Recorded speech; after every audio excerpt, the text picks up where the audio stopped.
thank goodness. Oh, that was close. Alright,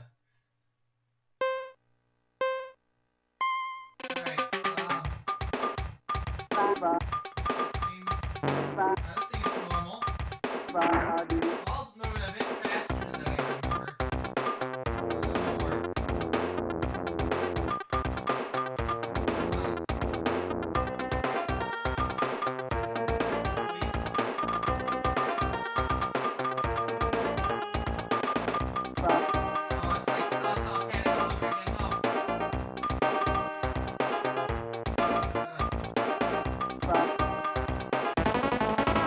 Oh boy, that's a bit intense. Ugh. Secret diary. Oh, I can only. Oh no. Okay. This is cool. I can only turn this far.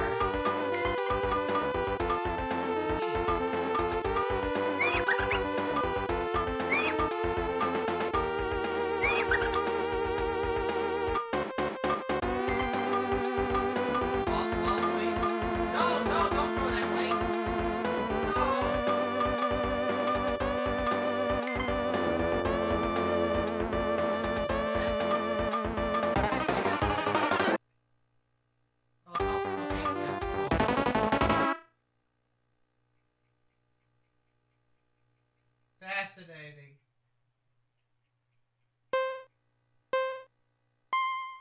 Oh, whoa! Okay, that's how this works. Okay, that's how this works. Is this how this works? Oh no. No. Ah!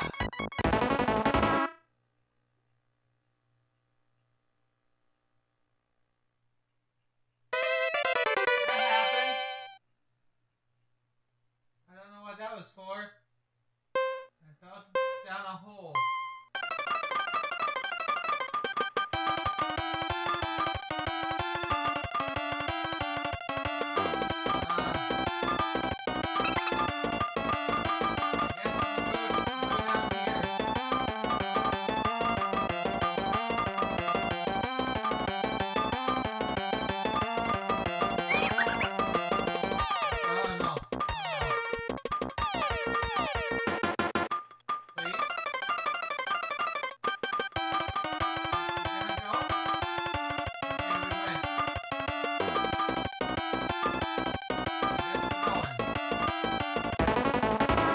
Yeah, I guess we did go.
So, I want to mention at the start of the stream, whoever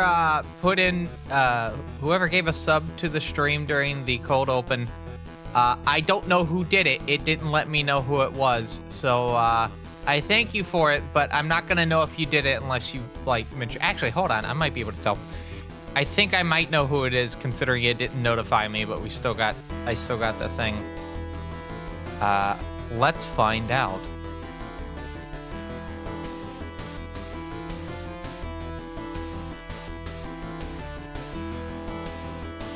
Can I? I know there's a way you can find out who's subbed to a channel via... It's like a particular thing that you have to look for. Oh, here it is.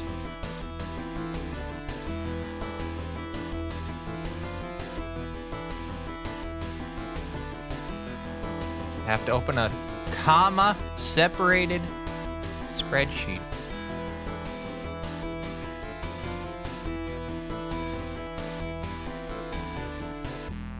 What's today? Today is the 28th. Wow, this formatting is not great. I'm gonna be honest with you. Actually, no, I'll tell you this. It put it in... According to Twitch, it's tomorrow. So if that is the case...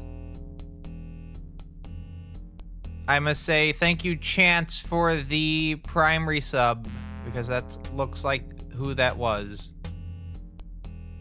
Yeah, that's the only date that's of the 28th or the 29th of March. So yes, thank you for the Prime resub, Chance. Yeah.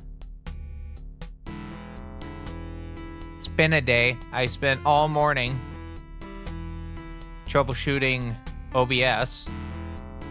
And then also was working on Camel Tree and Marathon. We found even more stuff in Marathon, although this one's a bit interesting because it seems to be relegated to the Aleph 1 ports. You can't do it in the original games. And, okay, I should explain. In Marathon 1, particularly, we have the vacuum level, right? G4 sunbathing. We found out that if you were to, I don't know, switch from the pistol or any weapon to the AR at the immediate last moment, you can have the AR show up in G4 sunbathing, which completely breaks the level. So the question is Aleph 1 getting to the point where a lot of new quality of life features are being added where it requires its own leaderboard, or not really its own leaderboard, but we separate the classic Mac runs from the Aleph 1 runs, okay? I'm kind of okay with doing that because, again, they're going to be adding more and more stuff to this. Aleph 1, for the longest time, about a 5-year period, had no updates. It was 1.2.1 from when I started running it. I think it was from, I started running in 2016, but 1.2.1 came out in 2015 and was that version all the way up until 2020, actually. And it's gotten a lot of updates since. We're on 1.11. It has had 9-point releases since. So yeah, the question is, do we split the leaderboard for that? I know that's a common thing with a lot of leaderboards. This is the first time I've had it happen with a game that I mod, though. So, a bit trying to figure out exactly how we approach that, because I do want to do it in a, I do want to actually do it in a way that most people are on board with, you know? I don't know what Aperture thinks about that, though. That's the thing. I'm fine with splitting Aleph 1 and Classic Mac separate because, again, Aleph 1's going to get more and more quality of life stuff as time goes on. And I feel like, well, let me put it to you like this. I feel like telling someone you need to run this feature that is in this version that Bungie has blessed that's available on Steam, you can't use this because the old Mac versions have it, is going to cause a lot of contention. I think that's the best way to put it. Why should I not be able to use this? It's in the thing. It will be the common response to that, and that's an understandable response. Again, I'm up for splitting Aleph 1 and Classic Mac. There's like certain things that there's like certain nuances with Classic Mac. Also, yeah, there's another good reason. Heartbeat glitch is not in Aleph 1. It is in the old marathons. I think that alone should warrant having to split it, because that means you have to take a specific route decision with those. So, yeah, we'll see what Aperture has to say about it, but just let it be known that I personally am for splitting the leaderboard for the 3 games, just because of the nuances that are happening with the changes for Aleph 1. Hello, Paps. I hope you're having a good evening. I will also say, because I need to actually switch to the camera, hello to everyone else. We got Wheat Stalker, Hellhounds, Chance. Yeah. But speaking of marathon, we have a little bit of a marathon of speedruns today with Speedrun Request. This is a monthly format for this stream. How this works is normally you would go to ! menu and you would select runs and outfit requests or outfit requests. It doesn't have to be both of them. It could be one or the other. And you would send a coffee tip with that amount. And as my thanks for you contributing to the fine quality live stream, I would do that run for you. However, we're in a bit of a fundraiser at the moment, so instead we have ! HB, which means that we get sent to a special speedrun request menu. It's basically the same one. There's an additional game on there, and also some additional stuff like Spin Dizzy, Easy Dizzy you can do with the Sharp X68000 instead of SNES. All the money at the moment, at least for the single contributions, is going towards a fundraiser for Honeybird. She is trying to move up to my neck of the woods. That's been a plan for her for a good bit, unfortunately. The economy is kind of shit at the moment, so... And she's not really been having the best time trying to get a job where she's currently at, so... She has gotten one recently, but she still needs to, kind of have a bit of a way to actually do it, because it'll take forever with what she has at the moment. So yeah, we're doing a little bit of a fundraiser to help with that. Any contributions made towards that, I have her coffee page up at the moment, so if there is any, you'll hear a noise, and then I will check that at the end of whatever run that we're currently at the time. And then I will add that to the list. Oh, give me 1 second. Oh, apparently the page is not up here. I need to bring it up real quick. I haven't actually opened the page on this specific Linux box. I'm using the Linux box at the moment. And then once we are done with this game, since I'll need to use this computer, well, with the first game, I'll switch this computer over to something else. Or I'll switch the window to the other machine. Let's see. Let me just get this real quick. I think this is... Oh, I can just go to the speedrun menu. Oh, wait, that's my speedrun menu. That doesn't work.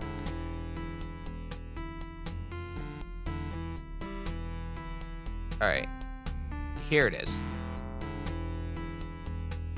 So yeah, you can see the link right there. If you do ! HB, it'll send you to the speedrun request menu with what is available. Anyway, we're gonna start with Spin Dizzy Worlds for the Super Nintendo. For those unaware, this game came out in 1990. It is a sequel to the original Spin Dizzy on 8-bit home computers. There's a bunch of versions for it. There's the Super Nintendo version, which is kind of an abridged version of the game. It doesn't have all the sections that the other versions have. There's also Atari ST, NEC PC98 series, and the X68000, but I haven't finished learning the 68000 version, so that's the full game is not on the table yet, or Spin Dizzy in of itself. But I do know the route, at least for what is in the Super Nintendo version, and from Weird Proc's request of it, we're going to start with this game, so I guess we might as well get it going. So with that said, I'm gonna swap over now. Oh, I have the volume muted.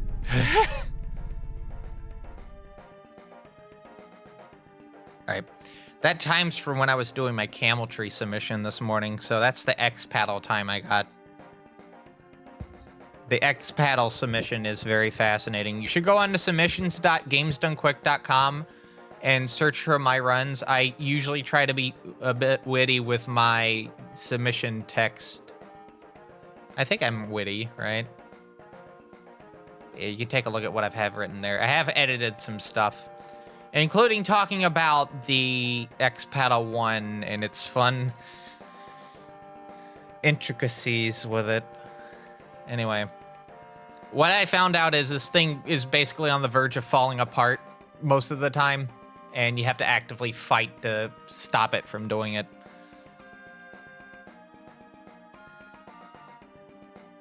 Okay, so as a reminder, this category is all clusters advanced. We're going to start in difficulty order, so we're going to start with easy dizzy, and then we're going to go into spin dizzy. And yeah, advanced. So I lose health a little bit faster than you would on beginner. All right.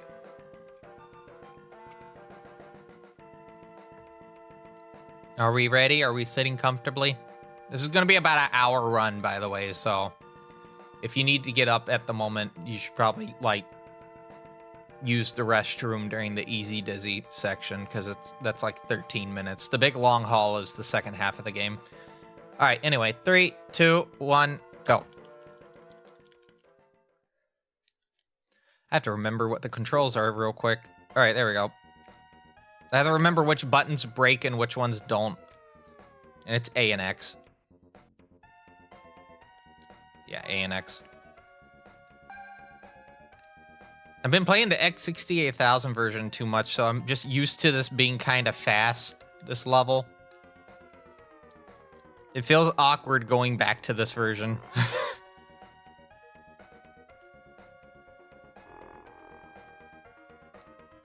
I wonder how much time save you can get just from this version alone, right? Just from having all the slowdown, right? Because this poor 3.58 megahertz processor. Fixed math as well. Oh, I can't handle this game. This 2D video game. All right, I have to lock in. We have, like, a run ender normally right here. I have to do this 4 times. There we go. A little bit too low. I have to eyeball this. A little bit too high. This is the hardest. There's 2 of them that are particularly hard, and it's the 2 corners. On the west and east sides. Come on. Quadrant 2, once again, kicking my ass. It's so funny that this is like the second level of the run, and it's one of the hardest ones in the game. Oh, wait, hold on. There's another setup for this. There it is.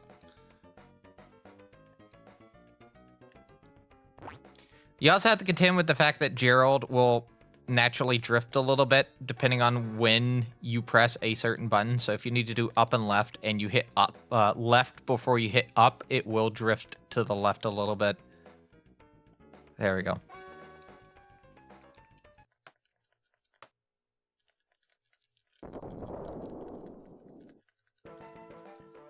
Also, fun fact, I'm currently the only active runner of this game in any capacity. Even for task stuff, I'm the only one. I don't do tasks normally. There are some tasks I have tried to do, Marathon 1, for instance, but how the game handles the task software is a bit odd. I hope at some point we can do a task, but it's definitely got to be some experimenting and looking into that. Hello, Mike McMahon. All right. Time to not fall off.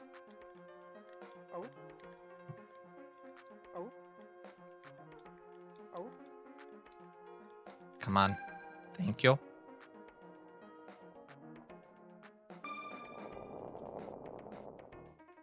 Got that turn very smoothly. Didn't even really bump into anything. Yeah, it just feels so weird after playing the X68000 version, coming back to this. And this game, after you play that version, or really any version that the speed is not like slow, this game really chugs on the SNES. I know there has been some people making like, what is it, fast ROM implementations of this, but that mainly only helps with loading times. It does help a little bit with the actual like performance on levels, but obviously you can't do speedruns with that, so.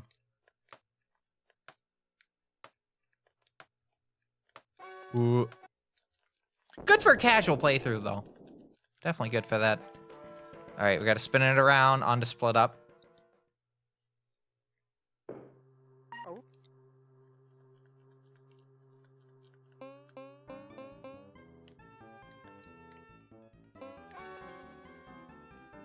So I've been using like a SNES pad for when I was doing the Spin Dizzy submission for SGDQ on the 68000. I would like to move to an actual proper like MSX style pad.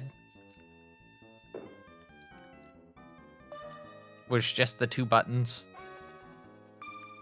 I found out that Enix, you know, the people that inevitably merged to become Square Enix, they made a controller back in the 80s for the MSX. It's pretty expensive, so obviously I can't get it. It's actually more expensive than the mouse for the 68000 at the moment used, which is about, I think 189 was the cheapest I've been able to see it.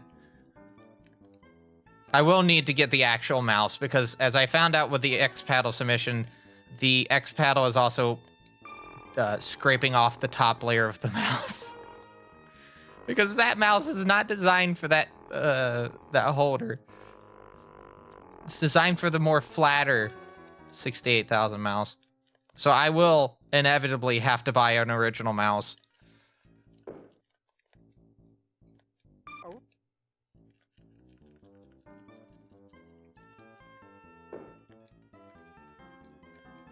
But that's a future Teebs issue because I have a few things I need to worry about prior to that.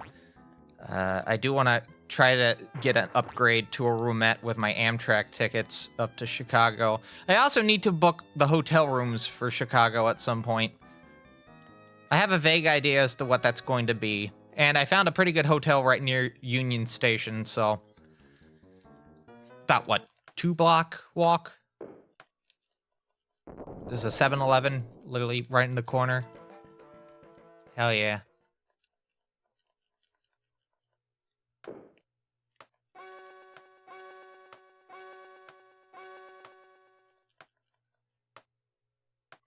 All right.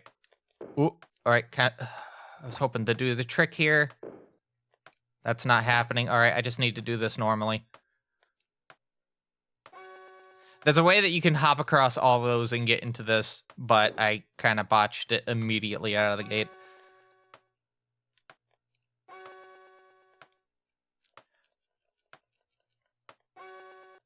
By the way, I've been looking at the list of games, right? And I think we can get to probably the end of Degeneration if we're lucky. At the most, probably Skynet in like 4 or so hours. I do have Majin Tensei 2 a bit later, so I can't dedicate the entire stream to it. This is a twofer today. You're getting 2 formats today for the price of 1.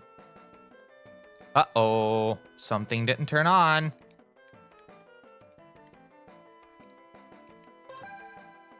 Okay, I see what it was. I'm gonna restart this level. It's just gonna be a lot faster to do that.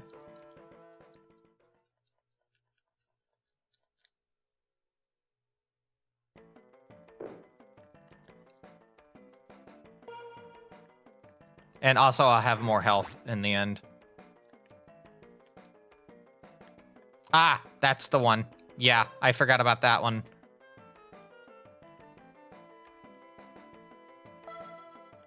That is one I do tend to miss sometimes, so... Is it too surprising? Nah.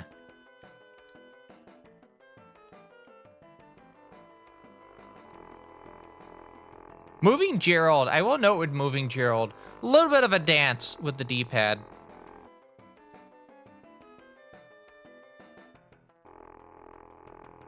All right, here we go. Hop across, grab that. Oh, come on. Very nice. Grab that. Also, Peps, if you're still here, I have not verified your G4 sunbathing run. I don't know if Aperture has yet. When we take an intermission during this stream, because there will be an intermission at some point during this particular part of the stream, I will go ahead and verify that G4 sunbathing run. If it has not been done by the time I get to it.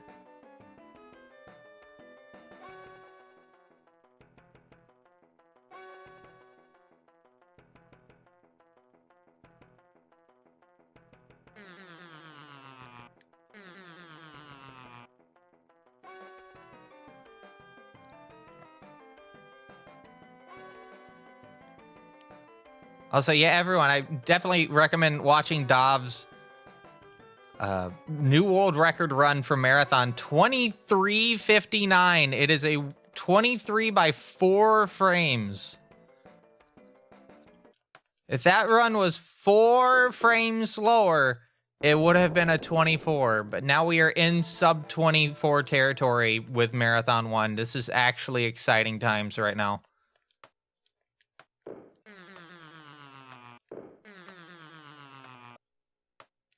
And that run is verified and on the leaderboard right now.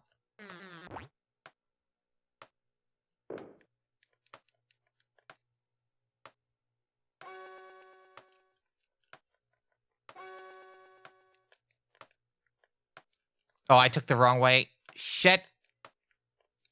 Hold on. Had a brain fart. Why would I have a brain fart with this route? I quite literally was doing runs of it earlier this week. It happens. How many tries is it going to take for me to get this? Oh, 2 tries. Hello, Matrix. All right, there we go. We should hopefully get to your Fort Boyardee runs tonight. Hopefully. Well, actually, no. I think yours is after Rot, actually. I have to double check. I am 1 off. Yeah, I'm 1 off. Okay, and for the sakes of actually getting this part done, I am going to waste some time by turning the camera. It's a little bit faster to do it on the X68000 version, but I don't want to have to reset this level. This level is kind of painful to have to reset on, so I'm going to brake here. I'm going to hit R twice. I should have hit L.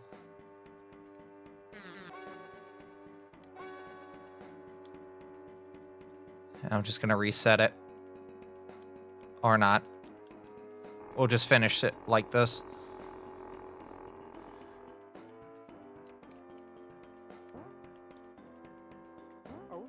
Okay. Have to fight with Gerald a little bit to get up the ramp. All right, final ramp.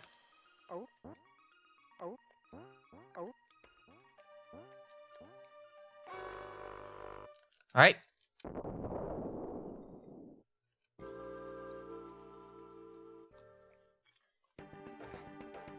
By the way, tomorrow, all of tomorrow, only game I am looking at tomorrow is Marathon 1. I have to lock in. Very nice. I can't get that jump well on the X68000. I get the first part, but I do the second part and I just fall out. I don't get it. I just don't get it.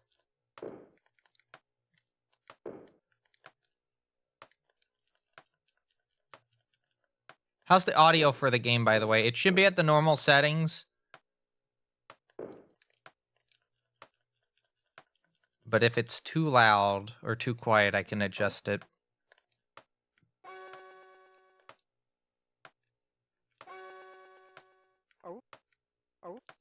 So we grab these ahead of time. And then we cut over to here. I could probably skip this one right here until I get over to here, but oh well. Yeah, I'll probably think about that later. I'm probably wasting time by doing that. Not too much time, but time nonetheless. All right, on to Pack Attack. If you love watching frame rates dip, oh boy, you're gonna love this level. So not this screen. I think it's the third screen in the level. Yeah, third screen in the level. The laser disc screen, as I call it, or the laser vision screen. There is a particular part. Game audio kind of quiet. All right, I'm gonna need to turn.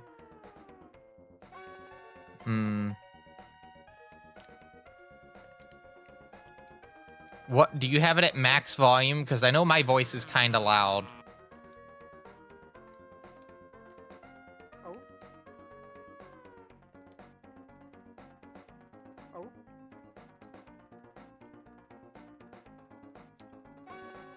Max volume. Wowie zowie. Alright, I'll tweak the audio just a little bit. I think the thing with like balancing audio for streams is some people will think one particular thing is too loud. Some people will think it's just right. Some people will think it is too quiet. But I do want to kind of hit a kind of a good medium, you know. All right, I'm gonna just turn it a little bit.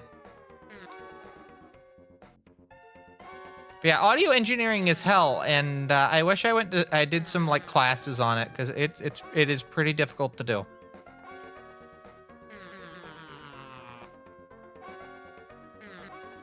I can write music, but I can't like you know, mix it or master it.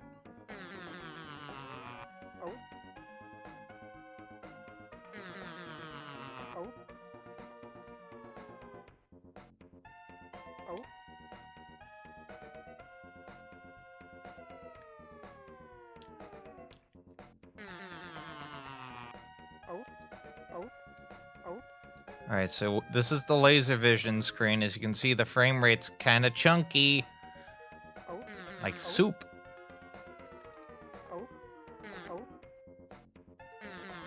Was able to get the jump over there. Now, I need to know, just so to explain why Gerald is flashing like that, when you pick up a flag, you actually get temporary invulnerability. And we need to use that to deal with certain areas. Oh, that was expected. The way this area is set up, you're guaranteed to get hit at least once. And I do mean at least once. All right.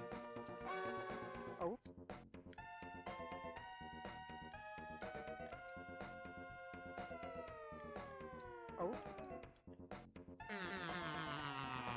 right, now we head into the middle.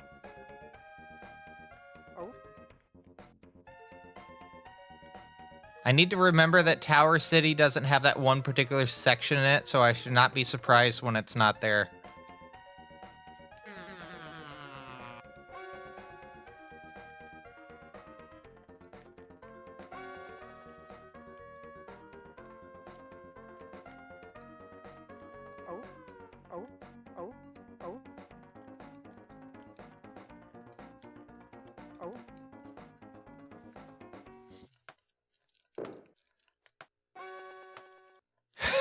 It's still impossible.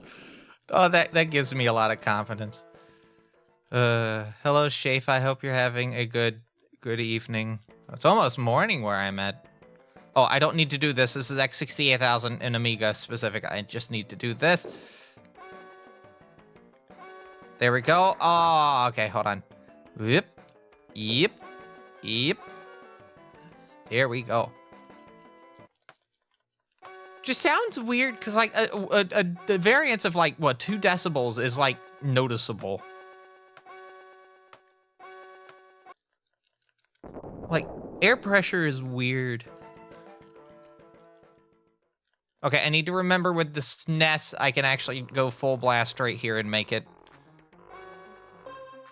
On any other version of the game, you have to go through the first little platform area. Otherwise, you will not get it.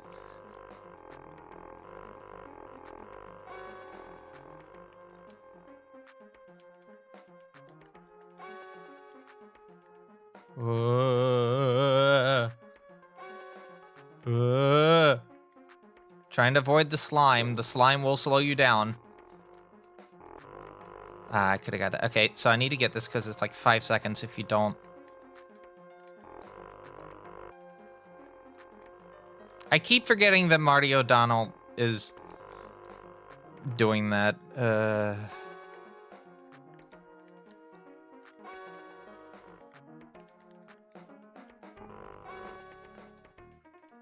When I think of Bungie contributors, I think about the what was it, a progressive folk album that Michael Salvatore made back in, I believe, the 70s. Pretty interesting little thing.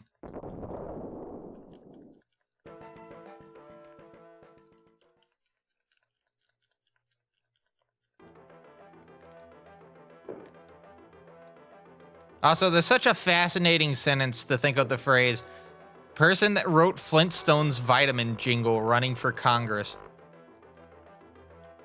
If you don't know, Martin O'Donnell made the Flintstones vitamins jingle. Prior to Halo, that was like their most notable thing.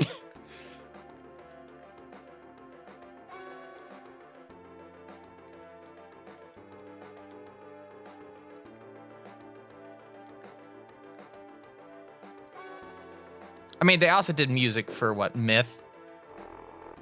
And maybe Oni. I can't remember if I can't remember if it was Salvatore or O'Donnell or both that did music for those. Because both were, I believe, employed by Bungie at the time.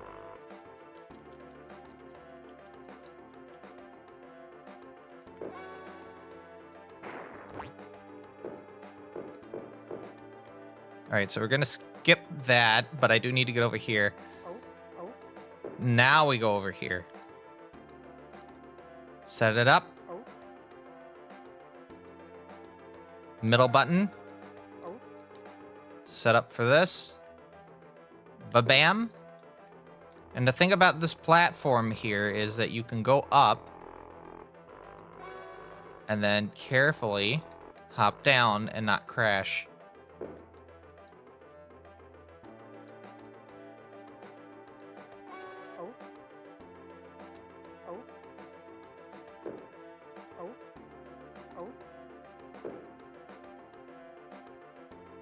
I'll say this about Spin Dizzy. All the music, regardless of the version that you're playing, right? Absolutely slaps so fucking hard. The introduction music, right, on this, pretty decent. Go listen to the version of it on the Amiga. It goes unfathomably hard. That's why I use it sometimes when I'm doing Spin Dizzy. I use that for the intro music instead of, whoop. I didn't even hit down. What the fuck? Danger approaching. Which is the normal stream music.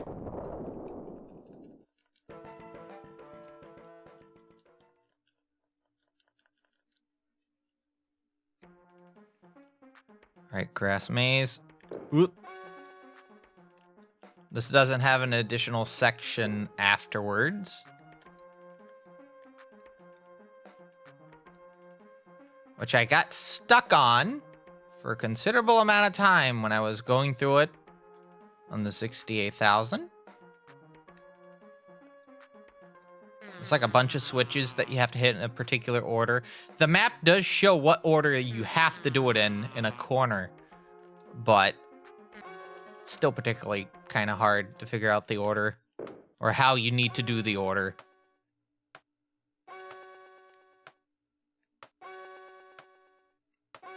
All right, so I need to pick up this final one, and then do not touch the controller for the rest of this level. If I pick up the last thing, it will take me to an additional bonus level, and I will have to play through that. So it's faster to just do nothing.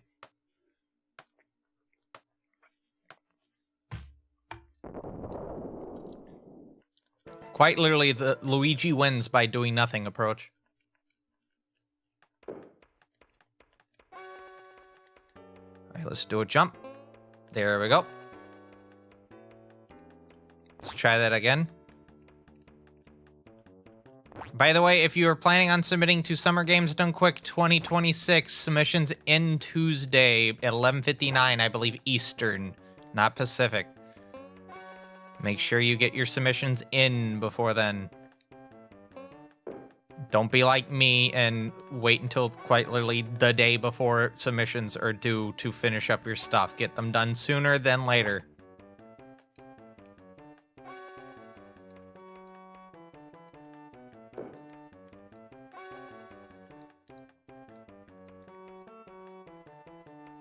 Come on.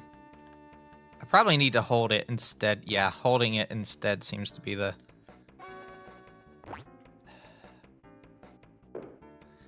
meta of the change.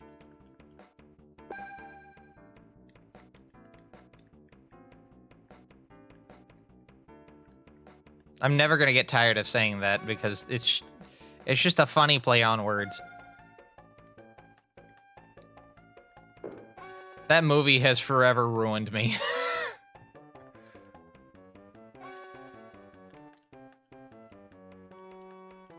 There are 2 points in time before I saw meta the change and then after I saw the meta the change.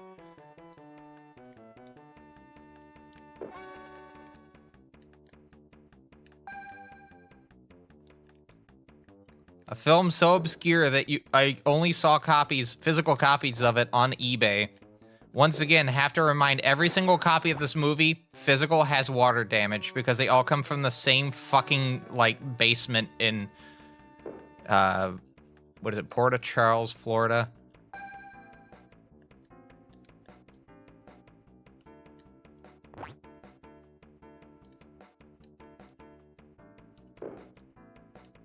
Oh no. Oh no, we're in danger. Oh no, I'm in danger. No, we're not. All right, cool. On the X68,000, you have to get that first try, otherwise you reset the level. That is a wall.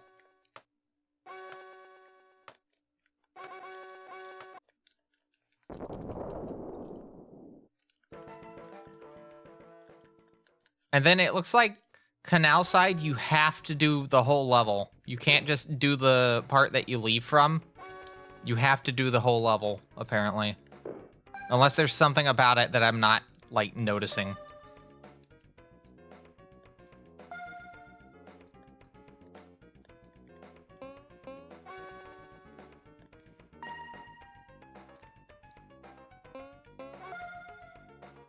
Cool. Oh, cutting it close right there.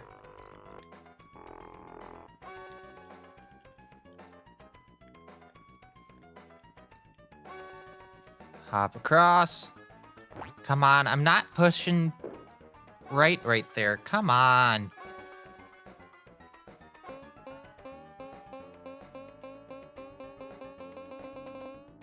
Whoa. Very good.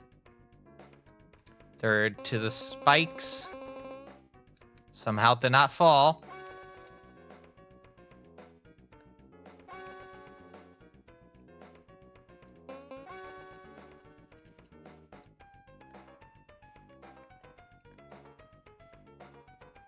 believe it's this one. Yep.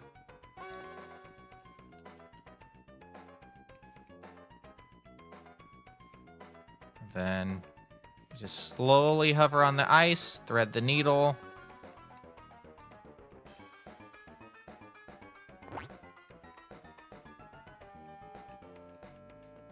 Careful. There we go. Gotta slow down just enough. That was a little bit. I wasn't slowing down fast enough. There's a time. I think it's like 5 seconds you can be on the ice.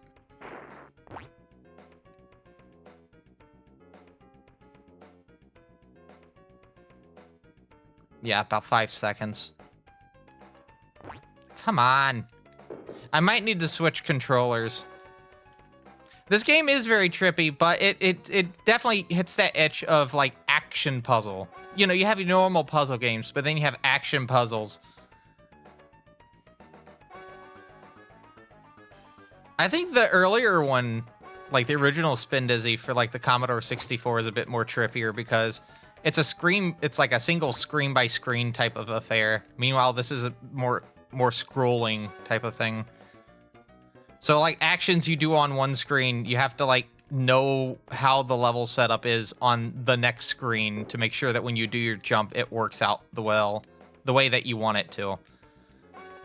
I don't do that version because I'm not that confident with my setup. It's also why I don't do the Atari ST and PC 98 versions of this. Because this game, for those two particular systems, it's cut up into columns. So you'll move in the map. As long as you're moving vertically, it's fine. But once you move horizontally, because the PC 98 is not really that known for good horizontal scrolling. That's why a lot of the games that came out for it are like role-playing games, more notably visual novels, because those things cater towards the hardware of the PC 98 a lot more than the more action-y type of stuff that you would find in other things. There are some action games on the PC 98. A lot of shoot-'em-ups, more particularly of the vertical kind of scrolling ones, but there are some horizontal ones. Some action games like Rusty is a good example. Tosugeki Mix. Gods by the Bitmap Brothers. It's another good example. I gotta lock in real quick. Hold on. All right, there we go.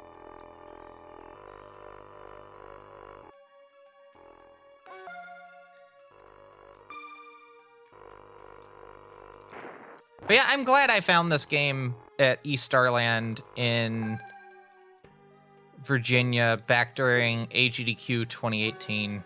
It was the first, other than Degeneration, it was the first kind of like puzzle game, proper puzzle game that I did speedruns. This part's a bit annoying.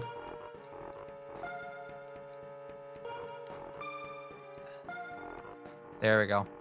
You have to get it just right. Otherwise, you'll keep going back and forth. All right, time for hell. I must note for people that are unaware or may have forgotten, this is the only level where the bonus level you can die on, and you will have to reset if you die on it. No pressure.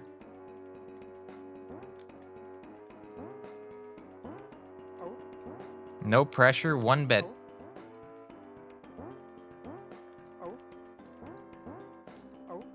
But yeah, Spin Dizzy definitely has that look that just screams, yep, this is a game that came out for the Amiga. Because a lot of, like, old British 8-bit and 16-bit games kind of had some surrealist kind of qualities to them, in a way. And this definitely has, like, a bit of a surrealist kind of, like, setup with its levels. Very abstract. It's just things floating in a black void because they couldn't put a star field in the background like on the other versions. That being said, we do get a very nice soundtrack. This looks what video games look like in your dreams. This is a good thing to have a dream for. This game is in my list of favorite games of all time. because it is an adventure. The plot is very bleak, though. Like, you really only find out about it in the manuals for the games, but what is it? An asteroid hit like the sun thing, and it created a bunch of. No, it hit a planet. It broke it up into other planets, and it made like a spiral like galaxy. And there's 2 galaxies or 2 clusters in it: the Easy Dizzy cluster and the Spin Dizzy cluster.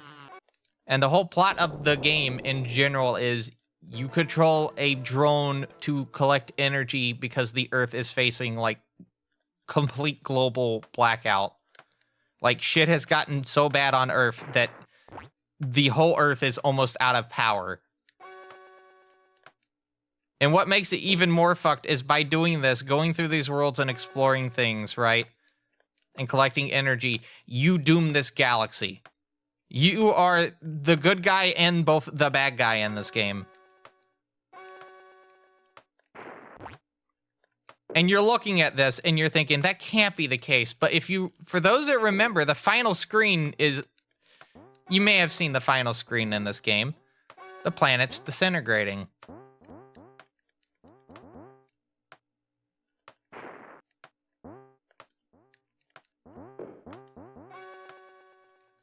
It is just a funny little top, but like when you actually read the manual with like the plot to the game, this game becomes really fucked.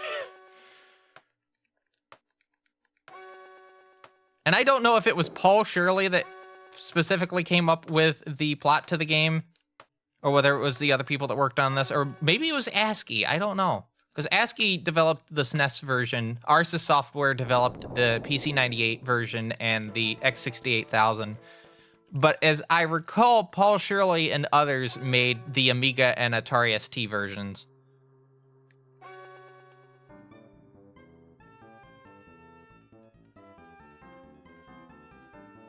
Regardless of the plot, I will say as a speed game, it's pretty good.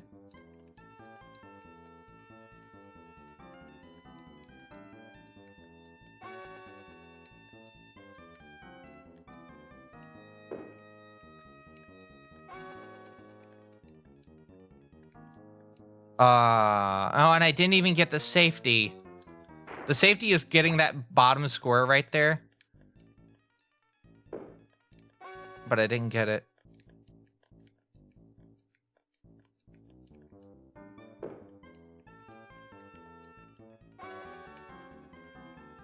All right, time for SNES only version of this room. On the Sharp and the PC-98 and everyone, you got to get onto that green square. But on this version, if I move it just right, and I head over here, and I hit B just fast enough, I can skip one whole section. Two sections, technically, of that room. Now we have to wait for time to run out, but this is a good time to get as much reserve fuel as I can. Oh, okay. Apparently you can die on this one, too, if you're not careful. There's a lot of dancing going on with my thumbs to move Gerald the way I'm doing.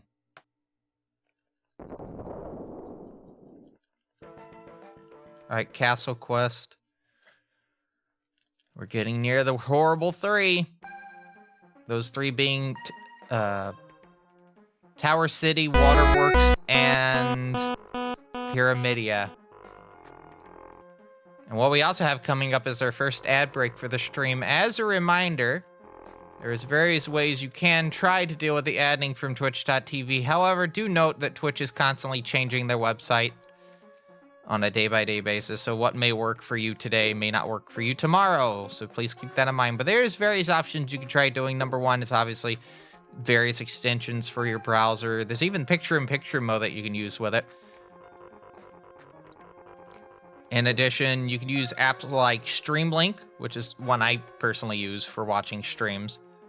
They'll open it up in VLC or MPV, but if you just don't want to deal with any of that, and you just want to watch this stream on your web browser without any ads whatsoever, but you also want to get some bonus content on my YouTube, or for my YouTube, on it, well, Let's word that again. If you want to get bonus content related to my YouTube and the stream via my Discord, consider a sub to the Fine Quality live stream.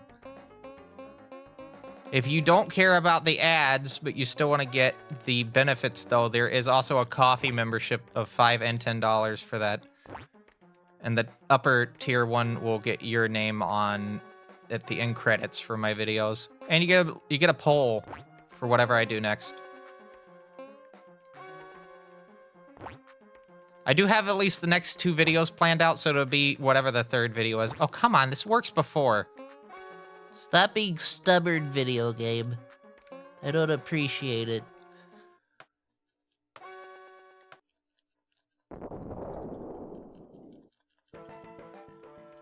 All right, everyone. Hell. You ready for the sickest jump you'll ever see in this video game? Because I'm about to do it. Hopefully. Almost got it. I have to lunge myself off this ramp and off the platform to then get that jewel right there. Because if all the jewels on the screen are gone, the exit will open up. It's very precise movement because I have to... I'll basically show you where I have to land. Or I have to end up before I leave the platform. I have to end up, like, right here. If I don't end up right here, I will not make it. And this jump is excruciatingly hard on the sharp.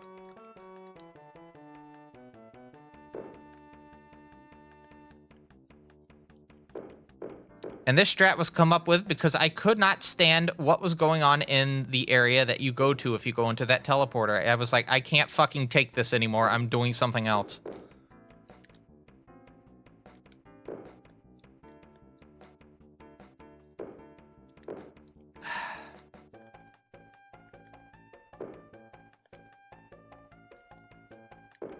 Come on. I'm getting so close to it.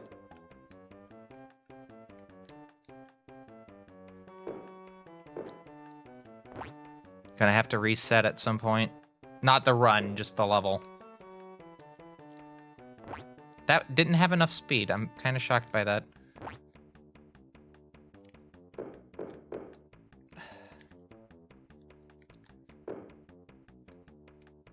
And I say the terrible 3 because there are 3 sets of levels with precise jumps, and this is the first of the 3, and they're all done back to back. How did I overshoot? Okay.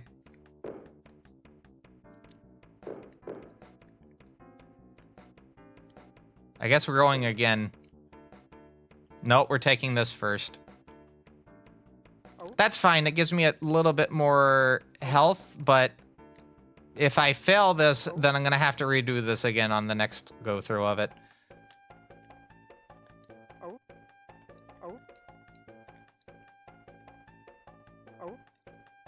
There is that danger involved.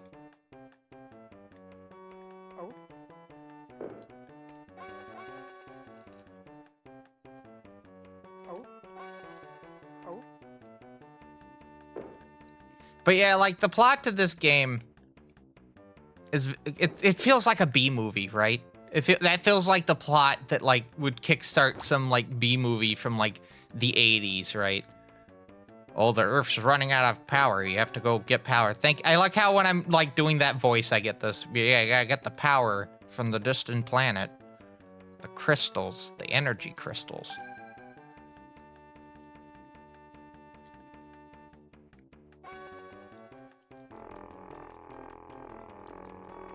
But instead of, like, a cast and crew of, like, you know, past their prime actors and stock character actors, you have a top.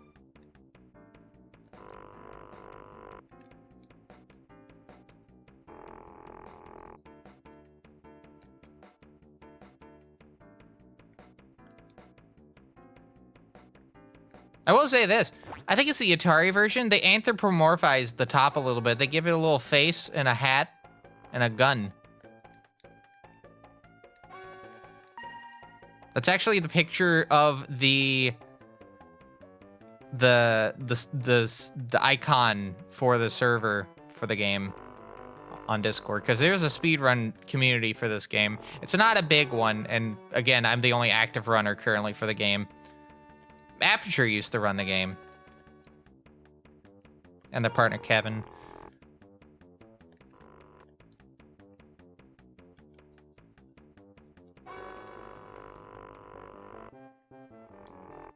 Alright, we can leave.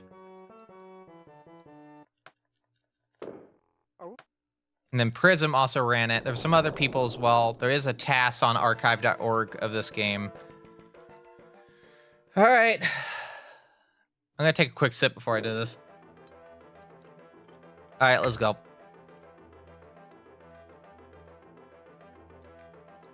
I will probably start bitching a lot about this level. I hate this level so much in this version. Actually, I just hate this level in general just because of this jump. Why did we figure this out? We subject ourselves to our own tortures.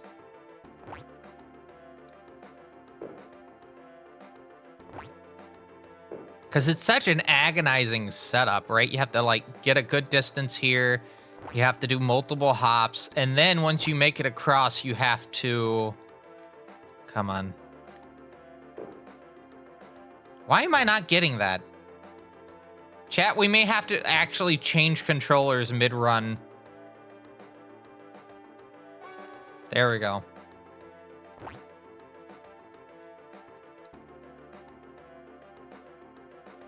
Because I am using a bit more of a firmer controller than I usually do. The one that I'm... Oh! The one that I usually use is the one I used for the Chaos Engine submission. And it's still plugged into my Linux box. Please tell me this is perfect. Oh, baby! I'm gonna have to use that reserve fuel. That's fine. I am okay with that.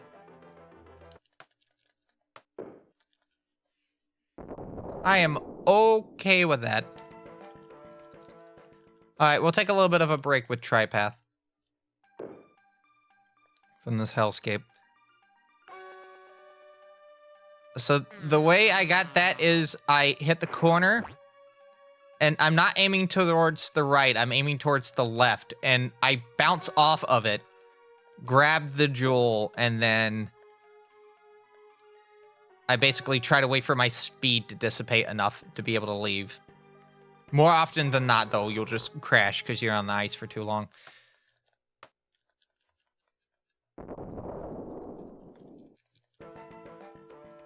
All right, onto Arrow Maze.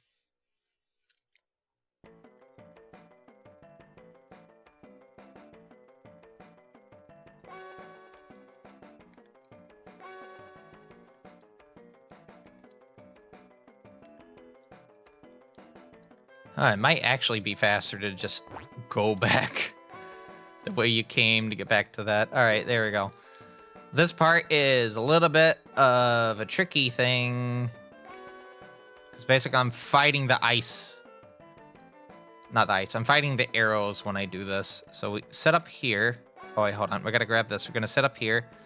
Go left and up on the D-pad. Which, by the way, holding the controller in the angles of the directions really does help with orienting yourself. So I have this game at like a 45, not the game, but the controller at a 45-degree angle to allow for this. I'm doing the 68,000 version of that. I need to do it proper. All right. Boop. Come on, try again. Cool. Boop. There we go. Playing the 68,000 version and then coming back to this is definitely tripping me up a little bit.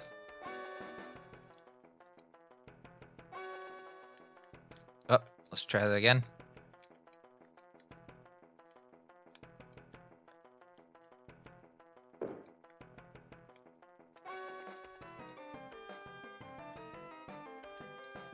Cool.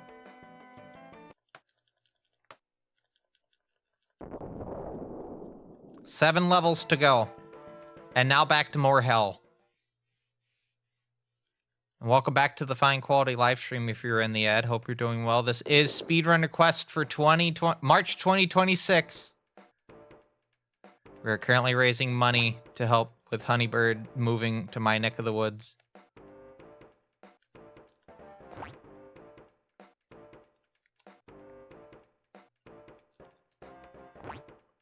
And we'll keep doing that fundraiser until we get the funds raised for it.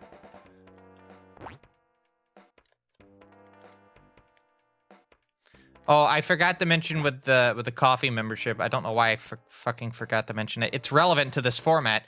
You get credit for speedrun request with your tier. It's not a you build it up over time. It is a if you don't use it by the end of that month, you lose that amount.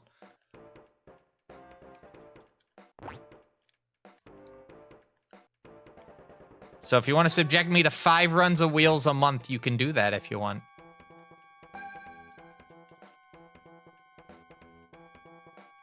I know people out there like me suffering with wheels.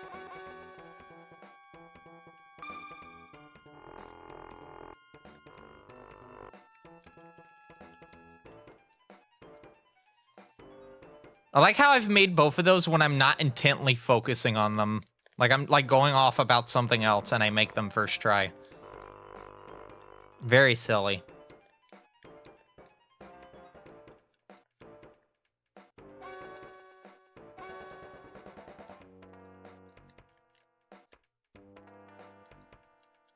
This section has such long load times.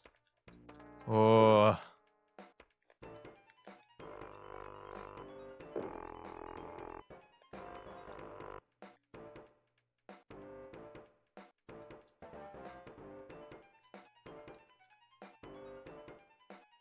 You want to make sure you brake as soon as you enter that screen. Or hit brake while you're waiting for the screen to load. Just so you don't go flying into that hole.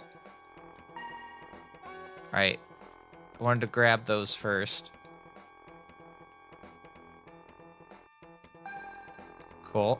And while we're waiting for that to fill up to the top there, we're gonna... Uh-oh. What?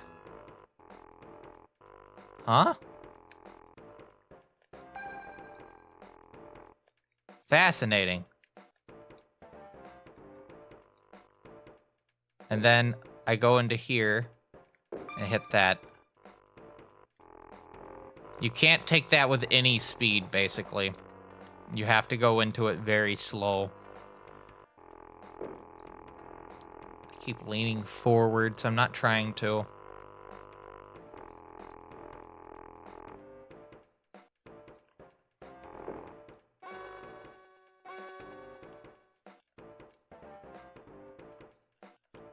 Okay, good. What am I at right now in terms of time? 51. That's okay. That's an okay time. I think 53 is the best I've done for the whole category. This is a pretty hard run. I think when I've submitted this for marathons prior, I think I've had it at 70 minutes as the estimate. Seems to be about right.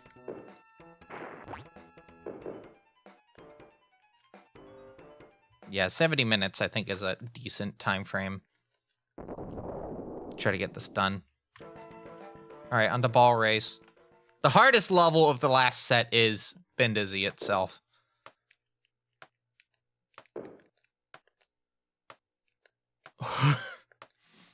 I did that just to see if I could do it. I normally go a little bit higher up, but I took a chance on that. Come on. Once you go down the ramp, you don't hold anything at all until you get to the bottom.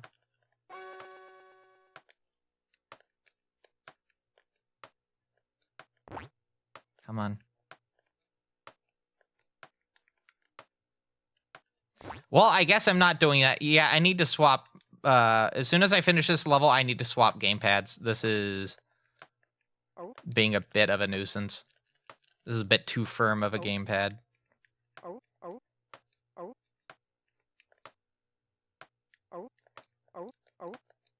It is a third-party gamepad, I will note that. Meanwhile, the one I used for the Chaos Engine was a first-party. right.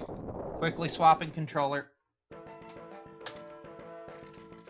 I need to remember to plug this into the computer again, though, when I do Chaos Engine. All right, got it. Yeah, this feels a lot better. Oh, this is a lot better. I need to buy more first-party controllers. It's got such a good feel.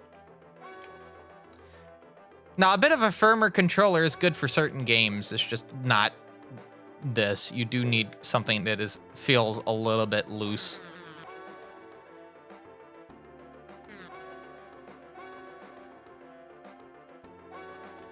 It doesn't move loose. Like, it actually respects the inputs that I'm doing. Uh-oh, that's actually not good. That is very bad.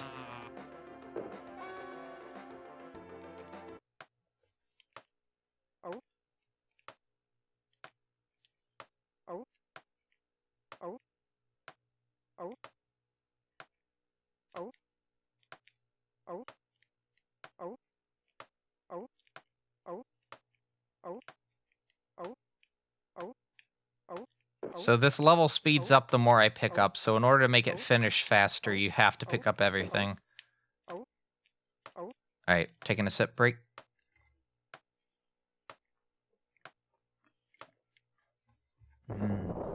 Soda.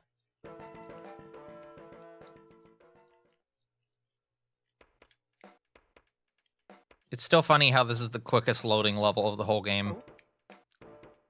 Even though I think it has, in some areas, some of the chunkiest FPS.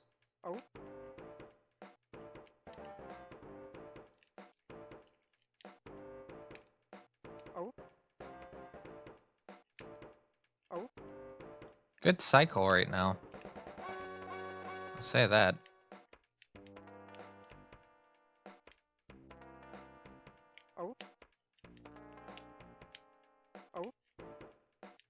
Very nice. Whew.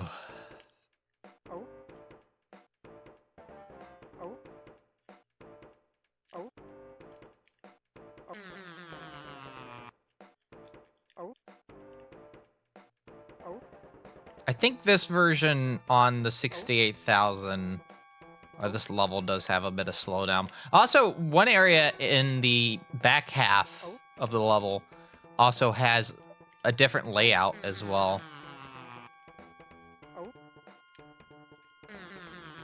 Or at least a layout in terms of how you tackle it. Oh, here we go. That's what I'm talking about. Look at that frame rate. Pretty neat. That poor 3.58 megahertz.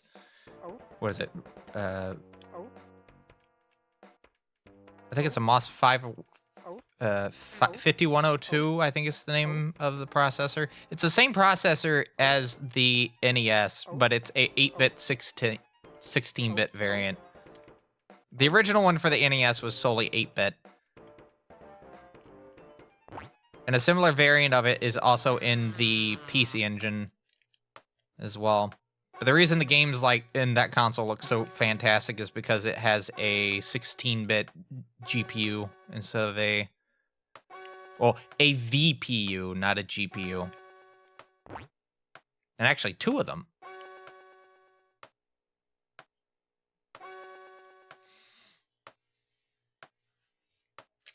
I should not ramble on about technology this entire stream.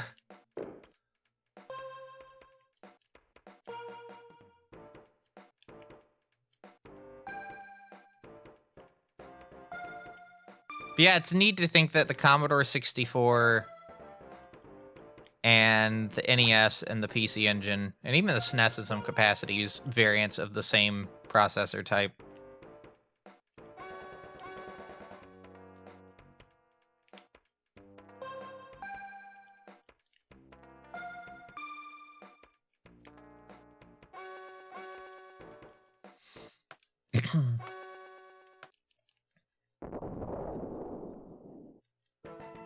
Torture! On to torture. Which surprisingly is not as torturous as the name would imply.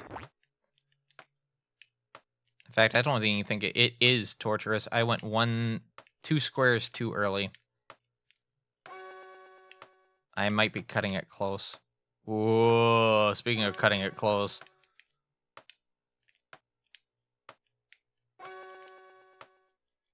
Yeah, speaking of cutting it close.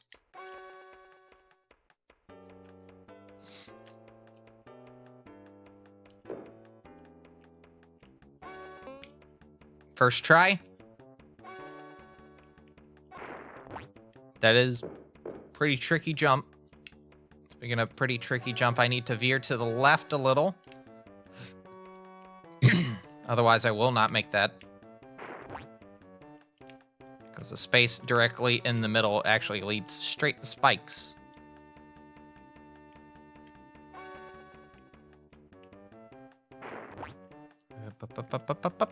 Ew.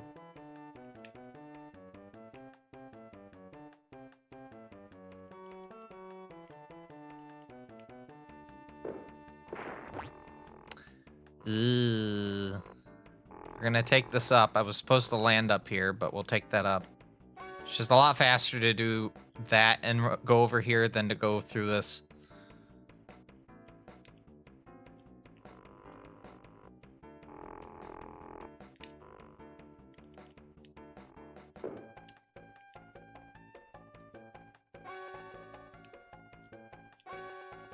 All right, line myself up.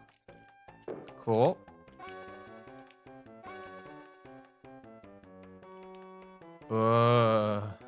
I just need to set myself up on the ramp here, and then I go back enough, and I can make it.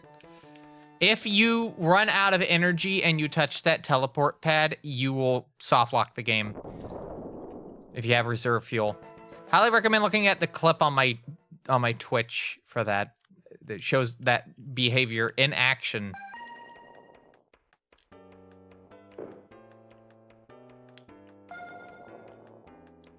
This level on the sharp has an additional thing that you have to raise up. This right side one also has a gargoyle head.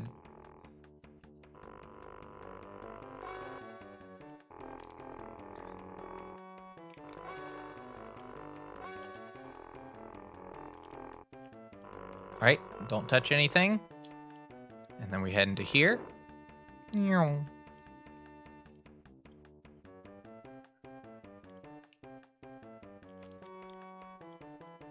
Grab this. So I did want to note, because I haven't actually mentioned this in a while, I am looking for new speed games all the time to learn, because I think speedrunning is a neat hobby to have.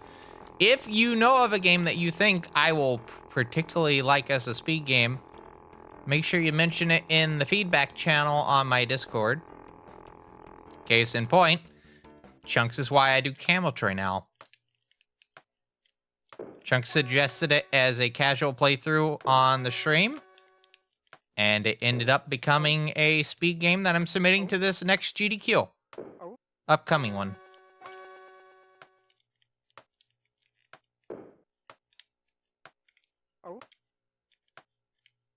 I don't know how the hell you're supposed to get all these in one go. That is not enough time.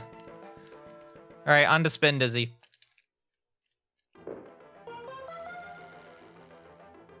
So to explain, oh, okay, hold on. To explain, there's a particular order for these that we have to do. I believe it's this inner one on the right, and then the one on the left, and then the outer one on the right, and then the outer one on the left. And if you do that, the way to the second section will open. Otherwise, you will have to redo the password. But not go through each of the sections involved with it. This part is very... Ooh. Wow, we had 2 bots get banned. Just then. They said the magic words.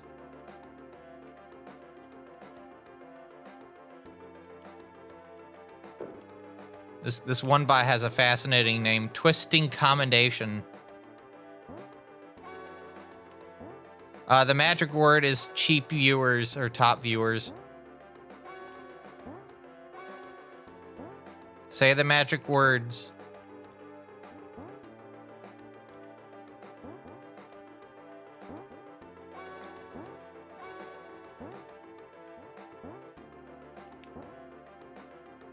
Say the magic words, get a ban.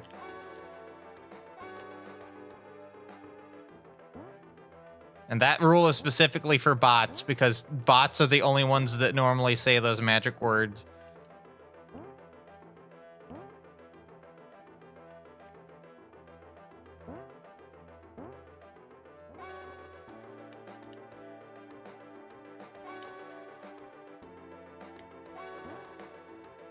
Wow, okay, cool. All right, on to number 3. This is actually one of the things that you can see on the front cover for Spin Dizzy 2. This little section right here. We need to try to get most of this done before I run out of invuln. Poor penguin.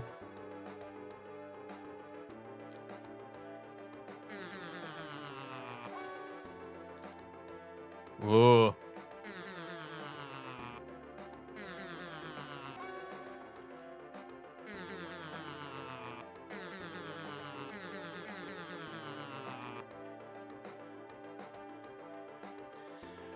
Okay, final part, and this is actually the trickiest of the 4. I have to do some precise platforming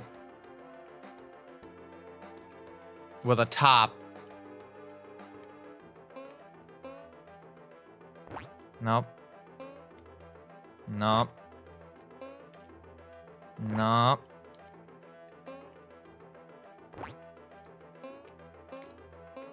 Cool. That's okay.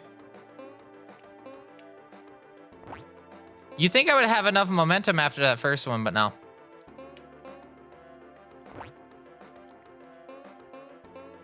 All right, there we go. I think I need to be in the middle here again. Yeah. So time does not hit when I go up the lift on the final big screen. It is when Gerald rises to the sky at the end of the timer on the final screen. You will know what the final screen is. The planet is disintegrating. So when Gerald rises to the sky, that is when the run ends.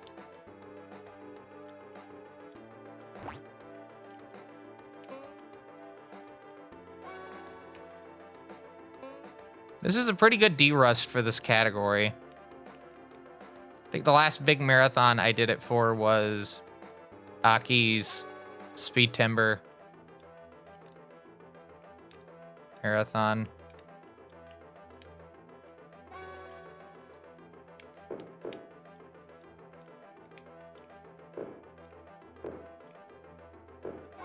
Yes, that is the one. All right. Final big section, and this has a bit of a doozy to it. I want to try to land on each of the gems. 3 of them are on teleporters. I want to hard death on 3 of them. Come on.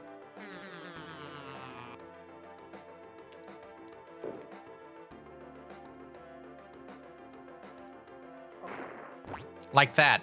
That's what I want to do.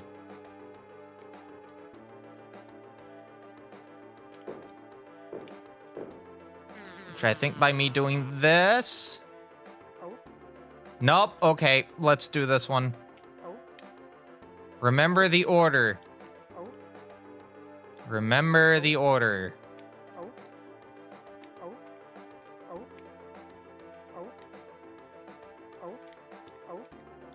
I'm probably gonna stumble a little bit on this.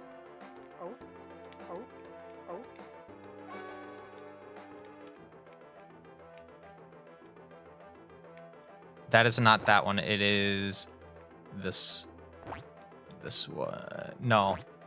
Shit. It's that one, then this one. Then this one. It's not a good time for me to be having this. It's the end of the run. There we go.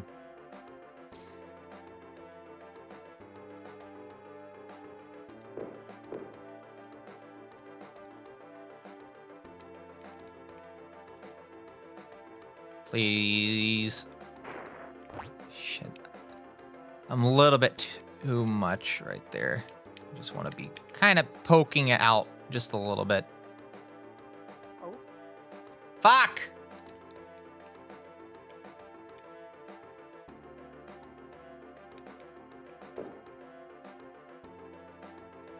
Please don't make me fuck this up. Okay, that's the least worst problem. That is not the worst setup. I just need to land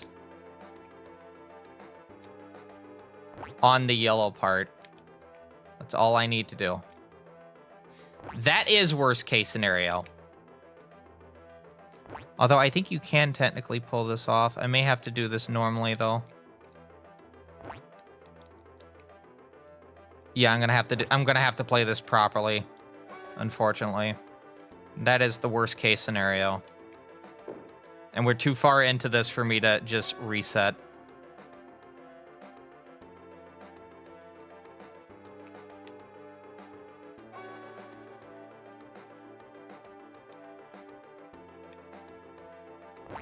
Come on.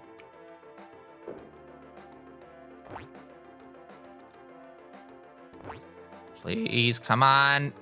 It is a reset if I take a death here.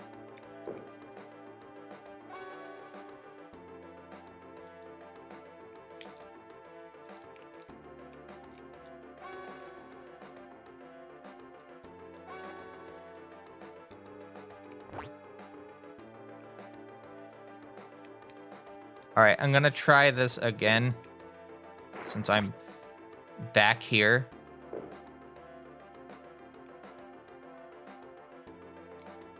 Are you fucking kidding me? I'm going full tilt at it. I'm not gonna have enough health to get back over there. Yeah, I'm gonna run out.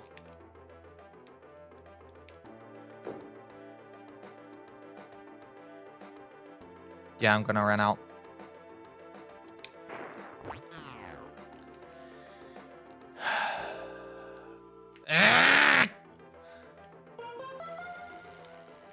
Spin Dizzy once again makes it to where I can't get under 70 minutes. Oh. This level is such a wall at the end of the run. Oh.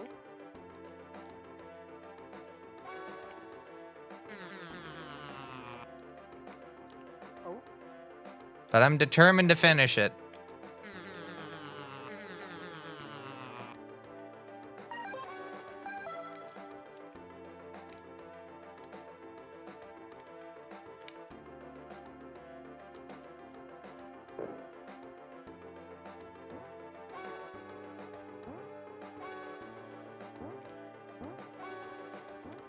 Whoa. This frame rate is something. Chugging. That's what it is. I could speed this up by taking damage, but that requires taking damage. Okay, well, had to open my fucking mouth.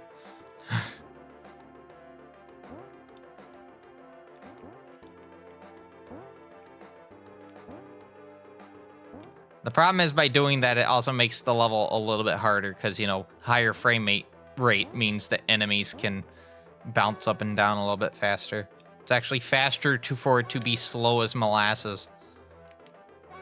Actually, that's being mean to molasses. Molasses is a lot more runnier than the frame rate of this on this level.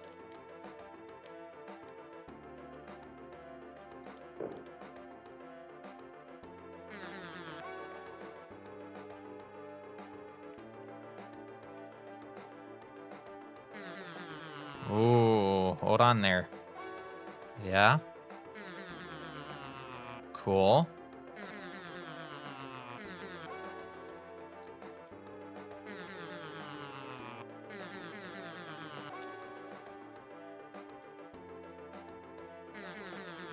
Now, what I'm going to do after we're done with this run is I'm going to set up the SNES for Majin Tensei. And then I'm going to switch the input so we don't have... Well, no, we can't do that. Oh, no, we can do that. Never mind. I hit a different button on the thing. Forgot. Come on. Come on. I'm not even pressing it that hard. I'm just doing like a light tap. And I'm overshooting it.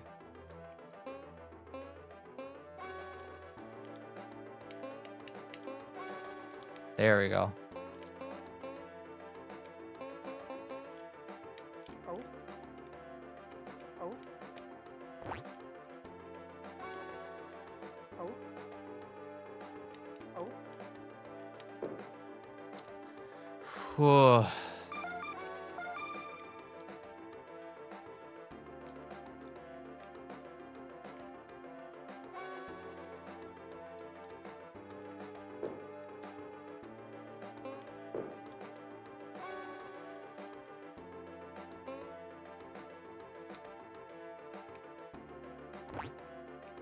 A lot of the difficulty with this run just comes from the fact that it is excruciatingly slow to turn the camera, so you have to do all the levels in one camera viewpoint.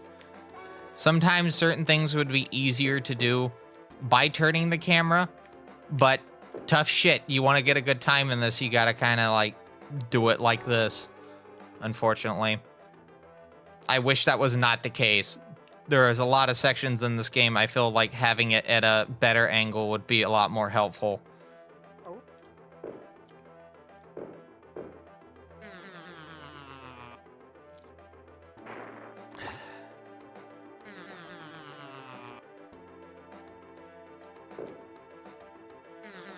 Okay, it needs to be that kind of like... Hold on.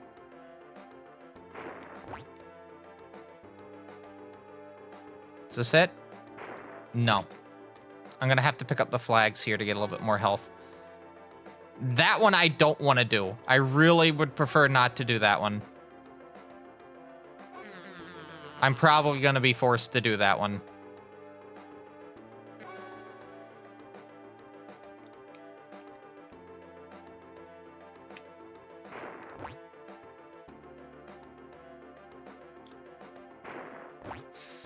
Fuck!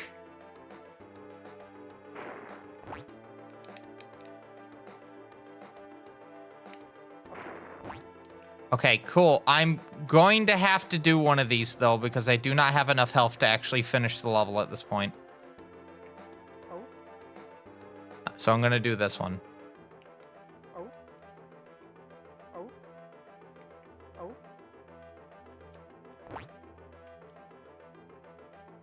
Oh. Oh. Oh. Oh. It's kind of the danger with this is... Oh. Oh. It's the end cap. Don't do that, Oh. Teebs. Oh. I have a horrible feeling I'm doing this one again.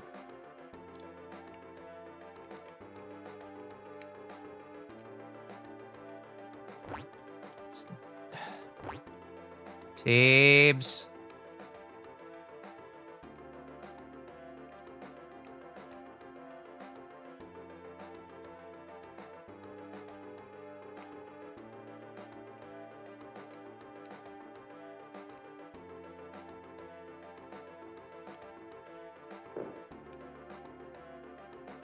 Please, oh please, let me just get this one. This is the last one. If I can get this, I have it.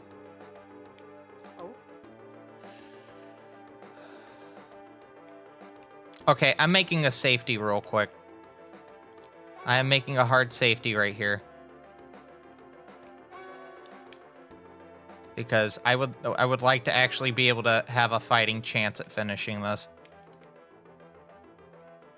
We're too close. We are too far into this to reset the whole run. Come on.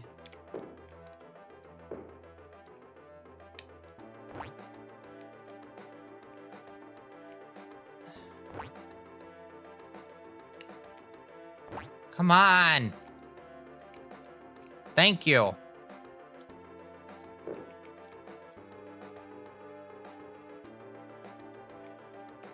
right, I just need to make it to there without somehow losing the rest of my health. All right, fantastic.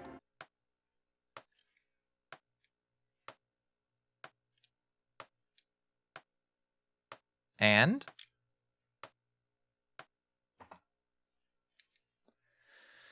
Uh, 8 minutes over, but that's spin dizzy for you.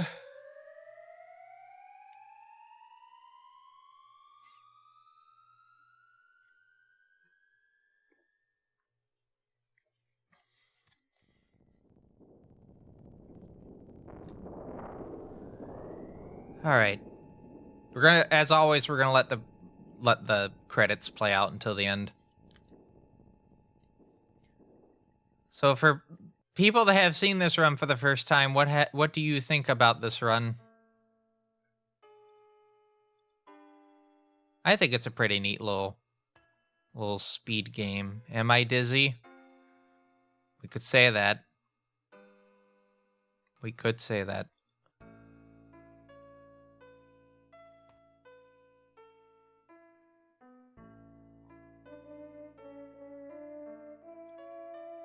All right, I'm getting my computer set up for the next game at the moment.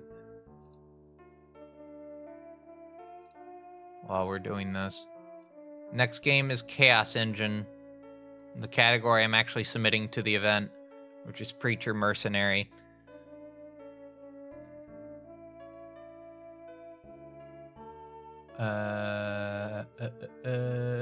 And I'm probably going to take the first intermission after that run.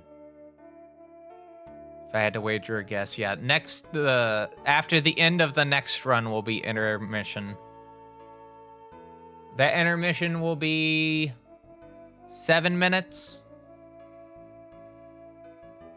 Yeah, 7 minutes.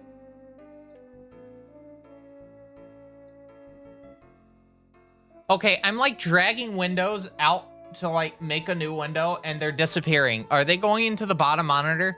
Yes, they are. What the fuck? No, they're not. They're just disappearing.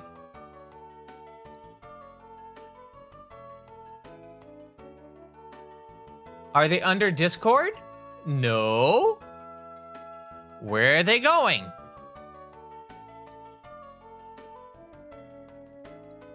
Fuck if I know.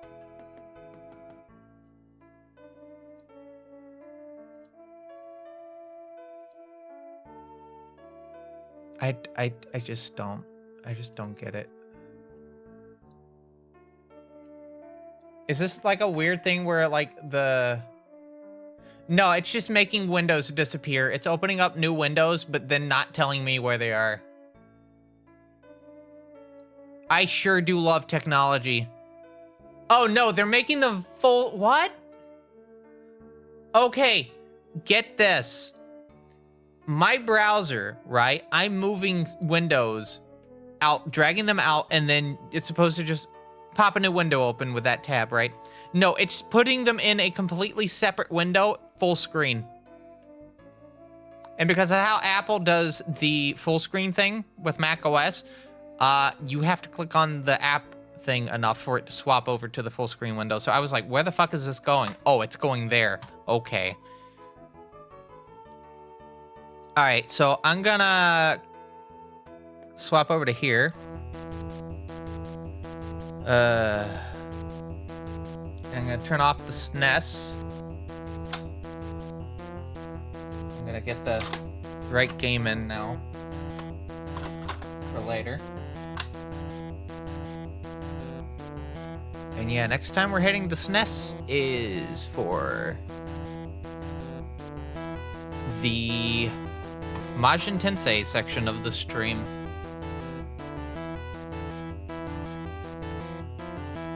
Yeah, that's what that is.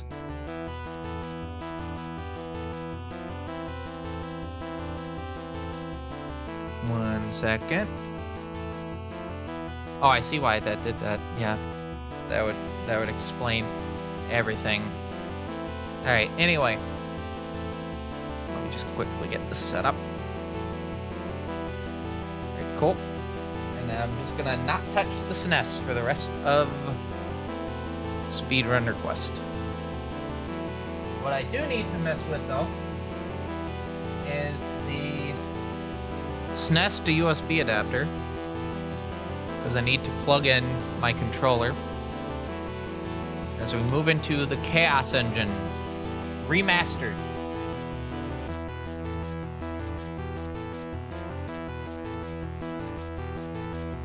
And this is also requested by Weird Proc. I'm gonna move the list down by 1. Yeah, move it down by 1. There are now 9 runs remaining in the queue.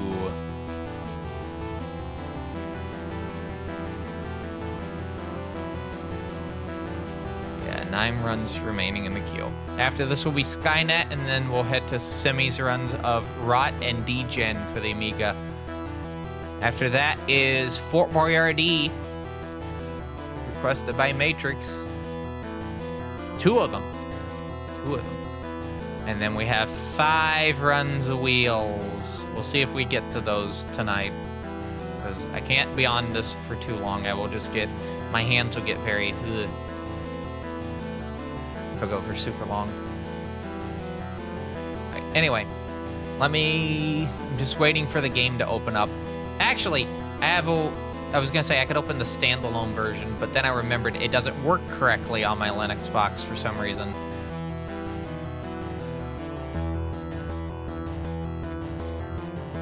Okay, let me just close this, and this, and this, and this, and this, and this, and this. I still have Marathon Infinity up. That funky behavior for Marathon 1 also works in Infinity. It only really realistically works between Where Are Monsters and Dreams and Acme Station. That does mean being able to use an assault rifle on Acme Station. Very funny behavior. Very, very funny behavior.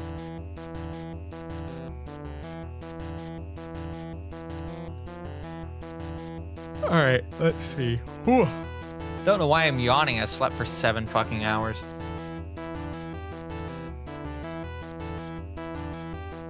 Alright, let me check the standalone version real quick. Out of curiosity, this just opens a lot faster. I think it's trying to use the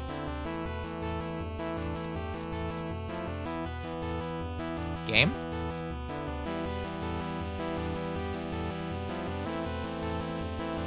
I have to open it via that. Alright.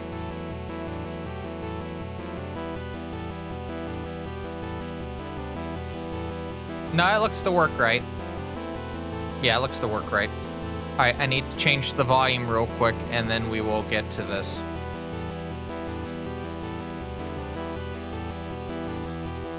Alright, I think this is time... Is it time to move over? Nope, not yet. Got one thing to change.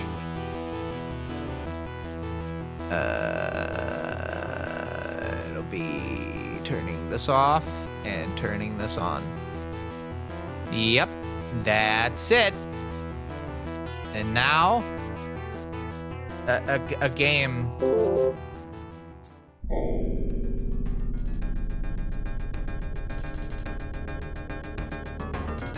And now I'm at that interesting territory where I cannot actually look at chat that well. I've just now realized how I can actually look at chat. Hold on. I just had this thought 1 second.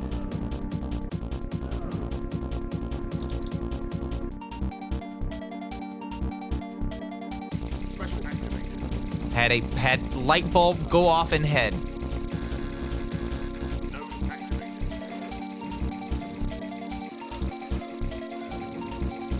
Can someone post something in chat to see so I can see if this is working correctly?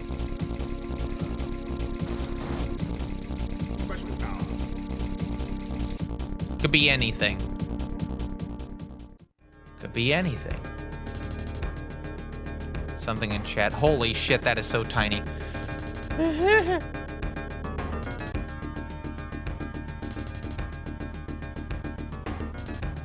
Alright, I'm gonna lower my notification thing to where it only shows the last 3 listings.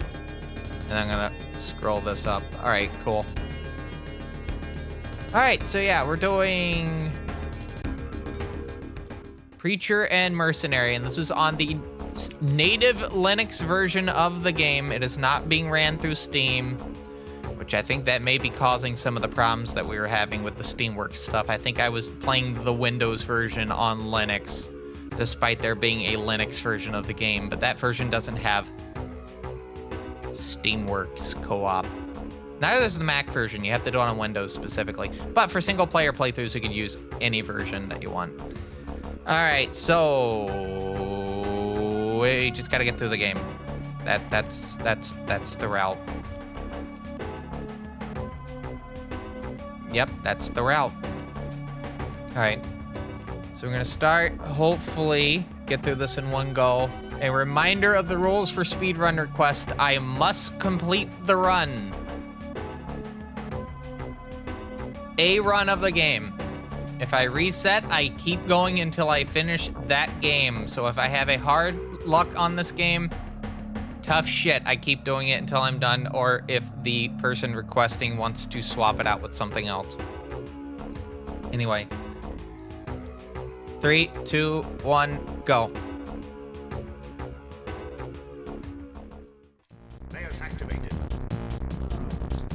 Alright. I figured out that I could probably just do this for this section.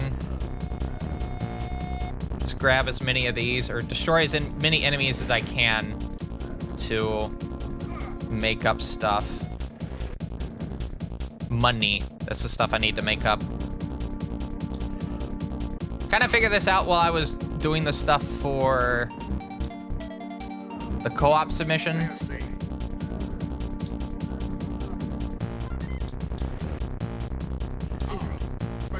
Of course, I pick up everything here.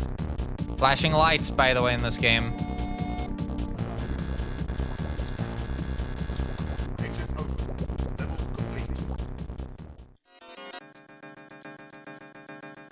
On the mud rivers.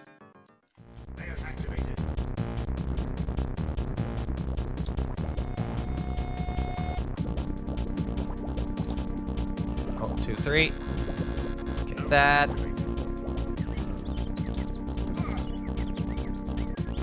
I'm gonna restart this one. Again, we're gonna have to keep going on this until I get it. Just a bad start. Shit, I forgot to hit the go. I want it to actually be timed correctly, so I am gonna...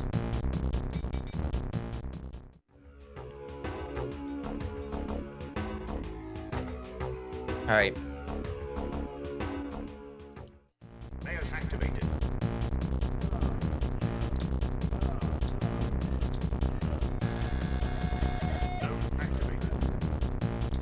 See, I wish this would be a thing where my teammate would pick up the... Or maybe they will pick up the money. They won't pick that one up, I know for certain. Because they're too busy fighting the other one.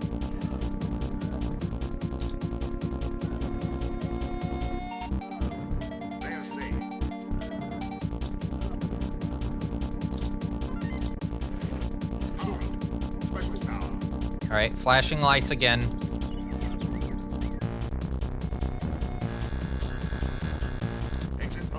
Please pick up the money. Oh, I guess I'm not picking up the money. Alright.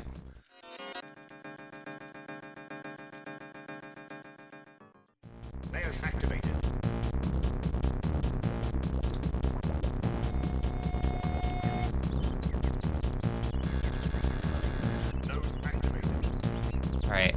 Let's grab that. I'm gonna do 2 shots there. I'm picking up that money because I don't trust my teammate. Got hit. I'm gonna use 1.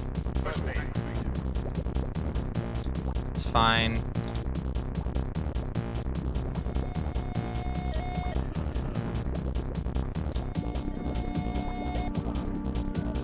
Get that out of the way. Not able to get that, that's okay. So just to note, I'm picking up the money because I need to get a super shield by hopefully beginning of World 3. Just have it show up in the shop. I don't need to actually buy it. I just need to have it available to be able to get at some point. And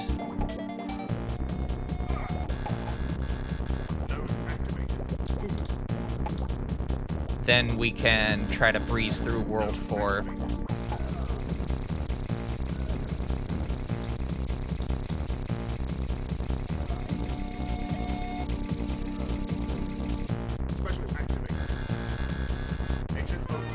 Come on. Thank you.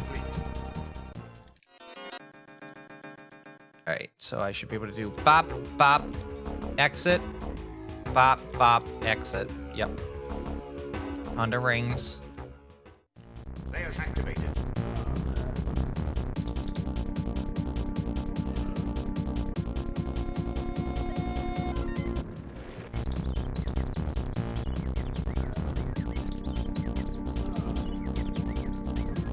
Heading up here. Trying to lock in a little bit in the opening because I do need to make sure I get the 20 additional gold.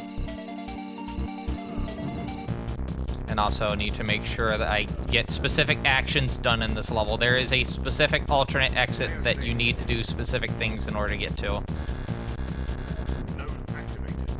Skipping the safety.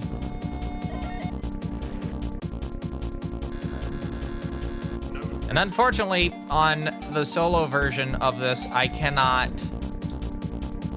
skip these 3 enemies here. I do have to fight them. On the co-op version, you can just walk in a specific way and just not spawn them in, because their spawn area being visible is what actually lets them spawn in once you activate the trigger. So if you just don't show it, they won't spawn at all.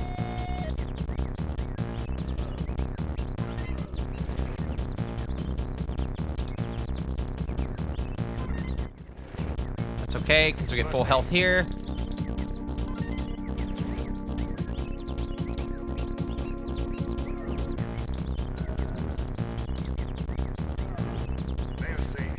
Get these globule launchers out of the way.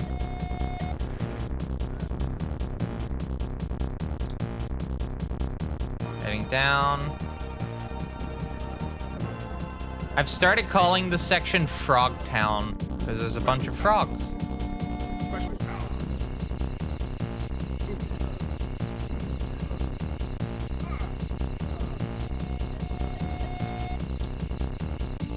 I also think there's like a science fiction B movie called Hell Comes to Frog Town.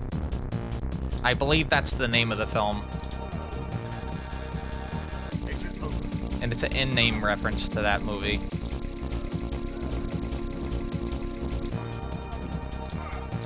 That's okay. Gonna do a quick heal there.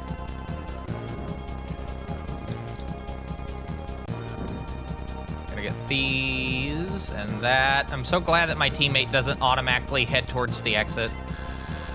That'd be such an annoyance if that was the case.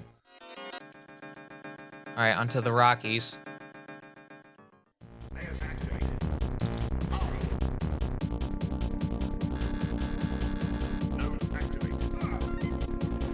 Gonna go ahead and swap over.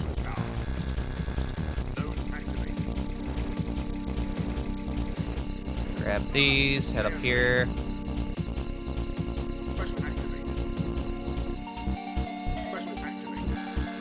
Alright, cool. That saves a little bit of time compared to doing it the way I've been doing it. Second ad break coming up in a bit. Intermission will be after this run, though.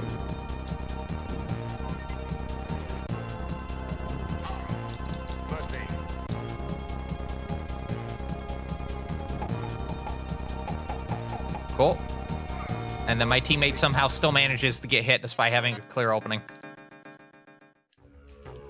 This game.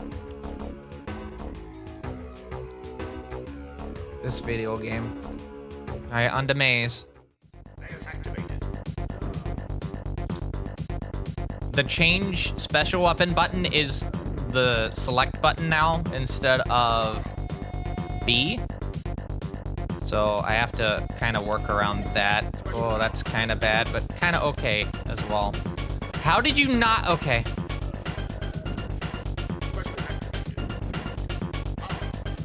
You know what? I'll let you have it.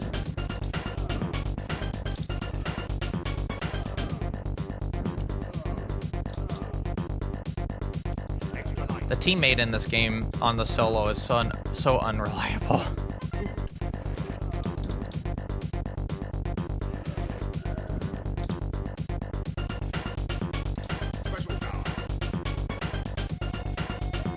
Need to heal at least once. Or fuck it, I guess.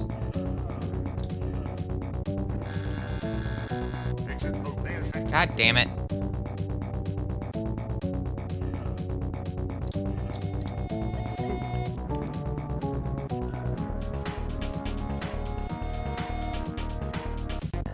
Right, get that. Grab the keys, head up. They didn't immediately run headfirst in the danger. That's what I mentioned in my submission for this game for GDQ, is that the CPU just likes to run straight headfirst into absolute danger. And they do. And it's a constant push-pull fight to prevent them from, you know, taking a death constantly.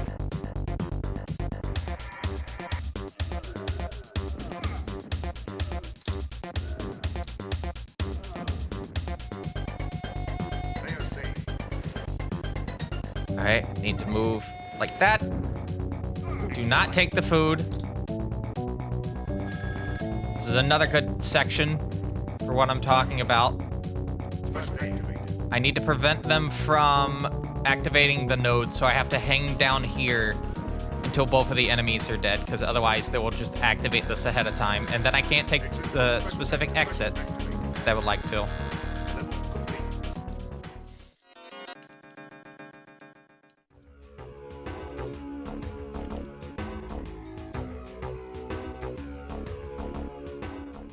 Onto Peter Gabriel's Steam.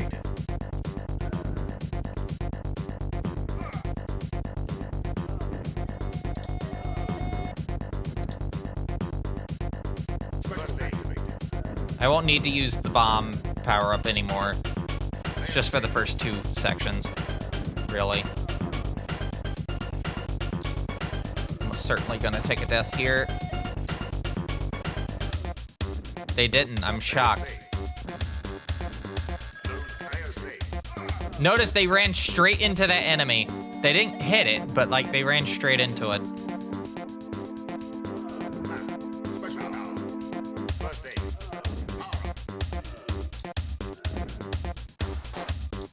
Cool. If you wait long enough, both of those orbs will spawn in.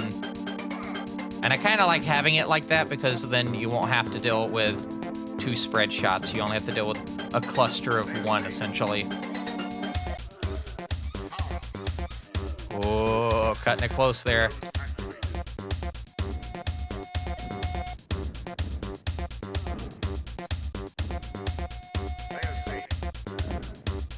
Cool.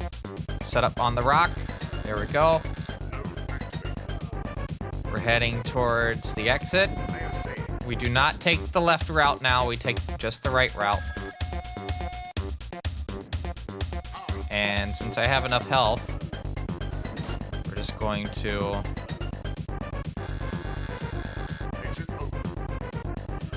I'm gonna try to get this enemy out of the way so my teammate can just go straight to the end. Yeah. Them taking a death right there would not be good. I don't think they've taken a death at all so far. I'm the only one that's taken a death so far. What the fuck? I mean, that's good. Every time I have to revive my teammate, it costs 500 pounds.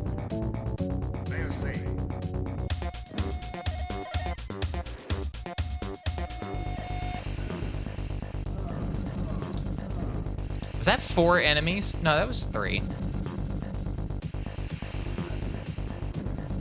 Taking my time. Yep.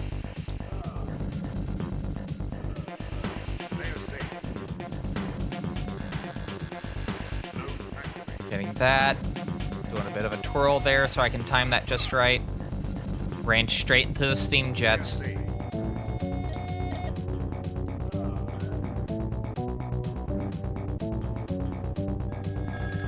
Whoa! Don't you fucking do that.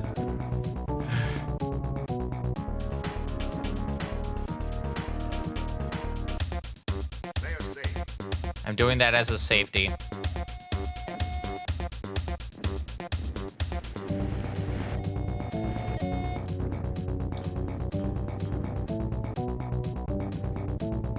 Quick shoot. Cool.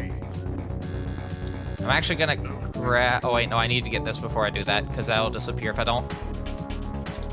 Well, what a good time for them to take a death, because I don't actually have to pick up the thing if I want. And you know what? I'm not gonna. I'm gonna do the finale. As is. Because I just realized if I do this just right, I don't even have to go through the rest of the bullshit in this level.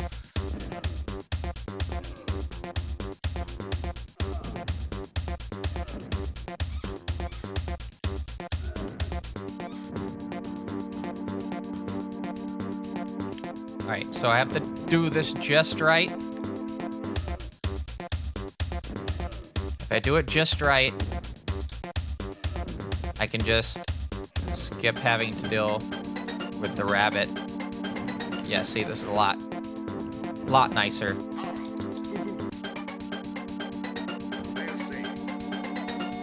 Can't avoid that one, though, unfortunately.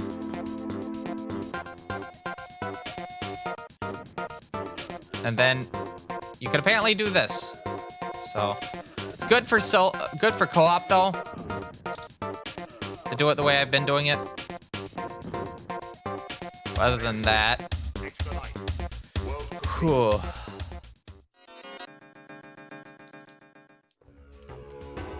All right, none on the beginning of World 3. But to the pits. Layers activated.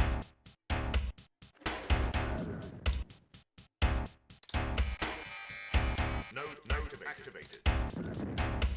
God damn it.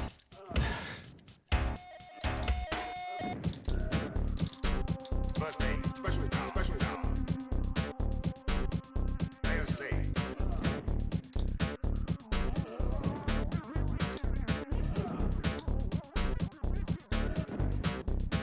I keep forgetting I don't have to do that.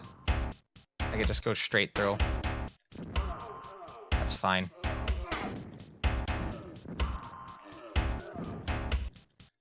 I'm gonna restart this level just because of that. It's okay, we're already halfway through the game. We're kind of committed to this run at this point. I believe my estimate for this is 28 minutes for GDQ, so let's try to see if I can get under that. First aid. Layers saved. Actually, we're just gonna keep going. That's fine.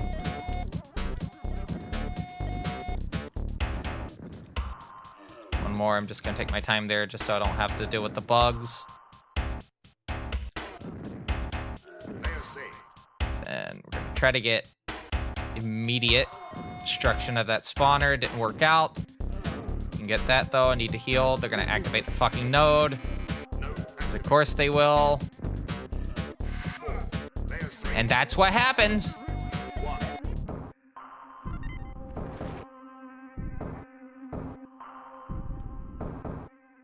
Alright, through the maze.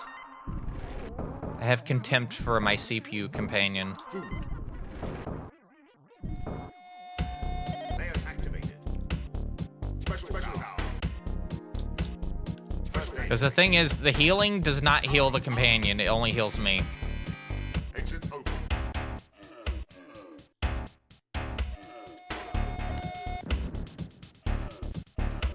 Level complete. And I have to move just like that so they don't get into a weird predicament. Layers Alright. activated. I'll say this, I'm very impressed that they've made it this far without losing all their lives. Layers activated. Restarting that. Layers I do want to make sure I have a particular amount of lives, though, going to the last one. In theory, I really only need 2. But when I have an actual human companion doing the other character, that makes sense because, you know, they can actually focus on what needs to be done. Layers activated.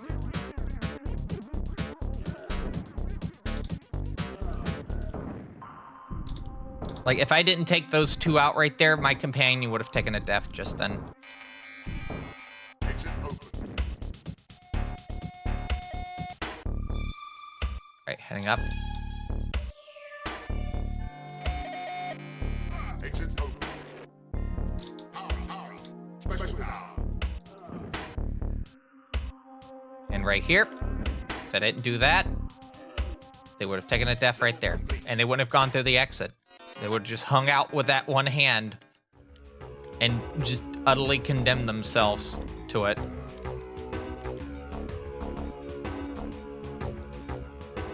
All right, onto reverse. This is gonna suck. Layers activated. This level is going to specifically suck. Layers activated. Monster. 4. Out of the first 3 worlds, this level is gonna suck the most because of the CPU. Layers saved.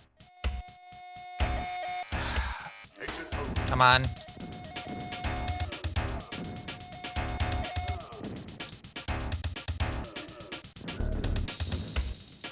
Layers saved. Gotta hustle.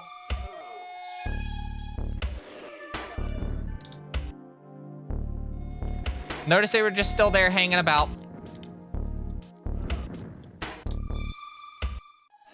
Don't fight, just... Complete. Ah! Okay.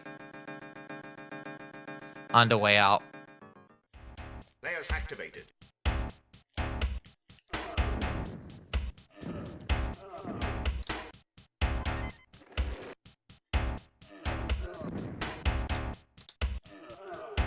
Layers saved. Shield. 5. With the routing how you do it for the co-op, you will have the super shield by then. Layers saved. By this level, you can use it once to get that through that initial section, and then you mostly only use it one more time near the end. I'm actually having to miss out on money because I don't have it. Special power. I would have just ran straight down to the far end.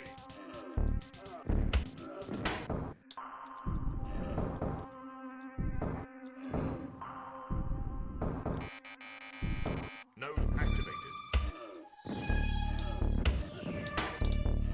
Layers saved. Instead, I get to do this.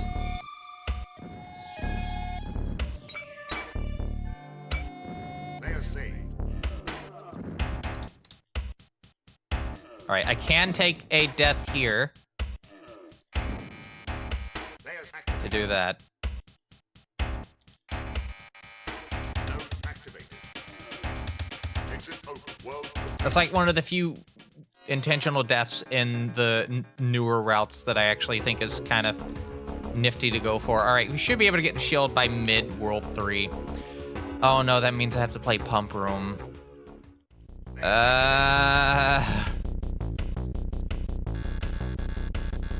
activated.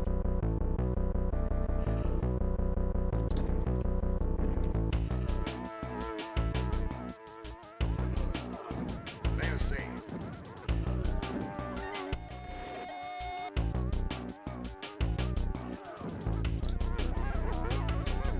Okay, here we go. Activated.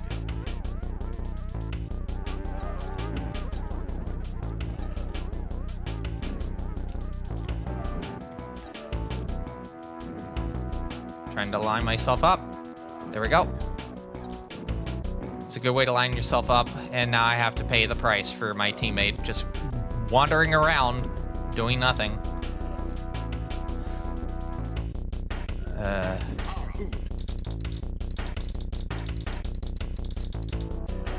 I wish there was a way that you could just do solo, like just one character.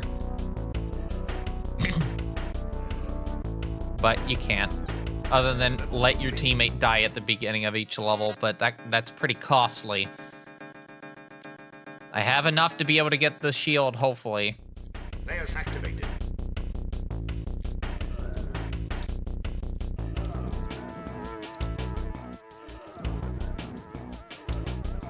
I'm going to let them pick that up. Come on. You're not gonna pick it up? I see. Extra life. Thank you. Layers saved. I did find out right here. Why do I even need to bother? They took the brunt of it with their body.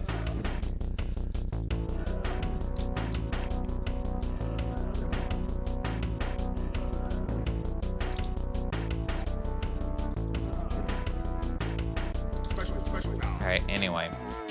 I'm switching over to the bomb here because I have a bit of a Layers activated. plan. Fuck it, we're doing it. We're just doing it. We're doing it like this. Special activated. Special activated.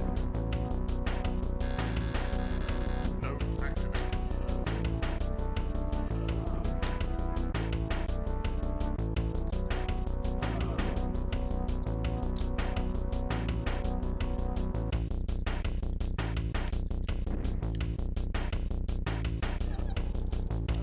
My teammate is almost certainly going to take a death at the end of this level, unless I take my time and kill the enemies. Which I should not have to. First aid. First aid.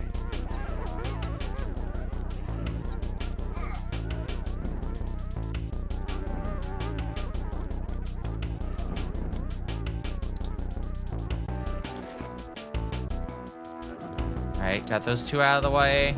Got these out of the way. Layers activated. I'm not gonna complain about that, and you know why? It's because I'm done with the level anyway.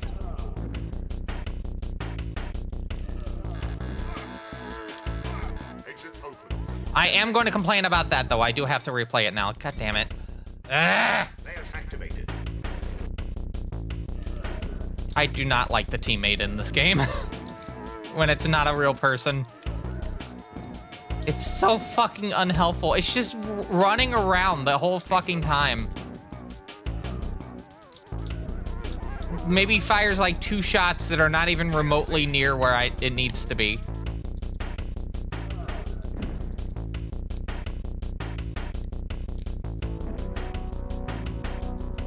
Teams, you need to increase its intelligence level. In a speed run, get out of here.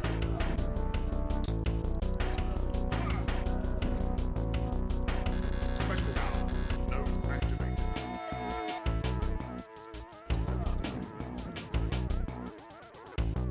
Special power. Node activated. All right, one more.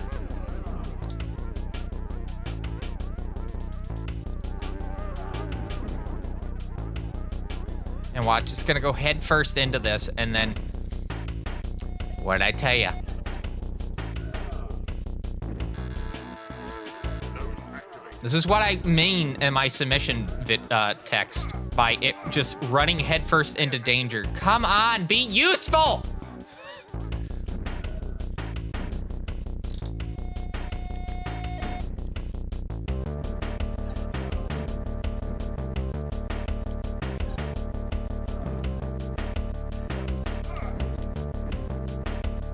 First aid activated.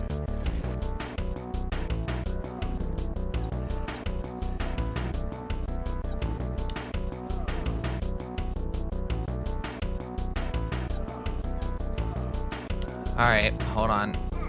We're taking the ultimate of safeties.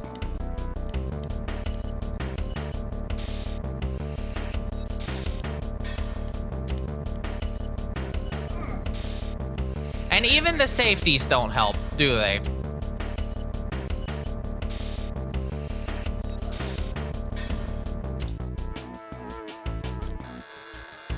Complete. If I don't get the shield here, I'm going to cry.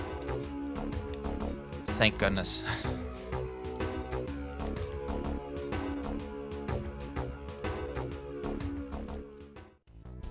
Layers activated.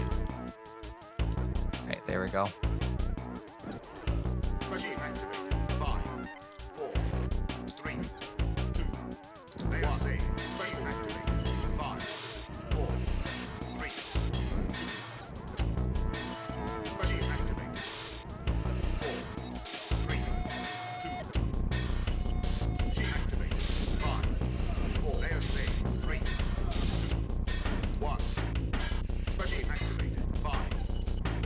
Right, that's the last one.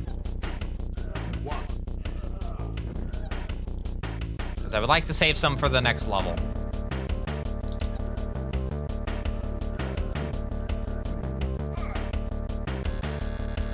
If my teammate takes a death here, I could not give a shit Exit open. at all.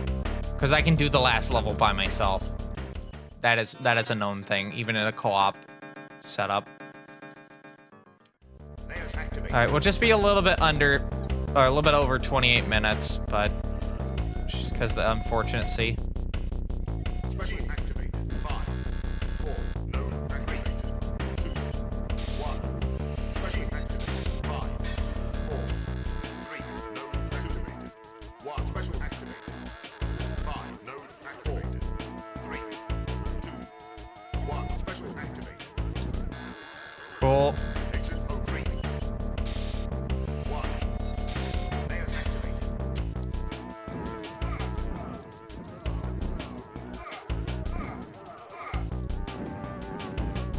All right, here we go.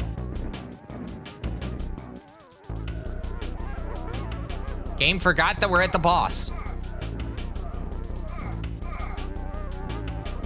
And time.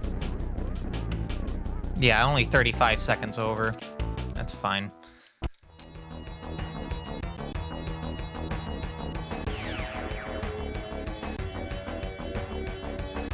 I have guided you here so that you might set me free.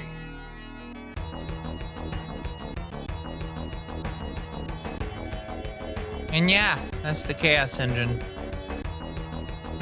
It's such a nice run for my submission video. And then tonight, the AI in the game, the CPU, just decided, you know what? I'm gonna run into everything.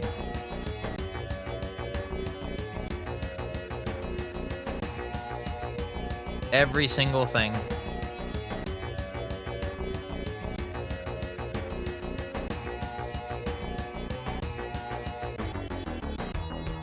Anyway, that said, we're heading back to the desk. Always set up for the next game. And actually, no, I don't know why we're heading back to the desk. We need to head to this screen because we have intermission now. I had completely forgotten. It's gonna be 7 minutes.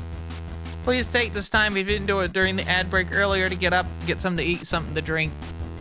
Go walk your spider or something. I don't know what type of pet you have, but like, don't just sit here for 6 minutes. Or 7 minutes.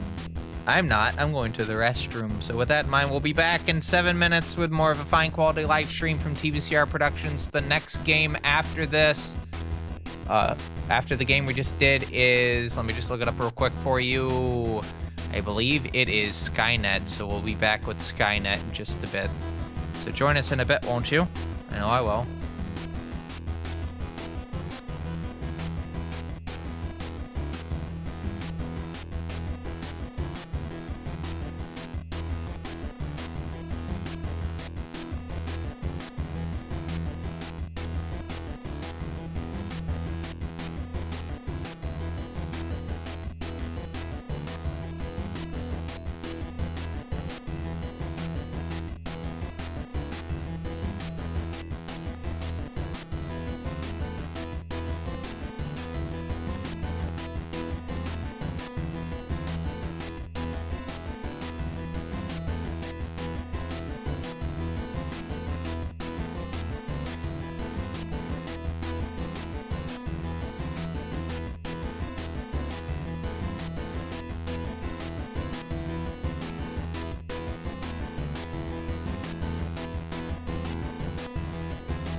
Looks like I'm a little bit overtime. There's a reason for that.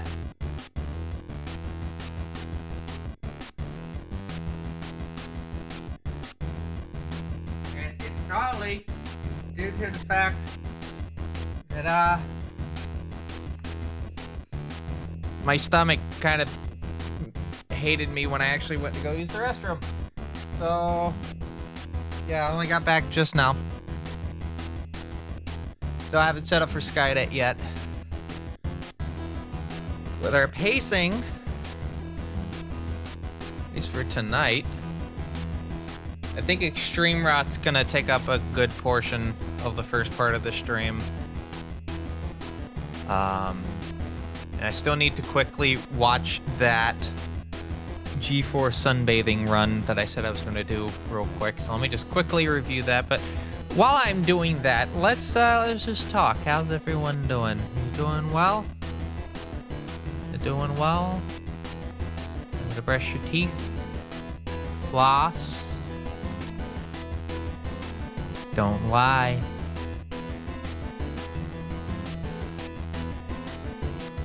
Maybe you have, maybe you haven't.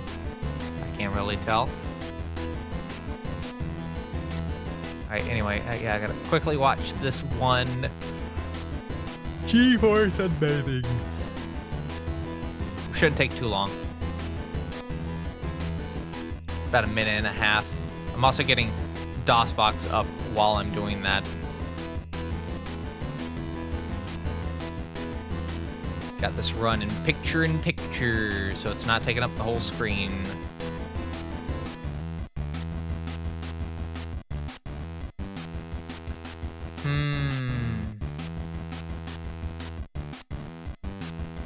Oh yeah, I did notice, I did want to mention, so I did notice that the new Marathon game does actually have a SRC board, finally. I had a feeling it was going to get made at some point, but yeah, it's up there now. And I've messaged, it looks like Jake the Alright, the YouTuber, is one of the people that have submitted times for it, so I've just messaged regarding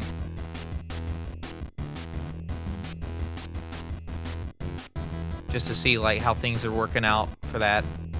And if they would like to use the Marathon Runs Discord for talking about strategies and whatnot. I mean, if Tarkov can have speedruns, so can Marathon. Times for what? The new Marathon. The new Marathon has speedruns. Quite literally, you can go on to SRC, you go in the search bar, you type in Marathon, the original one will show up first, and the new one will show up second.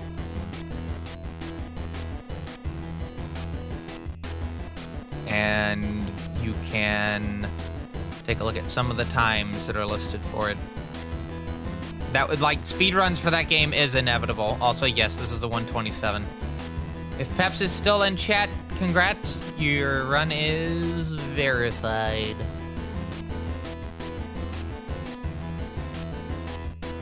With that in mind, we're gonna go get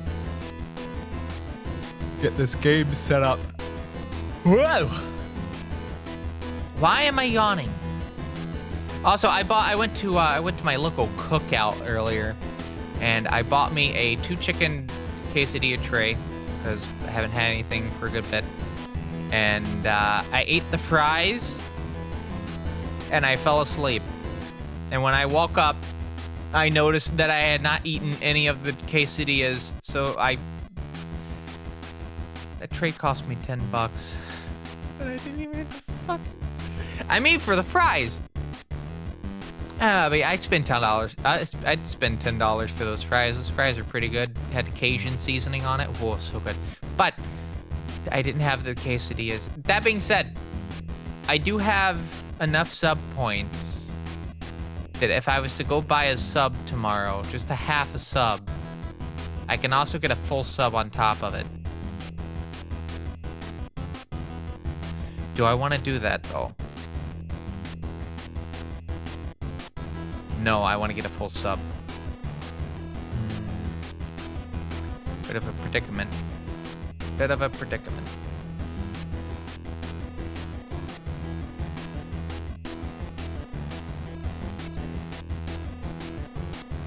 Alright, cool. DOSBox is open. DOSBox is doing that thing. Fit to aspect ratio. Aspect ratio is 4:3. Yep. For scalar. Oh dear.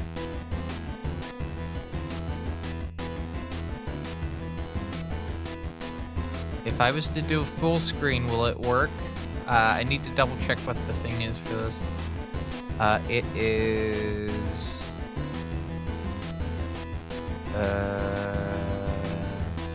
I forgot DOSBox X supports PC98 support.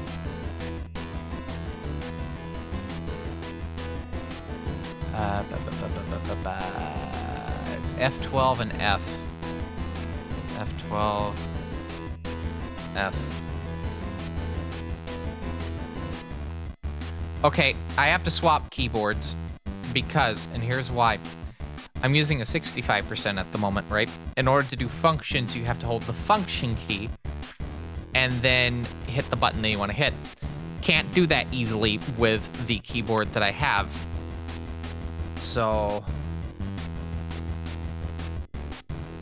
Wait, how the hell does this work?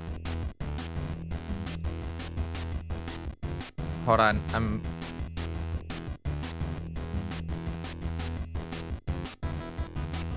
I don't think I can plug this into the side. Yeah, that won't work. All right, I'm not gonna have a keyboard for my Mac for a bit. Because I'm still using the one that came with this keyboard. I need more USB-C cables. I know that's a bit shocking to think, but...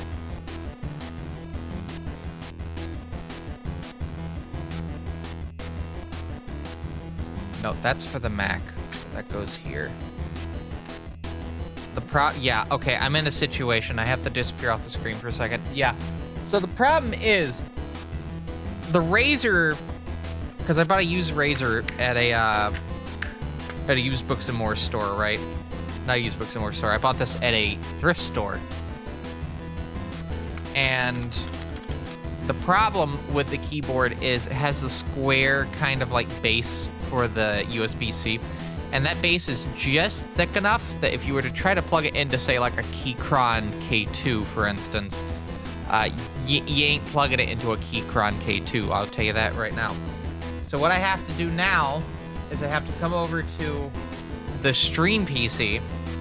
I have to take its keyboard, and I have to use that for the run because I cannot use the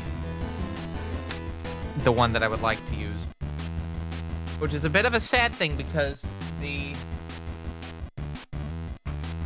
Keychron K2 has actual, like, proper cherry switches. This other keyboard does not. This has optomechanical. So they're mechanical switches in a way, but that's not what actuates the switch. That just handles the key presses. What handles the actual actuation is beams of light. This has a little bit of a consequence, though, when you do that, where if you were to take the... Okay, hold on, stand by. If you were to take the keyboard and... Oh, no, that's not full screen. All right, it's being stubborn.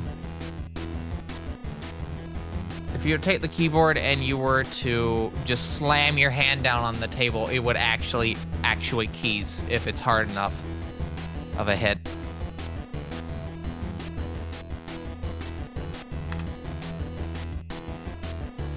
I guess I'm using this one. The problem is it's not like, it's not properly like cropped. It's just gonna cause like a big, massive, like, bezel. You'll see what I mean.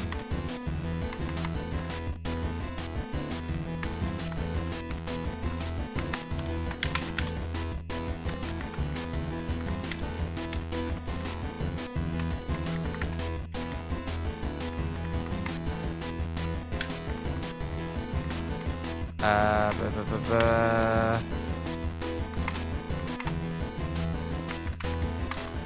just make sure this is how it looks.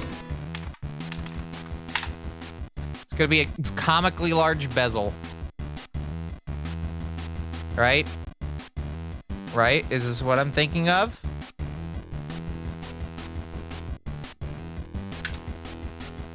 All right, you're getting bezel. Sorry.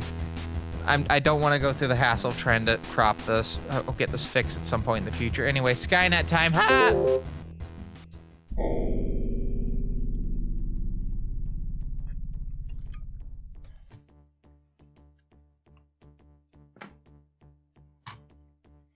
Imagine being my neighbor. It is 1:47 in the morning, and you're lying in bed. You're trying to go to sleep. Your cat's nestled beside you. I know they have a cat. And all of a sudden you hear your neighbor going, "Hap!"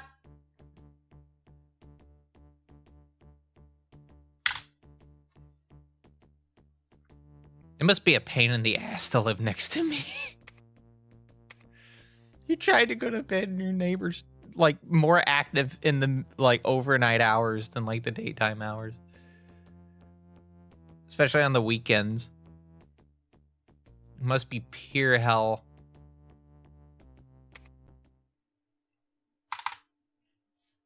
All right, let me make sure that the controls work correctly, and then we will get going with this. Oh, that is too high definition. Too high definition.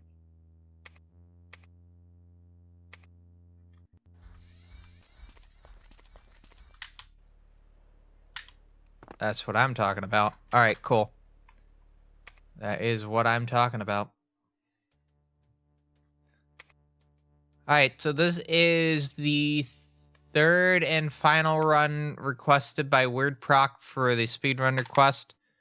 After this, we'll be heading to Rise of the Triad, Extreme Rise of the Triad, but that will be done in Ludicrous Edition, specifically because DOS Rot likes to crash too much, and I would like to not have to constantly restart that run because of it. Anyway. I'm going to start in 3, 2, 1, go. All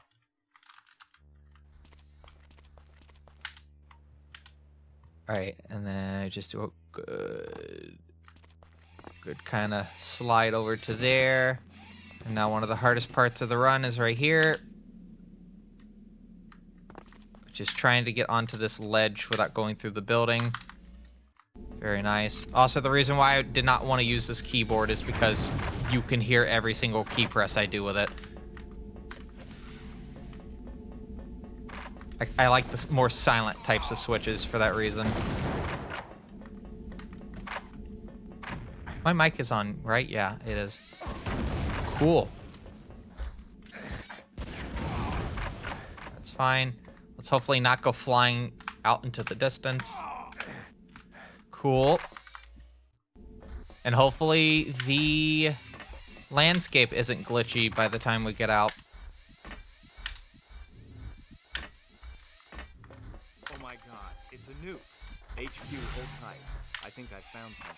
I think I found something. Glitchy. The freaking bots Oh, are no, all it's over fine. me. I'm heading for the Jeep.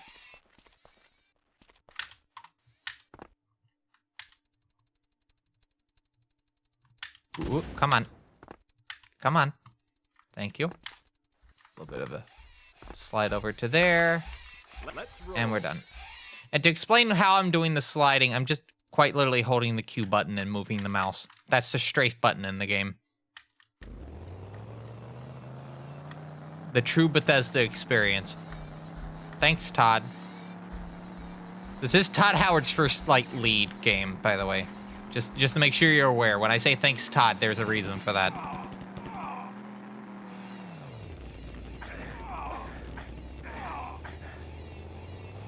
He worked on the game prior to this for Terminator, which is Future Shock, but he was not the lead on that. This is the first one where he was the actual lead on the game. Lead developer. I would say I want to go for the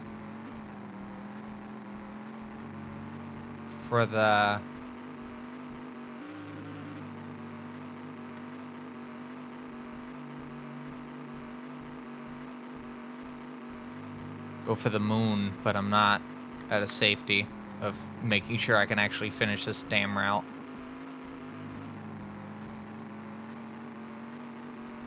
Oh no, it happened.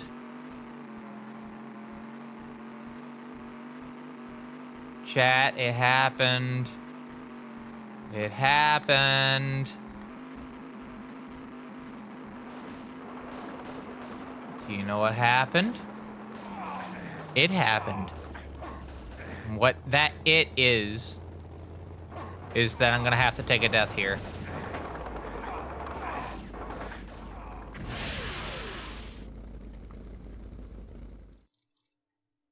Mic is on what? I was asking if the mic was on. Like, there's no, like, what aspect to it. It's just, is the mic on? Okay, good. I saw it was on. I can't see the indicator that the mic is on. The mic is blocking it.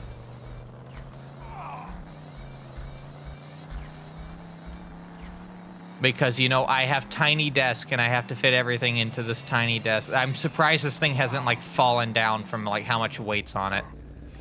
How is Mike? I don't know. Let's ask Mike. Mike McMahon, if you're still here, how you doing? You doing good?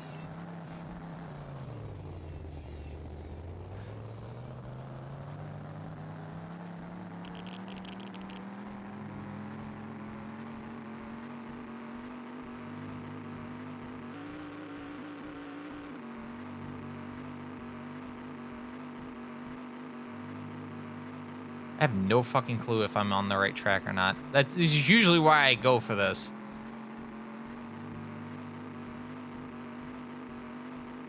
I'm gonna guess that I'm on the right path.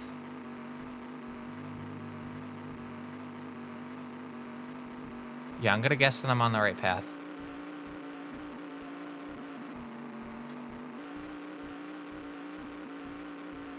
I am somehow not on the right path. All right, I need to restart the run. I need to restart DOSBox. Okay, never mind. No, I need to Oh, that took forever. Oh, that's not good. That's not good at all. Also, you can't go back to the main menu from here. You have to begin game to go back to the main menu.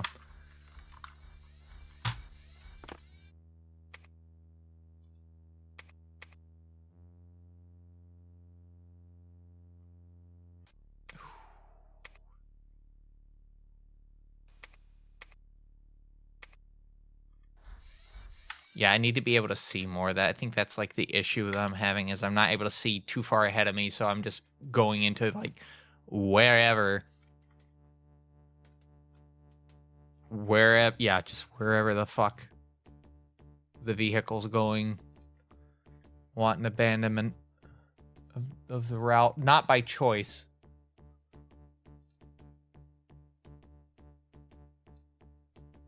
All right, anyway, we're gonna try again now. Hopefully this time we can get good progress made.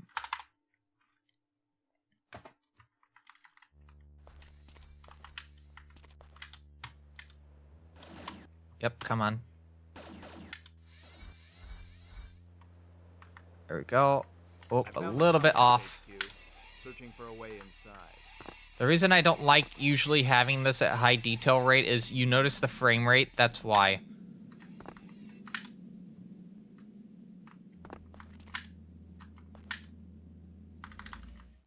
All right, here we go.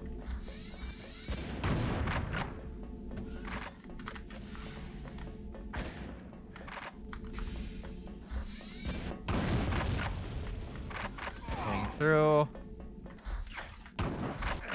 Oh, that went right past it. All right, and for right here, for me to clip through this, I'm holding the Q button and I'm strafing. And I'm also moving the mouse in the direction I would like to go through. And if you do it enough, you can just go through anything. And I do mean anything. You want to go through a wall? Fuck it. You can do it. Just strafe away. Oh my god, it's a nuke. I'm getting the HQ, hold tight. I'm getting the... I found something. bots are all over me. I'm heading for the Jeep. Right, and then we go up. That is so loud. The keyboard press is so loud. I'm very conscious about, like, slamming down on the keyboard. The mic is less than a foot away from the keyboard. Just a note. Audio stuff is just a pain.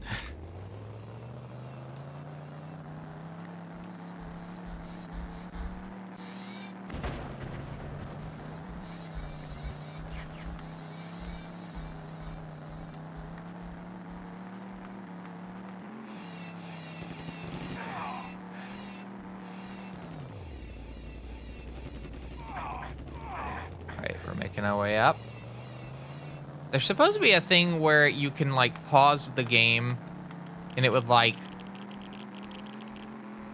Whoa, I did not do that. What's going on?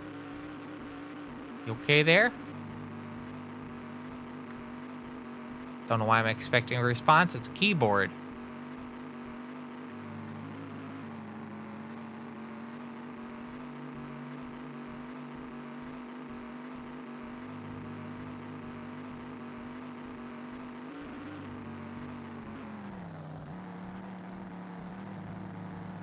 I feel like I'm jumping off of this a bit too early. So as a test of this...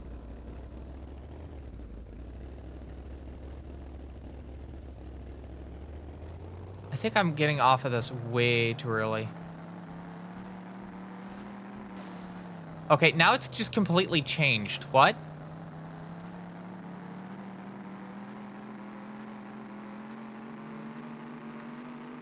Oh no, I think I was on the right track.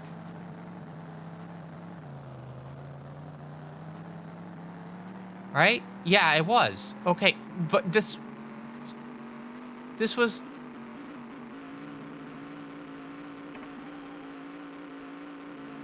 Chat, I swear I'm losing my fucking mind here. That wasn't there a bit ago. There was just a flat expanse of just land, and now there's this city and... The timer down Okay. should be to the northwest. If anyone is interested in going back through the VOD and seeing if I'm losing my fucking mind, but I swear that town was not there until I, like, turned around.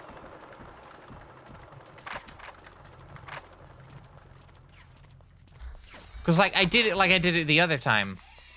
Okay, is it, like, procedurally generating... Not procedurally generating. Does it, like, spawn in the town after a certain trigger thing? And if you don't do it, it just spawns in nothingness? That... I'm gonna be honest with you, that's the most Bethesda thing I've ever heard. If that is actually the case.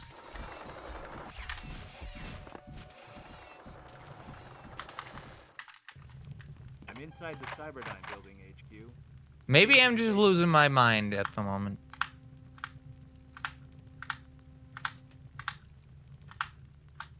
Cool, didn't die. Part 2. Gotta go for that building. Gonna save.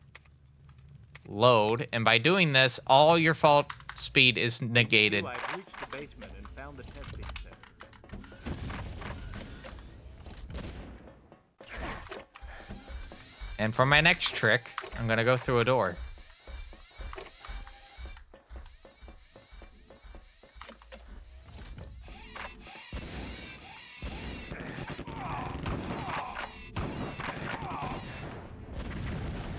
Okay, I do need to get this out of the way because it will block me. Not block me, but run into me if I don't. Alright, I'm gonna do a quick save here just to be safe. Don't need a lot of movement here, but I do need to immediately move as soon as I get through it. This causes the two Terminators right here to kind of get stuck. There we go.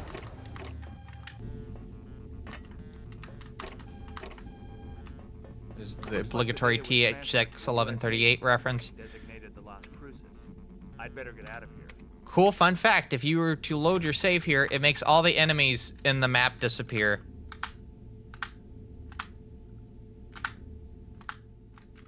So yeah, they're just gone. Lol. They're trying to seal me in.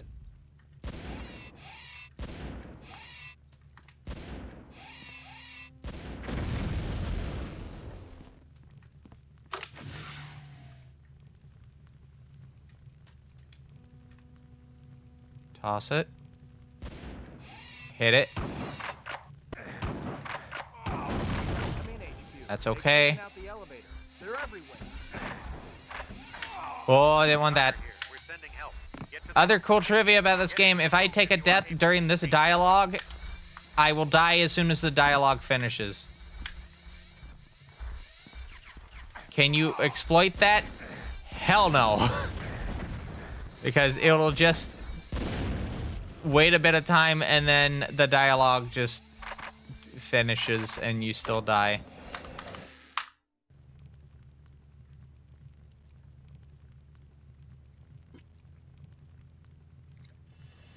That would be very funny if we could, though. Very, very funny. I'm out of here. I'm out of here.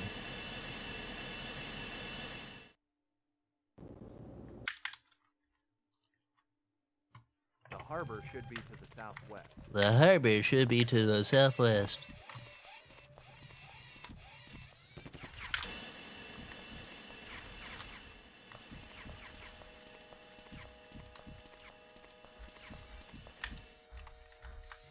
So we're falling down here. We're picking up a bunch of stuff.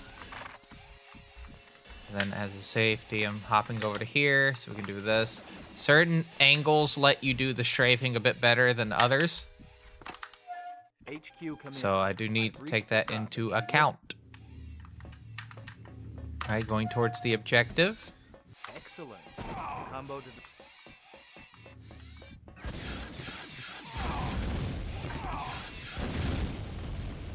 All right, cool. It's just to prevent a Terminator from being right here as I'm waiting for the dialogue to finish. What the hell was I that? could have just headed straight to the end, but I would have taken some damage before the level went to the next one. All right, hopping over.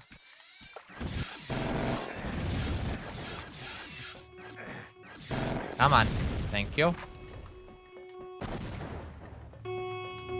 Flashing lights, by the way, you should expect this by now. Well, some of you might not. Some of you might be new, and in that case, what a fun time to join. Just blinking lights all over the place. Torpedo tube. And head impacted in the gate. Oof, brutal. Next ad break coming up in just a bit. As a reminder, this is a fine quality live stream from TBCR Productions. Speedrun request for March 2026.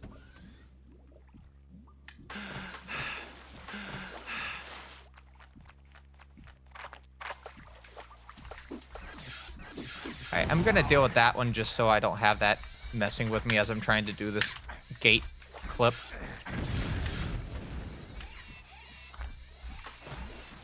I got that one, cool. That one you quite literally just strafe and jump and you clip through the gate.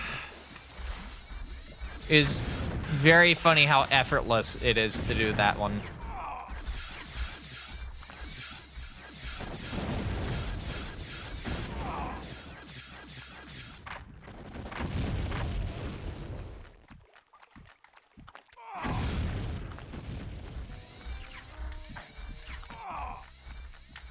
Alright, here we go. Oops.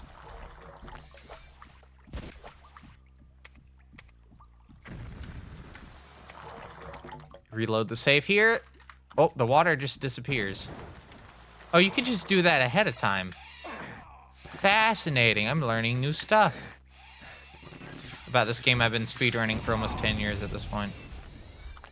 9 years. I started this in 2017, I believe. I just realized this is going to make this part a lot easier. Because I don't have to swim. That's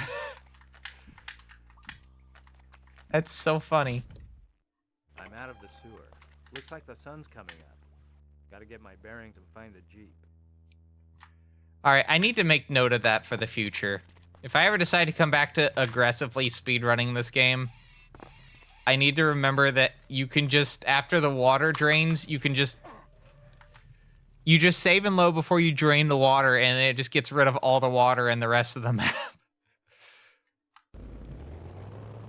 That's very nice. It would speed that section up a little bit walking towards the thing. So you'd save a couple seconds by doing it. Actually, I should test to see if that's doable in the whole map. Not just that one section. I just save and load in the water and see if it just makes the rest of the water disappear.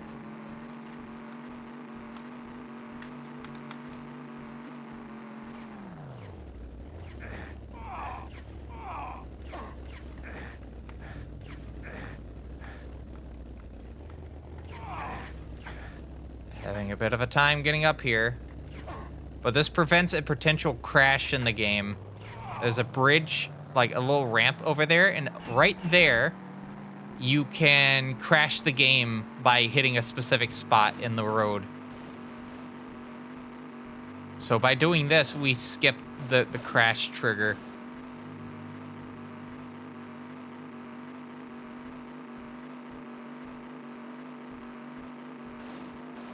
What an eclectic set of games I speedrun.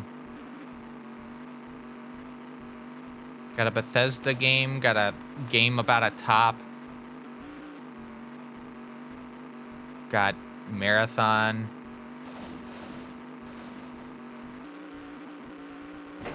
Cut off.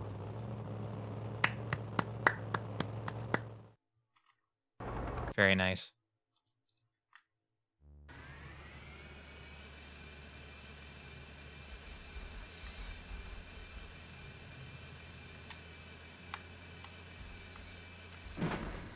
Oh, yeah, you have to hold control to do the funny strat.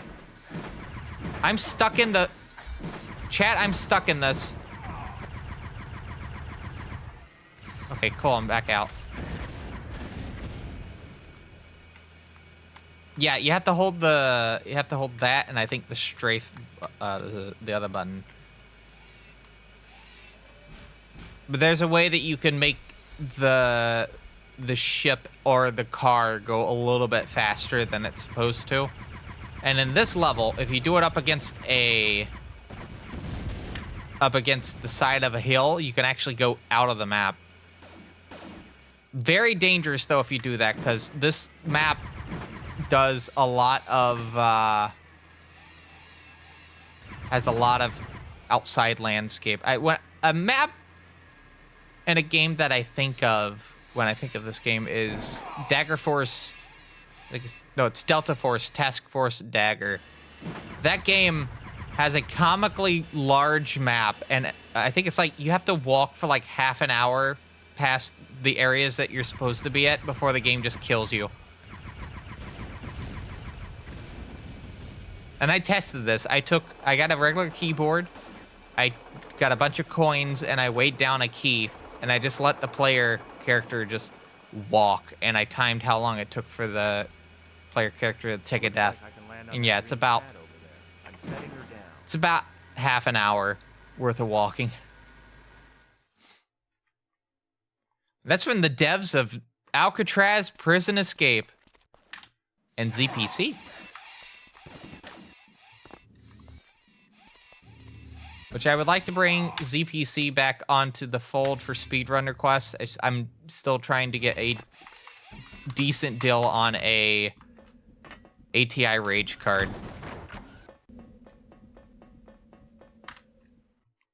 Once I get a good deal on that card, I will get it. I will get it shipped to my house. I have to reinstall macOS. Because, okay, I need to explain the issue for people that are unaware with my Power Mac G4. It has a... It has an issue. Wait, 1551. Is that a fucking PB? Hold on. Oh, the phone. Hold the fucking phone. Hold the phone. Hold the phone. I did not just fucking PB on this first goddamn try. First full fucking run. I did not fucking PB on this. Fuck off. I did not. I got a 12. I was about to say.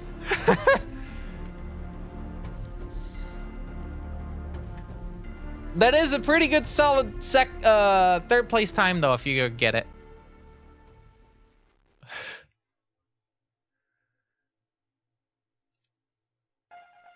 Also, think about that for a second. I got a 12-minute run in this game.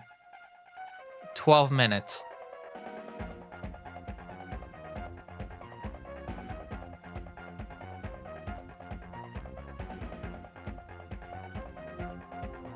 Okay, so that is the end of Skynet. And now we enter a very interesting bit of territory because I'm going to have to be outright frank with you, everyone. I haven't practiced or done any runs of Extreme Rot in a good bit. So this leads to an interesting situation. We are going to do this, but the question is, how long will it take for us to finish? This is why I was alluding to the fact that this part was going to take a while out of this stream. But it has been requested, and I'm usually not one to say no to a request for a speed run. So we're going to do it. I'm going to... All right, smartass.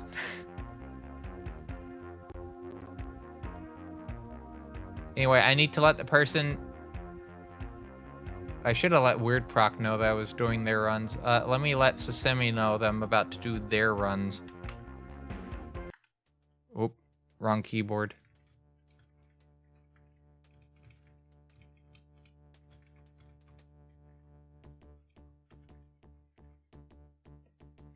Anyway, back to the desk. Always set up for this. This shouldn't take too long to set up. This does mean that I still have to keep this... Oh boy, I have to keep this keyboard for that run. Oh no. I just thought about that. No, I don't actually, because I have it set to T and the mouse. We're switching back to the Razor. Well, the Razor that is actually kind of quiet.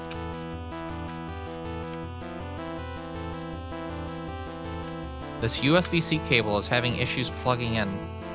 I don't know what I feel about that. Alright. Let's get the keychron plugged back into the Mac.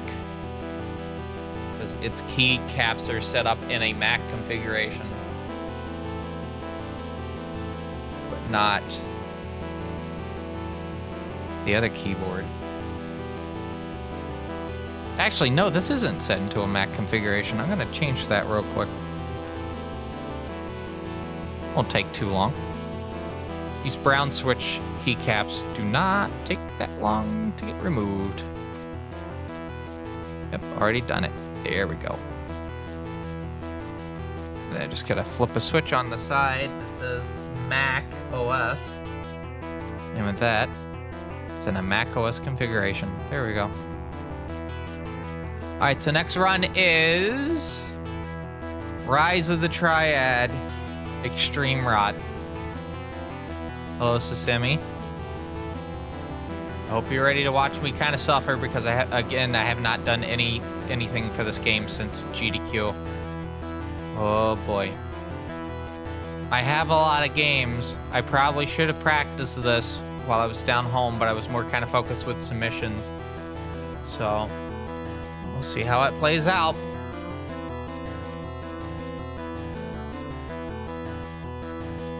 I am gonna start the game, like in-game momentarily, just to make sure I have the controls down. It's just gonna be for Dark War. Once I know for a fact I have that down pat, we will get to it. Oh no, it's processing Vulkan shaders, everyone. It's gonna take 15 years at this point to load. I kid, but... Hello, Mayfrinthia. Getting slowly closer to your camel tree run. We had some trouble with Chaos Engine. A little bit of trouble with Chaos Engine. The AI companion was not wanting to cooperate with things. Luckily, we were able to get through, though. we're heading into the next person's requested run. So your run is in slot 7. At least in the list. There's more than 7 runs technically ahead. We still have Extreme Rot, which we're about to do. Degen for the Amiga, which is the only Amiga run in this whole list so far. We have 2 runs of Fort Boyard, 5 runs of Wheels, Alien Cabal, Chub Gam, and then Camel Tree. Which has the label, I must note, can music, you fuck. Had to make sure I noted that. All right, I gotta turn the music to my preferred music. All right, and then I'm just gonna go ahead and cut to the desk. And then, yes, with the outfit redeemed for the Mel Knight, and that's the only outfit redeemed so far. The other, yeah, and with a paddle. I thought I mentioned with the paddle. Maybe I didn't mention it. But yeah, all stages normal with the paddle, Mel Knight outfit. And that's the only one with a designated outfit for it. Although, as a note, you can always put in a outfit request at any point during this, and when I have to reset or when I finish a run, I'll switch over to that. Doesn't have to be specifically for the run.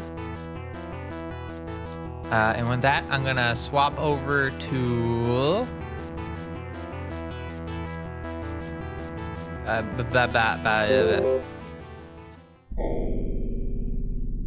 Yeah.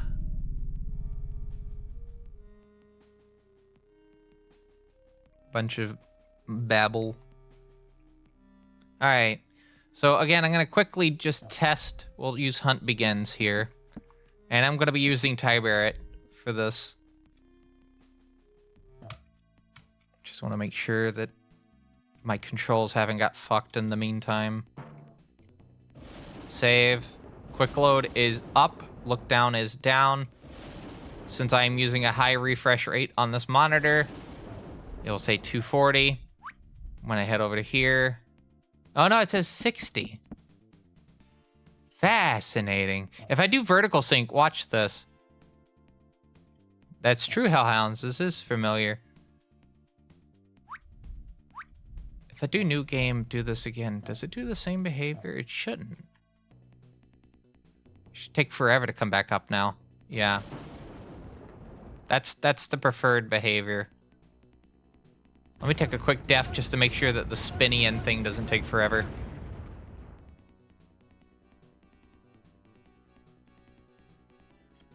Oh no, I need you to...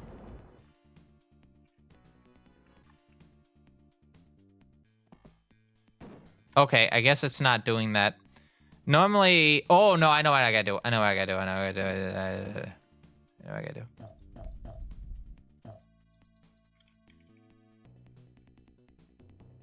Gotta pick up this. Go again. And need to not hit anything here. Alright, cool. That's what I wanted to double check, because for some reason, the refresh rate of the monitor and vertical sync can actually affect how long that takes to load. So I want to make sure that it's loading at the correct speed. Yeah, at the correct speed. I need just one thing real quick. It's the little monitor that I'm staring at. That's what I need to correct a little bit. I'm looking a little bit too high up. Higher than I should be.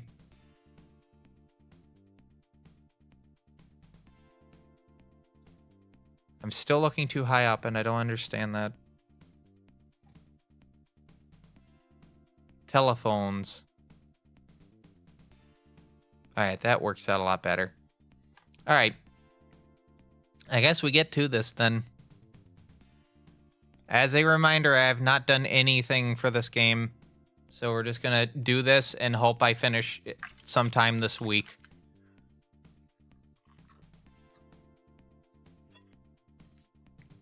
I'm gonna go ahead and open my next soda before I begin though, so I don't have to lose time by opening it.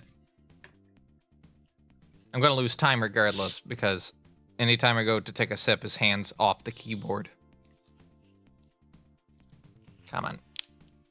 Yep.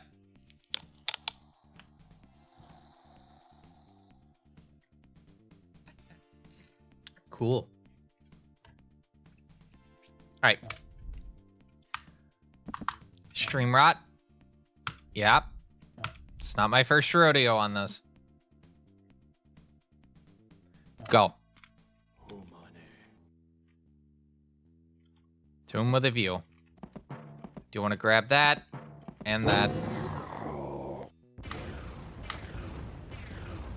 And you just don't bother with elevator music here because you're already, like, trying not to die.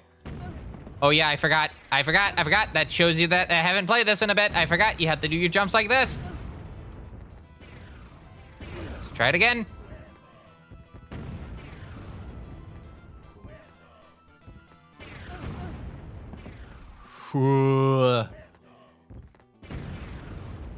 What am I hitting? There we go.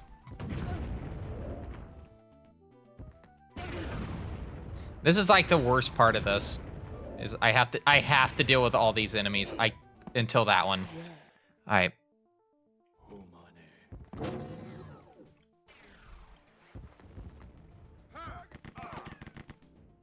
Alright, so we need to do the bottom parts here first.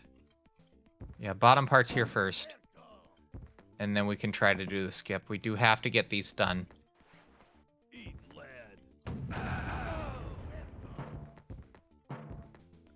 Because this gives me the way out. And then this next one will give me the key needed to actually finish the level. I can do that. Hold on. It's me going off of mental memory right now.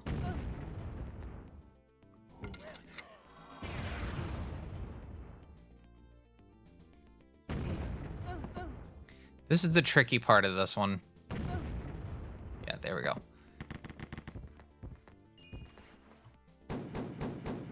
And the other tricky part is I need to be able to get a... Oh, it's over here. I need to be able to get an MP40 at some point. Oh, no, I fell. Come on. That enforcer is going to be right on top of me.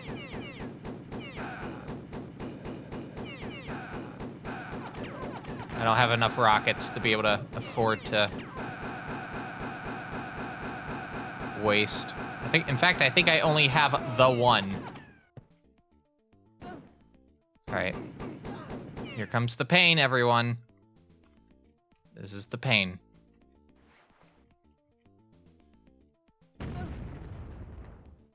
Well, that's cool and all, but that's not what I wanted. I have to make that jump. That jump particularly. There we go. Picking the asbestos up because I know better.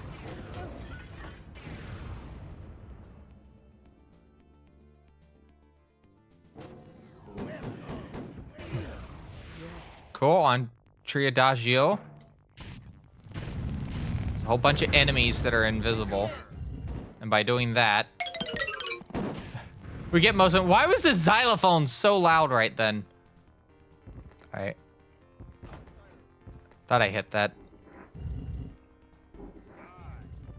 That's right, Terry J. Pendragon. I need to fix the chat thing. Like, I can see the text, like, that people are saying fine. I cannot see the usernames that well. I had to kind of, like, squint a little bit to be able to see who was talking just then.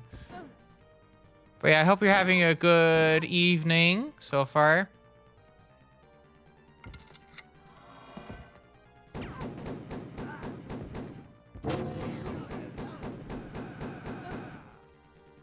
Oh, I don't... No, I still have some. Yeah, there we go. Please, MP40? No. This is like the worst case scenario, by the way. I can go the whole game without getting one. Just want to make sure that you're aware of that.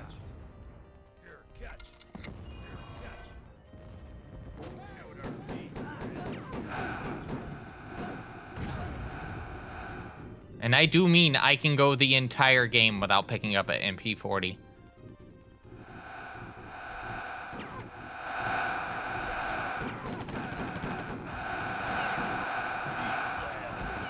That's not good. We're gonna have to go with it, though. Drunk missiles. There is a pickup that I can grab.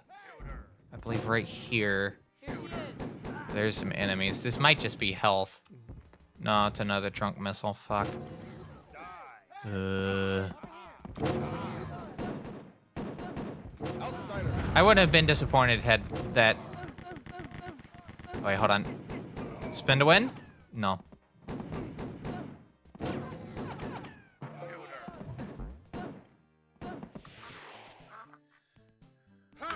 Alright. I need to get these assholes out of the way now. Alright, still nothing good.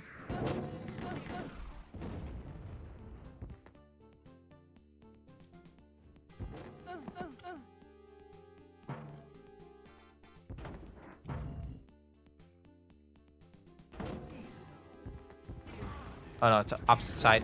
No, it is this side. What the fuck? Yeah. Trying to remember the route, everyone.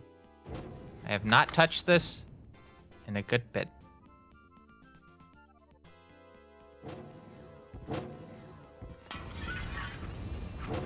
But yeah, I'm in desperate need of actually getting like a setup that actually lets me reliably read the chat. I think that's like the worst aspect of my setup currently is the fact that I just don't have a way to...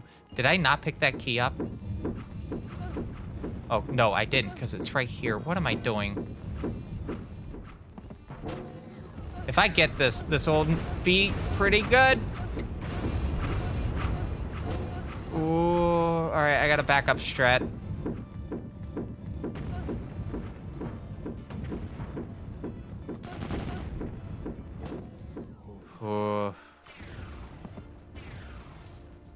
Ooh.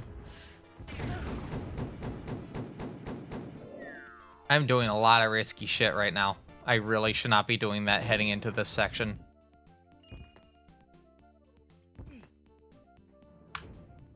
Really should not be. I also need to get my dashboard back up. I'm going to take a bit of a time loss for that. Yep, because it's not even on the page. Right.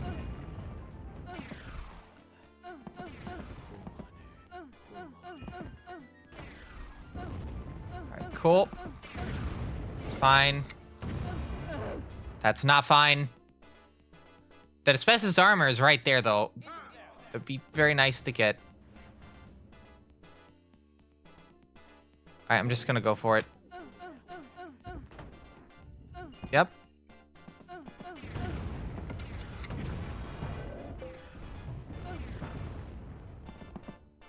Now let me head through here. Just burn through 3 rockets. I do need at least 1 to do the next level. And we get introduced to our old pal. Over patrol. Alright. Need to think this over.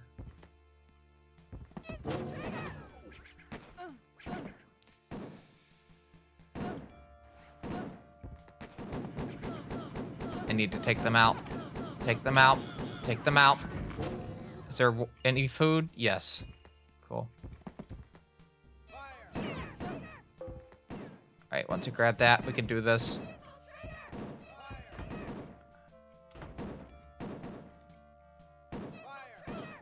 There we go. That is time sensitive. Why is there so many over patrols?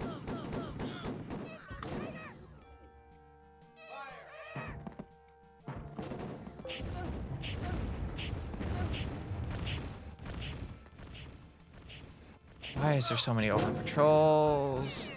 Yeah, I need to go over to here, through here.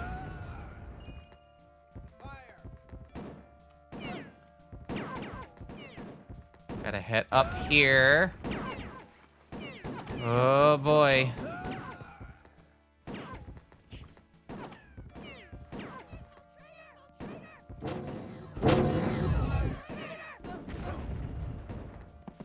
Don't even deal with the bullshit of running around. Just jump. Yeah, you do gotta love doing that. It can act a bit weird sometimes. Hey, get away from there. You're toast. Lad. Alright, here we go. Come on. Come on. Come on, you asshole. Yep.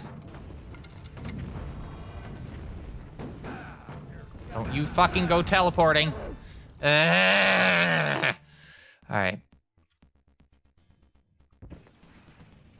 Come on, you piece of shit. Open the door. Open the door. Thank you.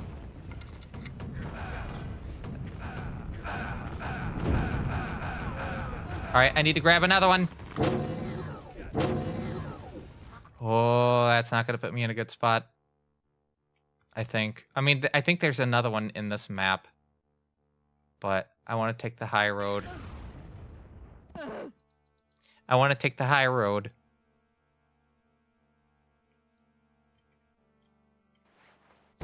Not having an MP40 at this point is really screwing me over. Also, notice they wait until I'm at the top of the stairs to do that. So cool. All right, there we go.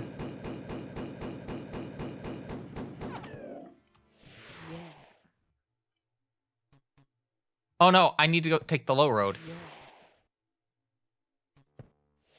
Oh no, I'm actually in a position where I can't. Okay, there we go. I need to take a low road. No, it is the high road. Okay. I'm having a... No, wait, what the f... Oh. Chat, I'm having a brain fart right now. Oh no, this is the worst. This is the worst fucking thing that can happen.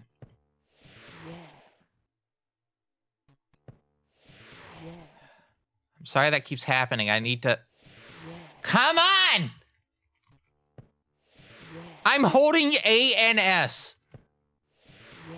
I'm just approaching this with such speed.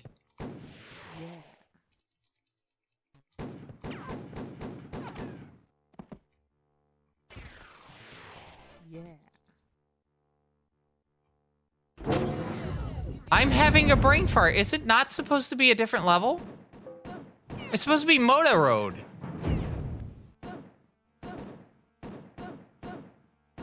Lightning strikes was re-added to the proper level position in Roddle. Okay, that's throwing me off significantly then, because, like, I haven't routed that. Shit, I guess we are doing DOS. Back to the desk.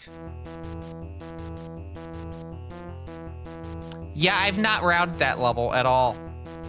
Because I'm assuming it was supposed to go into Motor Road. All right, that shows you what I fucking know. So, yeah, give me a second. You're having to redo this again. Ooh. Install this to my home directory, please.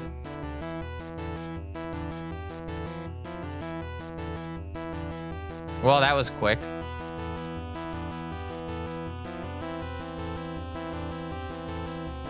Browse local files. Head into EROT. Open in terminal. DOS box.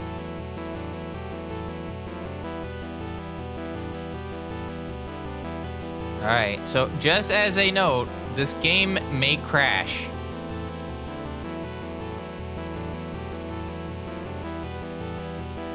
Because,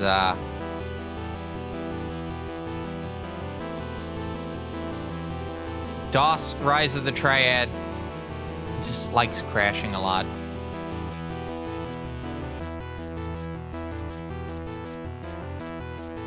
Local share, Steam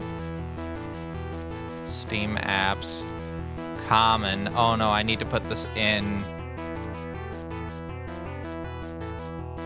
No, we're still doing EROT. It's just I have to switch to something that I can actually finish.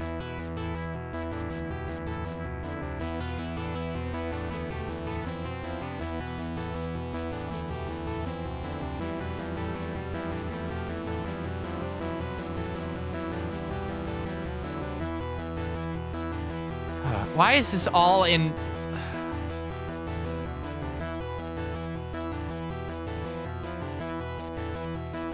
I have to do fucking escape characters for the spaces. What do you mean it doesn't exist? Alright, you know what we're doing? Hold on. Time for jank solution here. Time for jank solution here. It's called taking the erod folder and copying it to my desktop. And then I'm going to take the directory and I'm going to rename it erod. And then I go mount C tilde desktop erod. And now it's mounted. I need to do a quick setup real quick though. In fact, I'll cut you over to it. So yeah, we're just gonna make sure everything's set right. So we're gonna do sound setup real quick.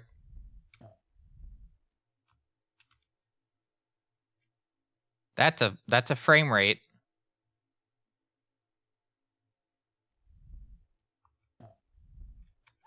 Back. I don't want General MIDI, I want Sound Blaster. I want the FM synth. Give me that FM synth.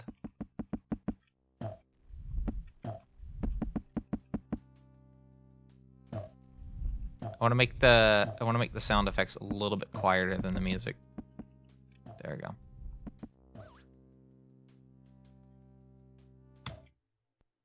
Cool. Modified stuff. Alternate game levels. We want to go down to... Huh. I'm just gonna save and run rot. This was under the erot directory, though.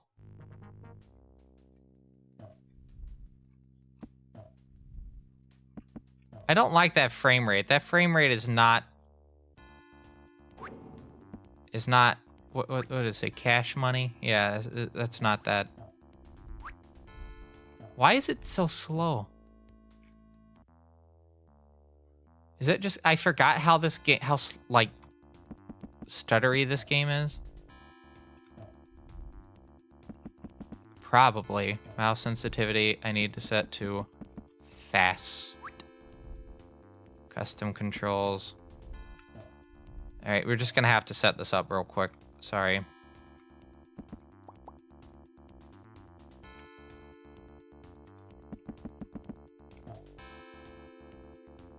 I need to turn that down. Yeah. This is the issue of using a keyboard that is used as 60%. Causes issues. Run, open, E. No, it opens tab. No, tab is hard set to maps, so that won't work. Fires control. No, that's not happening. Strafe left is A, obviously. Strafe left is D. Sorry, strafe left is A, strafe right is D. Look up is space, look down is control.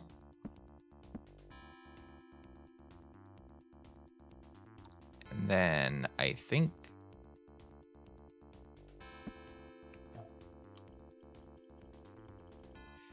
that's C.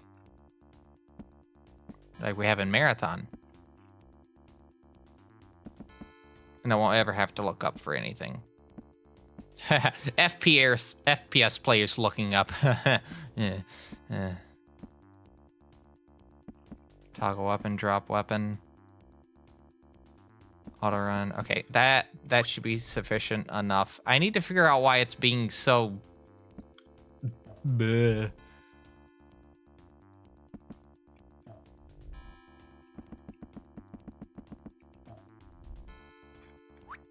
Why is it being so bleh in terms of its, like...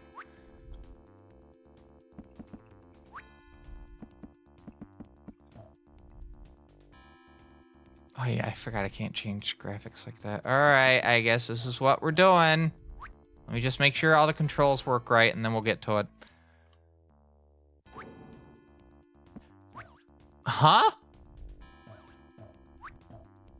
I hit the right mouse button and it brought the menu up. Hold on. Oh no.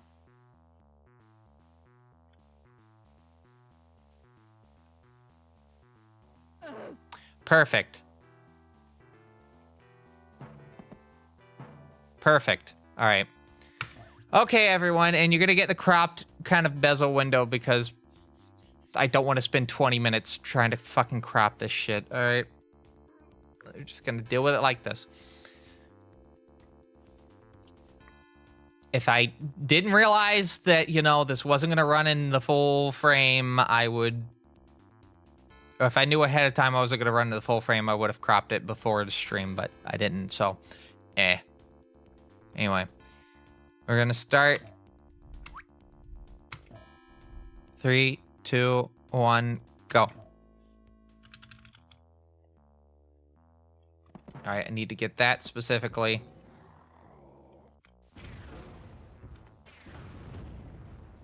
And oh no, I just realized I have to hit F6 to save. Yeah, I have to hit F6 to save. Alright, this is... I have to reset. Because guess what we got to drag out now? Because I was really hoping I didn't have to do this, but I'm going to have to do this. We're going to have to drag the optomechanical keyboard out because I can't keep continue hitting the function button to save every single time. That's unrealistic. All right.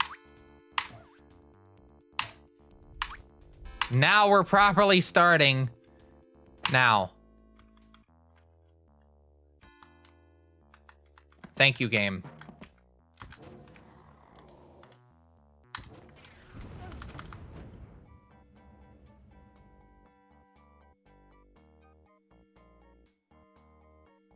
Hear the music fine, right?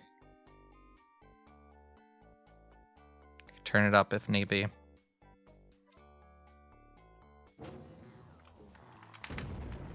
Huh? Thank you.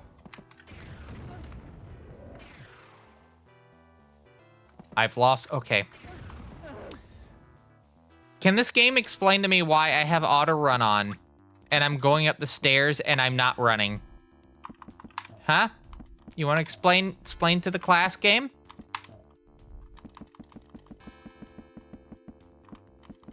I'm moving this to a different button. All right. No, I'm moving this to H. Who uses the H key with their FPS game?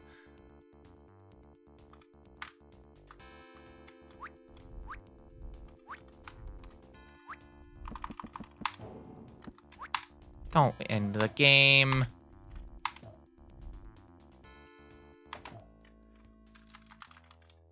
Now, Sasemi, I will point out, if we are not able to get a run going after, like, an hour, you have an option to switch this out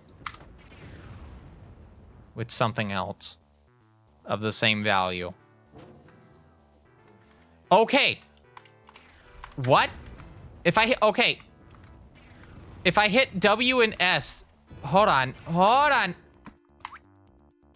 Hold on. What's going on here? Oh! Chat, look at the screen. Can you point out the conflict here? I'm not even going to point it out. Can you notice the conflict going on right here? First person to get it. I'll get the first person who gets this a speedrun quest. Look at it. View it over. There's two options. Correct. The question was what was being conflicting here? And it was, what do you mean I can...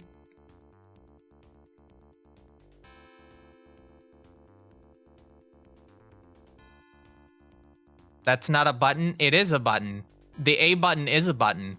What two options were conflicting with the button? I've never seen a game where you can set the fucking escape key, the button that opens the menu up, as aim. Alright, Maverinthia, please think over during this run what you would like. Please don't mention it during the run. Wait until the end of the run. But definitely think it over. Alright, now that we have our conflicts dealt with, let us begin the game. I can't wait to have a lot of fun with Extreme Rot.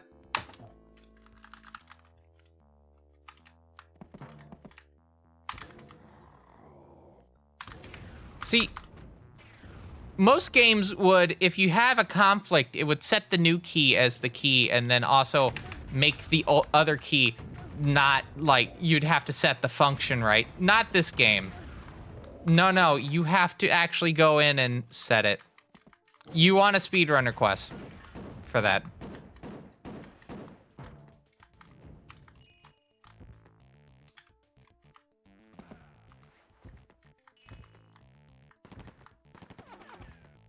So think it over. Don't mention it now, because I got a lot on my plate at the moment.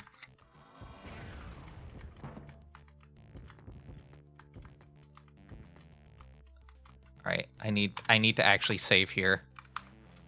All right. Ooh. Okay, I think I have enough to do it. Yes, I do have enough to do it.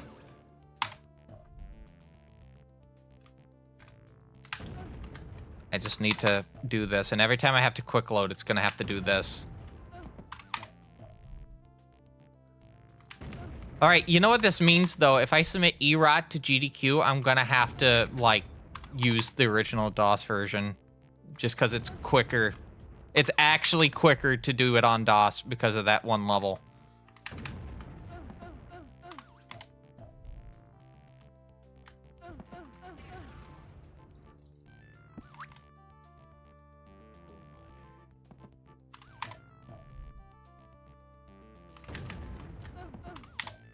It's always the trickiest part. It's actually easier to get out of it on Ludicrous Edition. Also, if you're wondering what happened just then, I was holding the button. All right, I have enough to do the jump, and that's it.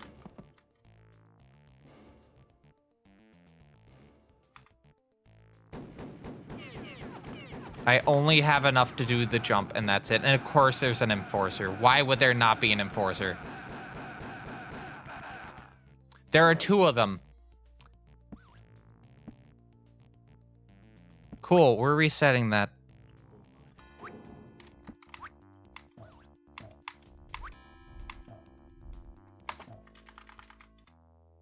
It's gonna go back to the menu, because it... I don't like on the original DOS version, if you accidentally hit escape, right?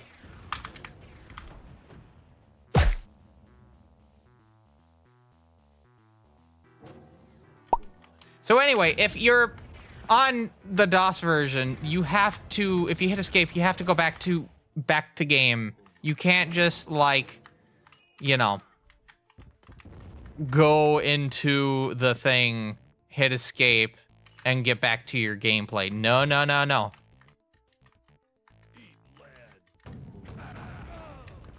More or less. You found the thing? Oh, you found the speedrun request. Okay. Keep it in your mind. And we will... Oh, you found the PAL. Oh.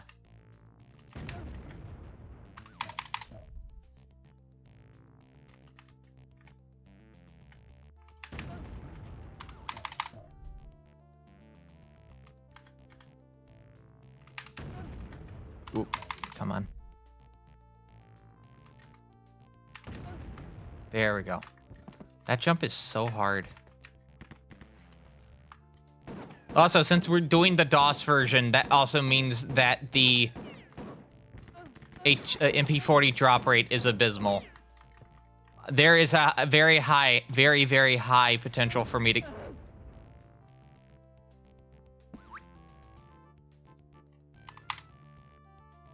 Game? I was hitting... This fucking video game. I was hitting left and it just decided to restart me on the thing. I just don't. This is spiraled out of control. This is probably going to be the last game for that reason alone, for speedrun requests, because I think we're going to be on this for a good bit now. So just keep that in mind.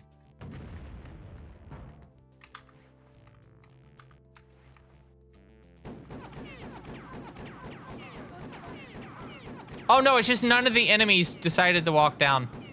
Okay, cool. Cool. And I don't even have enough health to be able to do this, so I have to go back down again to get health.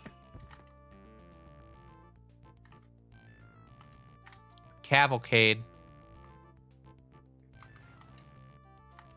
Alright. You ready for fun tricks, everyone? Oh no. I gotta make space on my desk. I can't do this with how much space I have at the moment. Alright, I've made like a giant hole of nothingness next to my mouse so I can pull this off. Such a hard trick. I gotta get it before the thing shows up.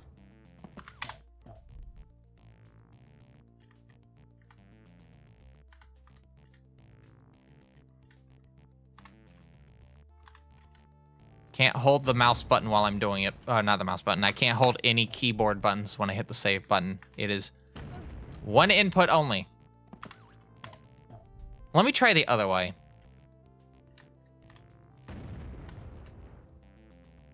Nope.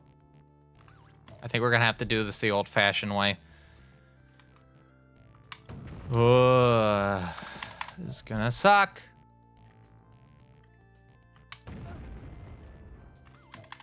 This is gonna suck.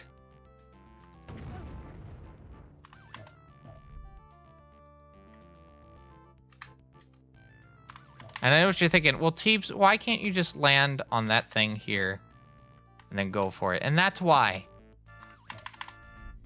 Although, now that I think about it, if we do land on that, are we finding new strat stuff out today? Hold on. I love that the second level of the game is going to give me the most grief. Come on, fucking stay on there. I'm turning the mouse and it's causing it to fall off. No, we're going to have to do it. Fuck.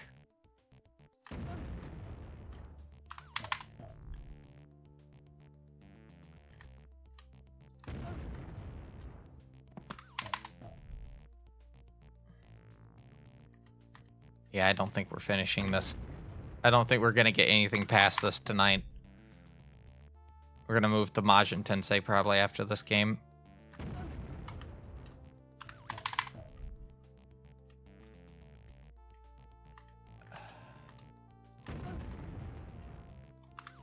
All right. This is getting kind of ridiculous. Okay, hold on. Can I even get up to... I know what the strat is. You're supposed to do a jump here, right? You fly over and you land in the thing right there. That is the strat. That is what you're supposed to do. There is an Oscuro door. And obviously, the developers thought someone would do that at some point because they wouldn't have had the opening there if there wasn't.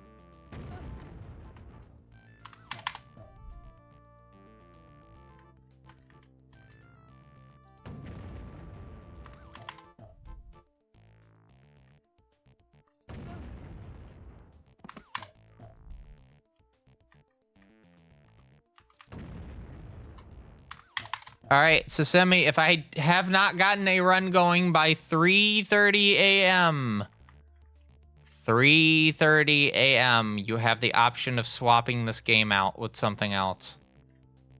But it must be of the same value.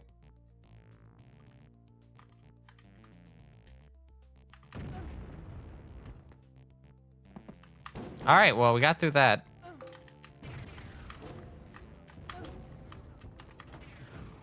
So I'll say this, if I have to reset at any point prior to 3:30, Easy first try. That took so many tries, you have no idea. So many tries. Hello, Combat Wombat. Hope you're having a good evening. Erot is such an asshole scenario. I do need to not use this up here. Oh, listen to that crunchy audio. So good crunchy audio right there.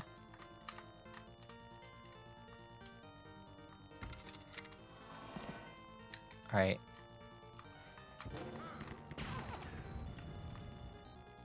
And the worst part about that is, since I did that, I will not get the MP40 if there was a drop.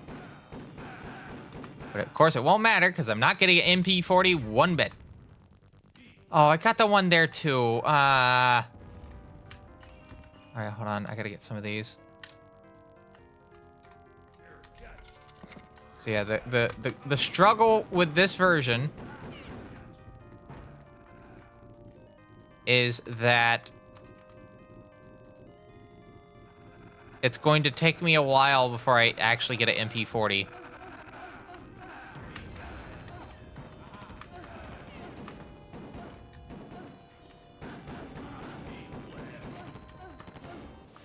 Oh, I should have got skin of the teeth. I did. Cool.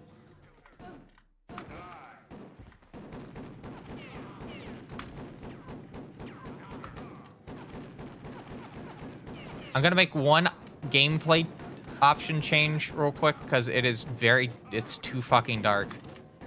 I'm gonna turn off light diminishing, which I can do. I'm allowed to do that for the run, for the category. It does actually make another level a lot easier as well. So let me quickly, don't select fucking options I don't ask for. User options. Yep. And then detail levels, high detail, yeah, violent screen size. Yeah, that should be fine.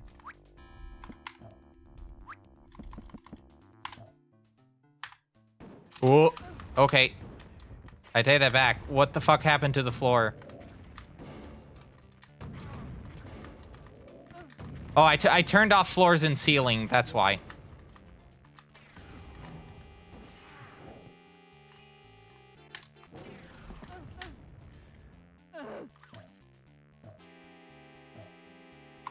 This game is falling apart.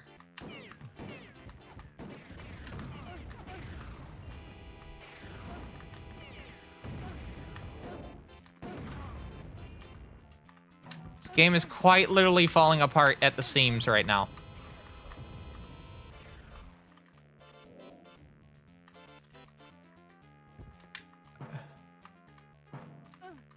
Activate, thank you.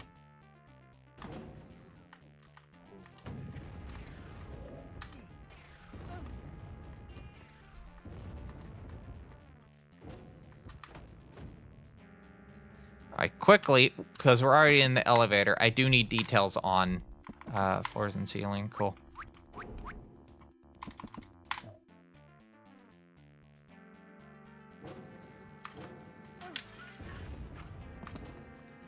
Because that's going to be a fucking headache if I don't turn that on.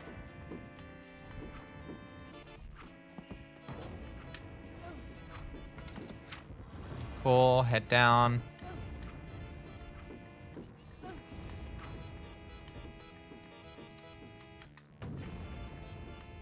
Oh yeah, this is a bit hard to do when you have flight mode on. I had forgotten. Hardy, har har.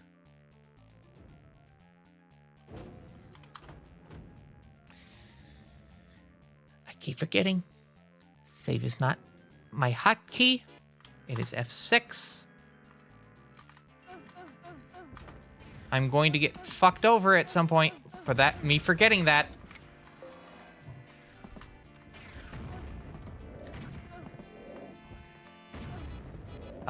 This is kind of a problem. I do need an actual rocket launcher. That's good enough. Although I will say next level I can pick up a net because unlike the Can you fucking stop? Unlike the other version of the game, Ludicrous Edition, when you pick up a knife, right? When you pick up the knife,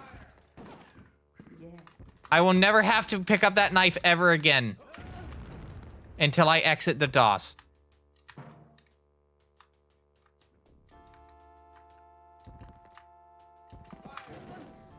That is the luxury of running this on DOS. Is I don't have to worry about that fucking knife at all.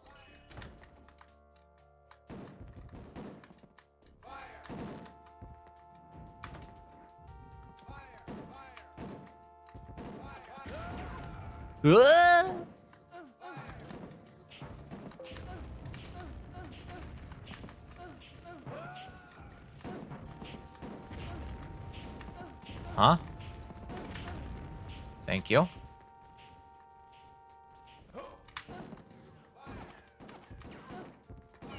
So yeah, there's your top tip. If you want to play EROT, you run it in DOS. But what about Lucas Edition? No, you do it in DOS. There's so much less of a fucking headache with this version in DOS. If you actually want to be able to reasonably finish a run sometime this century, you run it in DOS.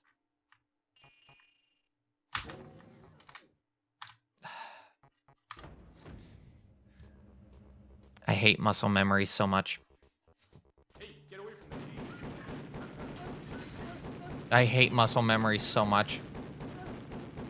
I mean, it's good. It lets me do speedruns, but I also hate it because I keep forgetting the goddamn keybinds.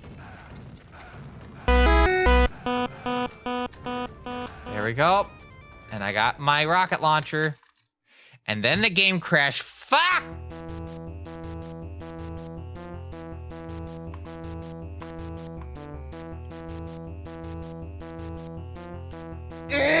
Okay.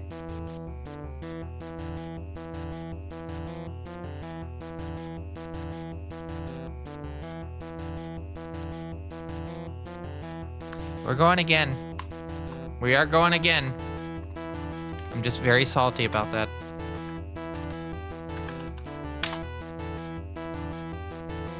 Back at it. This time if this happens, I'm not cutting back. If it happens again, Sasemi, you're gonna have to give me an alternate thing, because if this is gonna be the indication for the rest of me trying to do this, then I need to reevaluate this.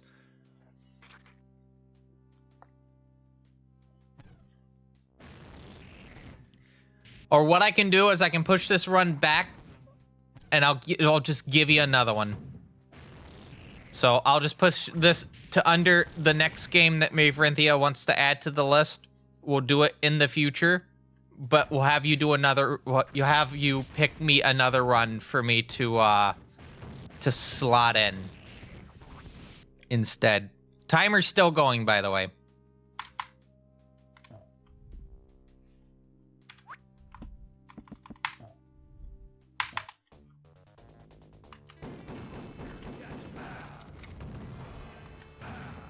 If something that wasn't made obvious is the timer's still going.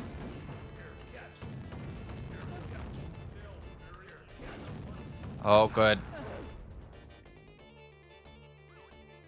I had to cut to the thing because I had to get the game back up.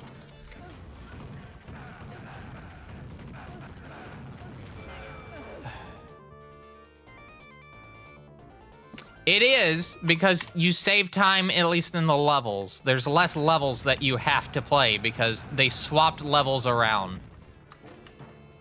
When the game is actually functional... Also, the knives. There's too many over patrols in this version. So I still hold to that statement. If there was less over patrol in this area, in the run in general, then yeah, EROT would probably, or Ludicrous Edition would probably be fine. I need to immediately save. And then to walk backwards. This is where I'm starting to remember the rest of the route.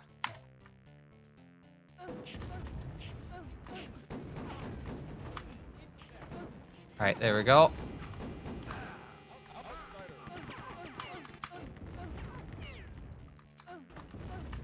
There we go. And as a treat, I'm just not gonna save before elevators. This gives me a moment to sip a beverage.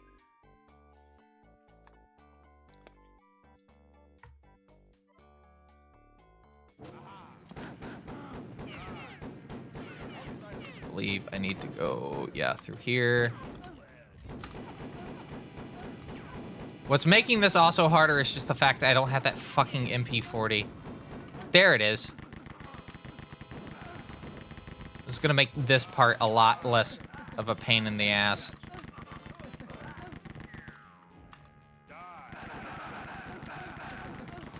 Now I just slowly make my way to the end, which I believe is right there. I need to stop this enforcer from blocking the door.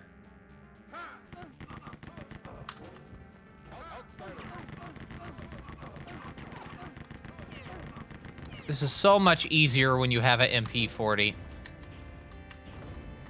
And the drop rate is, pun completely intended, ludicrous. All right, you're fired. Is just a simple jump up here and then thread the needle.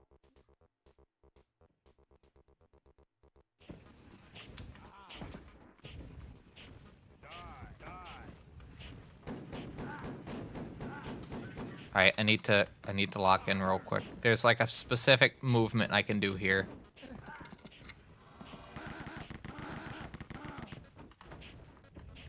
It's not it.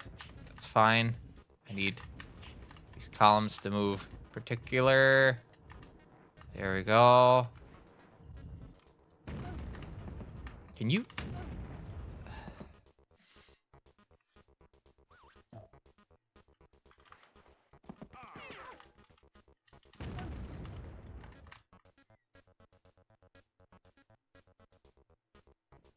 Going again. I need to actually save.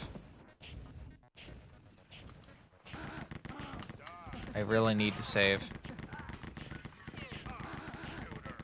Getting these enemies out of the way now so they don't make me set off anything I shouldn't.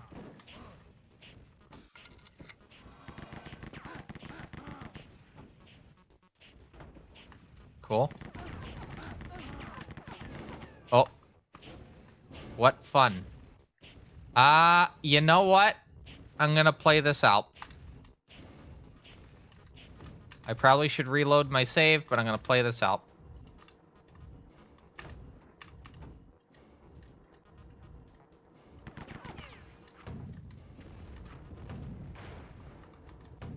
At some point, I'm gonna be able to grab the thing that I need to grab. Ooh, thread the needle. Cool. There we go. Then I just go down, get food, and let's go. Oh, extra life. I will need that. Full health. There we go.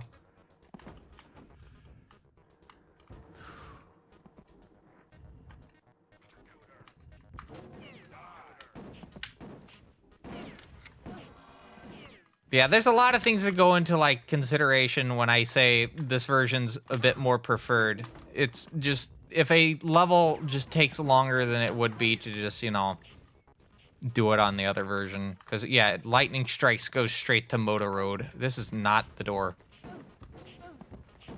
This is the door.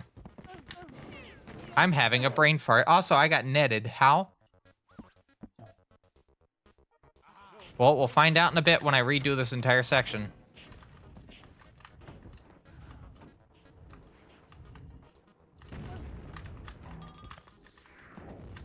I'm having a bad time right now. I have to be very frank about that. This is not going well. For both Ludicrous and this. It's not one or the other. It is just, this is not working out.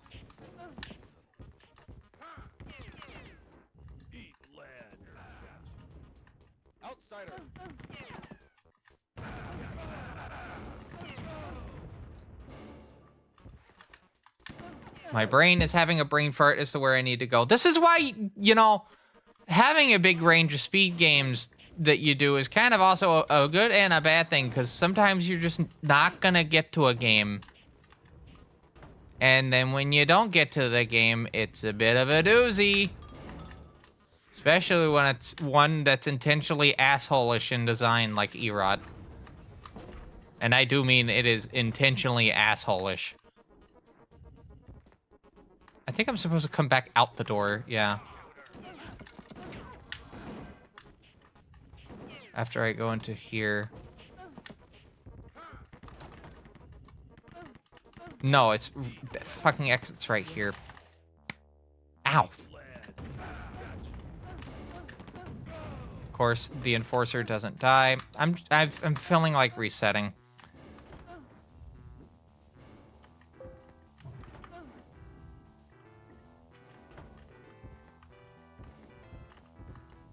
I need health. That's the problem is I need health. I cannot make it through this without... Yeah, I think I'm actually forced to reset.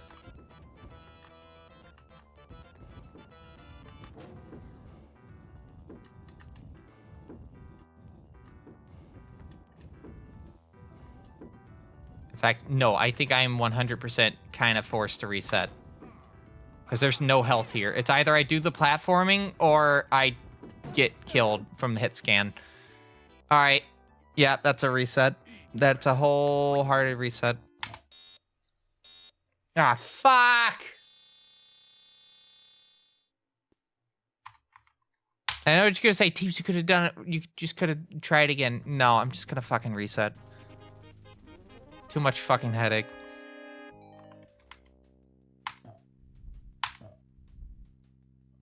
I'm kind of glad that Erod is at least one of the plans I had for the next 6 months, but this was not the time I was expecting to have to realize that I needed to go for it. I was hoping, oh, you know, I could just go through this. It'll be fine. No.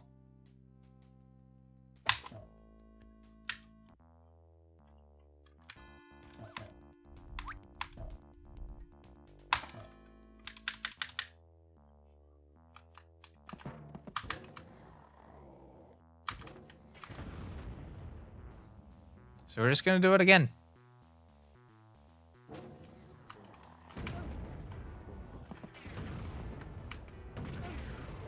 Yeah.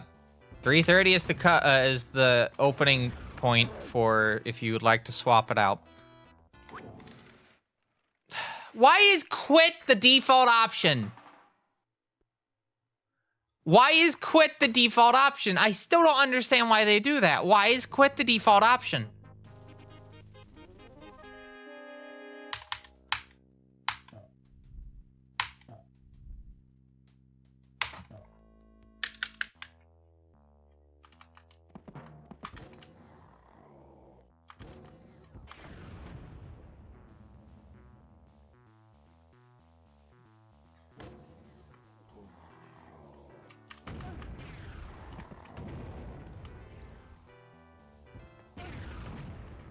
Of course, I unfortunately get that enemy right there, and then the other ones are going to block. That's such a tight little window for that. Again. Oh, no, it just somehow moved to quit. Okay, cool. This game just hates me right now.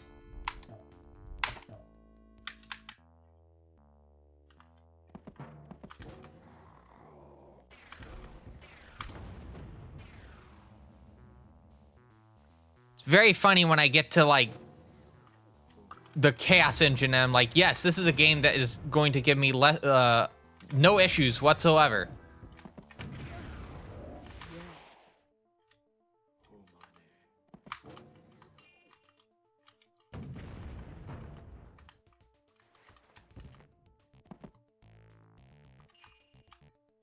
A game that I was actively yelling at the AI for being like, why are you being so not useful?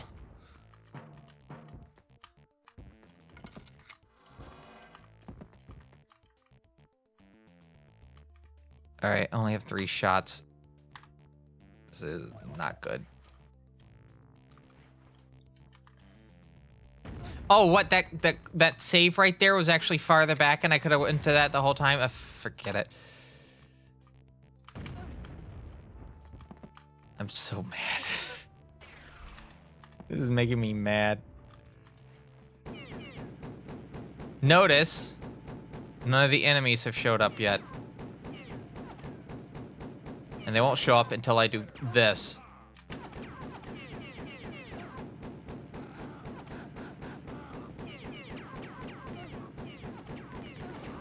Alright, I have to see if they drop. No.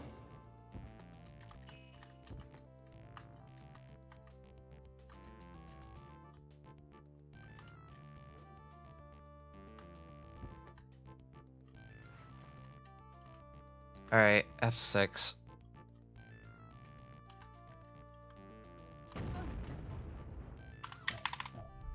Now time for this again. No, it isn't, because that thing is too damn close. I got launched off to the thing. I wasn't even pressing anything at that moment.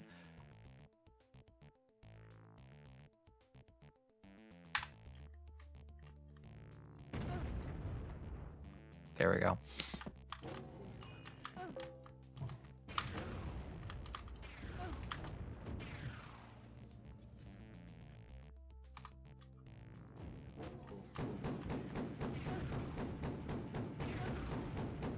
And because of that, I get to suffer.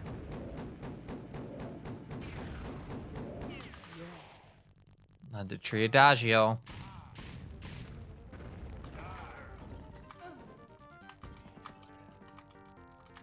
Button. Should be able to hit it from the side.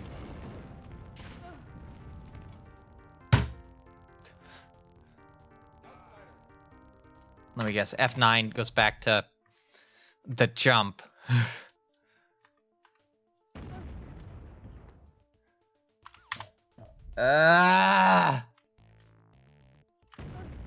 Ludicrous Edition has absolutely fucked my brain when it comes to, like, hitting the buttons.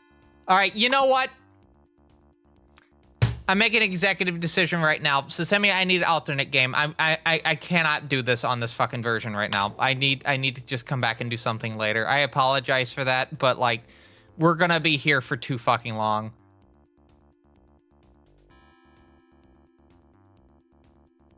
So I'm gonna need you to give me a replacement game. Your options are, just as a reminder,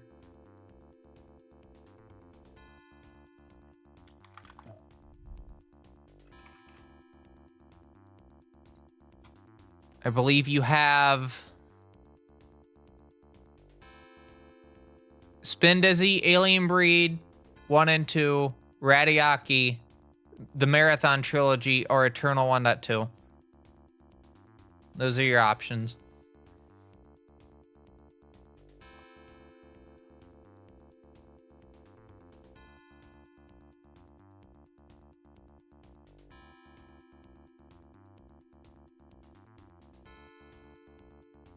Cutting back to the desk right now. I'm not... That game is going to give me too much of a fucking headache.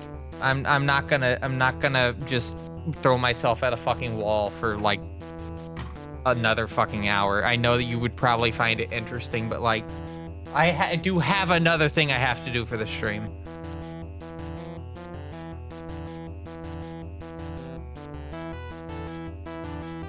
I hope they didn't fall asleep.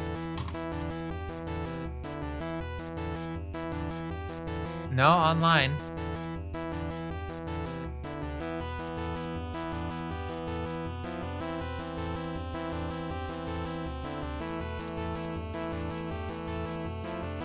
Where is... Okay, hold on. Twitch dashboard. Twitch dashboard. Stream manager. Stream manager. And then we do the... Where's the...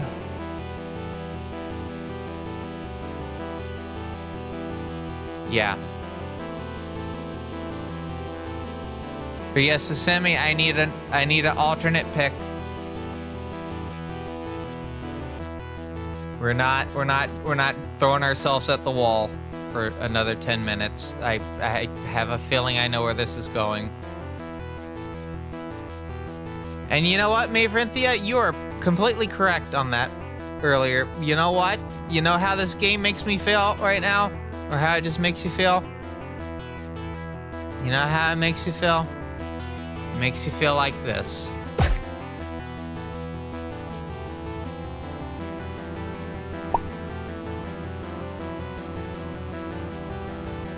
So, I'm just gonna go ahead and do this. I'm gonna take this run.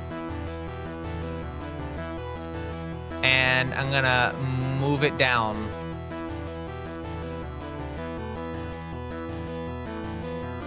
Just gonna go ahead and move it down to listing 8. I'm gonna make a new row.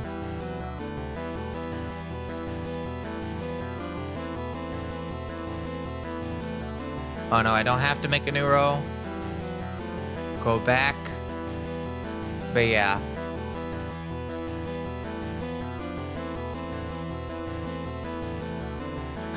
I'm gonna have to explicitly message.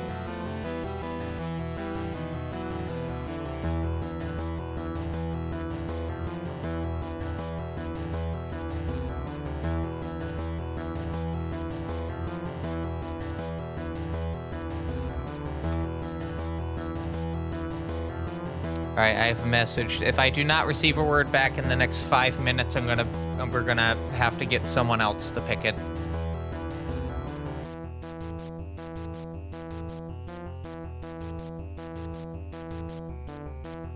Okay, I've gotten an initial response, so Sesame is still awake.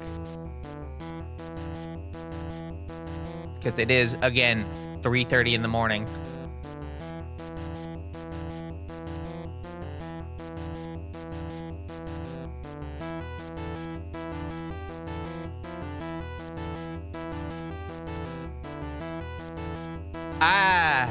Well, for me, I don't have anything tomorrow. I also woke up, I slept from like noon to 7, so I can afford to stay up. They have a day job. But I do need to know what they want before.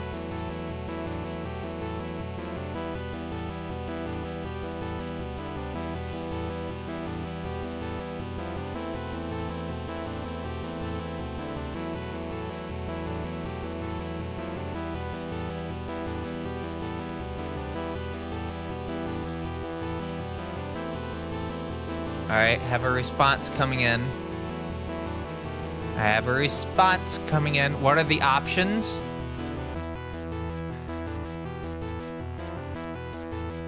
Hold on, I need to get the specific one. This is why I need a window that actually has a way for me to do the chat, by the way. There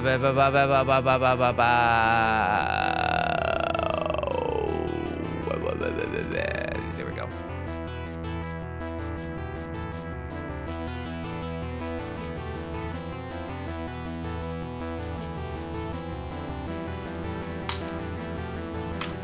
I like how this determination of the thing is not happening in the chat. It's happening in Discord DM.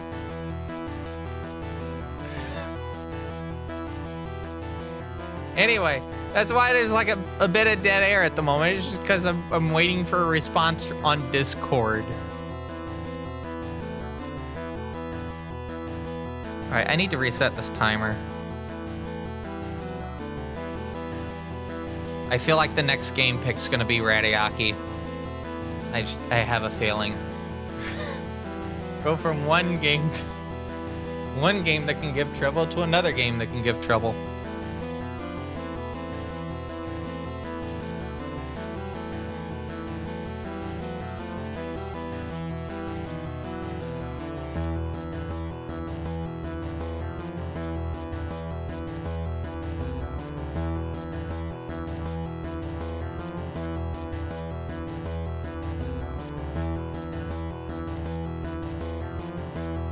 Let's see. While I'm waiting, I do want to mention some plans I did have for the rest of the week. Obviously, Sunday evening, I'm not going to be streaming. I need to intently focus on Marathon. Monday, I'm going to be honest with you, I don't know. There are some games I would like to look at, definitely.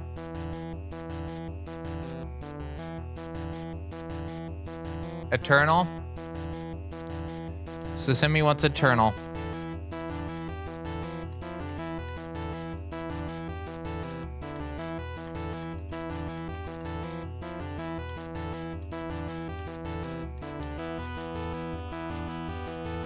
You know what? Actually, you know what we're gonna do? We're gonna do Erot on Monday. That's what we're gonna be doing. We're gonna do Erot. I'm putting my foot down on that. Putting my foot down on that. We're doing Erot on Monday. We're dealing with that headache. On Ludicrous Edition. Just get the level out of the way, because I can't... The muscle memory from Ludicrous Edition is actually, like, screwing me over, so we're gonna do Ludicrous Edition. It's still more dangerous because of the knife thing. It is still way more dangerous to do on that version, but at least I can have save set to a specific key. All right, so I'm getting this set up at the moment.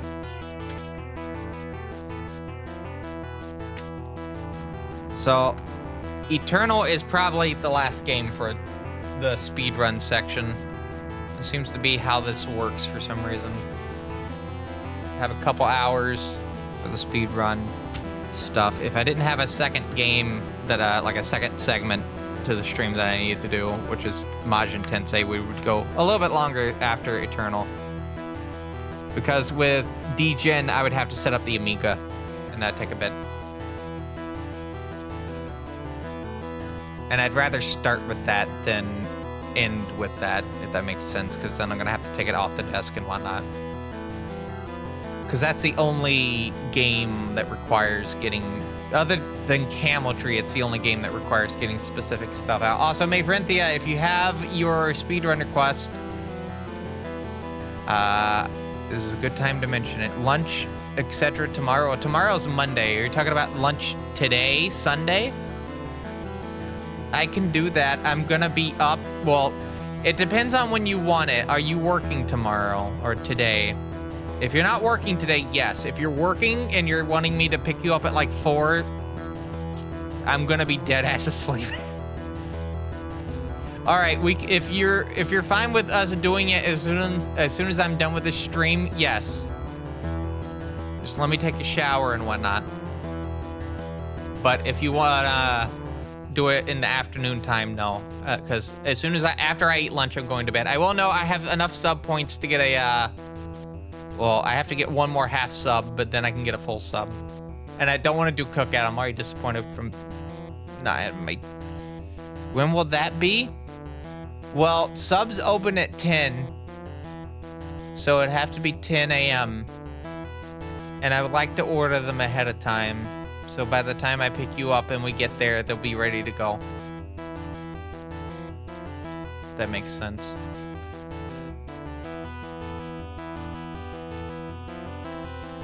But yeah, Maverinthia, yeah, you do got a speedrun request. I think I've already mentioned that, but I just want to mention it again so my brain remembers that I said that. Alright, so let me get Eternal up and going.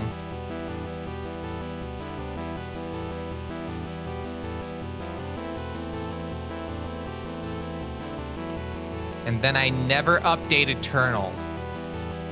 Because I don't really want to do 1.3. I'm gonna be honest with you. Spin Dizzy? Which specific Spin Dizzy would you like? You could do Spin Dizzy by itself. You could do Easy Dizzy by itself.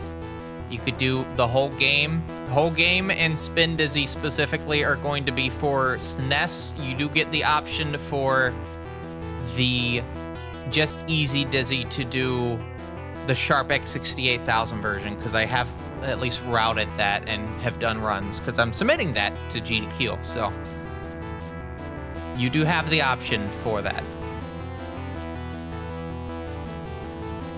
All right, I'm cutting back to the desk. Ba-da-da-da-da. Oh, not the desk. Ah, no!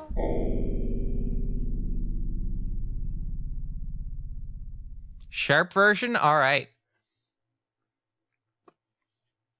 Let me go ahead and add that in, and then we'll get Eternal going. Luckily, my brain can remember most of the Eternal route. All right, let me just add you in. Spin Dizzy 2. Easy Dizzy. Hyphen. Hard mode. What's the difference between hard mode and normal mode? Hard mode's not normal mode. That's your difference. That's how I word it, at least in the submission. All right.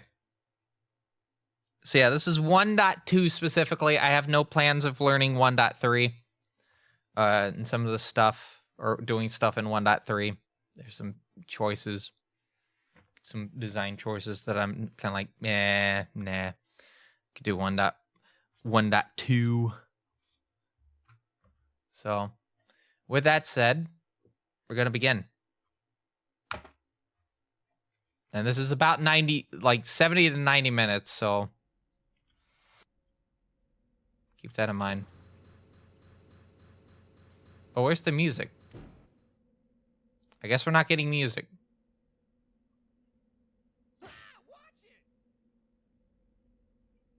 Actually, hold on. Let me make sure this is 1.2. Hold on.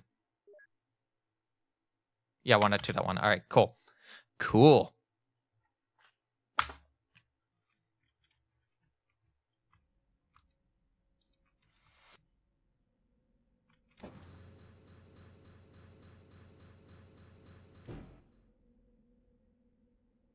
Ate it. Watch it! Oh yeah, I forgot that trick doesn't work.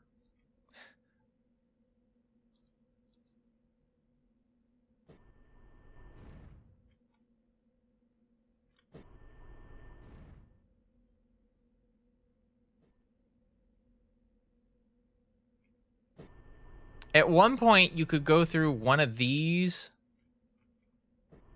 windows. I think it was the one closer to the way that you need to go. And I can't get it to work anymore.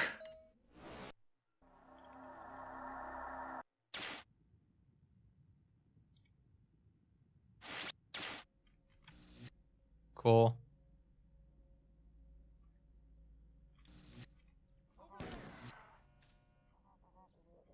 On the marathon.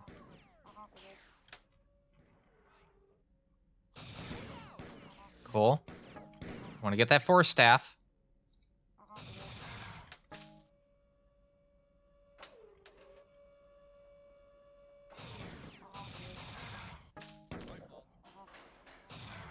I don't think that was your fault. I think you were intentionally shooting at me, Bob.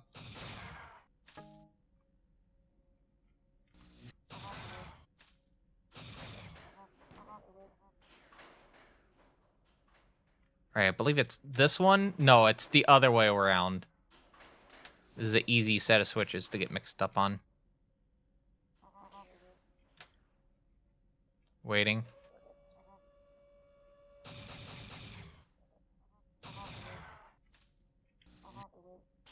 All right. Then we head over to here. Head up the lift. Hit the button.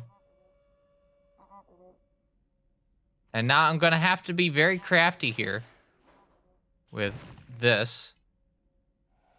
That lets us jump over because, as a reminder, there's no hit scan in the Marathon engine. You have to go in and physically add it into the engine with a plugin. There's no hit scan natively, which means the projectile weapons have certain properties to them when you fire them, recoil, inertia, and whatnot.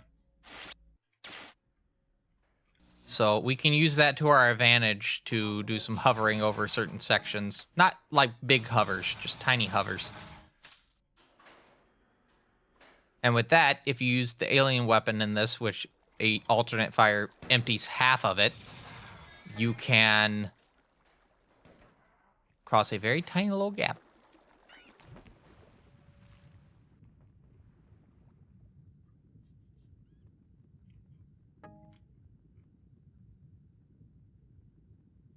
I like how uplink chip is like partially cut off.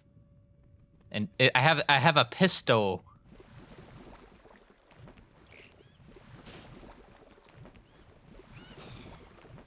Please let me get out of the water. There's a wasp above my head.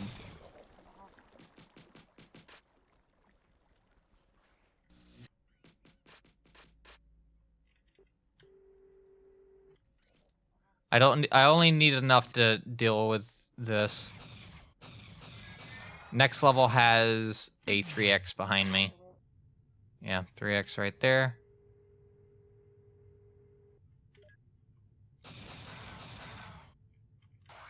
Straight through here. Down here. And then across to here.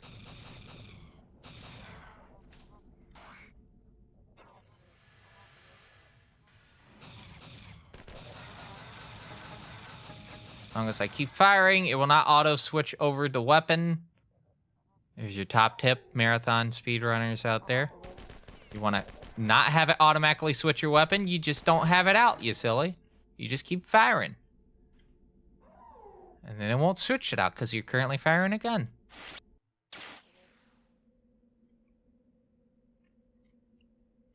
Whoop. Oh, thank you, drone.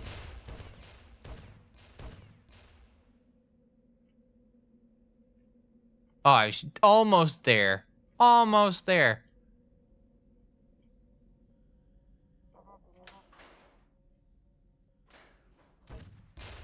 Cool.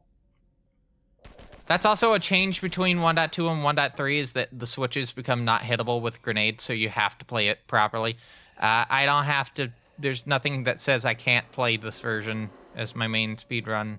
Like, it's just faster to play this version. Like, look at this. Pow.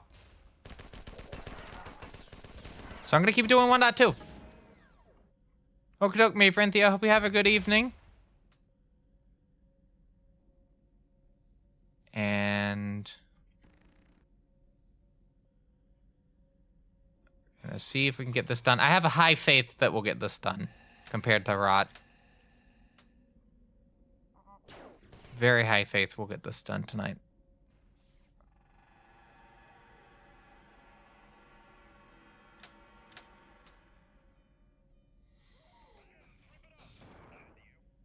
I can't believe they're ripping it up.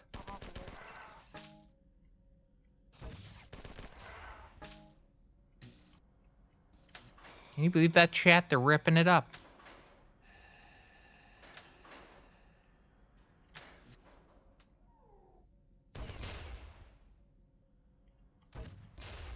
Very nice. I didn't actually think I was going to get that, to be honest.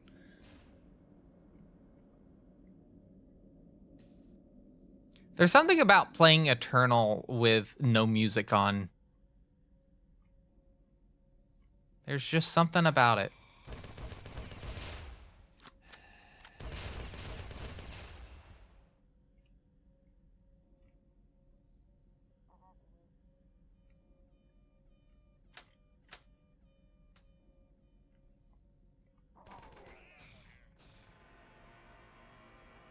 Let you really appreciate the ambiance, right? Because there is some pretty decent ambiance in Eternal.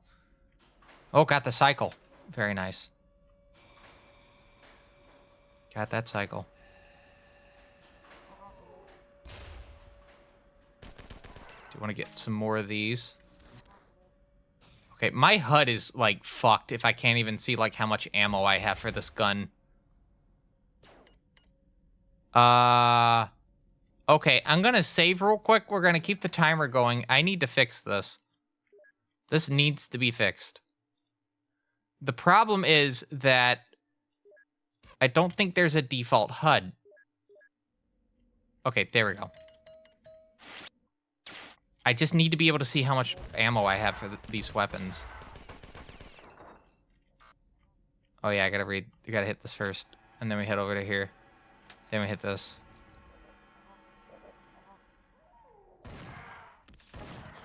There we go. Need to hit this. Bop. Bop. Come over here. Bap. Over to here. Ba-da-da-da-da.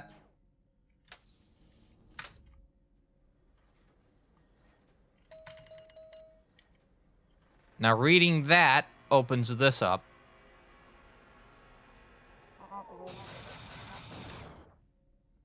That's okay.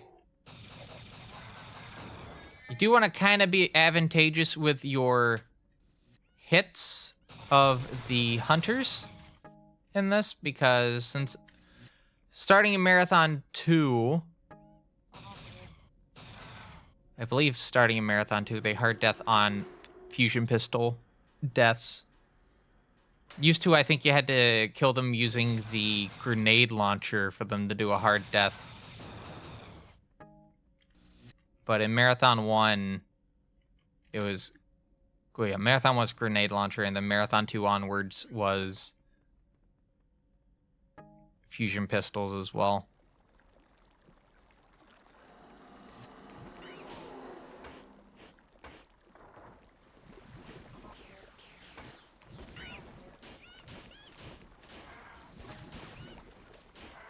That was the main objective.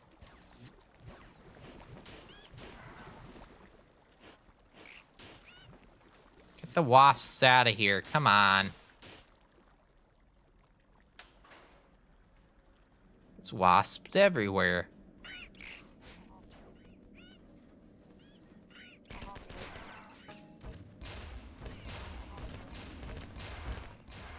There are some changes to 1.3 that I thought were pretty neat. I think General Radix did some design stuff for some of the enemy replacements. Like the Enforcers, I know, have some different like designs to them. And I thought those designs were pretty neat.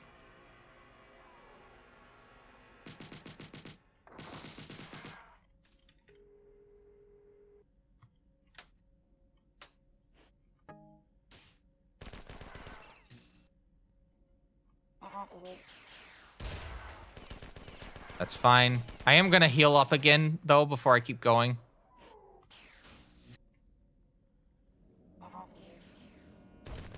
Yeah, there's some other design choices with Eternal 1.3 that I'm just like, nah.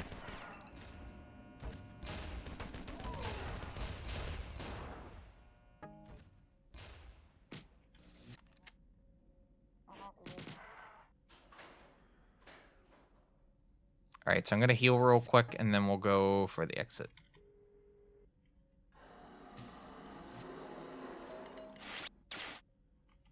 Yep. Then I need to do that, and now we get to the cool jump level, which has 2 cool jumps. One's more of a hover than a jump, but the other one is a proper grenade jump. This used to be... Okay, so they made changes to this, right? Used to, the floor down here wasn't lava. Yeah, they made the floor lava specifically because of me. This was because of me. Forrest doesn't like me speedrunning Eternal.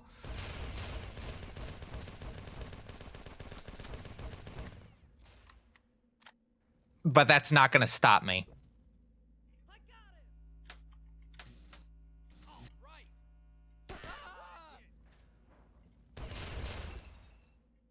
Forrest, I should point out, is the lead dev of Eternal.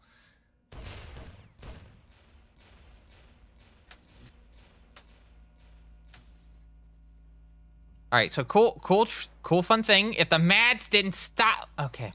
Why do you even need a lift? You can fly. Oh my god.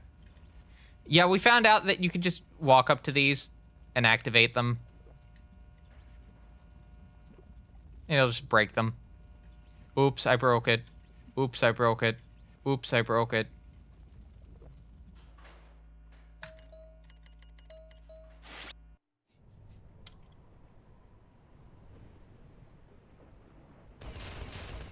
and then we just go flying backwards.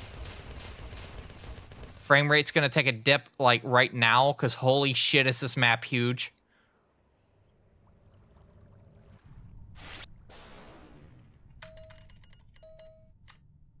What a clean read right there. That was a very clean read.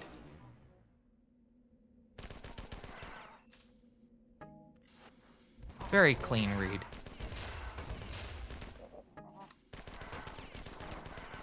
All right, so we got some jumps we got to do here. We're going to basically go fast enough that we don't have to bother putting a chip in, and then we just ride it back up at the end.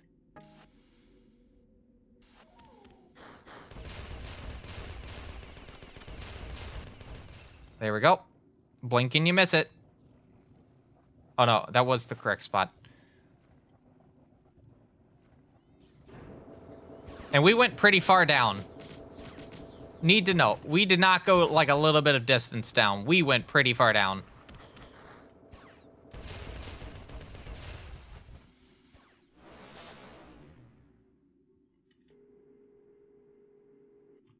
All right, cool. Cut across. Head up here. My stomach is rumbling, so yeah, I am gonna have to get food a little bit later. I just hear it going.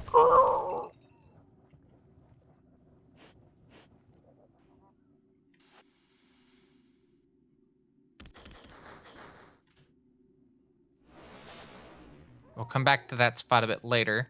Right now, though, I need to head over here. Intermission after this run, by the way. This is a pretty long... I probably should have done intermission before. Or kind of past that point now.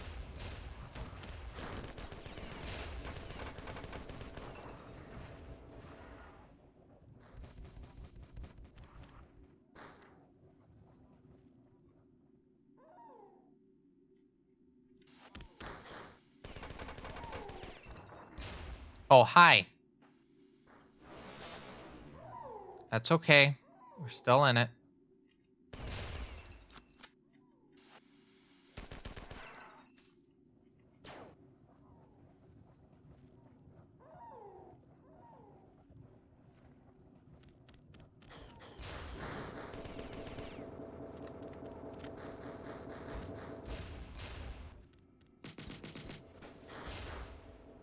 And this time, instead of taking that way over, we just take the teleporter. Alright, so now I need to kind of set this up just right. Oh, no, I can just ride it up. I forgot.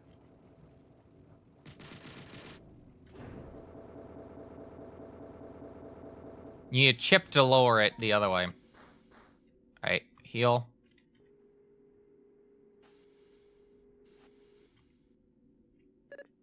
Hi, have you been helped?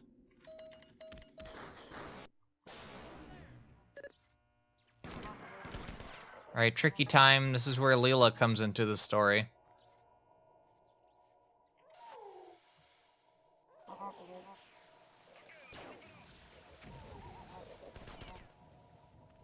course I get hit.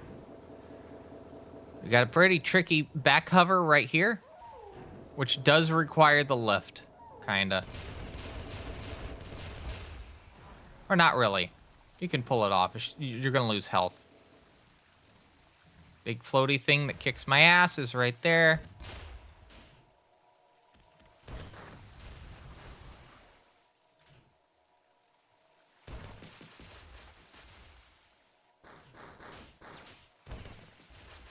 That is the nickname for the Juggernauts, by the way.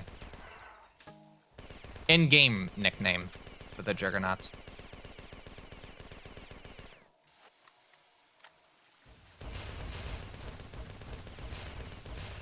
Whoa, I did not think I was going to make that. Whew, all right.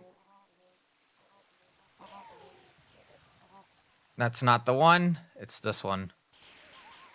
Yep. We got to get the fusion rifle. That will be our main... Oh, I forgot to put a chip in. It's right there.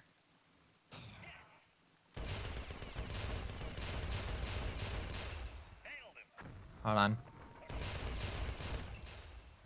Chip. There we go. Now we can leave. Had a brain fart. We need to head into here. We have a very difficult jump coming up. And the reason I say that is because if I go too hard on it, right? If I go too hard, I'll actually end up flying past where I need to go. I need to make sure I'm lined up on the right side. Yep. Yeah, you see, I need to land in that area. But I don't want to overdo it. So once I do the clipping in, I need to stop. And then once I do that, I can get through.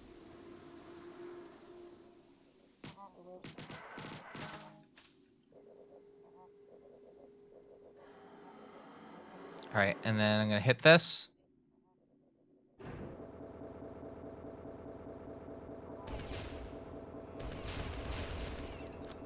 And I need to do a careful jump so I can get in. So I can get the objective a little bit early. I want to get these hunters that are hard, very big hard deaths. I think these are the mother of all hunters. All right, cool. Now we're at the cool wall level of the run, if you can believe it. This has a jump that I will probably have to try a few times. It's actually 2 jumps in one. I need to do 1 jump to get into an area, and then I need to do another jump to get out. And for the least to go in, I'm going to have like actual like invulnerability, but the other one I don't. Preferably I get out in time while I still have it, but more often than not, that's not gonna happen.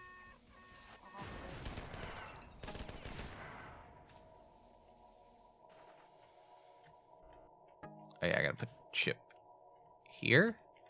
No.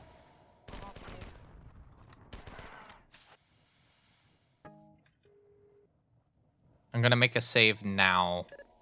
You'll see why. So grab this.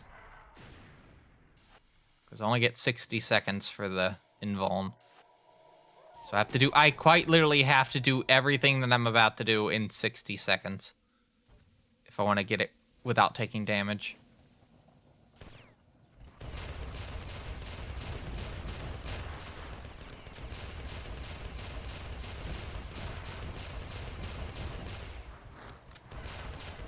All right, got in.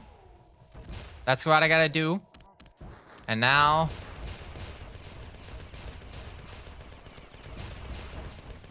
Okay, that is textbook, actually. And that's first try? Hello? First try?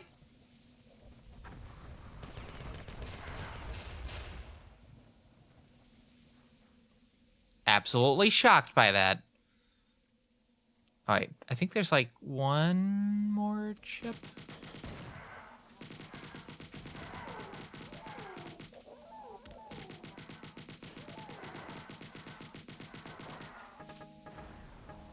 I have 2 already, right? Yeah, I have 2. I'm just gonna go ahead and put these in now.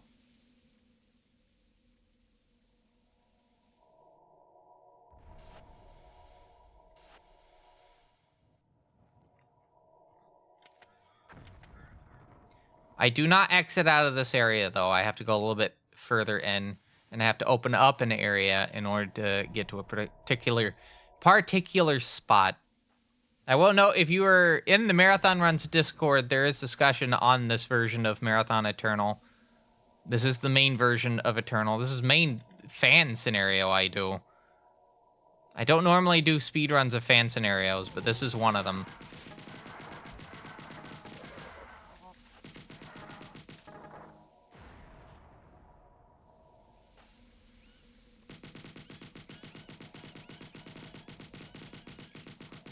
I think that's the thing that makes Forrest really hating me doing speedruns of this very funny, is the fact that if I didn't like this, I wouldn't be speedrunning it.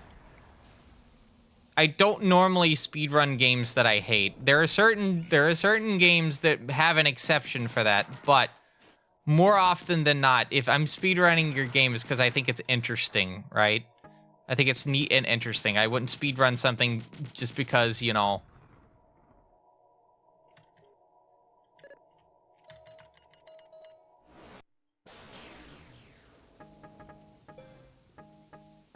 I don't know. Me speedrunning your game is kind of like the highest form of flattery I can give it. Because out of all the games out there, I picked yours, right? There could be another thing that could, like, fascinate me, but no, it's your game fascinated me enough that I took countless man hours to learn a speedrun for it.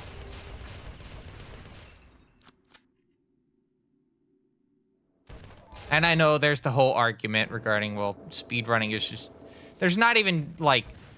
I'm taking advantage of what the game offers in the engine, right? There's no actual, like, cheating in that aspect. Like, if the game lets me do it, I'm going to do it.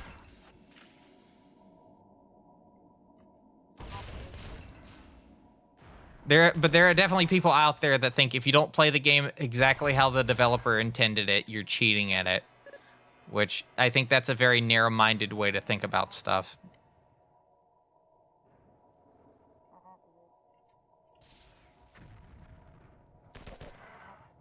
Like, people have ways that they play games to, like, finish them.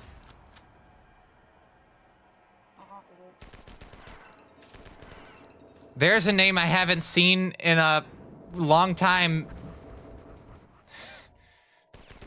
And you kind of threw me off with that. Yeah, it is old Brandon here. Okay, I hit the switch, right? Yeah. I hope you're doing well. I'm guessing that you're up for work, or is this just the time you're normally up now?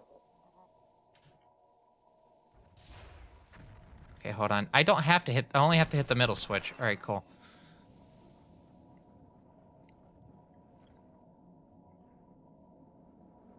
All right, I gotta lock in just a little bit. Because these enemies can be a bit of a pain. Slept for 15 hours and then body decided to wake up. You know what? That sometimes happens. That sometimes happens.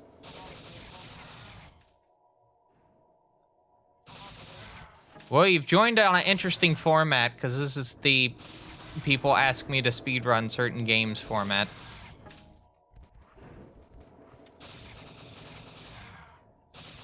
But this is probably the last run of that. We're going to be moving to other things after this.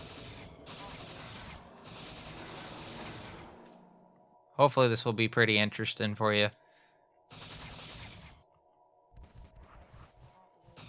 Probably going to be going till about 8, 9 a.m. I slept till 7 yesterday, so kind of need to do something to bide the time. This is not a bad way to do it. Keeps me on my toes. Call you at 10-ish, I will do that. Yeah, I think the plan is I'm just going to go take a shower at like 9 a.m. Wait, where's that? Okay, the Hulk is over there.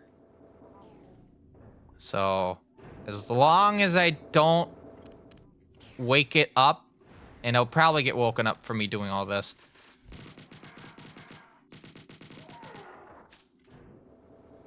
I should be fine. Go through those shots. Go through these.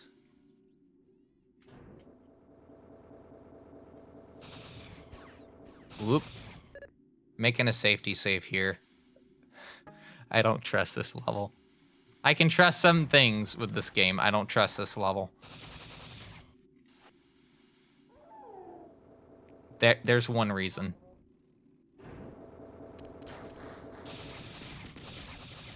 Whoa. And of course, it's down here. Oh, no. Bad idea. Bad idea. Bad idea.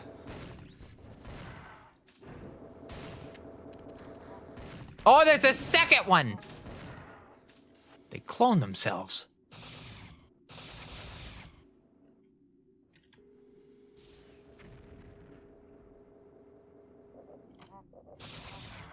All right, that's the end of that chapter.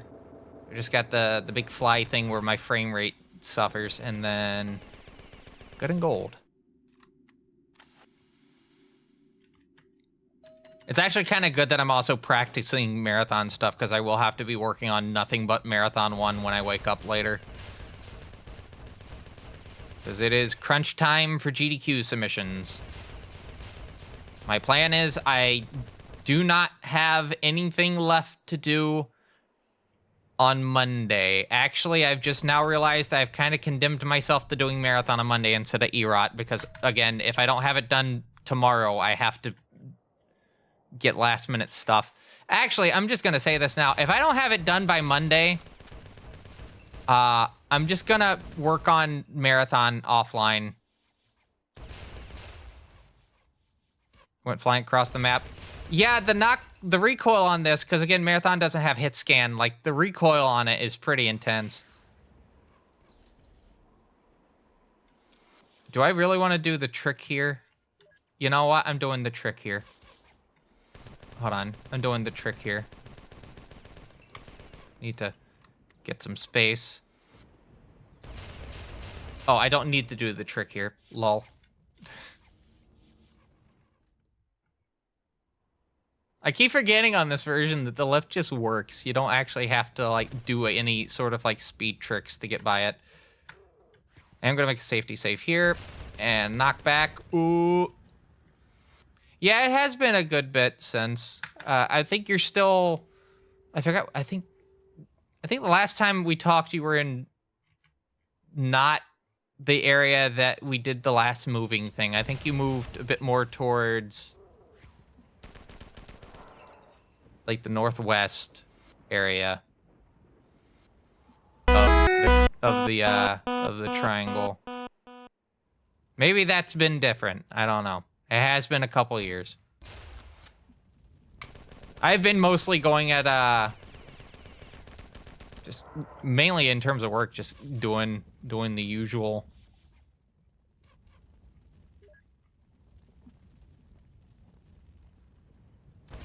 Oh, wait, I don't need to do that. I just need to go to the exit. Wait, did I read the terminal? No, I didn't. All right, we're taking a death. Be quicker to do that than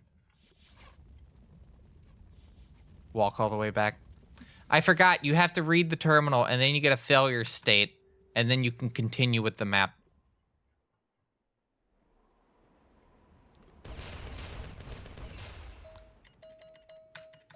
All right, that will open up the area.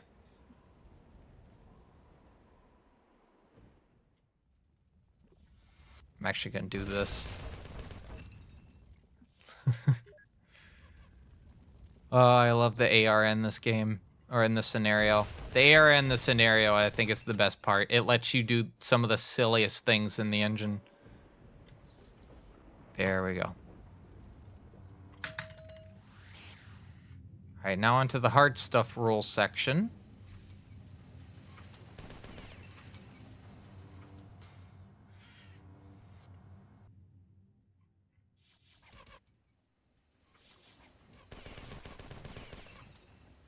And then turn in, head up. Need to do a back hover. Very nice. Maybe I'll need to go back to Marathon 2 for a little bit. Maybe.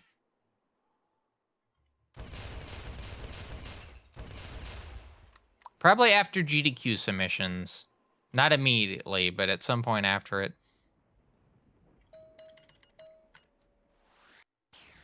All right, now we're on to 6K feet under. Oh, oh no, oh no, oh no, oh no, oh no, oh no, oh no, oh no, oh no, oh no, oh no, oh no, oh no, oh no. Hold on, I got it. Saved it. Absolutely saved it. And the nice thing is I can grab health here. Oh, take a quick sip. Cool.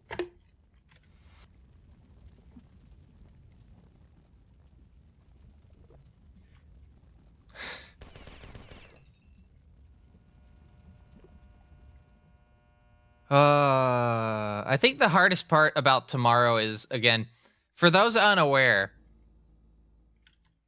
Marathon 1 had some significant updates in its route over the last week. We had some new runners come in.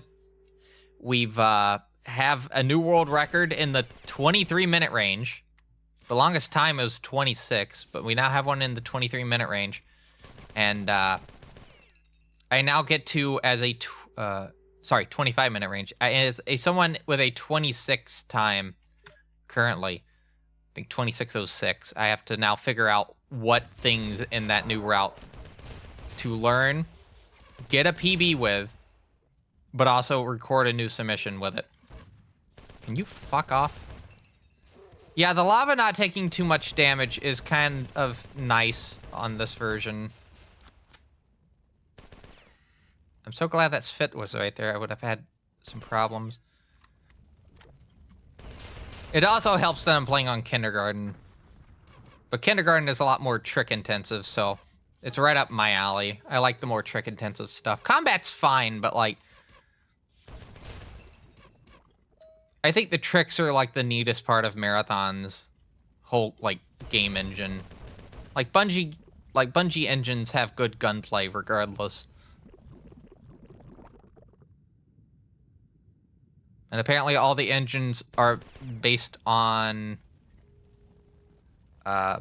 even Halo's engines based on Marathon. Yeah, I mean, it's Doom-esque in a way, but it's a bit more than that since it's objective-based. Doom-esque in kind of like combat, but in terms of like its actual gameplay, it's kind of more on par with its successor, Halo. Well, Marathon, this is a fan scenario, so that's a little bit of a difference. I'm getting into semantics at this point. But yeah, it's Doom-esque in a way. That's that 2.5D kind of like viewpoint.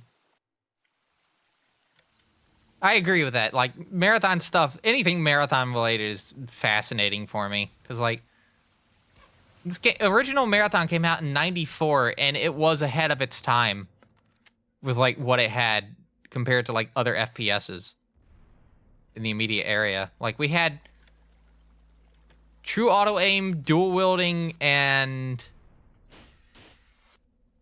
reloading, even though it wasn't the first game with reloading. That was the Fortress of Dr. Radigaki.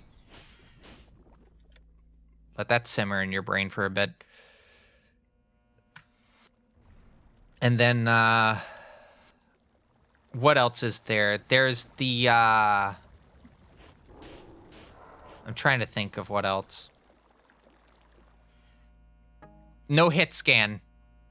This game has no hit scan. The fact that this has no hit scan in 1994 originally still, like, makes my brain break. Like, how? You programmed full projectile weapons and projectiles flying around and had it run on a power PC and 68K Mac without, like, any significant performance issues.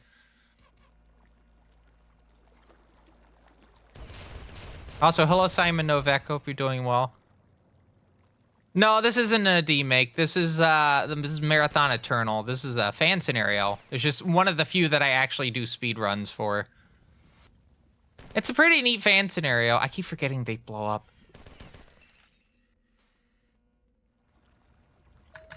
I know, it's just, I sometimes want to make sure people are aware, you know.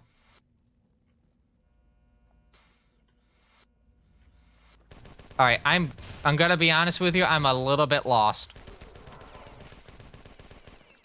I'm a little bit lost, just a tiny bit, just a smidge, just a smidge lost. I think it's over here. Oh no, it's cut back across. Yeah, some of the routes in Marathon can be a little bit disorienting. I think there was another way I could have took that. Yeah, I think I kind of went the long way around. But you know what? It's fine. We got through it. And now for my favorite trick of this entire scenario. You will believe a man can fly. Can you move? Apparently not. Anyway, so we're gonna do this. And we've finished the level, by the way. There's the exit.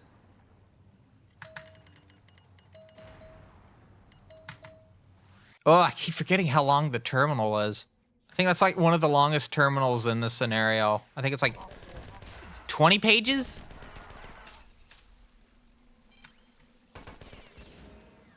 And Aaron had to like fight Forrest to keep that in. From what I was told.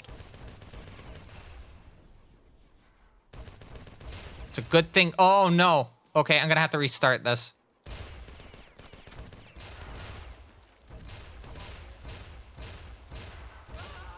There we go.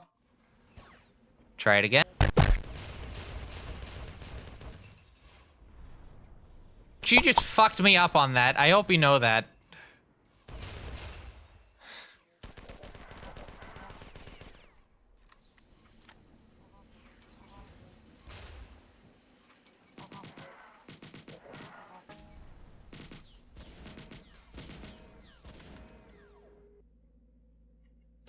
Oh, you tried to do it with the death? Ah. Actually, that would be funny to have like a thing, like a plugin for Aleph 1 where if I take a death, it just does that. Oh no, that's another example of wouldn't it be funny if... Oh no.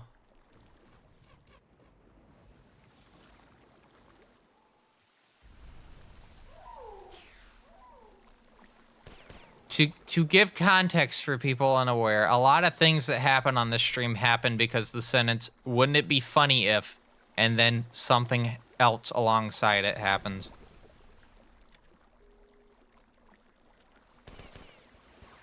A lot of things are done due to the comedy factor alone. How every time I sneeze. Oh, so like anytime it detects a decibel range over a certain amount, it does that.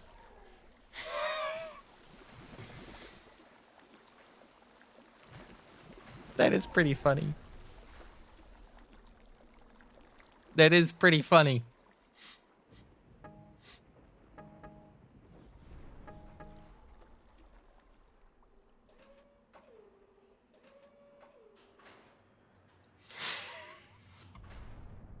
I just keep thinking of it.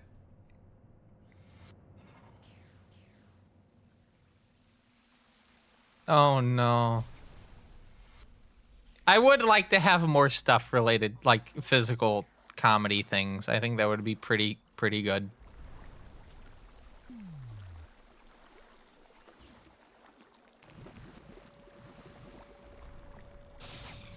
All right.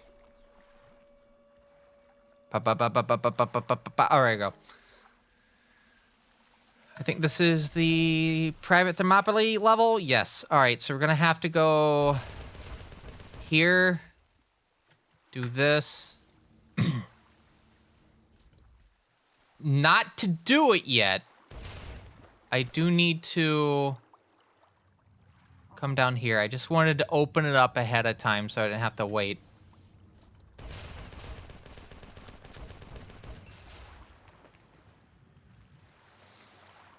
And then we're gonna hover across over to there. I need to empty my clip though. So we read this. This turns this on. These two chips should spawn in, yep. And then head over to here.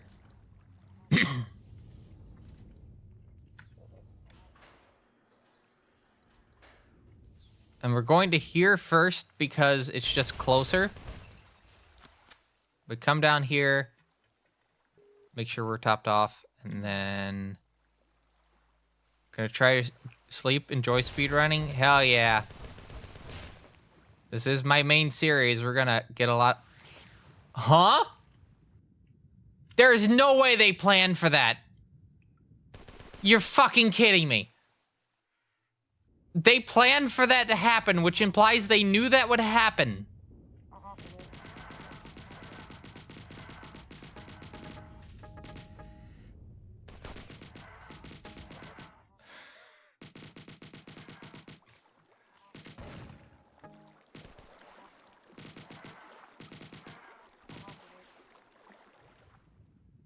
But yeah, I will definitely enjoy the marathon speedrunning. It's a nice change of pace from doing nothing but Marathon 1 for a good bit. And I still have more Marathon 1 I have to do. So having this to kind of break that up a little bit is pretty good. Definitely have a good night. Time is 4:17 a.m. So whenever I finish this, we're going to take an intermission. And then when I come back, we're going to do more Majin Tensei 2 with whatever time we have remaining. 9 a.m. is the stop point for the stream. Just so you're aware. 9 a.m. So we are truly trying to get as much time as we can for Majin Tensei. I forgot I need to... We're going to have to go back up here again and do it. I need to do a hover across. Ooh. There we go. Because the exit's right here.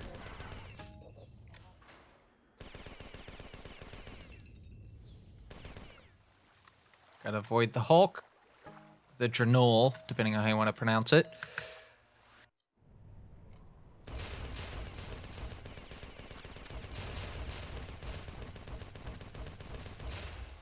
Oop. There we go. And I somehow still had speed. Oh. Cruising in. There we go.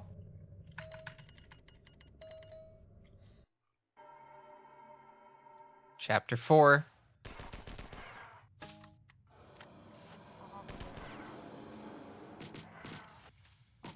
I do want to try to use this as much as I can. The pellet gun really does do decent damage. At some point, I will run out of it, though, but I have like 5 so far.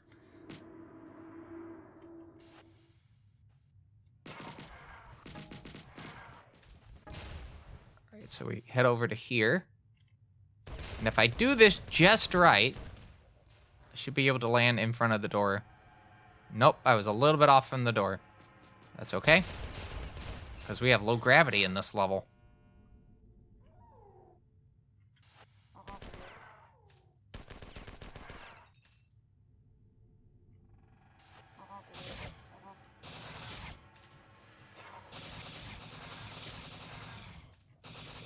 Pick that up on the way back.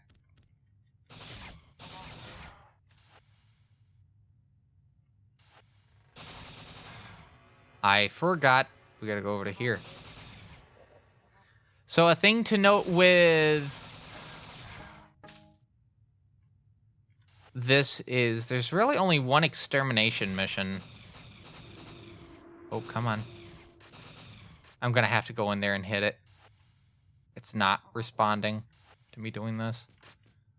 It should respond to that, but it's not.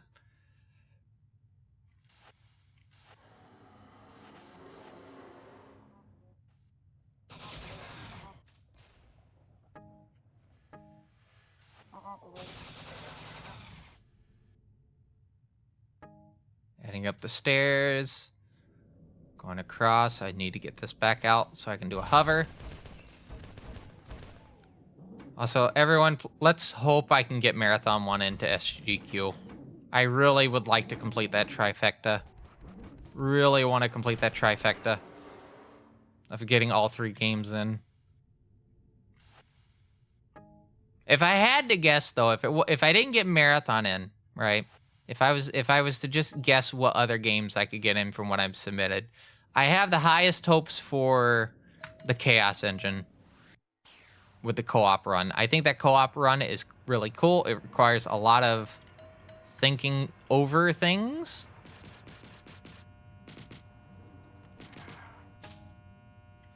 A lot of improvisation.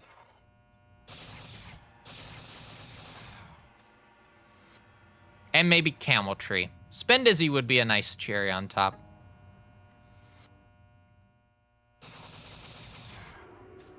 I feel like all of them have a chance of getting in, but I think Spin Dizzy probably has the least likely chance. But I do hope he gets in, because, again, Spin Dizzy is a neat game. I think it's very underappreciated.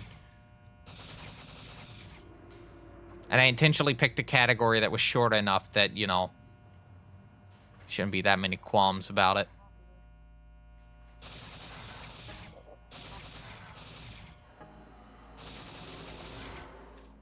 Plus, cool music, FM soundtrack.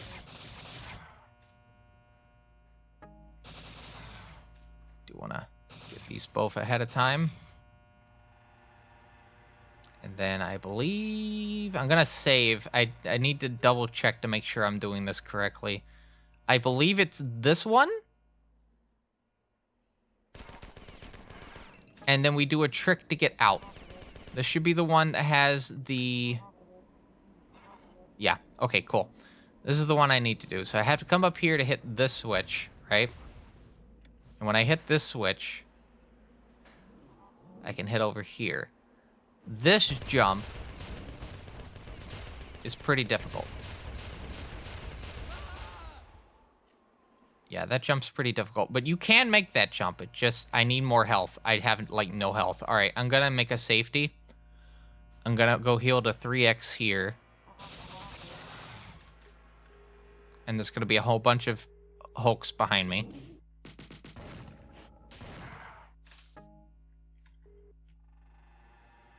And then we'll come back down again. And then I'm going to try this again.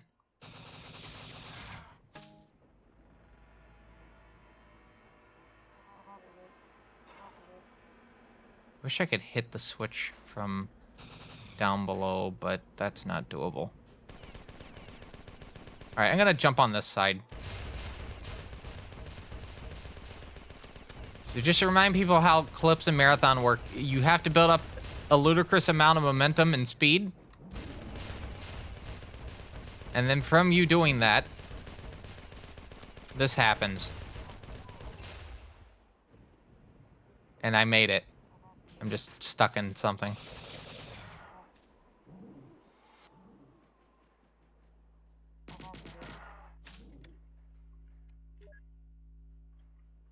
And for some, that was probably your first experience for that, because I just realized the last time I talked to certain people, that strategy was not developed as well.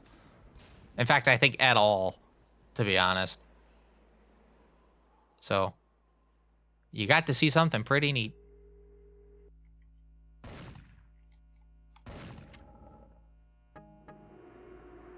All right, so I need to cut across. No, not cut across. No, I do have to cut across. All right, there's one door I have to get in, which is... It's supposed to be this one.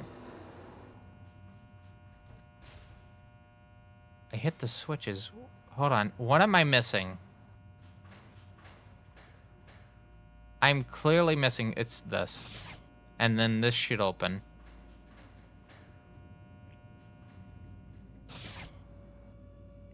And then once I get this, the back way will open up and I can hit the two switches. There is a faster way to do this, but it's very risky and I would like to actually finish this run, so we're just taking it the way I'm doing it at the moment. That's not going to save us from one jump. We're going to have to do one specific jump a bit later.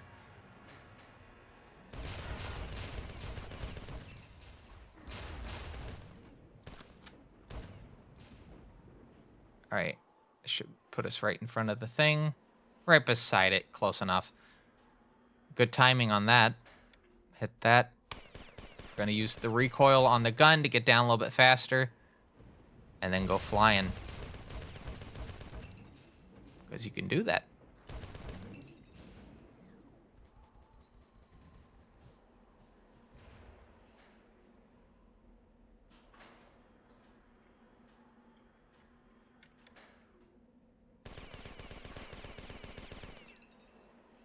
All right, final section requires a very tricky jump. Because this door should still be closed. Yep. All right, so here's how this works. I'm going to need to go quickly heal to full 3x. I'm going to save, and then I'm going to basically grenade my feet off to try to squeeze through a door. Because all doors in Marathon are just platforms, so... I mean, you could also say the same with Doom, but I don't think Doom would let you do ludicrous stuff like this.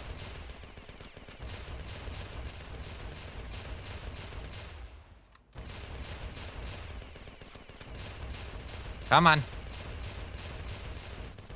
There we go. That was so effective, I flew up to the goal.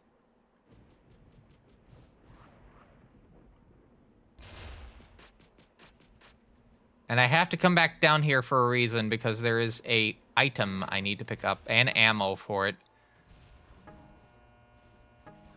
This wave motion cannon. This will basically one-shot most enemies. But I mainly have it for a little bit later, not now. Alright, there we go.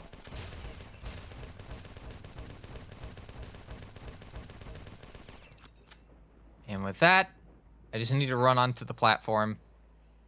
A little bit stuck at the moment. Hold on, gotta wait for that. There we go. All right. 1, 2, 3, 4, 5. Yep. See, I can remember the IL strat for the most part.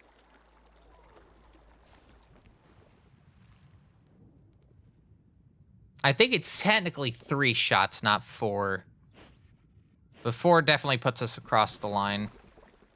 All right. And I need to use this weapon for all these. Except for the enemies, I'm going to need to use something else. There's a panel and a switch in most sections. So right here, got the panel.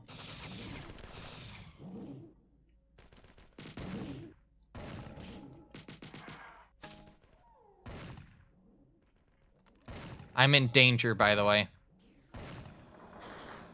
I am in definite danger. I should have healed. We're kind of too far into this, though. I'm just gonna have to take out enemies that can deal projectiles. That's fine.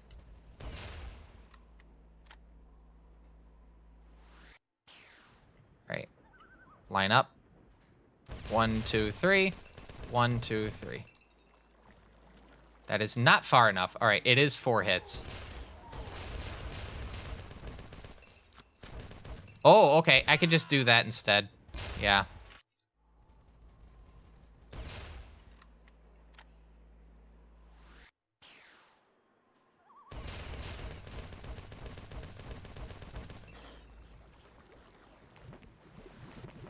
There's the entrance again. Let me make sure to heal and save. Very important that I save. Come on. Thank you. So considerate.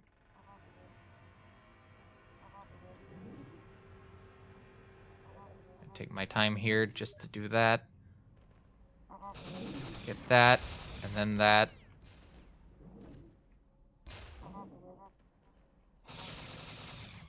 I didn't hit it. I got everything around it but it.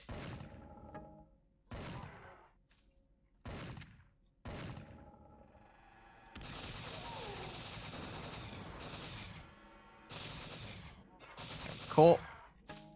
Got that. Got it. Yep, got it. Saw the gray there. Get that, and then if I did this right, when I head here, these 4 doors should be open.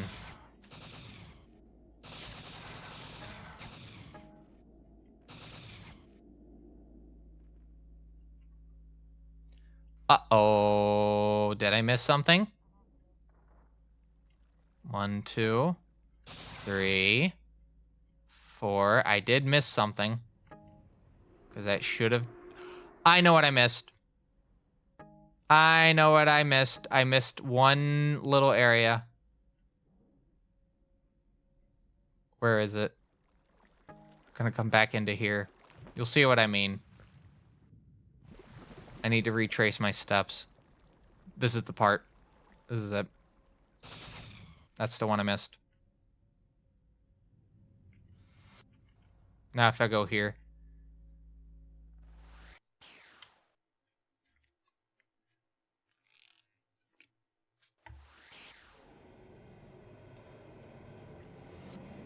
Alright, just quick re-heal to full 2x. We'll keep going.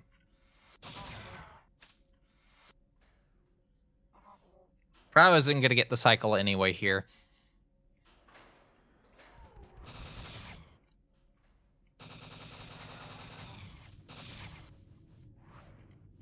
Nope, that's not where I need to go. I need to go here.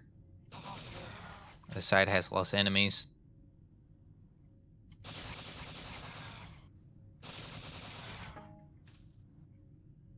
We're gonna head over here.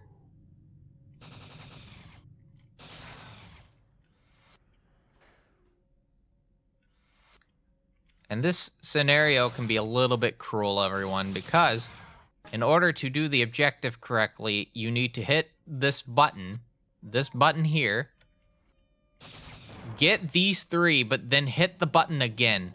Because if you don't, the objective won't finish correctly. So we'll come over here, hit it again,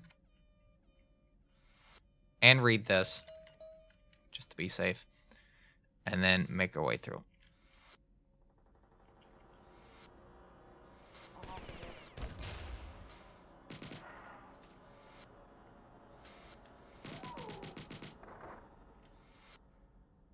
Now, if it did this right, when I turn this corner, this should be open.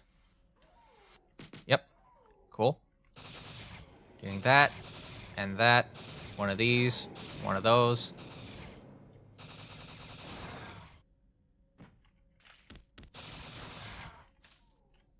Cool.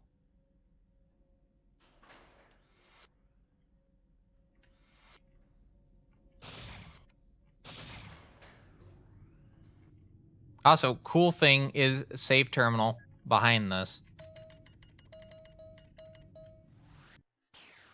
All right, and now the extermination mission of the game.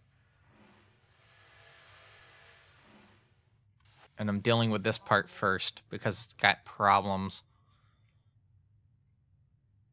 It's got the most problems. You'll see what I mean. I want to lure the enforcer right there so I don't wake up too many enemies. Particularly, I don't want to wake up the wasps because that will be a pain in the ass. Here's where the wave motion cannon comes into play.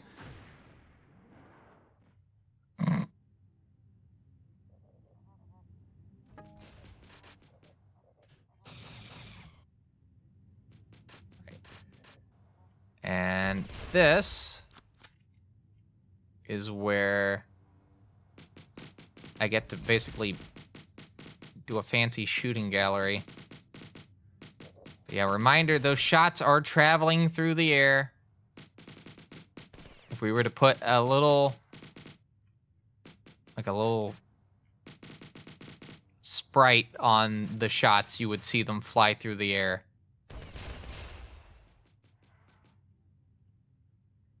There's no such thing as hit scan in this game.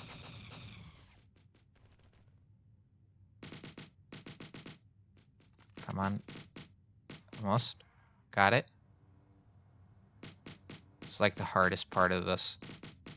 It's just the safest way to do it. That was a very nice save. All right.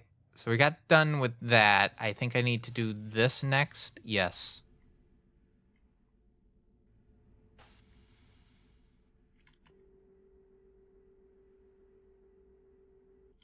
This will give me a chance to get more pellet packs as well. Because, again, I do want to kind of get through these, rely on these for the most part. This is not the one I need to go in, it's this one. They should have, like, 2 enemies. Yep.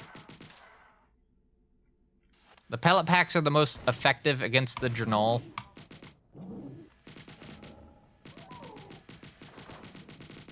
Which is an enemy I wish they actually added in the new Marathon instead of the fucking bugs.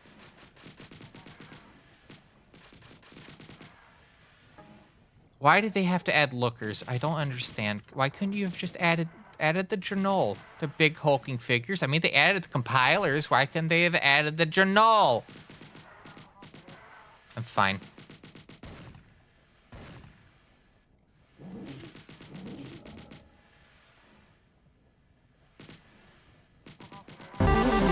Ah. Hello, Captain Clever. Thank you for the raid. Oh. Sorry, I just saw the number on that notification. Hi, everyone. It's old Teeps here. We're doing speedrun requests at the moment, which is a monthly format where I have people subject me to particular runs of their choosing. We're finishing up this with a run of Marathon Eternal, which is a fan scenario from a group of people. This is the 1.2.1 version of it. And we're currently in the middle of an extermination mission, which is kind of the most frustrating type of mission for the Marathon franchise. I will say, Marathon 1 got a new world record very recently. 23-minute range. It got it by 4 frames. 4 entire frames. I did not get it. It was one of our new runners. They learned it last week and quite literally just grinded the ever-living shit out of it, and they got it.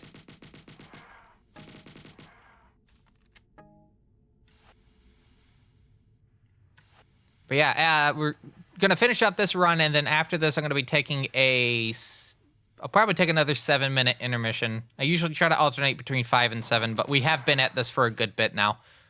So I'll be doing that, and then we'll come back and we'll do some more Majin Tensei 2 Spiral Nemesis for the Super Famicom, because we are about halfway through that game now. After that, we'll be getting to...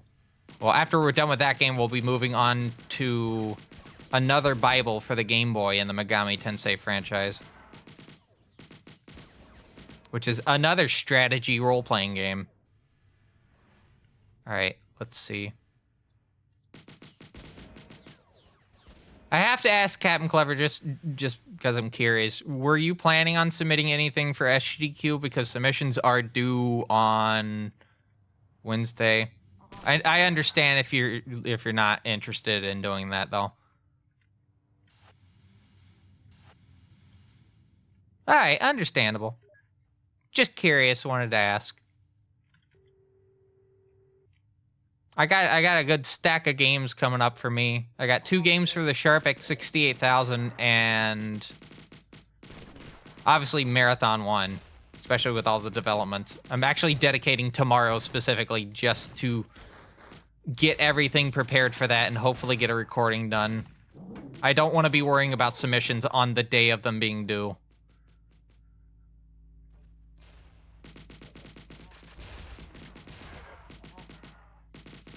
But I've had a lot of, like, developments change with that. Like, I wasn't planning on doing Camel Tree with, like, a paddle controller, and then I got a listing on Macari for the paddle controller. And then it was like, oh, I'm just going to do my regular submission for Marathon, and it'll be pretty good. And then we had the world record go down for, like, 1 minute, 17 seconds.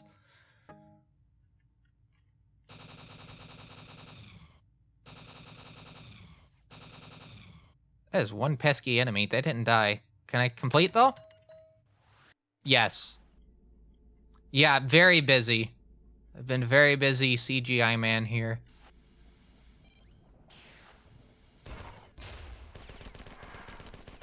Actually, I'm kind of glad that didn't actually kill one of those, because then I can just do this. And there's a 3x healing up ahead that I can grab, which is up here. It's a little bit of a walk, but it's definitely worth it. Because it'll help you get through the next couple sections. There is one jump I am going to have to do, though, so we are going to lose a little bit of health. Do you mind? How rude.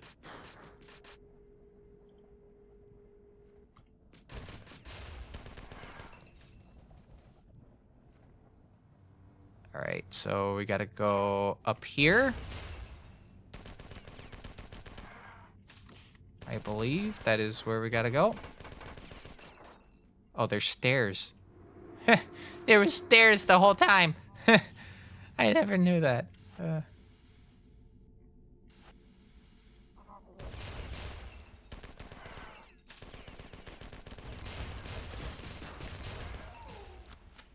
Alright.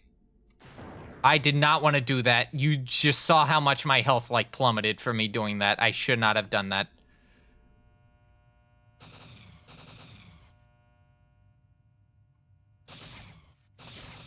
Alright, that's it for that. I'm gonna heal before I leave.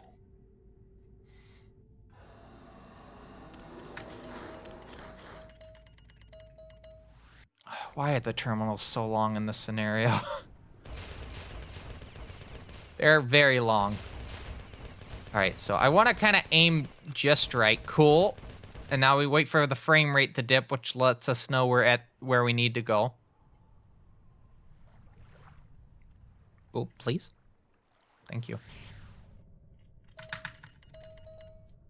And then I button mash the tab key so I can get through that.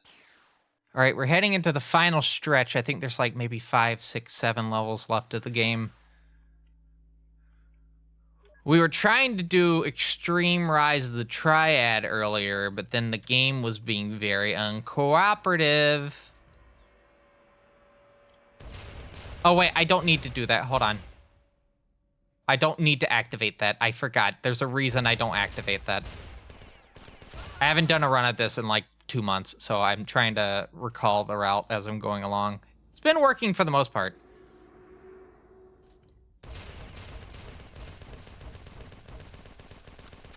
Yeah, so I do this. And then if I go fast enough... Ta-da!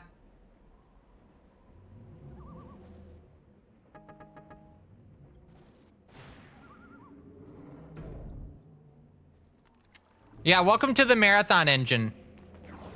Bungie did some sick stuff in the 90s. You just go you just slam yourself with so much momentum and like inertia, and you can just go through anything that isn't outside the map. You go outside the map, the game will crash. But like anything else in the map, you go ludicrously fast. You could do anything.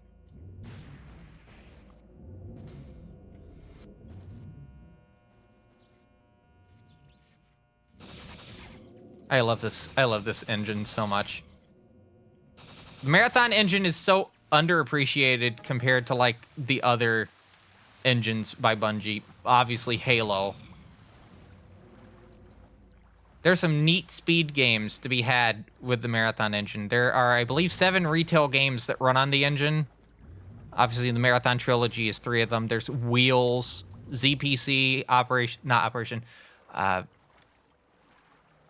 I forgot the name of it. Damage Incorporated, that's the name.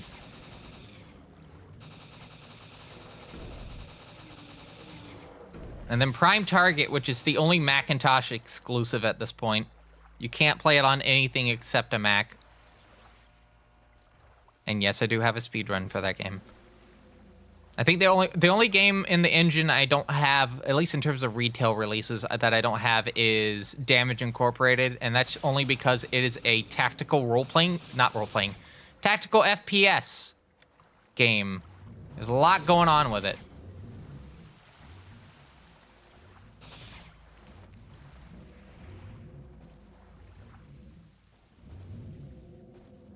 But yeah, I have runs in everything except that. All right, I need to read this terminal real quick, so I gotta lock in. Hold on. I gotta hit this and read it. All right, cool. Gonna make a safety save. Actually, I'm gonna make a safety heal, too. Because the Nightmares here from Pathways into Darkness, another Bungie game.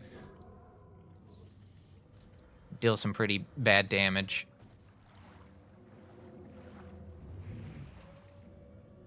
The scenario has just stuff from PID. It has stuff from Marathon 1 and 2. The one thing I really like is the enforcers from M1 being in this because their pellet packs are very nice. Or scatter rifles. Very cool weapon.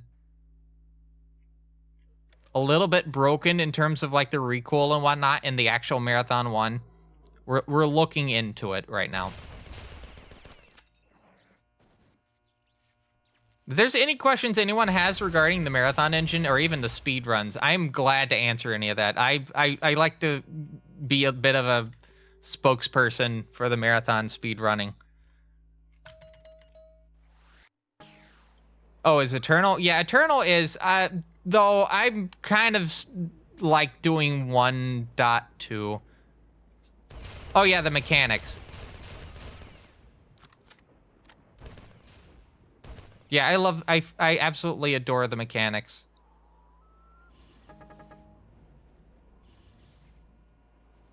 Oh yeah, save right here.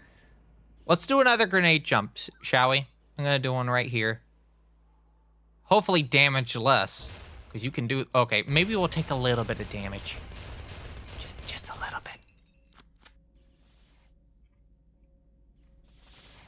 All right, long shot. Nope, didn't get it. Got it. Yeah, if there is any particular questions, I can definitely answer them. I am one of the moderators for the franchise. Aperture Grills is the series mod for SRC, but I am mod for all the games as far as I'm aware.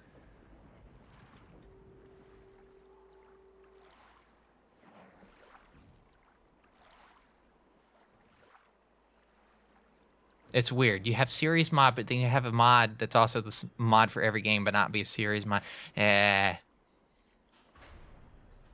I've been speedrunning this franchise, well, the franchise in general, because this is a fan scenario, but I've been speedrunning all 3 of the original Marathon games since 2016. This is my 10th year running all the Bungie Marathon games.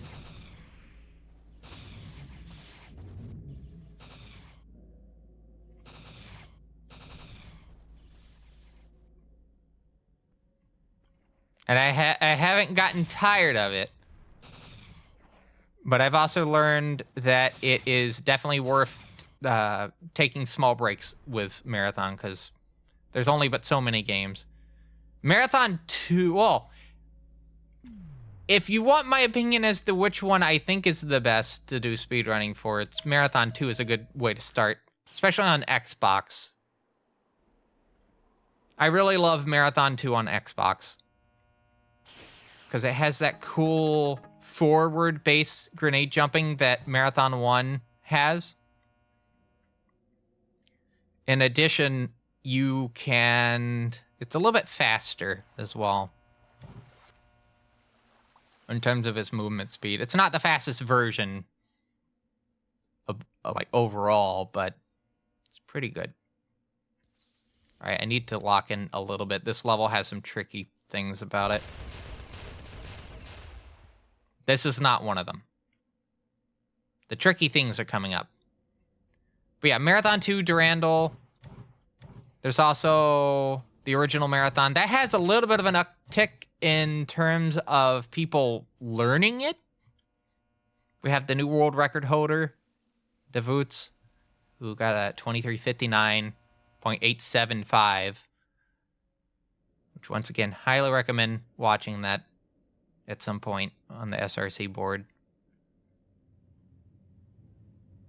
There's also a few IL runners as well. Gonna hit that physically instead of doing the thing. And then we had Marchathon in April during the COVID period. And that got like maybe 3 or 4 new runners out of that, or people at least submitting runs for it. But yeah, I would say if you want to get started with speedrunning Marathon, if you don't want a super long run, Marathon Infinity is pretty neat, but that does also have a lot of tricks that having experience with the other games kind of helps with. You're doing door clipping and like platform warping and whatnot. I definitely think it does help having a bit more experience with like the original Marathon, or even particularly Marathon 2, since that has the closest one-to-one kind of, what's the word? Similarity in its engine, combat mechanics and whatnot.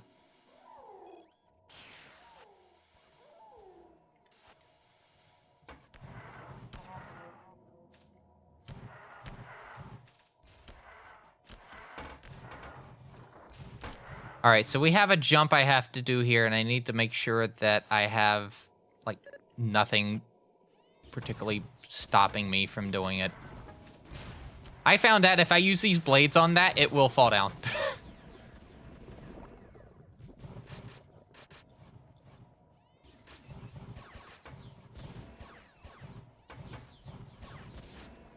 All right, I gotta lock in. Gotta lock in. Gotta lock in.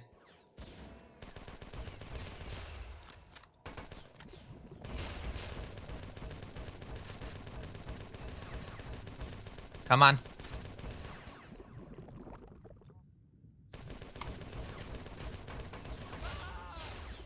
Damn.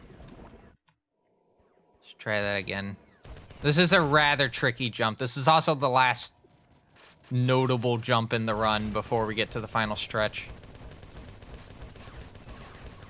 Come on. I may have to go heal again. I may not have enough health. I'm gonna have to take a safety. Hold on.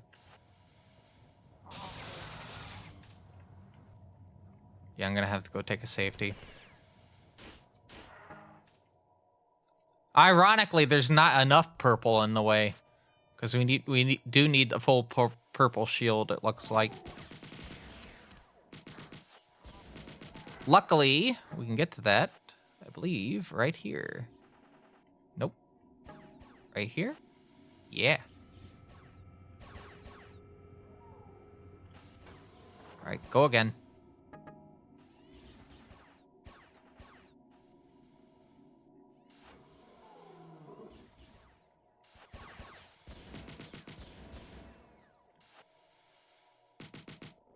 Gonna empty that out.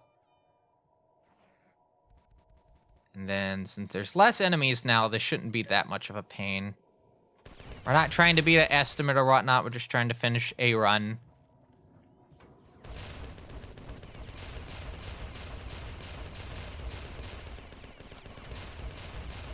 Okay, there we go. That's it. Yep, that's it. But yeah, as of recent for Marathon, I've been speedrunning the original Marathon a lot more. Part of that is just because there's more to be done with that game.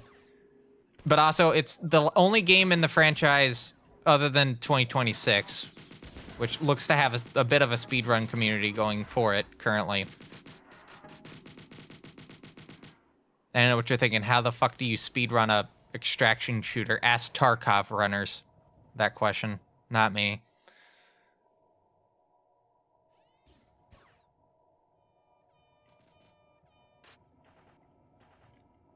That's supposed to be open. You know what? I realized my mistake here. I went up there to do all that. You know what I was supposed to do? You know what I was supposed to do? I'll show you. Let me take it over here. Okay. You ready? You ready? See that button? That's what I gotta do.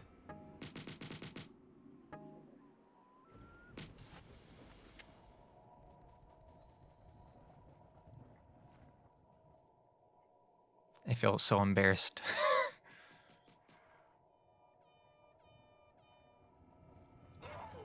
All right, this is the one section where just enemies just pop into existence with like no teleport in. They just show up. All right, I need to make sure they're all out, and I do need to heal before I do this. So as soon as I break this panel, this one panel, this coolant's gonna start rising up, and I need to be at the right spot by that time. And I just have to land on the floor. I do not have to go up to where that terminal was. I just have to be on the floor. And it should teleport me out. I'm just gonna stand here and see if I can get up a little bit faster. Yep. There we go. And this is the, I believe, third to last level of the whole scenario. So we'll be having intermission very soon. Unless I somehow have a terrible time on the next 3 levels. My review of it was it's a marathon game. And that's a good review for me. Need to know. That's actually a good review for me. Because my concern was it wasn't going to feel like a marathon game. It feels like a marathon game. Even with all the extraction shooter stuff, it feels like a marathon game. All right, we got to try that again. I will say, if you've never played the original 3 marathon games, they are free on Steam under Classic Marathon. Definitely recommend playing them if you do plan on playing 2016, because they do give a little bit of context. Not a lot of context, but a little bit of context as to what's going on.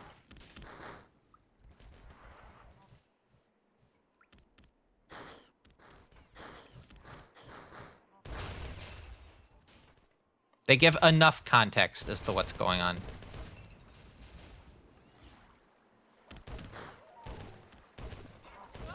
Let's rephrase that. They give part of the context, because if you play the first game, you know what initially happened to the colony on the marathon. But you don't know what happened after that in like a bit of a kind of like a between period. The game does take place in the timeline of Marathon, as far as I'm aware. Some people are saying it's an alternate universe, and I feel like maybe. I keep doing that. I need to stop doing that. Oh, no, that's right. I need to go over here. Right? Right? No. Yes. Actually, yes. All right, hold on. I gotta lock in. Gotta lock in. Gotta lock in. Cool. Status locked. I didn't think you could fit through that. I'm gonna be honest with you. It looked too small.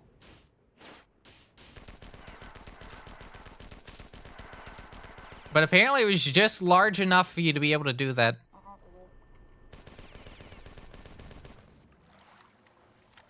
All right. Now, I don't have to play this level super correctly. I just need to get to a certain height, and then I can do a grenade jump up to another ledge. And then after that, we'd need to find another ledge. And as soon as I can see, with my eyes, the last door that I need to open in this level, I can then just take that door, or just hover across to it, and then leave the level. Utmost completion is not required. Alright, I think this is the part I need to do the thing at. Yeah, this is the part I need to do the thing at. Oh, come on. Alright, and then from here, you just go up. Over to here. Alright. Yeah. I think this hits the new polygon limit. There is a polygon limit to how many, like, polygons you can have in a map. In the original Marathon, I think it was quite literally 256 polygons. Very 8-bit limit. Which does make IMOC Secure very impressive for 256 polygons. Alright, we're getting kind of close. I can see the area, but I can't get to it just yet. Hopefully I can get this first try. There it is. I'm going to make a little bit of a safety and do this. Up on the ledge. I think I got it. Yep, cool. Pick up the key. Or the chip. We're going to come up here. But bam, doesn't matter if we heal or not, because the last level after this, with the next level after this, is the epilogue. So, doesn't matter. Huh? Oh. How rude. All right, let's try that again. kind of air strafe a little bit so I don't have a teleport. So we start at the end of the level we started with, and then we make our way back to the beginning. And we read the terminal at the beginning, and that ends the game. Does it make sense? The bookend.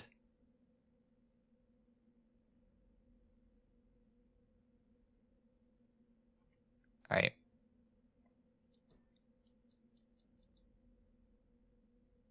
We're dancing. All right, heading over to here.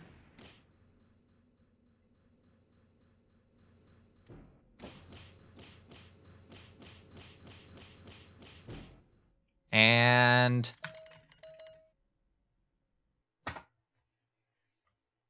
I'm gonna be honest with you, I didn't think I was gonna get under half an hour and a half from that. So the fact that I'm a minute and 17 behind that is, or ahead of that, is pretty impressive. Whew. All right, well, with that, we conclude the speedrun portion of the evening, but we're not done yet. I have a few hours that I need to kind of kill before I need to get ready to go get lunch, also known as my dinner for today. So I'm going to take a intermission, and when I come back, we're going to switch gears, and instead of speedrunning, we're going to continue a playthrough that I do every Friday. But I've moved it to Saturday because there was some technical issues on Friday. So yeah, when we come back, we're heading into the world of Megami Tensei. And there's an ad break coming up, so I'm going to start that ad break as soon as I finish this. Or head into the thing. We're going to take 7 minutes. When we come back, we're heading into the world of Megami Tensei with more Majin Tensei 2 Spiral Nemesis. But this is a fine quality live stream from TBCR Productions, so join us in a bit, won't you? I know I will. It would be kind of hard if I didn't.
Hi, I'm plugging my controller into this SNES. So I plugged the controller into the SNES, and now we can get into the final section of this live stream, which will be the thing that will obviously take us to the end of it. So, I have to give a little bit of context since we have new people here. Up till about maybe a year and a half ago, fun, interesting trivia about me. I had never played any game, not a single game, in Atlus's Megami Tensei franchise. Not a single Persona game, not a single SMT game, not even like Devil Survivor, Devil Summoner, Last Bible, none of that. Hadn't played a fucking title. But I've had some interest in doing it. I've just never had the time because, you know, doing a live stream, doing mostly speedrunning, you know, it's hard to squeeze stuff in. Also, I was in the middle of doing a college thing and trying to find a job in the workforce with said college degree. Never really found time to do it, but now I have a job, a day job, and this live stream isn't as intense on the speedrunning as it was, say, about 5 or 6 years ago. It's still speedrunning to be had. It's just I do it when I feel like doing it. I don't want to have like a expectation of I do nothing but speedrunning on, you know, XYZ days. I got burnt out from it, so the stream is now I do whatever I feel like doing Monday and Wednesday and Saturday and Sunday, which has speedrunning stuff. It is my hobby, but I wanted to have a playthrough day, one day out of the week. So I was like, you know, we're gonna play the Megami Tensei games. However, I decided, and we're going through it at the moment, to do a version of every game that you can get your hands on in the original release order. We had a little bit of a trip up because the Telenet Megami Tensei game, which actually predates Atlus's Megami Tensei game by like a month, I didn't own because I didn't own the hardware to play it on. So I bought the hardware on Yahoo Auctions, and I bought a copy of the game. So I own a copy of the very first Megami Tensei game for the Sharp X1. We played that in the middle of SMT If. But we started with the Famicom Megami Tensei games, Digital Devil Story 1 and 2. We went to Shin Megami Tensei. We played that on the iPad, because there's the official English version is on iOS specifically, and I had to jump through hoops to get it.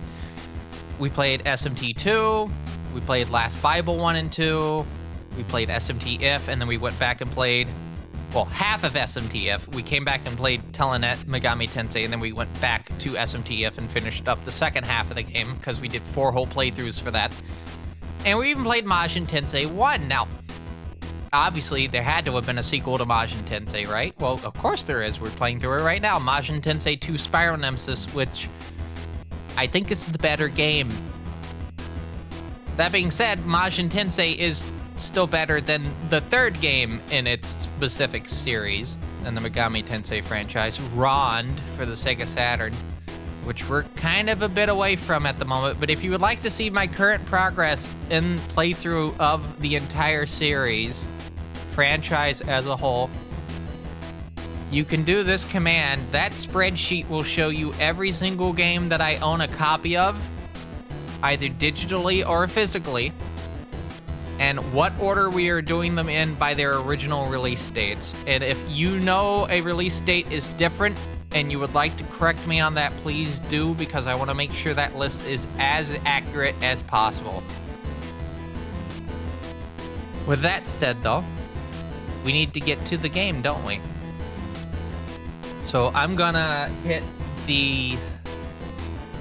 go ahead and turn my PVM on right here. And we're going to hit this right here, because we're playing a translation of the game. And as soon as I see the Atlus logo, we will swap over. All right.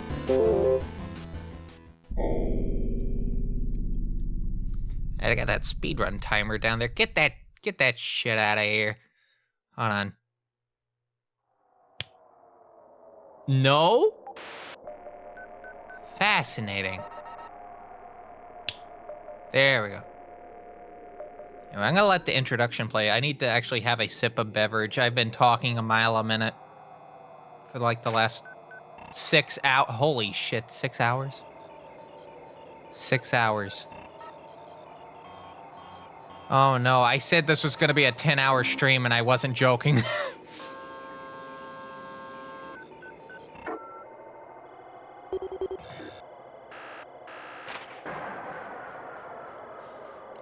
Oh boy.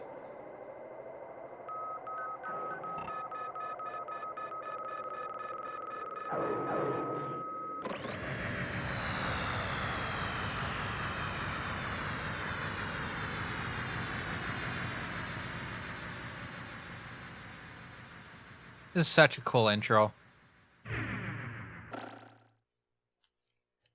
Anyway, this is a tactical strategy role-playing game. Kind of similar like Fire Emblem in a way. Except it has the demon recruitment thing that Megami Tensei games are known for. Anyway, we're on scenario 26, and as we last left our heroes, they were standing around. I was mostly moving the demons. Anyway, let's get going.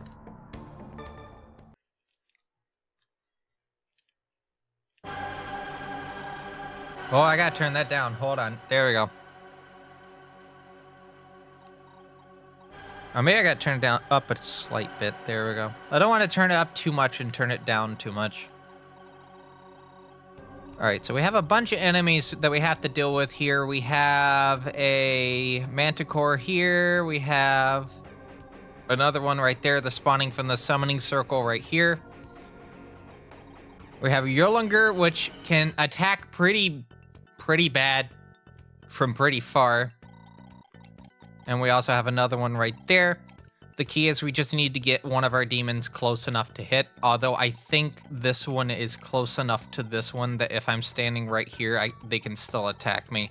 I believe the radius is 6 or 7 blocks, which is not that far. Okay, I should be safe. So we need to get our most valuable demon, which is, you're not gonna believe this, this brownie. This brownie can take a wall up. So we're gonna have to move them. So we're gonna do that right now. I'm gonna have my Tonki here attack the Manticore. Crit for 62. There used to be battle animations enabled for this, but it took so long and I have a lot of games to get through, so I've turned them off for the sake of pacing. That being said, we'll be able to see some of the sprites when we do negotiations, which we haven't really had to do any as of recent, but I will have to do some at some point. I don't think there's any demons in this map that I can even do that with. If they have dark for their type of demon, then I can't. I can recruit Elf and Yurlinger, but they're level 26. What level is my heroes? We have Puka right there. Kaoru can't talk to demons. Noki can. They're level 22, so I'm 4 levels short on him.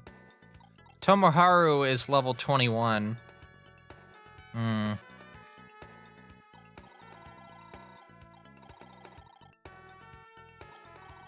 I feel like I should just, wait a turn. Where's Tonki at? Tonki is, oh no, that was Tonki, never mind. I'm gonna move Nekomata over to, well, I was hoping to. Are those birds still here? No, they're gone. They're like 3 bird enemies. Oh no, they're right here, you silly. Got 2 hoes right there. Although I don't think Nekomata can go up the thing, so it may be beneficial to just do this. All right, I'm gonna end turn. I'm gonna let our NPC enemies think it over.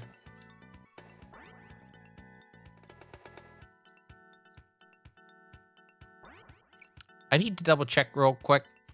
since I'm waiting for this turn to end, I need to double check what day the games list for GDQ will be coming out so I can kind of anticipate this ahead of time. Yeah, it's fine. I know games list ends Tuesday. Second submission period is, or new game submission period is on the 1st of May. Yeah, 1st of May. So it'll be a month later. Yeah, because that opens with games list. All right, so May 1st is games list, so we'll have a full month to agonize over if I get a game in or not. If I get a game in, at least one game, that'll be number 14 for the event.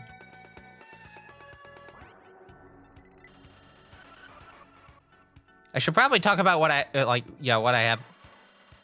I only, vaguely talked about it, but I should, go a little bit more detail into what I actually submitted to the event. So yeah, Marathon 1 is one of the big centerpiece submissions. I have basically submitted it every GDQ since I've started submitting back in for AGDQ 2017. I just think it's a neat FPS, especially with the new developments that have been made in the route. I think it may be a bit neater of a chance. I don't know. That's just me thinking, wishful thinking on that. I also submitted Marathon Infinity. That has been at a GDQ event twice. I personally did all main levels in 2023 or 24. Might have been 24.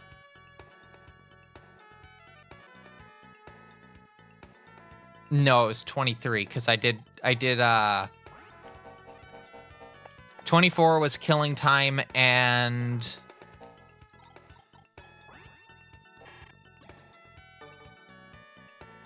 Skynet. Yeah, it had to have been 23 because 22 I think was Alien Cabal.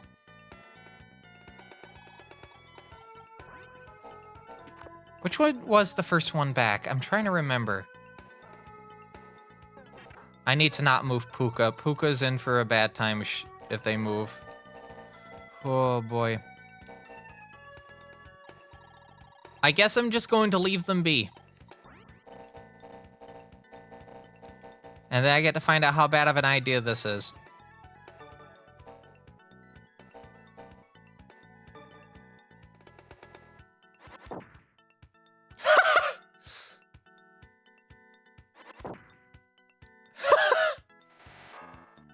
That's not a crit, that's just regular. But yeah, Marathon Infinity, in 2017, Aperture Girls did an 80% run. There hasn't been another running of it since, and we have since got the game down to under 10 minutes for its world record on 80%. So, but you can only do it on Kindergarten, so I've submitted it for Kindergarten for that reason. Kindergarten is the easiest difficulty in Marathon. And yeah, very trick-based speedruns compared to Total Carnage and other difficulties.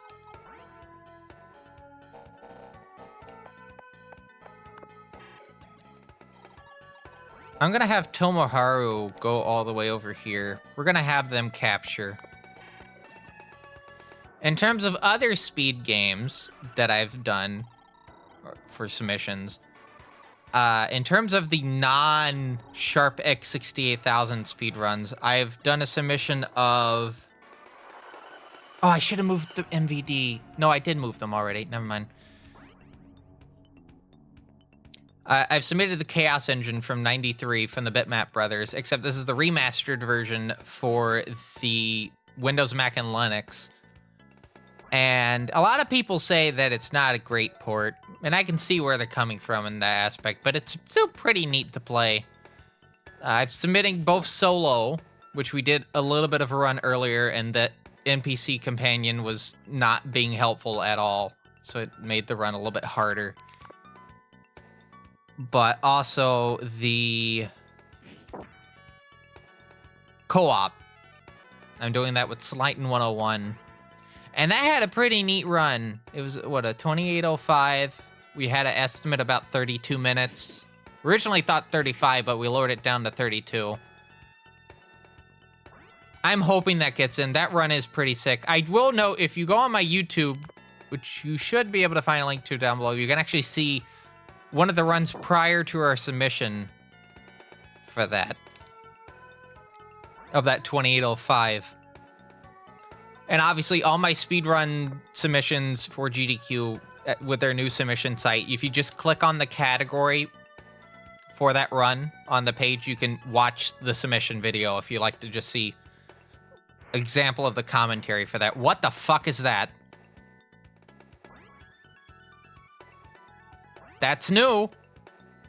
What is that? I wasn't paying attention.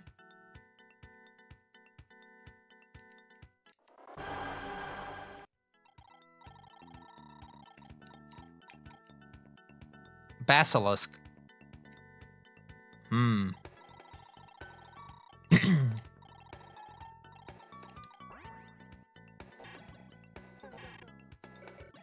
Why can I not do... Oh, because it's Arbalest.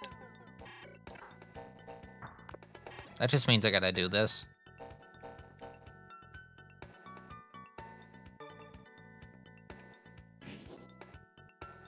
Damn. That's okay. The best demon of the game so far is slowly making its way towards the bridge.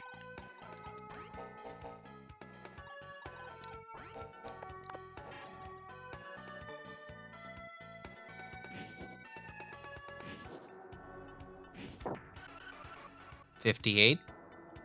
Not bad.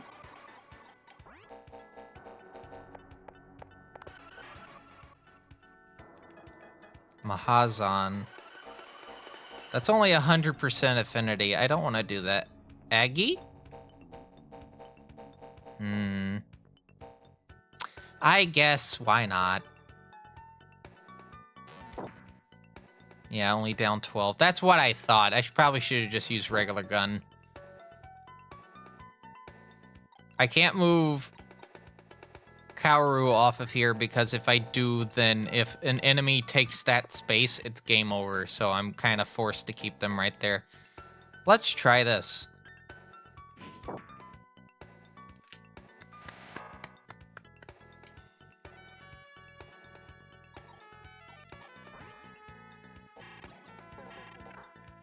Gonna move Nekomata right here. And this should take it out. 31.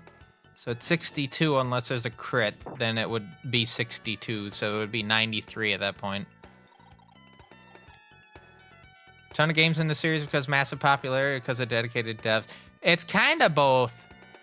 I think there was only like a few years where there wasn't a game coming out. And in 1995 alone, there was like 7 games. Yeah, Majin Tensei 2, Another Bible, Last Bible 3, Last Bible Special for the Game Gear, which we will be playing Last Bible 1 again on the Game Gear in preparation for that. And then, what else is there? There's Koyaku Megami Tensei, which is a compilation of Megami Tensei 1 and 2 for the Famicom, for the Super Nintendo. There's also Devil Summoner, the first one, and Jack Bros. But yeah, the Megami Tensei franchise as a whole seems to be fairly popular. Like, Devil Summoner got a television adaptation in Japan. It only ran for 2 seasons, but the first season... I don't even think the first season even had demons in it. For a show called Devil Summoner, not having demons is such a very funny thing. But also, it also has personas in it as well. Those show up in the second season from what I have read into it. And the students from the school from Persona 1, St. Hermelin, show up as well. In fact, I think one of them is like a minor character in the second season.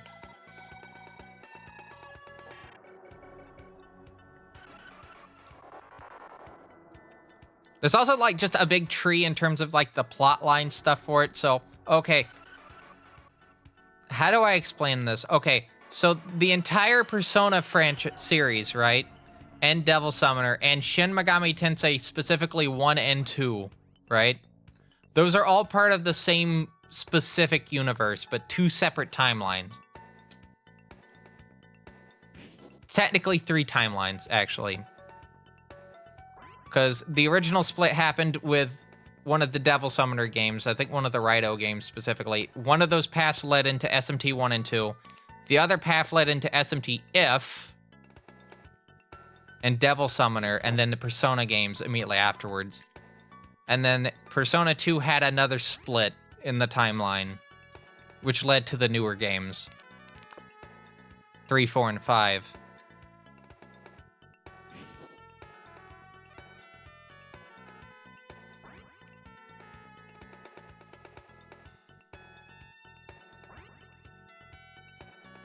I know, like, certain games, though, they weren't as popular when they came out, but they made enough for Atlas to keep making games.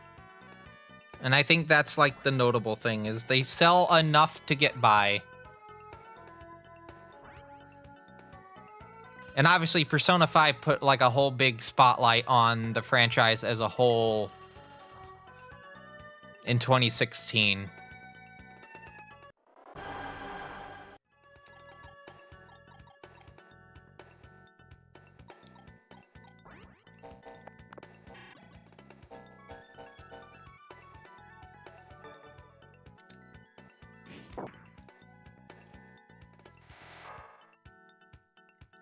Yeah. Oh, Kaoru can actually fight. 35. And a miss. Not bad.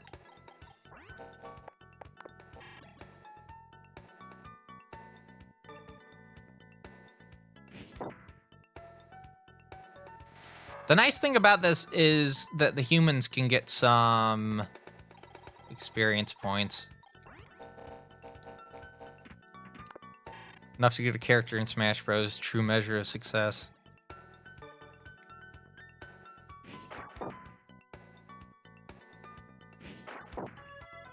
I just find it really funny that there are games, and there's a lot of connectedness as well. Okay, so like a good example, Tokyo Destiny Land, which obviously shows up in Persona 5, originally showed up in SMT 1. Technically, if we want to be pedantic about it, maybe it showed up in Digital Devil Story 2 for the Famicom. There is a building in an area that kind of looks similar to where Tokyo Destiny Land is in SMT 1.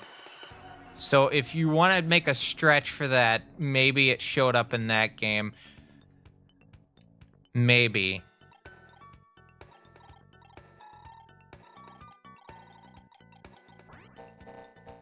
But I know there's like a lot of references in other games. I think there's a reference to it, and this doesn't even answer the fucking question, or like follow up the statement that you even said. But like, this franchise is just fucking neat. I just like to talk about it a lot.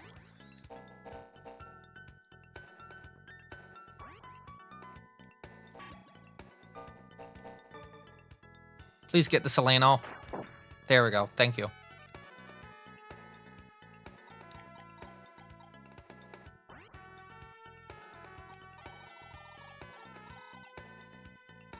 I guess I in turn.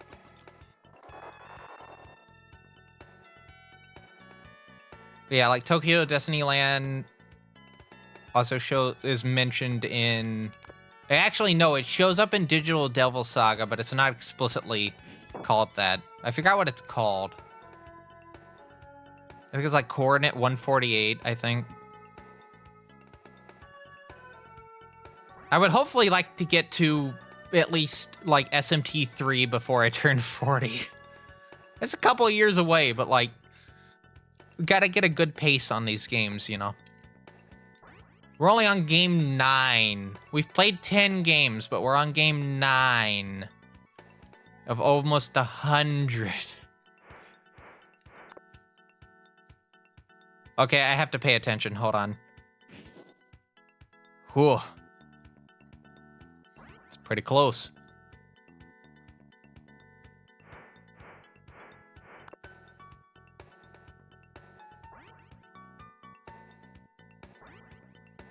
Is that basilisk actually recruitable? I'm kind of curious about that.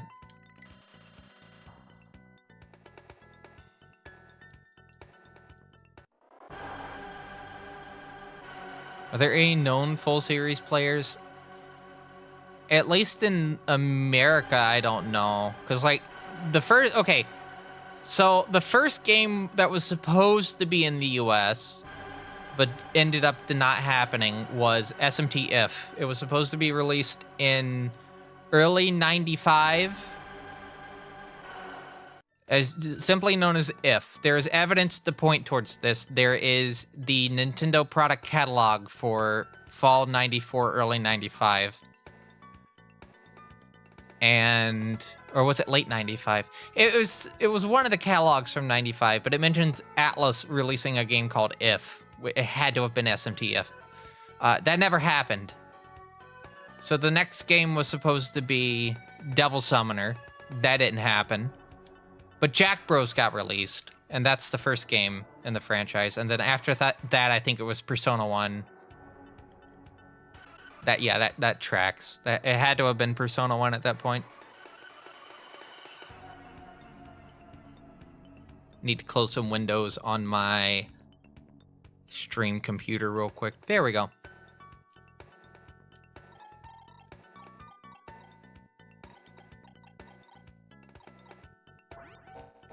I think If would have done well. Like, the whole plot of the game where, you know, it's, you know, it's basically a mirror of, or parallel of Digital Devil Story, which is, you know, kid gets bullied in school, gets back at bullies by summoning a demon. School gets, and where the big branch point from that is school gets dragged into a demon world. Not hell, a demon world.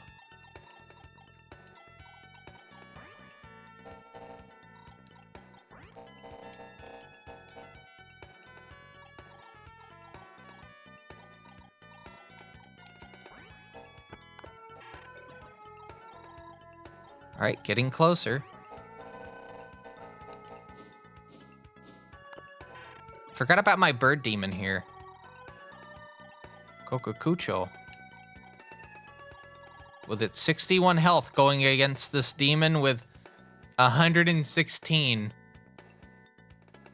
Have a good night, Hellhounds. I hope you have a good night. I know it's, what, 3 a.m. for you right now? 2 a.m.?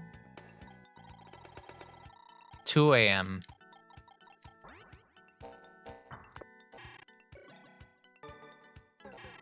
Oh, I need to move here.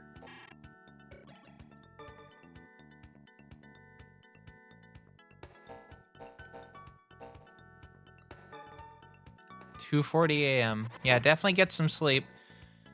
We're gonna keep the stream going just for people still tuning in. We're gonna be going for about 3 more hours. 3.5 hours. 3 to 3.5 hours. We'll just say that. Want to get some progress on this because I wasn't able to on Friday.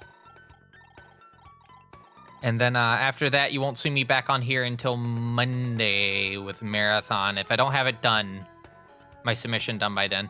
If I have my submission done by Monday, we'll do Extreme Rise of the Triad because there's some stuff on Ludicrous Edition I need to route out before I, you know, try to do more runs of that at some point in the future. Ooh.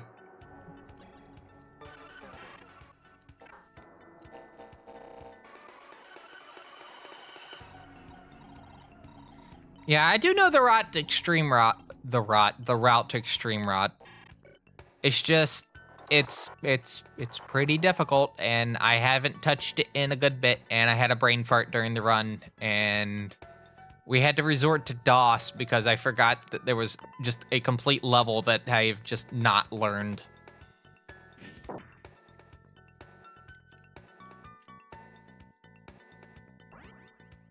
So.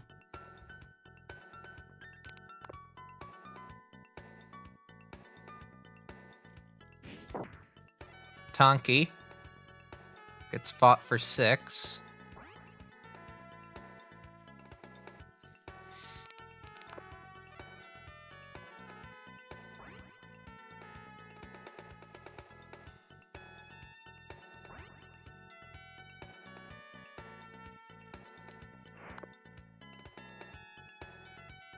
Basilisk attacks. Oh boy. Okay, yeah, we need to move. We need to move them. We need to move them. Chat, we might lose Manticore. Not Manticore. Mamanofu. Oh!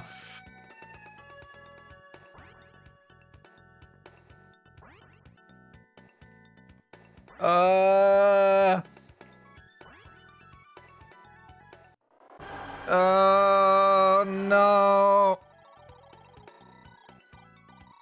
We're moving over here.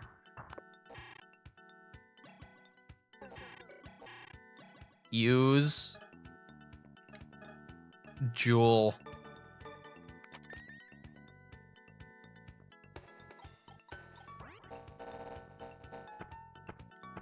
Our MVD walks into position. Hopefully they get attacked instead of Momonofu. They'll probably get... Momonofu will probably get attacked, let's be honest. Scorpion Whip.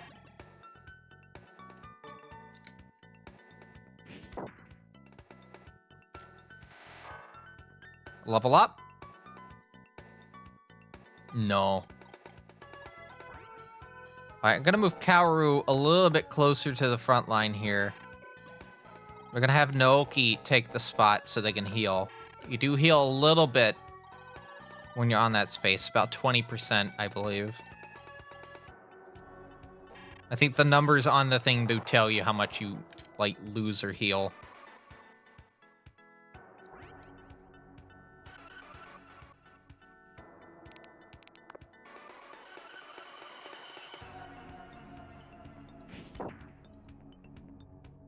Only down 7.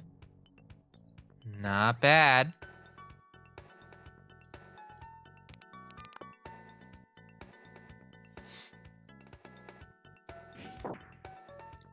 You know what the funniest thing about this game playthrough is? We haven't even reached the branch point for, like, the route.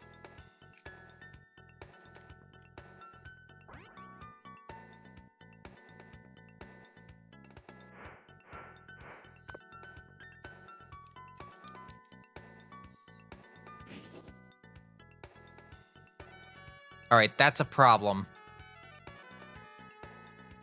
That is a problem.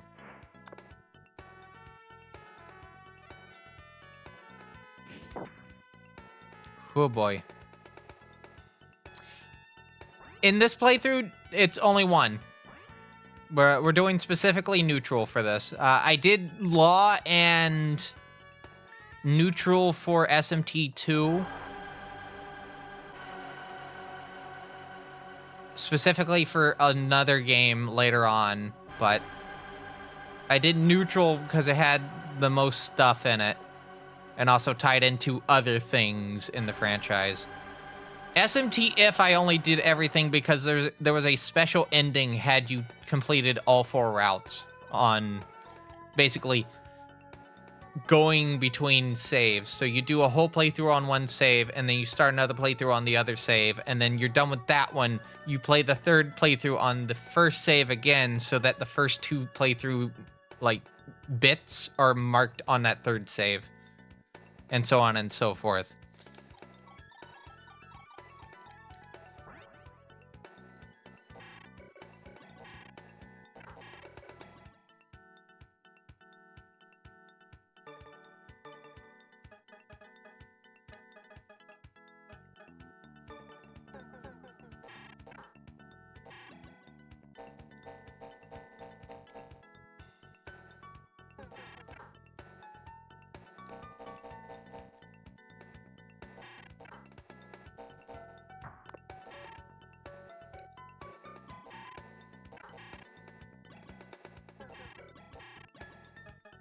All right, I gotta lock in just a little bit. Just a little bit. That will do me in if I do that. All right. Momonofu's in a position where they will probably die.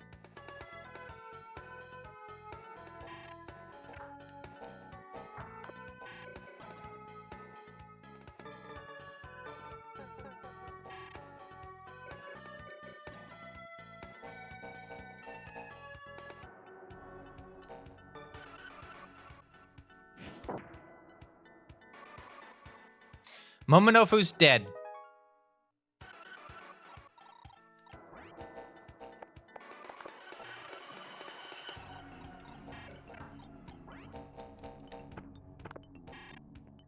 Large battles happen during periods of other games, just not to those protagonists.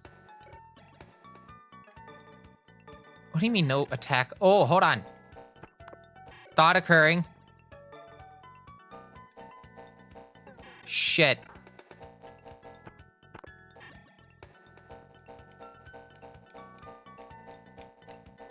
I'm very curious about this. Hold on. How fucked am I? Wow, they actually dealt damage. And you know what I haven't done yet? You may have not have noticed. I didn't save. So if I take a death or a situation happens where it doesn't work out in my favor that much, I have to reload.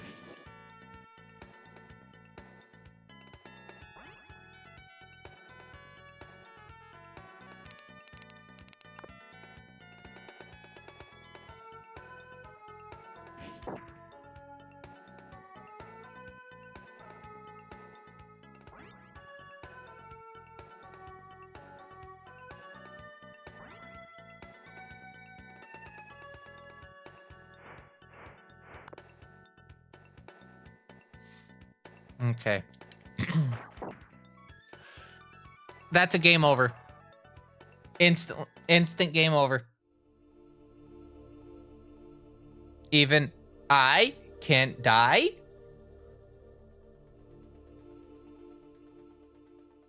No shit?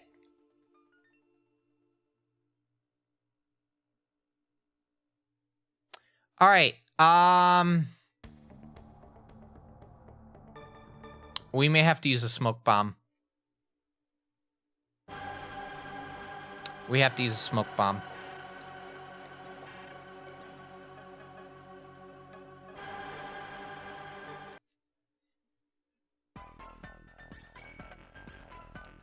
I need to go to the shop.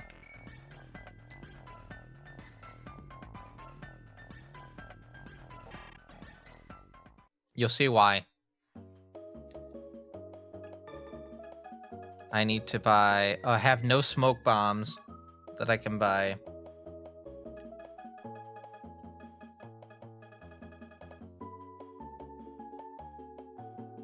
I want to double check the armor real quick.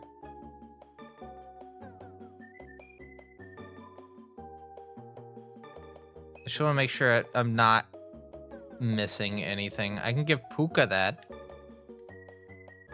Why the hell not?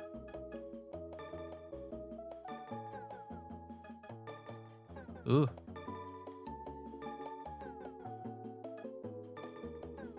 Well, I think smoke bombs are more of like a pickup that you can get more than it's something that you can buy.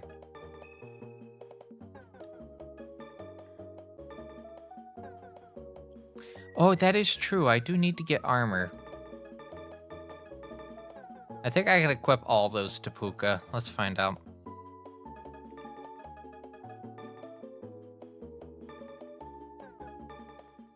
Yeah. Didn't move the stats that much, but it's better than nothing.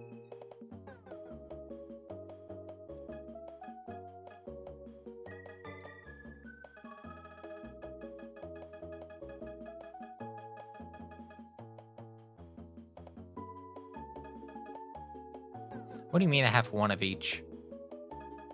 Hold on, what am I missing?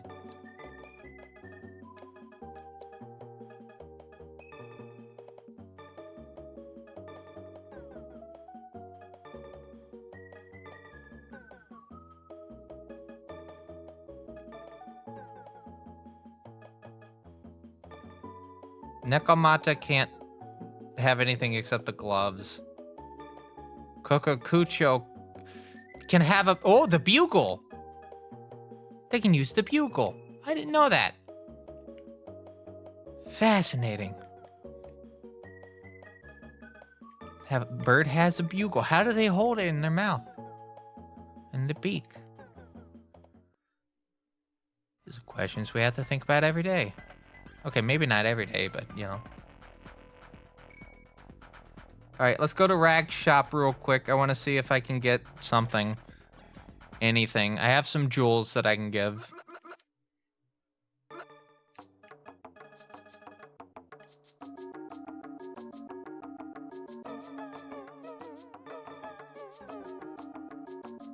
Okay. I'm gonna get a salamander. Thank you, Rag. Alright, and then we're gonna go over to here. Ikebukuro.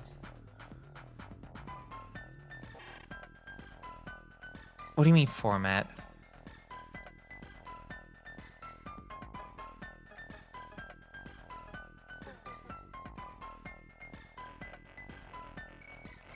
Oh, it's this one.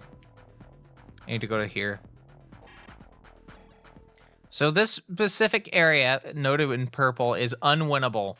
This is solely for me to get experience points and to get other things. Special ally collection map, as it mentions.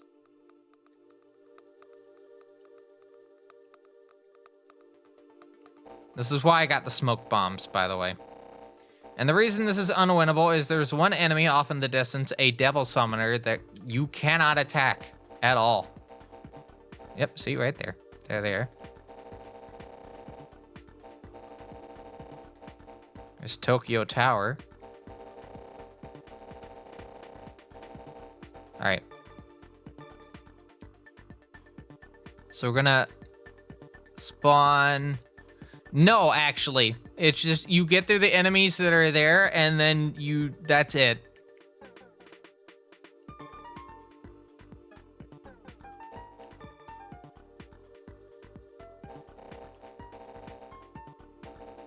Okay, I'm gonna summon a few demons.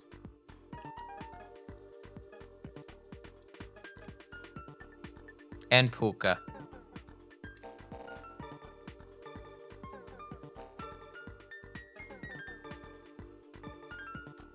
Alright. It's a very interesting way that they were able to do that. I don't think that was in... No, there were sections like that in the original Majin Tensei. Yeah, there were some of those in the original Majin Tensei. By the way, just for people, just so you're aware, 16 minutes until the next ad break happening.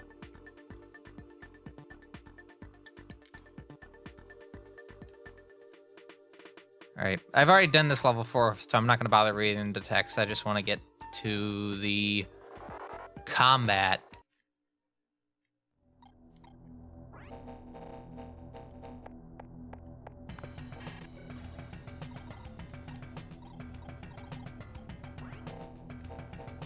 I'm actually going to keep these back here in case it gets a bit too intense.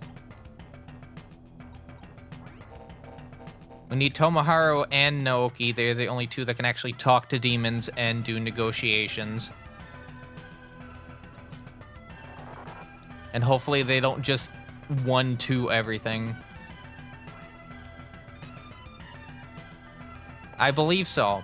Or at least a specific ward.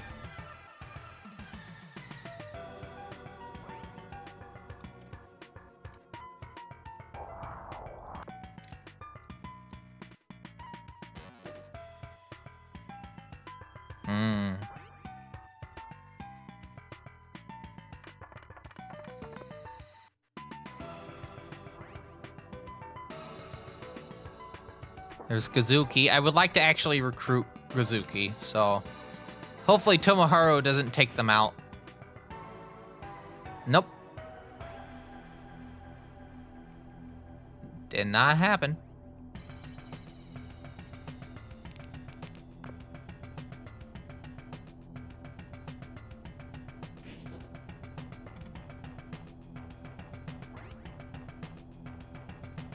I love this remix of Devil Dance. It's so good.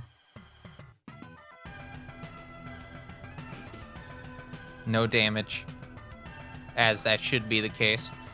What I really need to do is get it in a situation to where I can get another fusion. I've only done, what, maybe 3 fusions the whole game so far? We're halfway through the game already. No!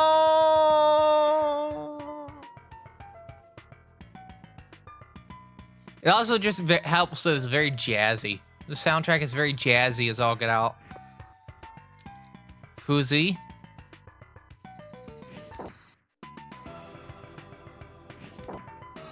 I about said dead, but no.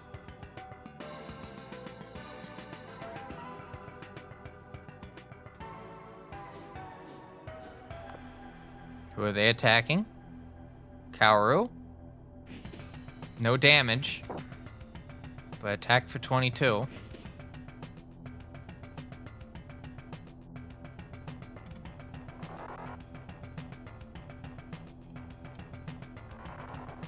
Who am I talking to? Talk. Oh, I can't talk to either of them. I can't believe it. Can I talk to Kazuki? Yes, I can. Here we go. Bribe. Items. Topaz. Yes. Oh, if you're willing to give it, I'll take it. Get more if I joined you. That's right. So we got a War Ogre. See how many of these we can get in this map alone. Okay, so can't talk to them. I think this is also a... No, that's Nekomata, so that won't matter. There's a Momonofu right here. Sorry, Ibaraki Doji. So I think what we'll do is I'm gonna attack the ghost.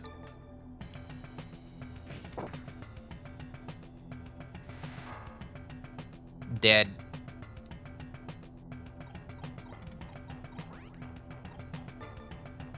We already have Kokokucho, so I'm just gonna do.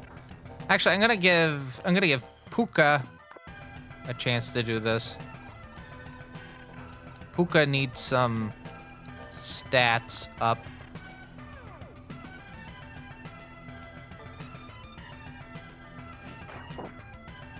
Very nice. 20 normal though.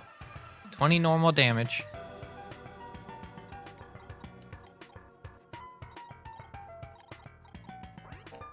And we'll have our most valuable demon attack. The attack the brownie.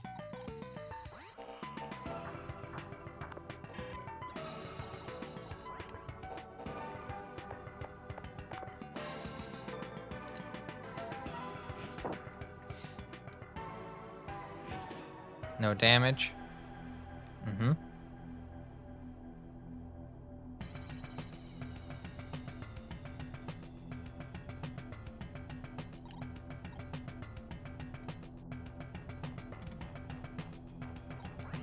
Kaoru can go for Nekomata as well. Probably get the experience for that.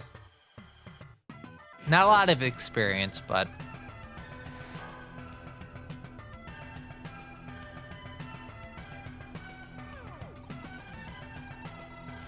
No damage means... Okay, so each of the characters have a certain affinity, right? And for the most part, if it says 50...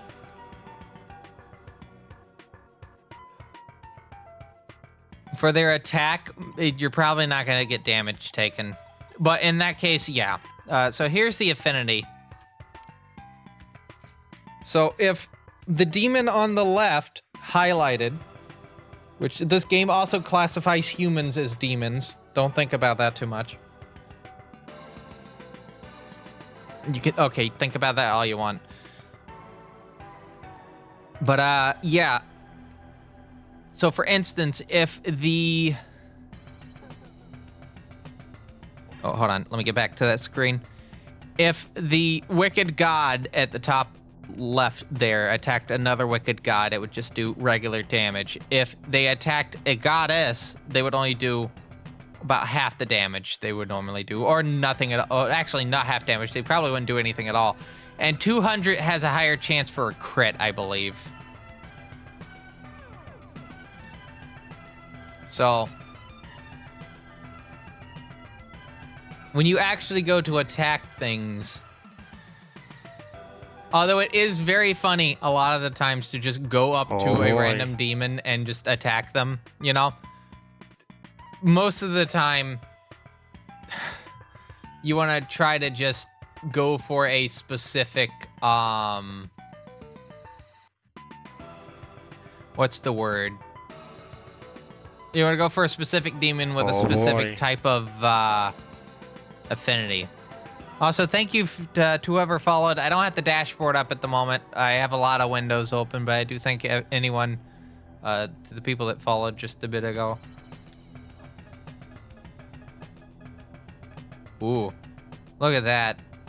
What is that? Noct Fiend. Noct Fiend just is bad at everything. Oh, and it also tells you like the specific type of elemental spells, right? So we have Aggie, Fire, Ice, Lightning, Wind. That's not Bless. I forgot what that is.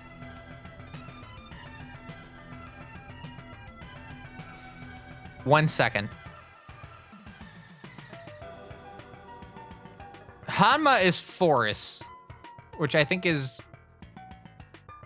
Oh, that's Hama. What's Hanma?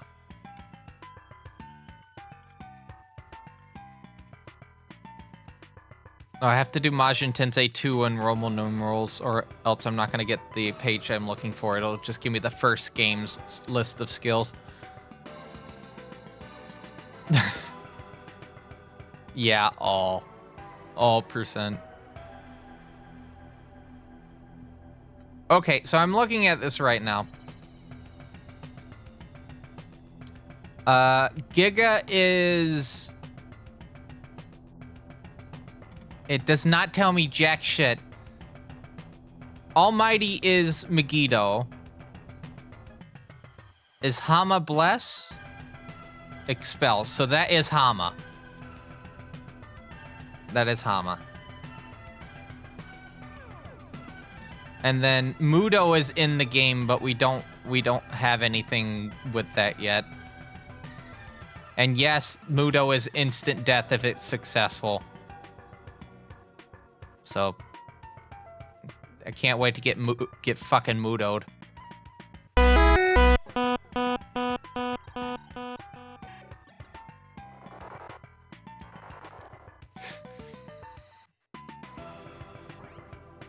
I just get a shirt that says "Get Mudo'd, loser." Hello, Trash Boat. Hope you're having a good morning. It's currently 6:04 a.m. Where old Teebs is at. Cruising for about the next 3 hours on Majin Tensei 2. It's a big comfy way to spend your morning or afternoon or evening. Hopefully we don't have too much heartbreak going on. It's 11 a.m. and you're still in bed. Oh, I wish that was me. I'll be probably going to bed around 11 or noon. How's Megami Tensei going? It's going okay. We did have a reset on at least the save a bit ago. I really need to get more fusions done. I think that's the long and short of it, is I need to get some fusions out of the way. But I need more demons to do that. I barely have anything at the moment.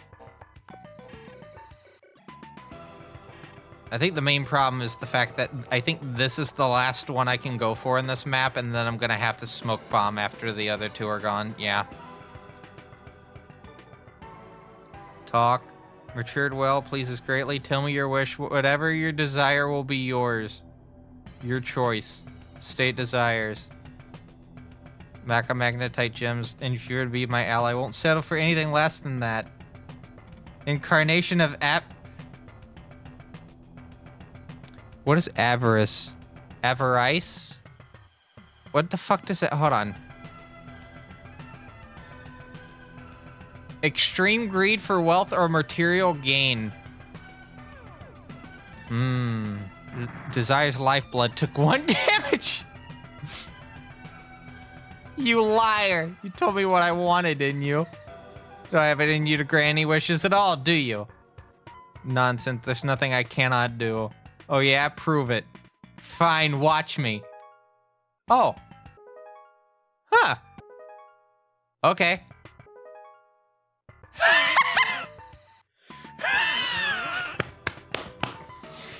This game's pretty funny.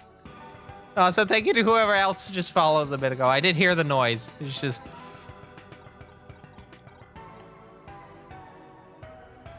This is on par with the negotiation from the first game where the demon just joined me out of fucking spite.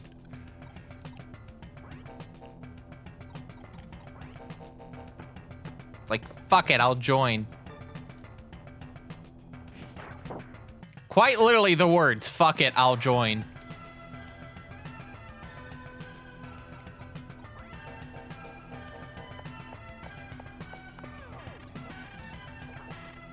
Alright, I need to... You can't talk with a slime. There's that black ooze. No, that's more you, so that's... That's still fine. I might have to move Tomoharu here, because they can only attack diagonally. Or in front, yeah. And that should take them out, and then after that we can head back. We can either head back to the map that we were at prior, or we can play this one again.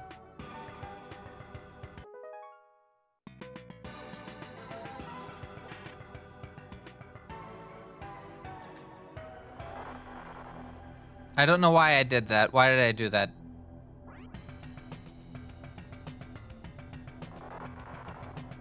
I don't know why I did that. Anyway, we're going to, smoke bomb.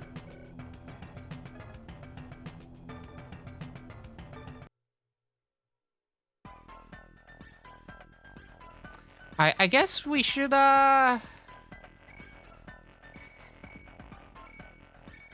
Yeah, we can't go there yet. I guess we'll go to here. This is a fusion. This is usually where the stream kind of grinds to a halt in terms of pacing, but this is a very important screen for us to go to. Because demons cannot, well, they can level up in some ways, but they cannot level up. You do have to fuse them at some point.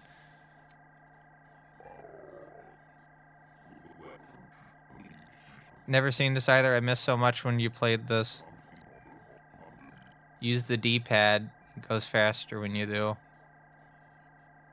Oh, wait. No, I'm on a different chat window. Hold on. My chat client switched to another channel that was live. And I was just seeing this. What is this person even playing?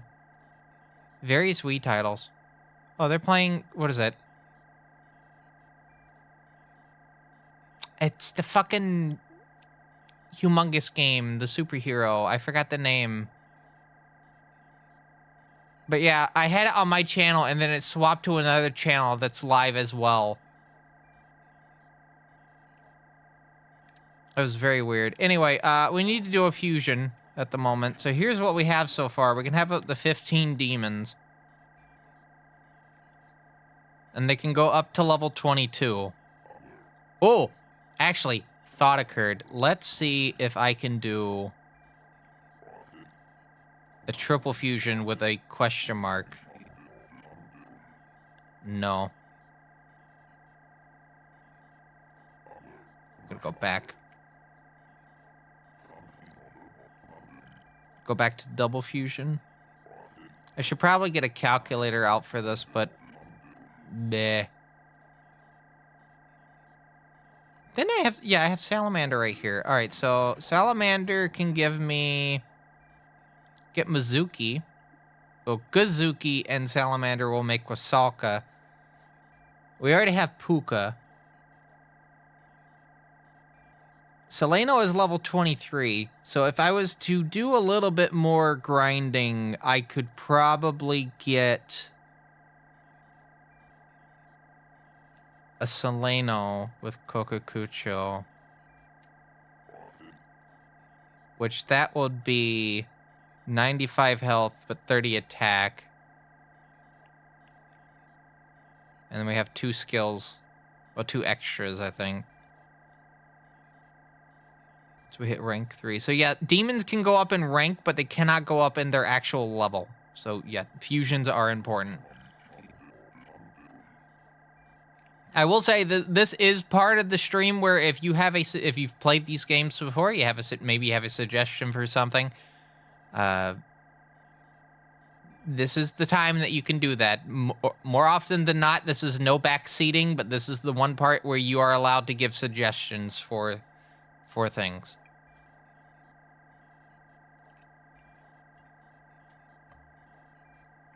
And the main reason I implement that is because it's funnier when I mess up. Because sometimes I mess up in very spectacular ways. All right, I think, yeah, what we're going to do is we're going to go back. We're going to go back to the place we just left. And we're going to do it again.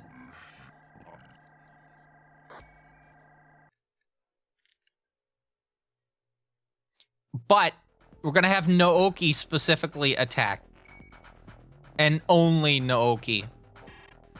But before I do that, I want to go get some more smoke bombs if I can. Okay, I can't do that, damn.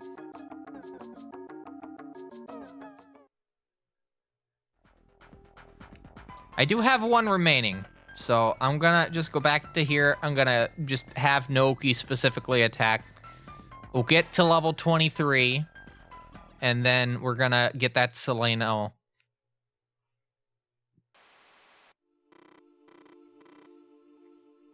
I'm not even gonna bother summoning any demons. It's just going to be the humans.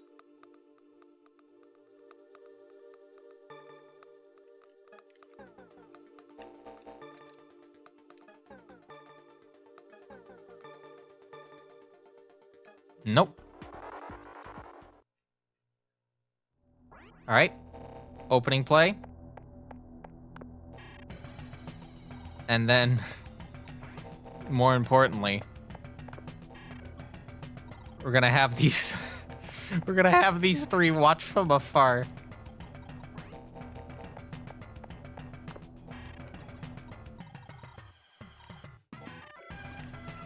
And now we watch the carnage unfold.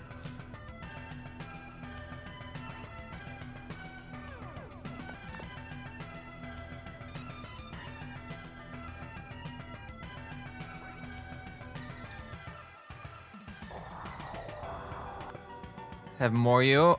No, sorry, Ghost this time.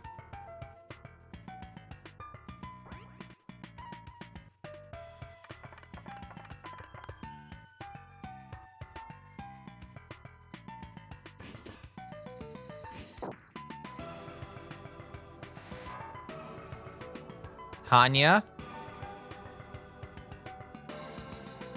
I think there actually are some demons here that might be worth going for. We have Gazuki.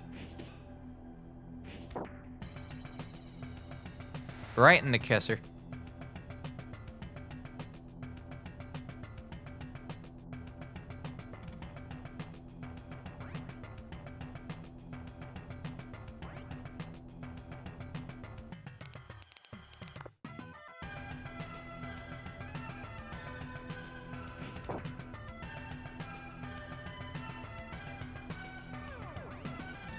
Alright, so my guess is...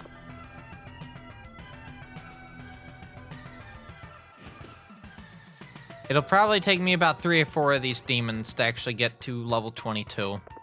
If we're lucky, we might even be able to get to level 23, and that'll open up even more.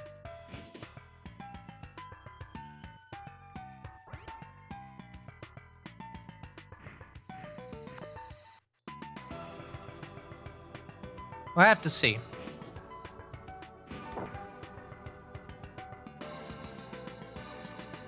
But this is a very silly way to be doing what I'm doing.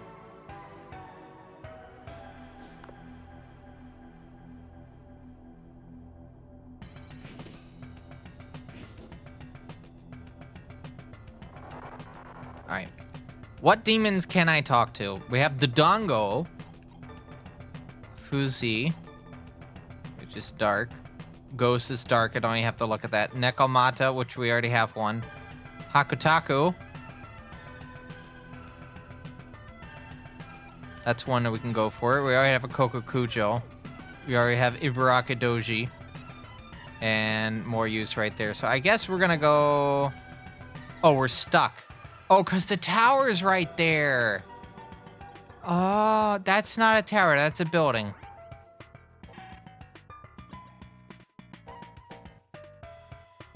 Can't believe this game doesn't know what a tower looks like. Damn shame.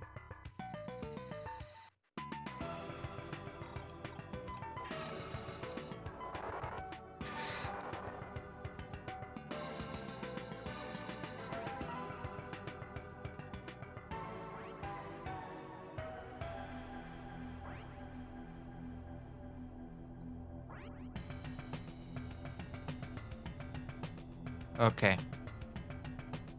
So the Dongo tries to go for a hit and misses.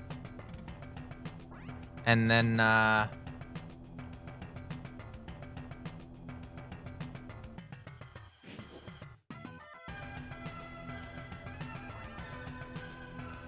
Hakutaku goes for the hit. No damage. It's gonna take so many turns.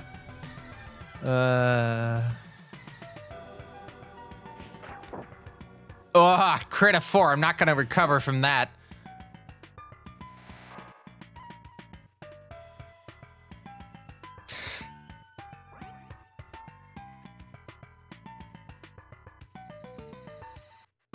I think Kokokucho got a miss as well. Yeah. 33 down. That's not bad.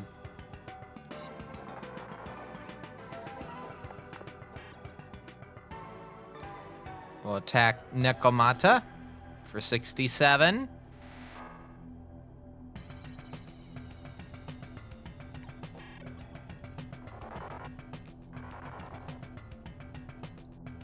And then we'll just let this keep going.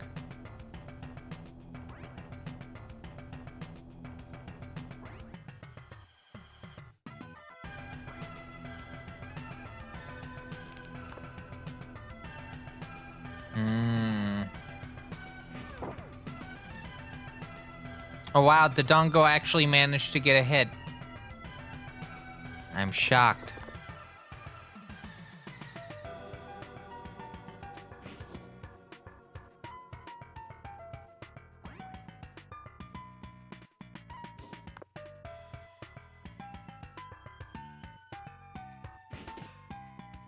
Kokokucho is dead. So we have 4 remaining.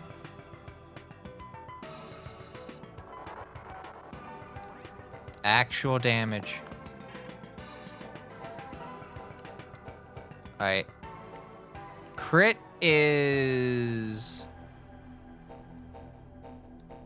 the same regardless of whichever one I do. So I guess I'm gonna start with the Dongo first. 64. But it's 2 hits. So it's 128. But that means if both of them were crit, that would be 256. Because the crit is always going to be double whatever the base attack value is.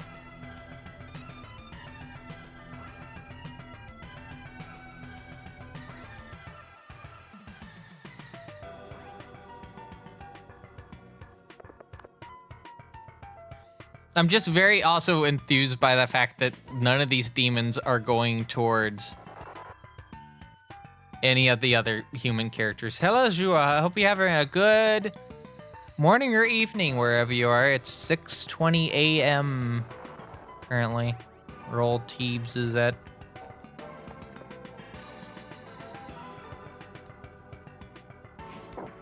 I hope that what is it? The singing thing went well for you. I think that was yesterday, correct? Or maybe it was today. I think it was yesterday or today. I can't remember which of the 2 days.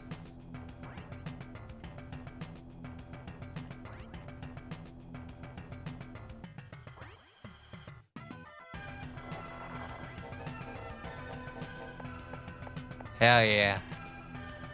Past midnight, so it's yesterday. Ah, okay.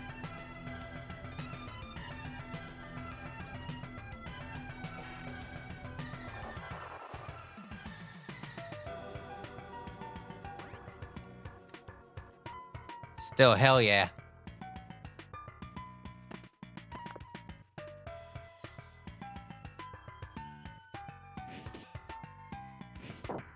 Dead. Nice. Very nice.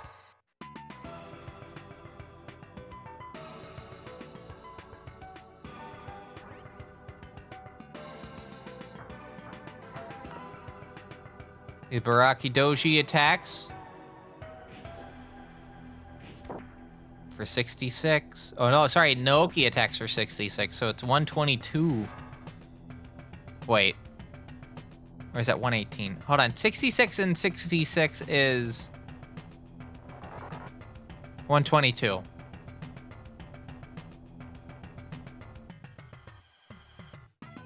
I think.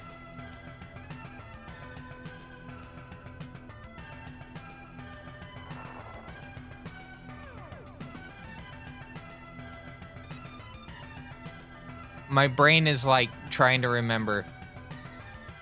Anyway, we're done with this fight. Nothing else here.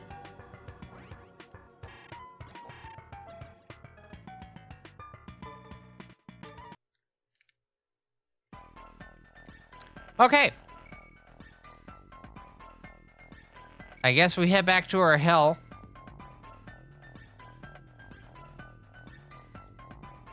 Because we can't go anywhere else.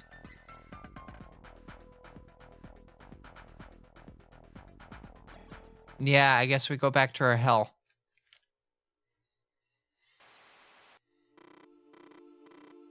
I'm gonna grab real quick. I'm gonna disappear off the screen for a second.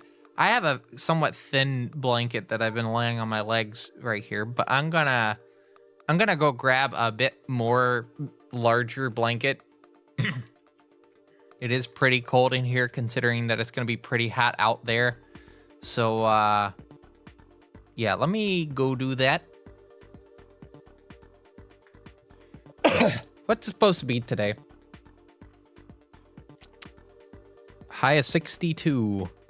Did I get up earlier staying late? Well, it's a bit complicated. Normally, I should not be up right now. I should be asleep. However, I've been working on my GDQ submissions. So, yesterday morning, or Friday night, I had some issues getting the stream going. It was some stuff with OBS that was having issues. And then I decided, okay, I'm going to be doing this specific thing I'm doing at the moment after speedrun request on Saturday. To which that obviously happened. We're doing this right now. But I have more submission stuff I need to do Sunday. But my friend wants to go get lunch. And I want to get a sub sandwich because I kind of bought chicken quesadillas yesterday and I fell asleep before I got to eating them. So I would like to actually have something of actual substantive note. All I've had is fries, a shake for my blood sugar, and cereal all yesterday because I did not eat like an actual proper meal. So I want to get a sub sandwich, which will have, some leafy greens in it. Or maybe I'll get a hot part. I don't know. We'll have to see. But yeah, that doesn't open until 10 a.m. So I need to waste some time, so to speak. So we're getting progress done in this, so I'm not truly wasting time. And then I'm gonna go to bed once I'm done eating, get back home.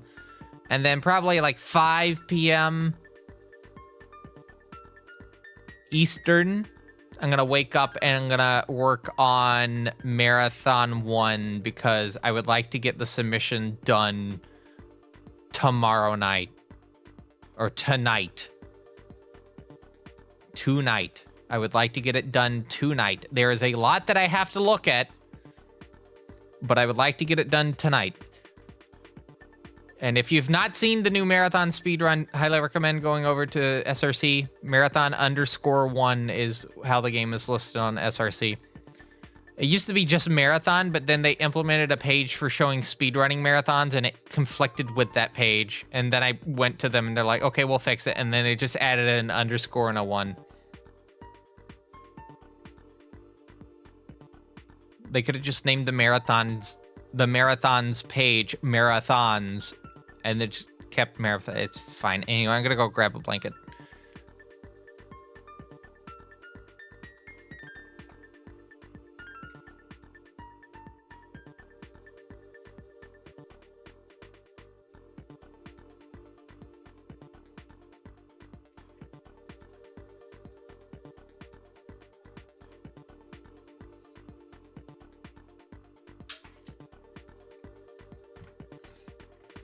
Whoa, I got my blanket.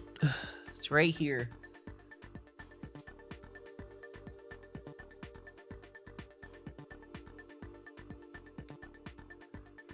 All right, and then I just gotta wrap up.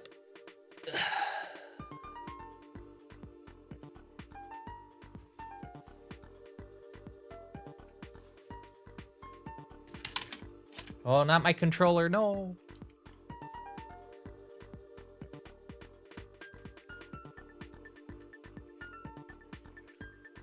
All right. So yeah, we made it to... We had to make it through Shibara and the Evasion at Rainbow Bridge, which I believe is this. And we have a whole bunch of stuff here to deal with. We got some birds, got some Solanos, got some Fures. I wonder if it would be worth it to get Kokakucho over to here. Probably not, because Orthrus is right here. But if it would be advantageous to get a demon over there to block that summoning circle, because those basilisks seem to be a pretty bad kind of thing. All right, I need to see the spot real quick. I need to get Brownie over to 1. Tonki, Ibarakadoji, Kazuki, Momonofu, Salamander, yeah, Nekomata, Kokakucho, Puka. I guess that's the order. We're not watching the opening because I've already watched it before. We're just getting straight into the hellscape.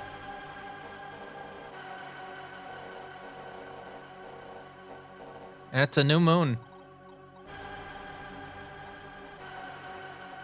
First move is obviously to move our most valuable demon into position.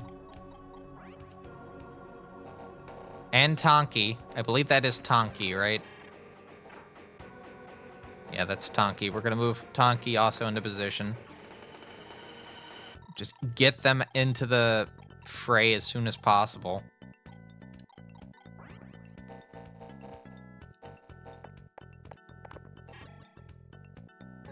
Oh no, I need Noki to level up, because as soon as Noki levels up, I'm going to be doing that fusion for Solano.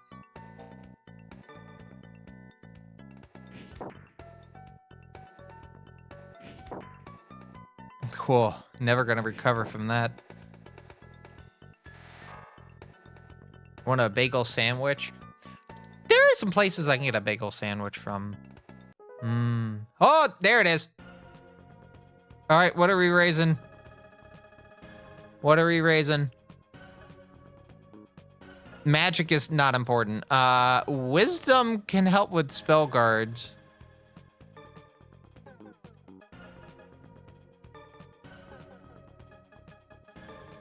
But also crit.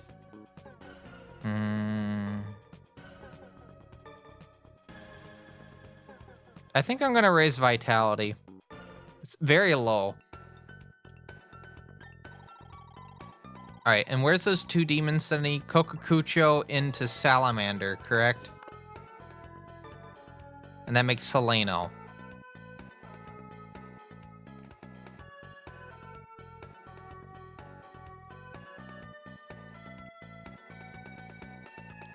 Level 12 with a level Level 12 with a level 20? Yeah, level 20. Look at that luck! That's a lot of luck.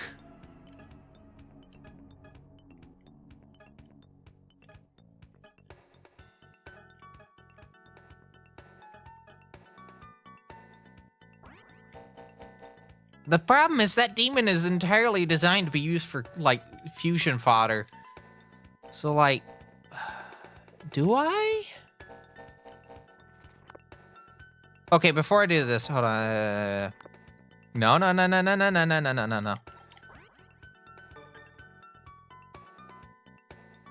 I need to go... I need to remove all this.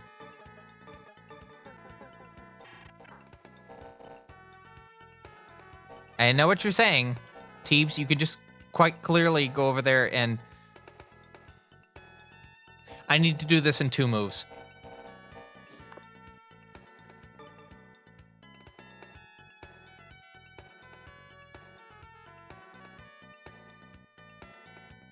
Okay, you ready for my plan? You ready for my plan? Okay, so here's how this works. We're gonna fuse these 2, right? We're gonna, on the next turn, equip the items and have them fly over to there. Get to the Yerlinger. Get the one closest to the base, which is the one closest to the summoning circle. After that's gone, we cover up the summoning circle.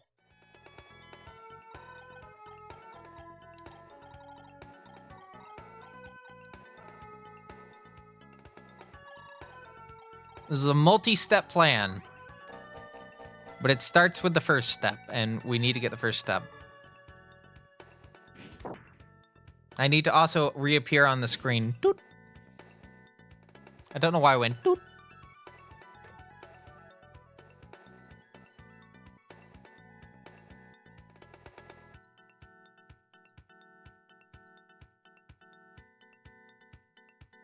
No, oh yeah, well I was disappeared because of the blanket, but not for the not for the other reasons.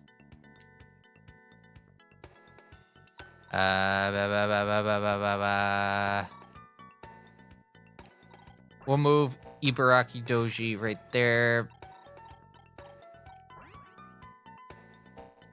I haven't created the blanket. Oh. I keep thinking that makes me think of like the Perry Como Still Alive sketch from SCTV. If you have not seen that sketch, it's fantastic. There's one point in the sketch where it's Eugene Levy playing Perry Como. And he's just... Or there's one part where he's just lying in a bed singing, you know, all nice and comfy. But my favorite part of the video is where he's just lying on the floor. Crooning, and then occasionally it's like some of the beats he lifts his finger up just like, you know.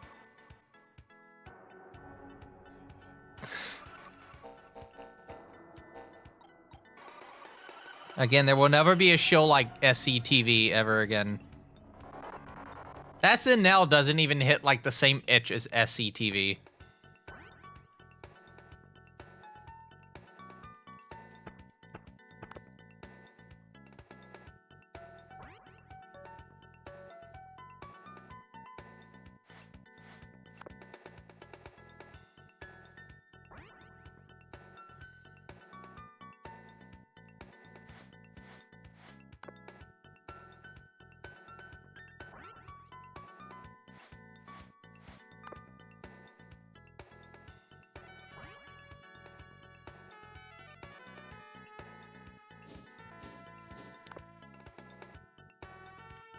Okay.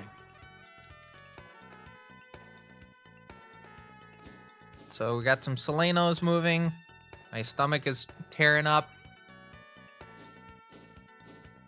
But we're gonna wait until the next intermission, which I think is at hour 8. Hour 8. We're 7 hours in now. So at the top of this hour, we're gonna take another intermission. And this one will probably be a bit longer just to account for me being able to use the restroom, so. With a torn up stomach. And definitely please take that time to get up and stretch and whatnot. Again, don't want you sitting here the whole time.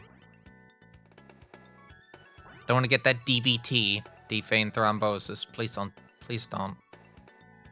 I don't want to find out that you finish watching the stream and you've been sitting here for like 10 hours and you get up and you just go...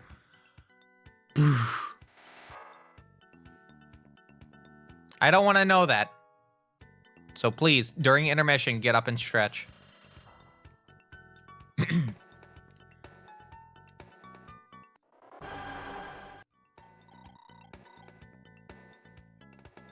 What if it's just shallow arteries? Eh.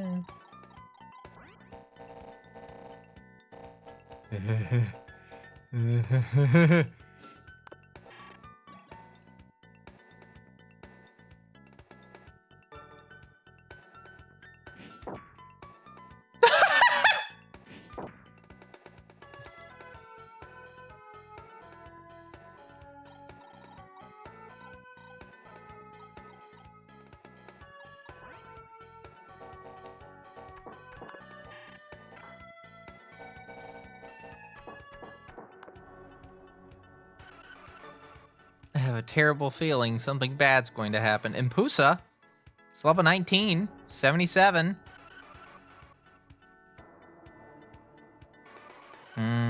Demonic Wink. 23 attack, 15 defense. 19 crit. It's higher than most of my human characters. Should I? 77, 19.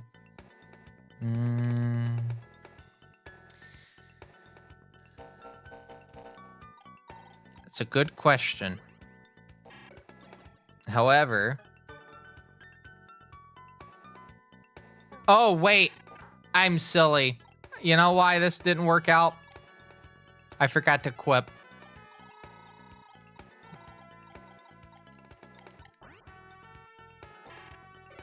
I need to unequip this. Just that. We'll attack the Ho-Oh with 77. Amazing. We need to also block the base here. If any enemy gets onto that base, it's game over. So we'll have Aya block it.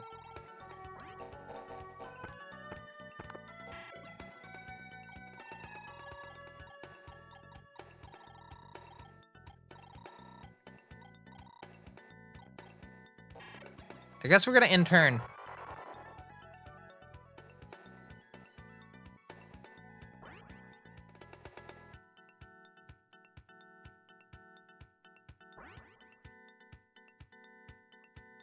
All right, so there goes our bird.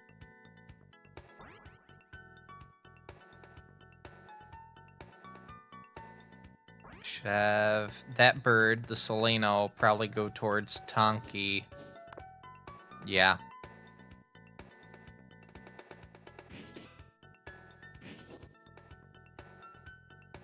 And a miss.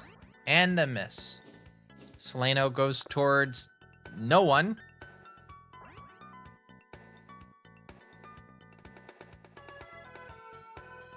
We're gonna make a save after this turn. There goes Fure, going for Tonki. Damage for 6. Tonki goes back for 74. But 1 experience. Sad.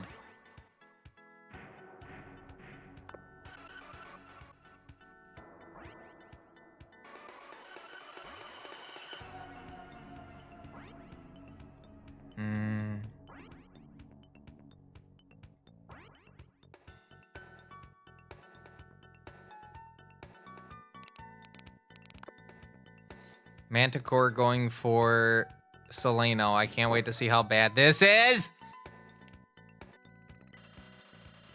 Uh-oh. And you know what the worst part is? We still haven't saved since the initial go back through. And I just fucked myself over by not saving just then.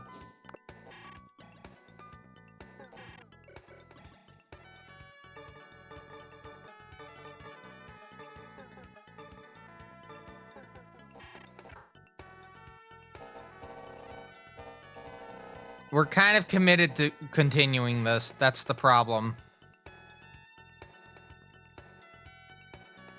Yeah, we are kind of committed at this point since I haven't saved.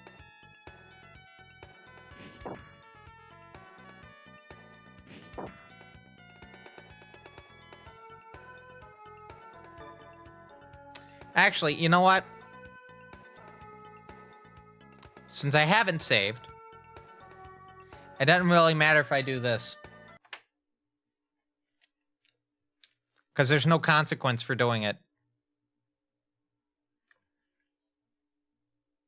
Because if that demon goes, then I'm going to have to revert a save anyway. That demon is kind of important to my whole plan. So I guess we're going to go and try this again. Is that we're going to immediately smoke bomb out of this.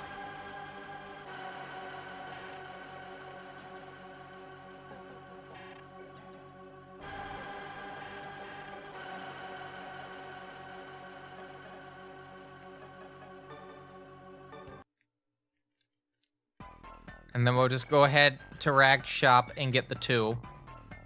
And we'll get the stuff for Puka. And then we'll just go back to, what is it, Ikebukuro and just, or sorry, Roppongi. Roppongi? Roppongi? Roppongi. We're gonna get 2 of these. And then we're gonna get the Salamander, since we know we can do it.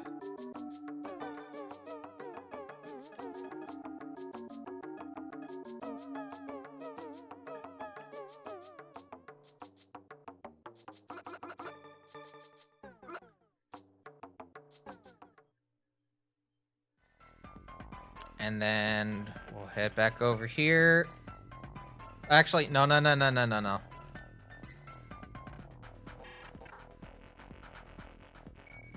Over to here. Because I gotta go to the shop.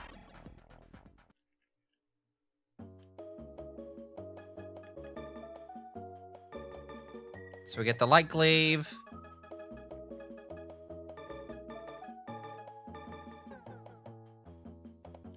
And then we equip.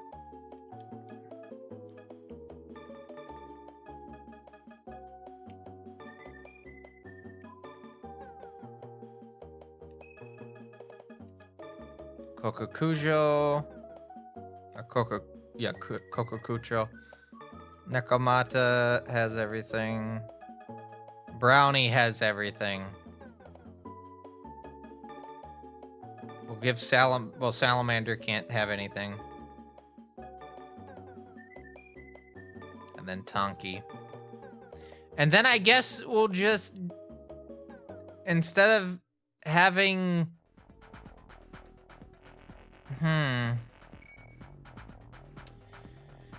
instead of summoning demons here, we're just gonna go for negotiations and we're gonna go for just the attacks, and it's just gonna be Naoki only. Only Naoki for this. We've done it before. Might as well do it again. I am gonna punish myself a little bit by for not saving, which is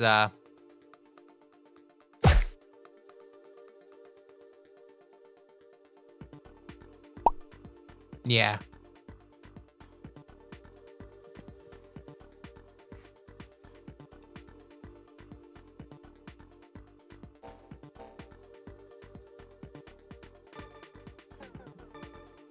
Yep, gonna begin. And we're just gonna go through this dialogue again, and then we're just gonna get right to it.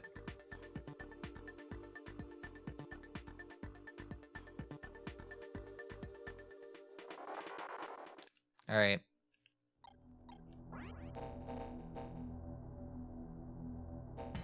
I'm gonna put myself right here so I have demons on all corners, just to get them to me as soon as they can.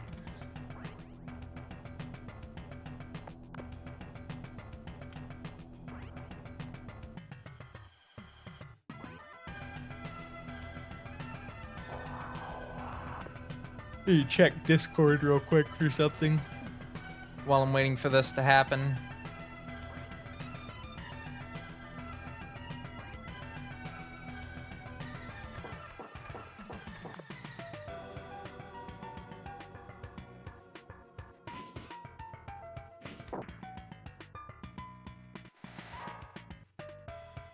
Oh, there goes Kazuki.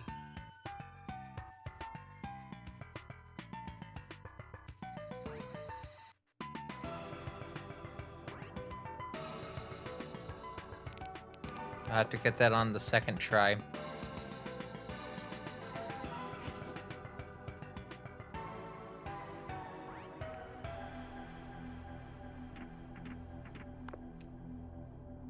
Oh no, okay. I thought they were gonna go for the other ones, but no. No, no, no.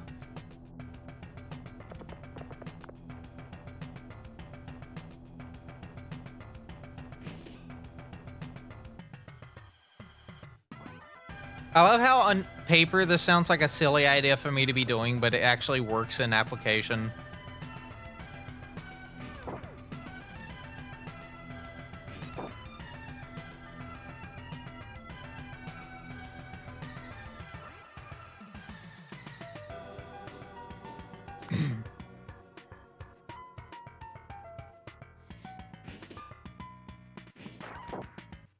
$66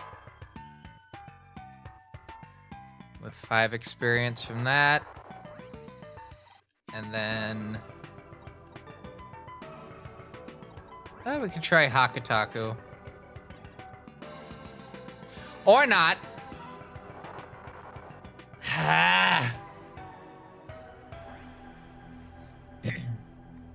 This is what we like to call oops.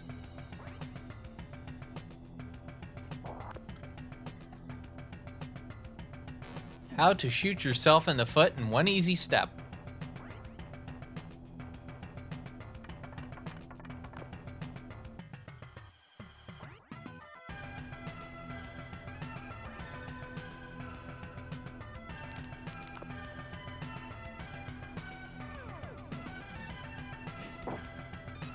Two down.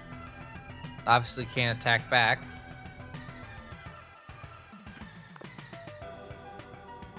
Akamata goes. No damage.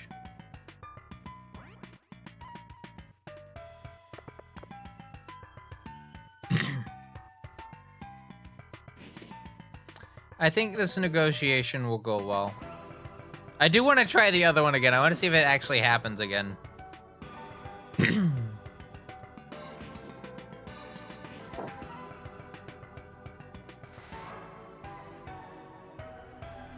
Only one way to find out. Save. Oh God, save.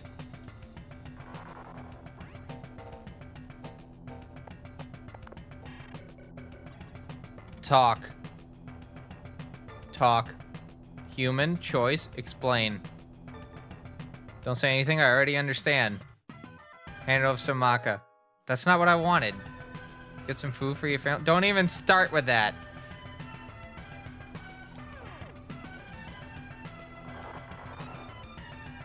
I need to bribe. I definitely need to bribe.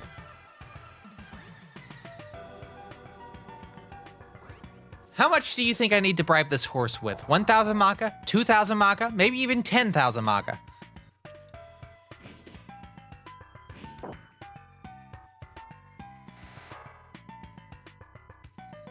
Don't spend it on booze.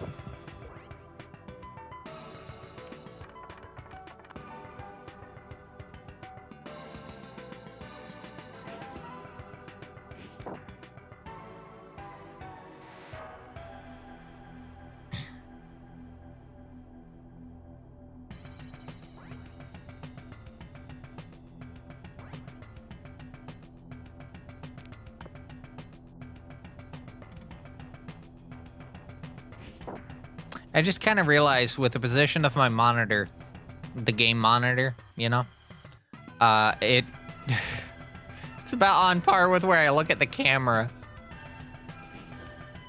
There's not a good space for this fucking screen. So for context, I have an actual PVM on my desk, right? It's a Sony, I think, PVM 8042Q. It's pretty decent little CRT PVM. And I've been playing at least If in part of 2, but mostly If, and this with it, along with some other games. I wanted to have like an actual CRT output. Wished it had support for like the 3 main horizontal refresh rates, but I'm gonna give them 10,000 maca. That's way too much. Let's do 5,000. I have no need for my maca, and I honestly couldn't refuse such an amount. No harm joining you. Okay. Now the question is, do I still lose the maca? Of course I do. I don't need your maca, still gets the maca.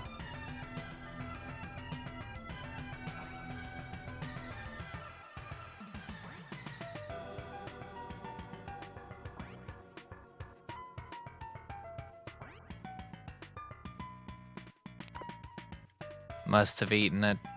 Must have.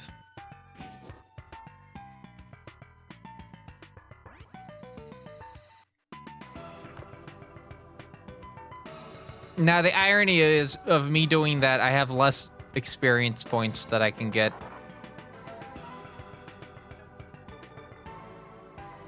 But that's okay, we're coming back in here again.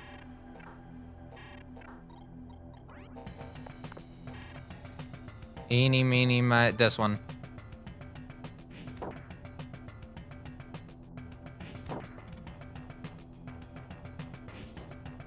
Of course I missed.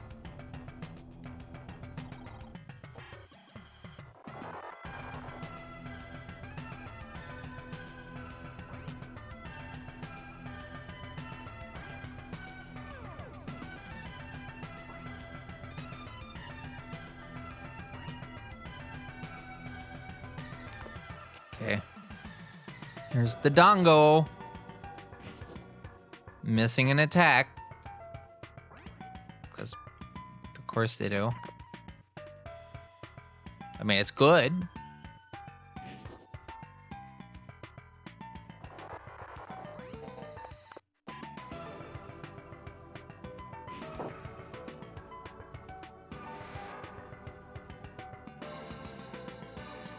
That's the Tokyo Tower, which is kind of similar in design.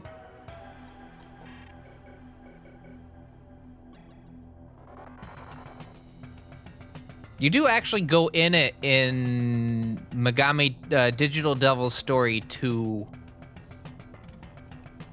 It's actually a pivotal, like, plot point area in that game.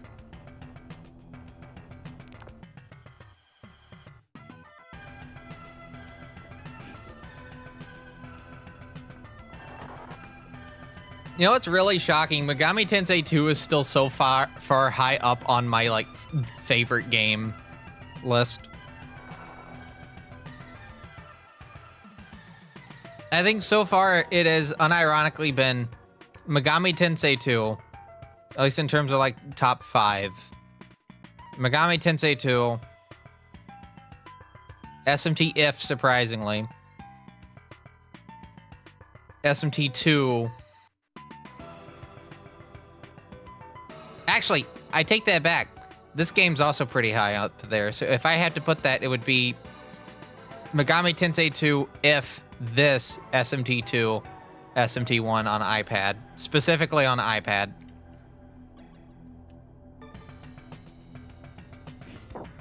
But I have a whole other franchise, like more games in this franchise to get through. So that rating list may go higher or lower. What makes it so good on the iPad? Well, it's the only English, like, official English translation. It doesn't require patching it in any way. The menuing is a lot faster than the Game Boy version. You get the PlayStation version of the soundtrack, but with the Game Boy graphics. Yeah, Atlas, for some reason, only released in English on iOS. It also came out for Android, and then they never updated it once 32-bit apps got deprecated off the App Store, so... what can you do? Alright, I'm gonna quickly, to allow myself the ability to actually make it look like I'm not looking straight into the camera all the time, I'm gonna move this monitor a little bit to the left a bit.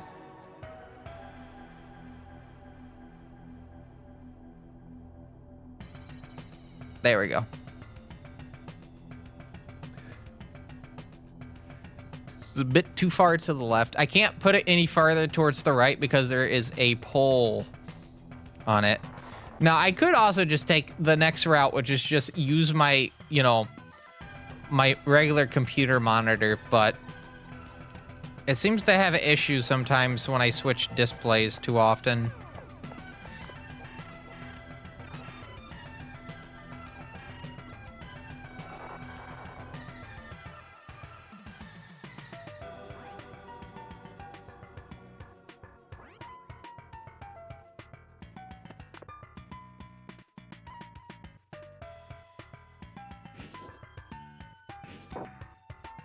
And as we're heading into the next segment in about 15 minutes-ish, just as a reminder, this is a fine quality live stream from TBCR Productions. Majin Tensei 2 Spy on Nemesis. This is the 9th in neutral session for Megami Tensei in order.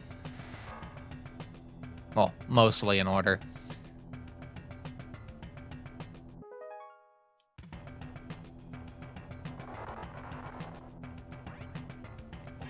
All right, we head on out.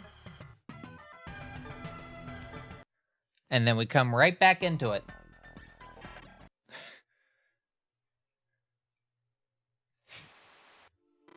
I wonder if it was like, hold on. Actually, we'll look up information regarding Tokyo Tower. I think it's of a similar design. I know it was a radio tower at some point. It's a lattice tower inspired by the Eiffel Tower.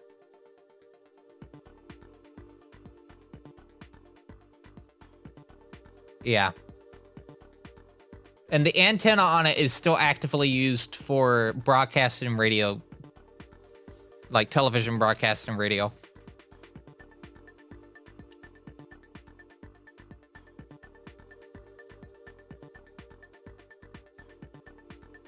Completed in 1958.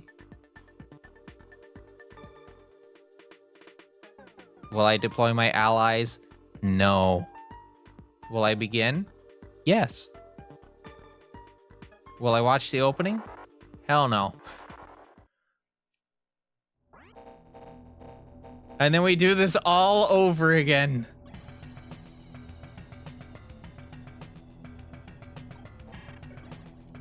Because I just need that level up. And then after that, I'll have Tomoharu. We'll just go to the Friday setup and just set it up.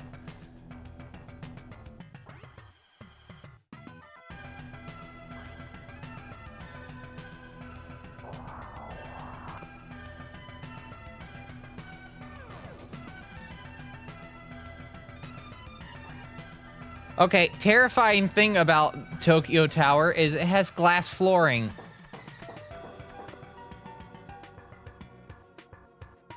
That would terrify the living shit out of me.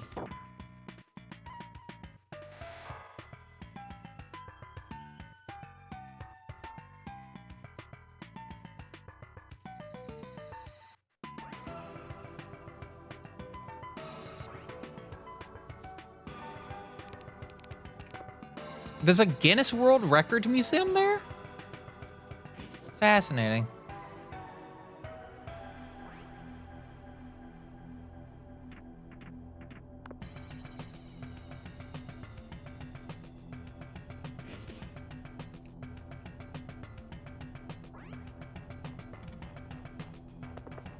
Also, hello. Okay, and let's see if I can... Let's see if I can pronounce this correctly. If there's a nickname you would like me to put you down as, I can definitely do that.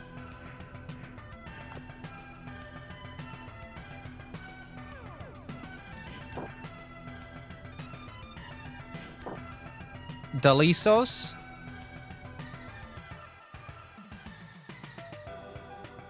Let's see how correct I am with that pronunciation. I'm probably so far off.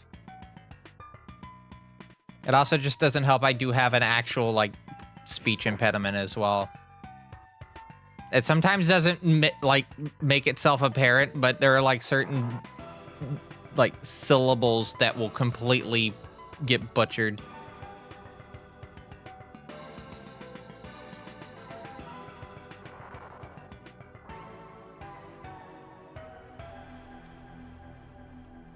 Oh, is Kazuki dead again? Can't believe it. I already have...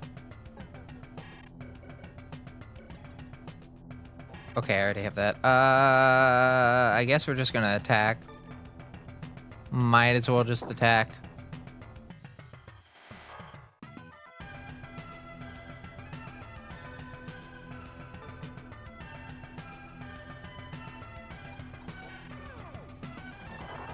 Go again.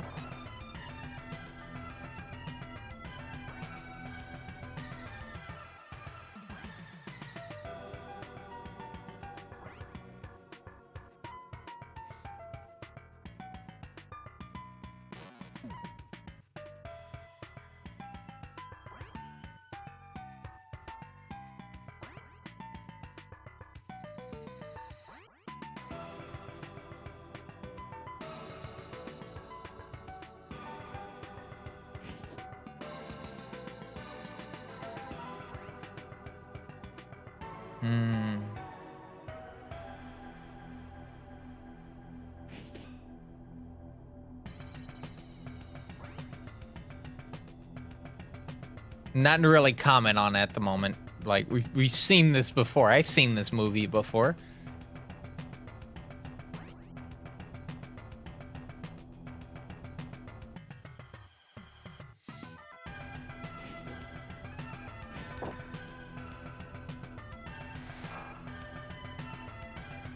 Kokakucho. Out of the way. There is still another recruitment that we can do. But I gotta make them have to work for it. We're gonna go over here.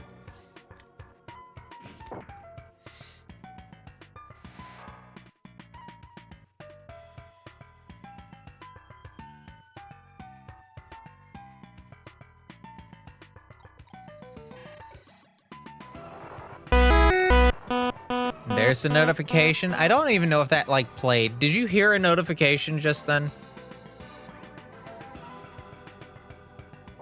I bet the actual answer to that is no. Oh, you did? Okay. The thing didn't, like, make itself apparent on the UV meter, so that's the main reason I'm asking that. Also, hello, Wheat Stalker. I think I said hi earlier, but again, hello. Hello. Oh no, I just turned around and saw the worst part of an all-nighter. Chat, what's the worst part of an all-nighter?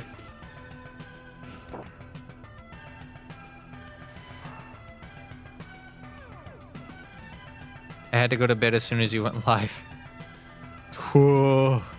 That's right, Captain Clever. It's watching the sunrise. And I just turned around.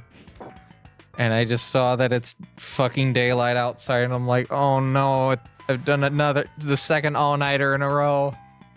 Oh no. No, I didn't want Ibaraki Doji dead. And that's what I get.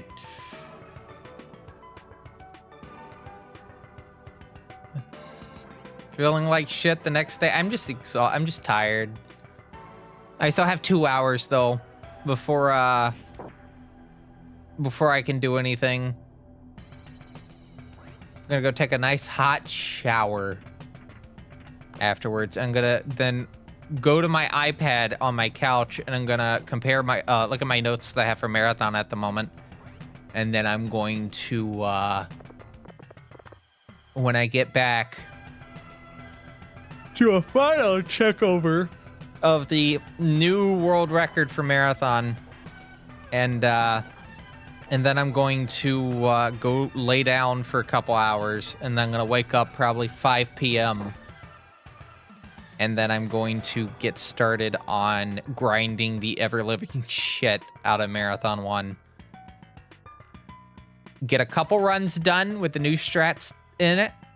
And once I get a good idea as to what I can put the estimate down, then I will start recording. And I will not stop until I get it done. Or work, whichever comes first. And if that happens, I need to note, if I go to work on Monday and I have not slept, you're not getting a stream on Monday. I will just wake up early enough on Tuesday morning and just get this shit done. But the goal is I get it done tonight.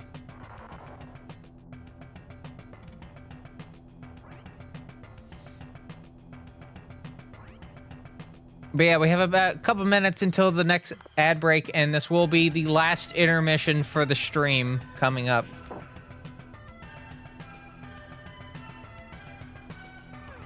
And I think I'm also going to make it 7 minutes, because again, restroom.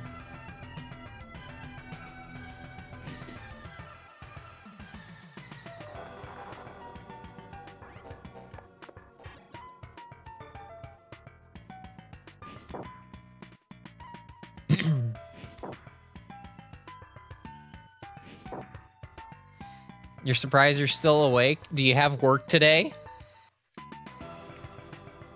Because if so, you really should have went to bed.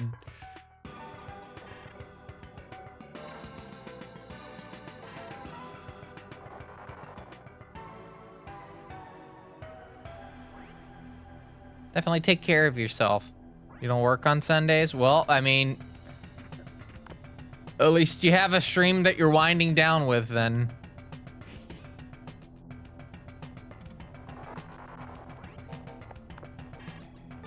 In that capacity.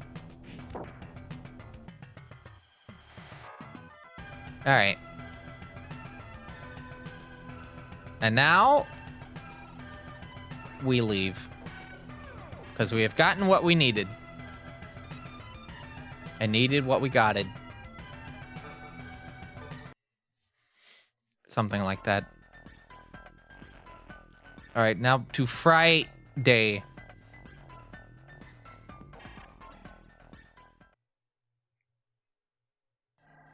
Oh, I can't do it yet. I gotta get I gotta swap some things out. Hold on.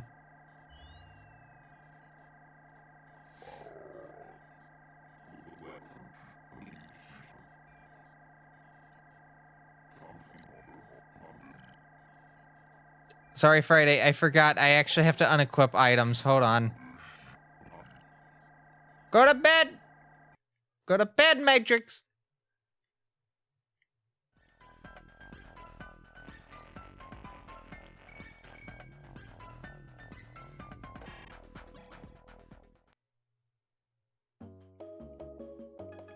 All right, equip. We gotta go to Kokakucho specifically, and we need to unequip these items.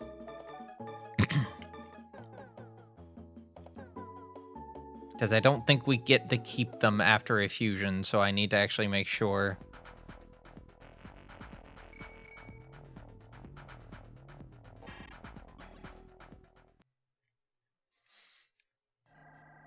I mean, we don't have to go with Seleno specifically. We can always go with something else. I would like to get a bird demon that can, like, deal a wallop, you know?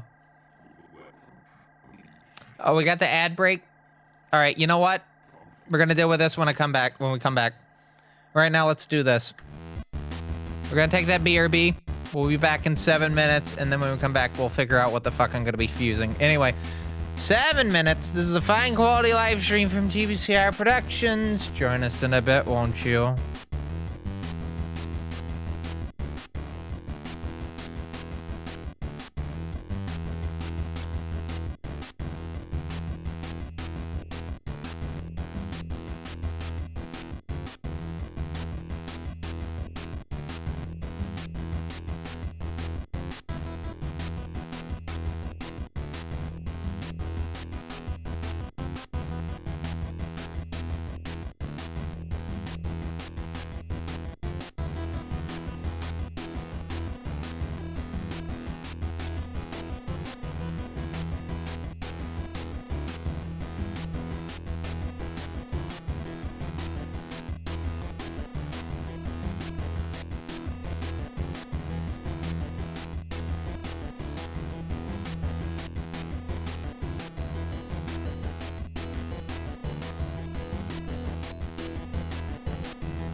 Oh, wait, hold on. So I was reading internet things,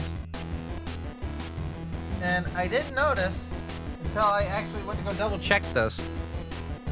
But the last game for 1995 that we're going to be playing in this playthrough series, which is Devil Summoner, apparently came out on Christmas. Christmas Day, actually. December 25th, 1995. We're currently in February 19th of 1995, at least in the franchise, like, year. And, yeah, it's kind of interesting little trivia.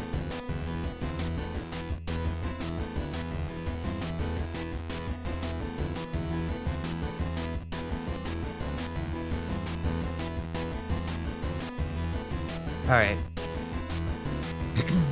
Anyway, as we're heading to the final segment of this fine quality live stream for March 28th and 29th of 2026, a reminder, if you would like to watch prior streams of this specific era of the fine quality live stream that is signified by me wearing this, you can go to a fine quality VOD channel on YouTube and it will have most of the VODs. There's also like two particular VODs prior to this era as well, just because I decided, what the hell, might as well just upload those on there. There are some other VODs. I'm in the process of trying to figure out how the hell to move them over to a fine quality VOD channel. I just don't know how to do it yet, but yeah, you can find prior streams on there. They get uploaded about every week, more or less. Yeah, on a week-by-week basis. Basically, on the Saturday or the Sunday of a weekend, I go to the computer and be like, all right, let's go to Twitch. Let's export them over. And then we're good and gold. But yeah, find all the prior streams of this specific era. If you're looking for other Megami Tensei in Order streams, I have a playlist on my main YouTube channel for that. Mainly just so you can find all the main TBCR things in one place. That also includes a mostly YouTube exclusive playthrough of the second story for Digital Devil Story Megami Tensei for the Famicom. That is a very slow-paced kind of progress on that because I have a lot of other stuff. It's basically, at this point, done for if I have extra time in the week that I can do it. Who knows? I might get one somewhat soon. Anyway, we need to get back to Majin Tensei 2 because we only got about an hour and a half left for the stream. So let's get back to that right now, shall we?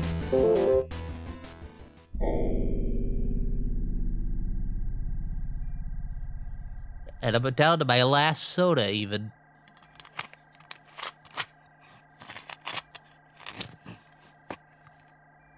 I'm sorry for that ASMR. Okay, I got one more. Hold on.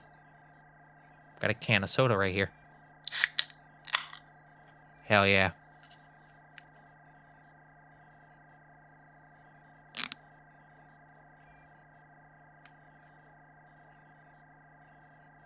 Ever since I found out that I can just put the straw in the inner circle part on the pull tab, and it just keeps it in place, and if any carbonation goes up the straw, it just slides back down into the can.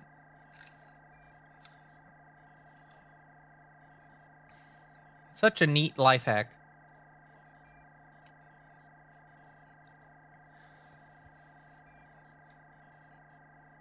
All right, where is my controller? This is the one. It is. I wish you could do the same with like bottles, but what I found out with bottles, like putting straws in bottles, like plastic bottles, is there's a lot of nucleation with it as well. So it's kind of really hard to do it. All right, so we're doing Hakutaku and Salamander also make Solanol. That also means, whoa.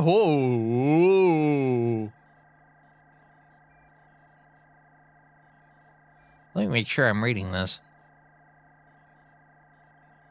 You mean to tell me I can have 2 birds in one stone?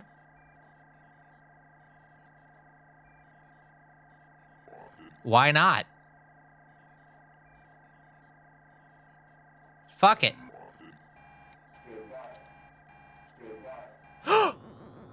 Is this a fusion accident? Or is this the actual thing? Hold on, hold on. What is it? What is it? No, it's just regular fusion. All right, cool. I almost got, I've never done this before, so I didn't know this. All right, so here we go.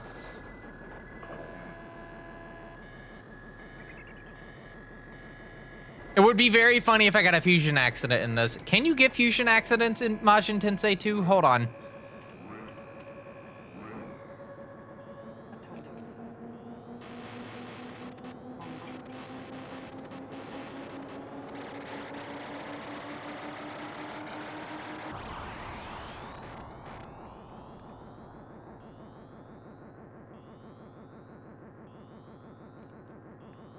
That's a lot cooler than the one you do in the field.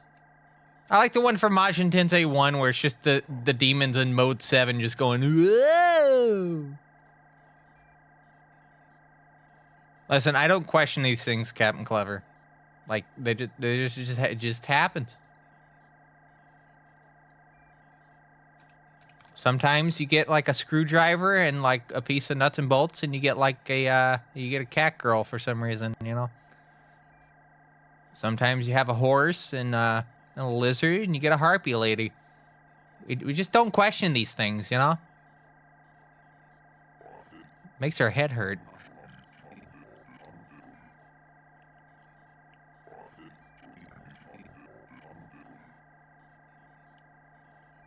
Oh, if only.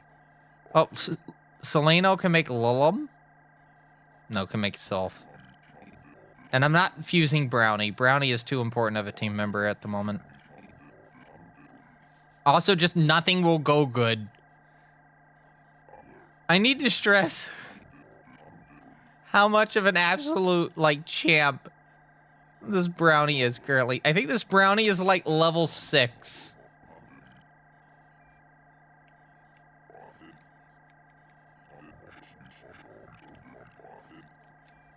We've gone through half this game, almost, with this Brownie. It's on level 6, and it is the best demon in my entire team.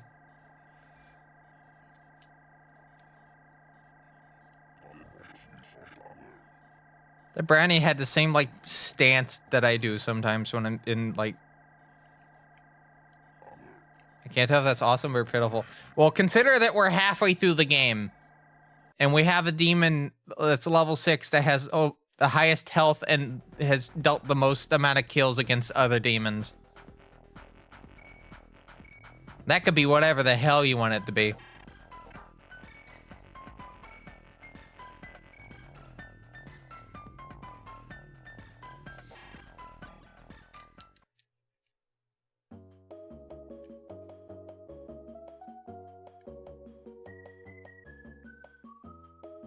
Also, fusion accidents are not in this game. All right, cool. They're only in Shin Megami Tensei games, Devil Summoner, and Persona.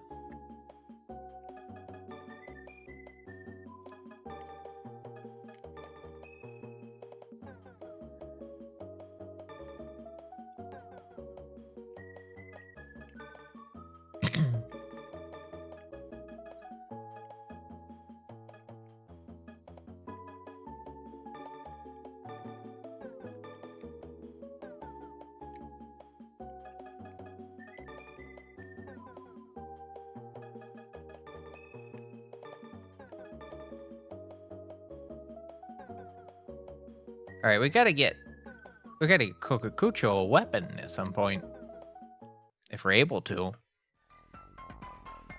That's the big thing there. I don't know if we would be able to.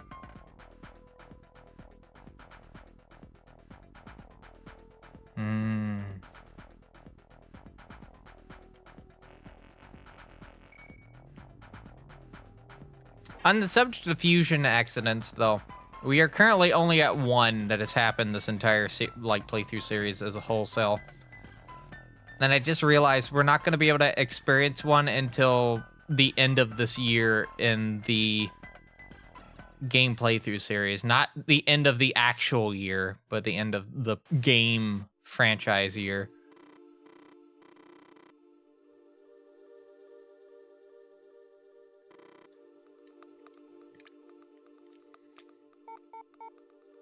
I don't know if anyone has actually like looked at that list, but I have. It's a very fucked set of games coming up.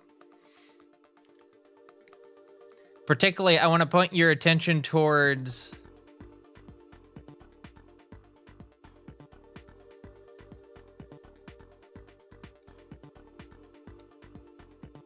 third time isn't particularly Rainbow. It's just called the Rainbow Bridge. But yeah, I want to point your attention towards games 15 through 22, which is we do Devil Summoner on the Sega Saturn. Actually, no, we'll start with 14. Actually, 13. Koyaku Megami Tensei, the last Super Famicom title. Jack Bros, which is the Virtual Boy. Then jumping to the Sega Saturn for Devil Summoner, hopefully. Depending on, I think the PSP version might be the one that we end up inevitably going with if that translation project to Spanish gets finished by the time we get there. Because Spanish to English is a lot easier to do than Japanese to English. And then, yeah, Devil Summoner on the Saturn to Persona 1 on the PS1. And we're not doing the US, like, the Western release. We're doing Megami Eben Roku Persona. Because hopefully by then, Tom's translation of the full thing over to the PS1 will be done by then. And then get to Megami Tensei for the PC 98. Because, yeah, we're doing a PC 98 game for this playthrough series.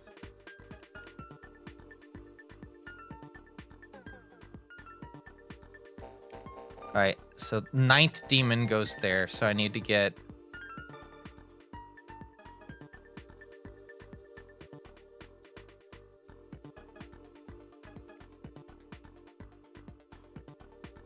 a PC 98 game from 97. Yep. And it has real-time combat in first person. And no random encounters. And good news, I own the game physically, along with the an actual PC 98 CX, PC 98 21 CX3, a Pentium machine, which is on the back of the box as one of the recommended models to play the game with. And it's not going to be streamed on Twitch, because that game has sex scenes in it. But it will be done. And it will be recorded. But it'll be on my Discord. We'll play through it on my Discord, and I'll record the things, and then I'm gonna have to go in and edit, like, my head over, like, all the naughty bits.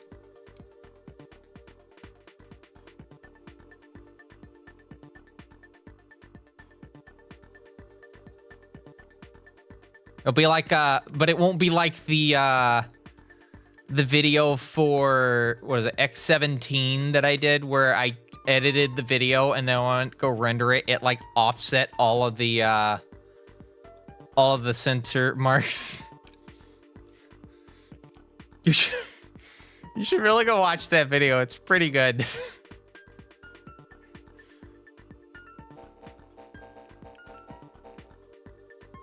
Well, I have seen people stream the game before, but I'm very paranoid about streaming that on Twitch. It's not an AO title, but it definitely has AO things in it.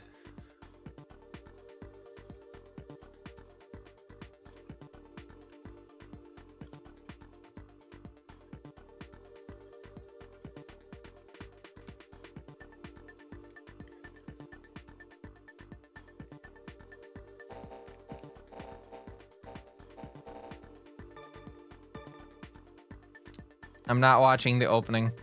We are saving, though.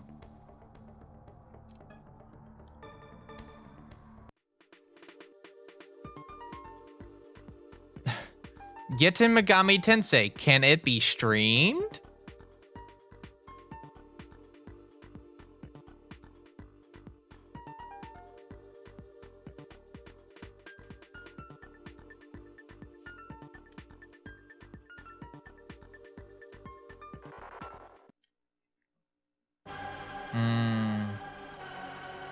Yeah, I think the concern was that there's some aspects of the game that are actually against terms of service for Twitch, so... But I'm also like, I just searched Geta Megami Tensei Twitch, and there's this person's, like, entire playthrough on YouTube, so what the fuck do I know, apparently?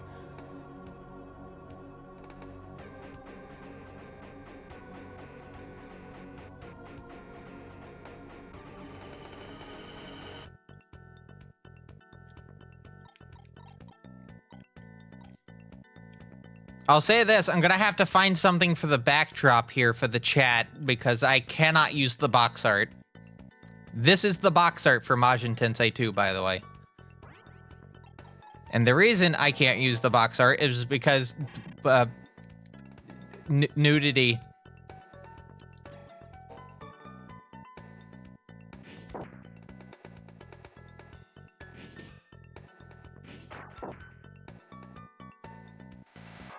You have the Windows box art, which is tastefully redrawn rendition. I don't even know how to accurately answer that question. I wouldn't be able to draw it.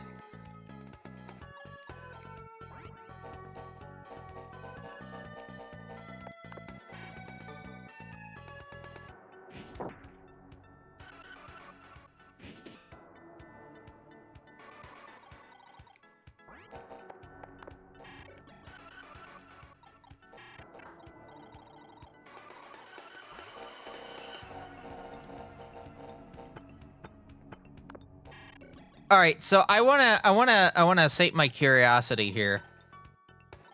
I'm going to move Kokokucho right here.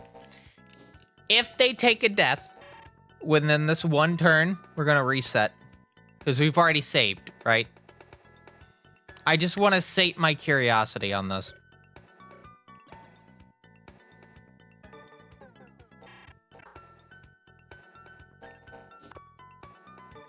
What do these two even make? Self.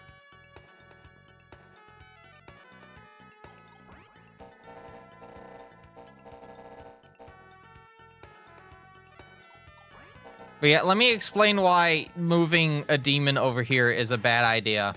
Ready? We're just gonna intern. Gonna demonstrate. That Yerlinga there? They're right there, right? They're gonna fuck my shit in just a bit.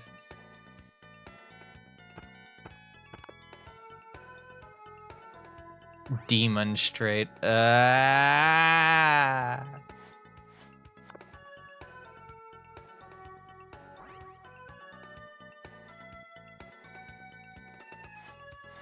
can't believe you.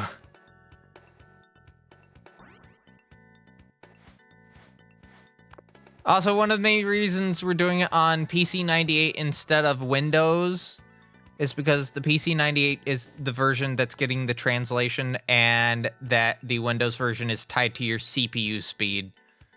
So I would like to not have to buy another piece of hardware just to be able to play it.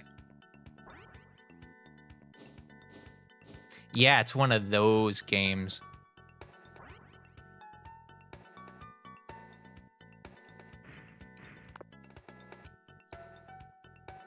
Why is Get to Megami Tensei listed on this stream list page? Oh, people want to dream list this for good old games. Good luck with that.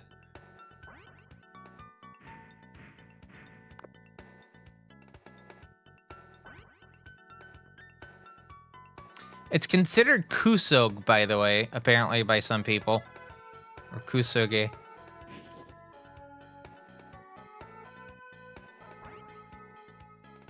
I wouldn't say... I haven't played a bad Megami Tensei game yet, I'll say that. Okay, did Yerlinger attack...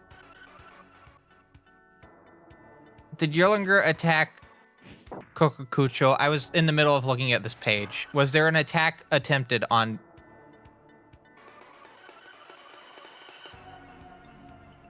Kokokucho?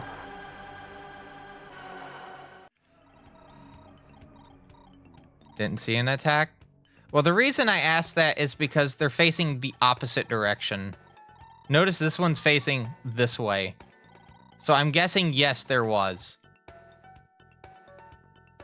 There was an attempt at it.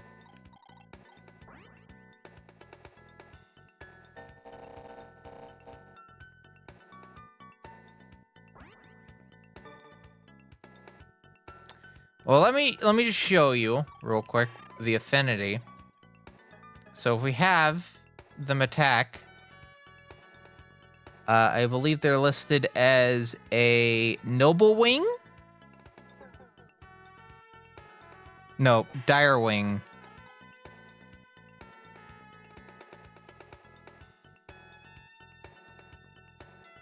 Huh. I have an idea. I need to kind of plan this out very carefully though.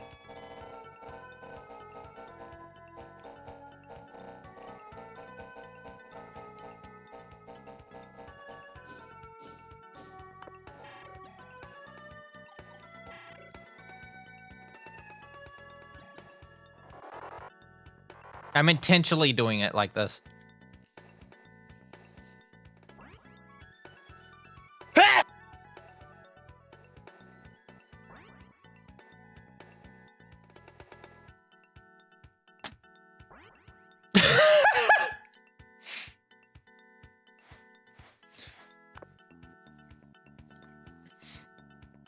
I like how I didn't actually get the, like, I was about to say the actual sneeze, except it did. So it was just loud scream and then...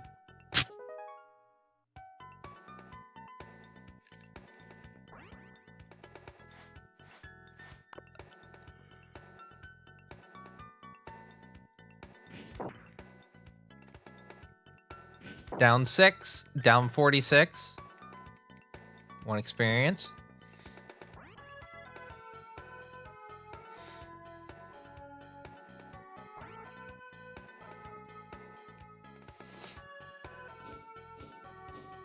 The sneeze face was captured.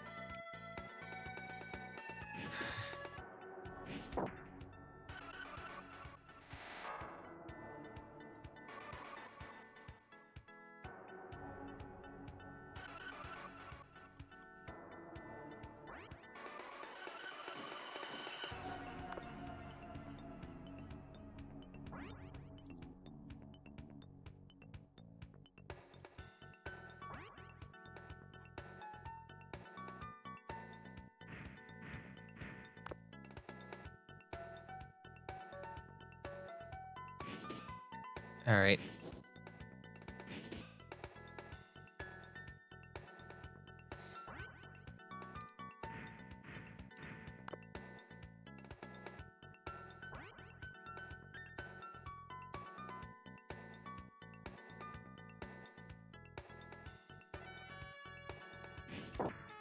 Oh, actually, that's not as bad as I thought it was gonna be. That is not as bad. I could technically just keep using ointment. Only 22. I thought it was gonna be far worse than that. I thought it was gonna be, like, completely dead in 1 hit.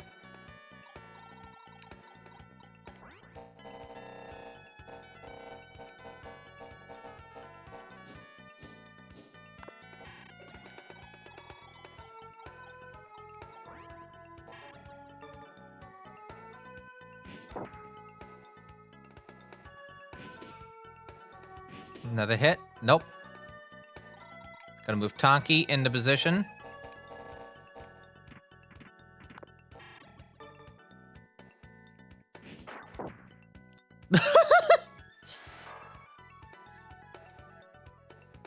That's a pretty high number.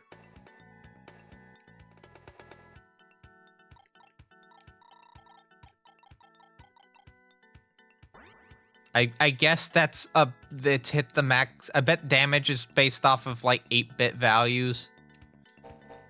If I had to guess, I haven't seen it go anything higher than 264, so I'm guessing it is quite literally a 8-bit value.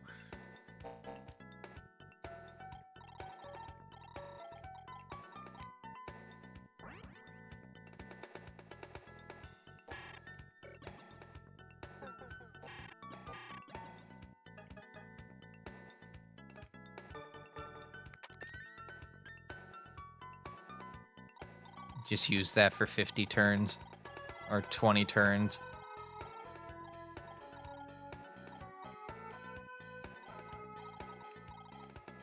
I guess I'm gonna move Noki into position. I mean, might as well. We'll move Aya a little bit closer.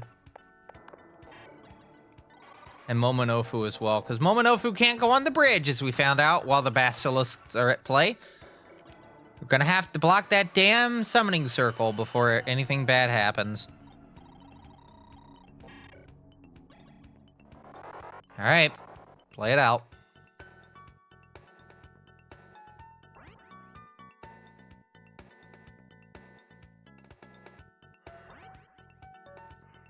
Whoa.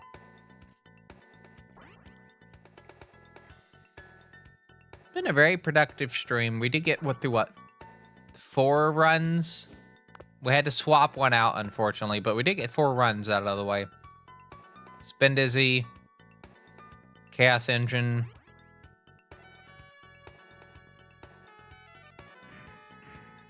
What was the third game?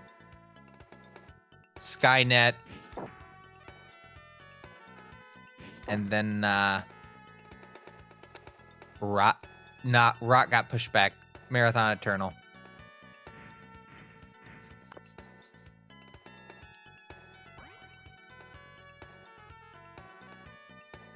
At a little bit of a standstill, at least on this stream. We haven't made any progress in terms of... Hold on. Cool. I just keep continually... Well, 22, 39. Unless they get a crit for 44, and then we're kind of fucked.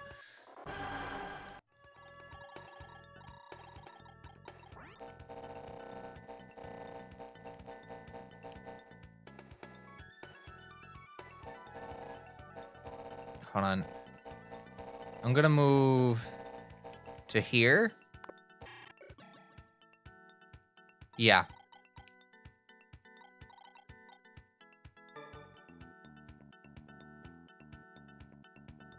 I should have healed. Shit. Yeah, I should have healed. Well, we'll figure out the consequences of that action kind of soon.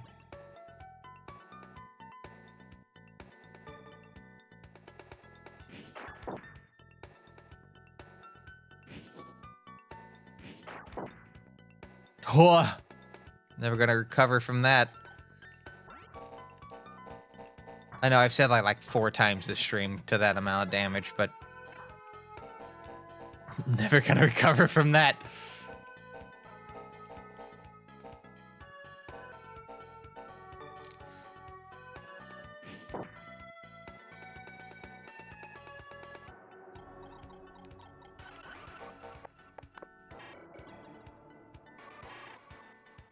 Yeah, gonna need at least an ointment.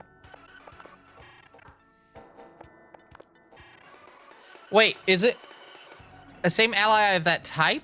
I don't have a few. Oh, no, that's Seleno. Yeah, it's Seleno.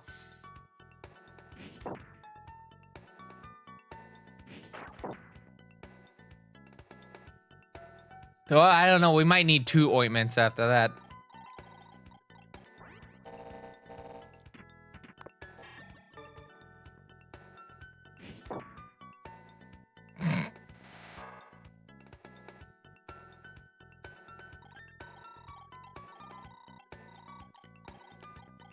Now, my question is it when they get on the bridge that the basilisks start moving or start spawning? Or is it like a specific positional area where if I get to it, they start spawning in?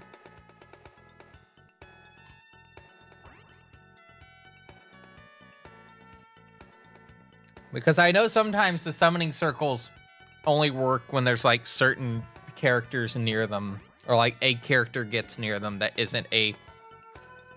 Whoop. Lol.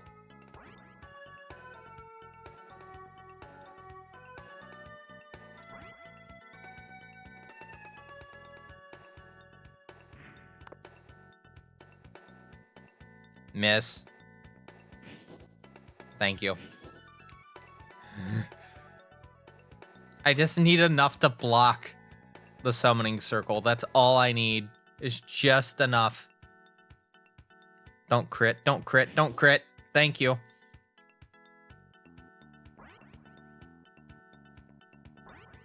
Listen, sometimes you're vibing and you just gotta move, you know? I mean, I'm vibing right now. My legs moving up and down.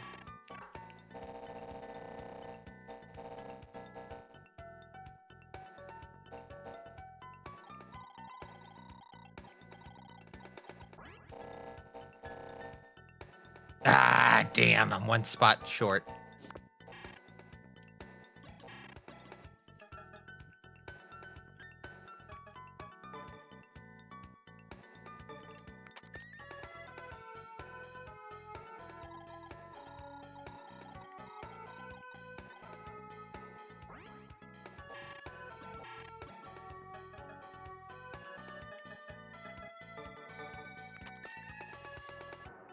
It's a very silly plan I'm doing here, but I really want to see it work out.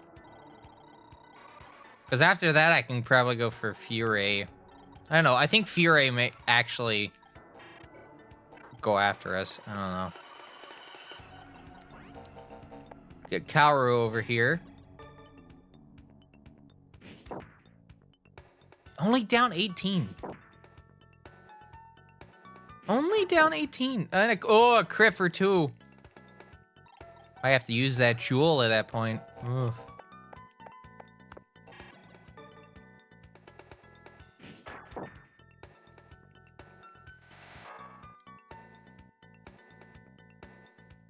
Can't even use the Soma. They don't even have Soma in this, as far as I'm aware. Or maybe Soma does exist.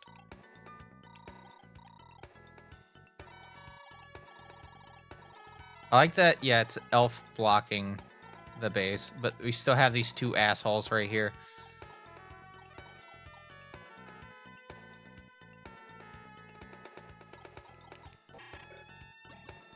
All right, let's play it out. I can't make an assault on the base and towards the Yerlingers until I get these two summoning circles cleared out, or not even cleared out, but just like have something on top of them to stop demons from spawning in. I think this is going to be the point where something starts spawning off of it. And if so, oh boy.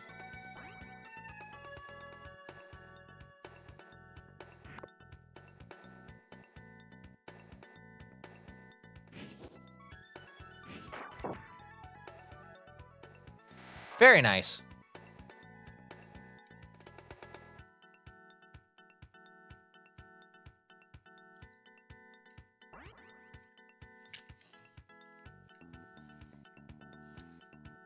All right, come on. Do the hit. Thank you.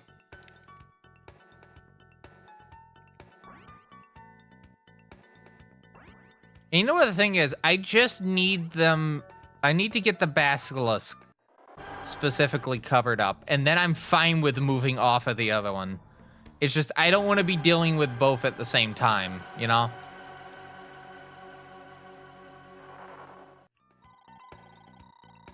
Because at least with the other one, it's an XP raising experience.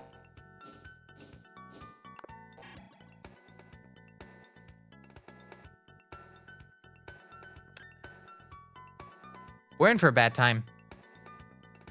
We've already saved, though, so fuck it, let's do it.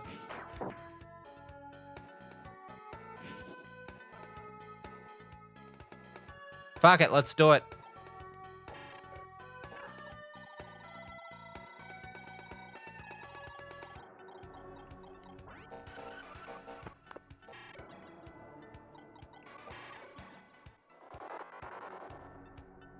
That one demon joined my party. I saved. Fuck it.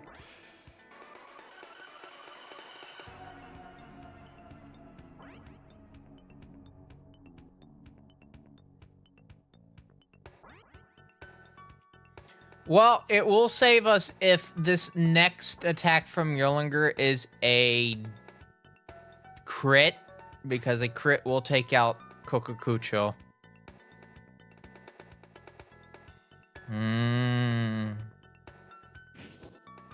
And miss.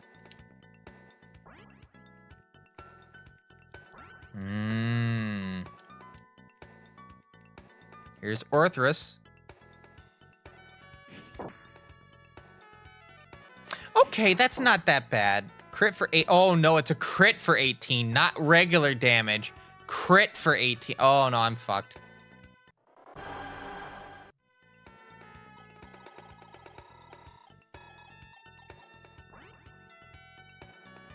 It's not a crit.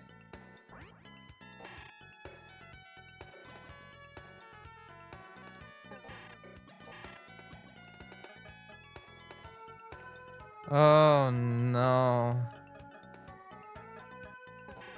And it took 30 off on one hit.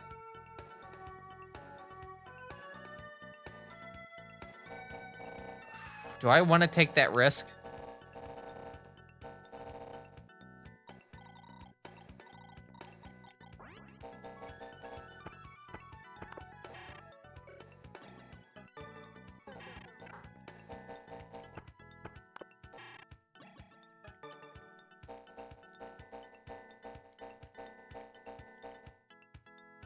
Brownie against Dwarf.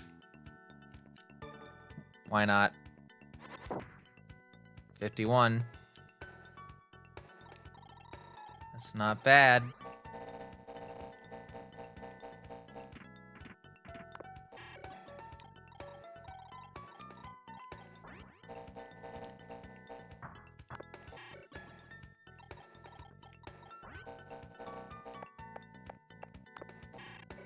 I think that's like the issue with this is what I'm doing at the moment is kind of almost necessary. I should have probably had some humans making their way over here by now.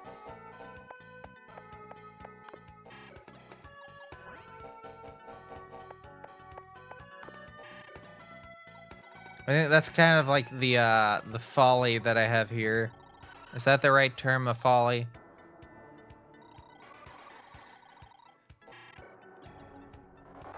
The mistake I made was not moving.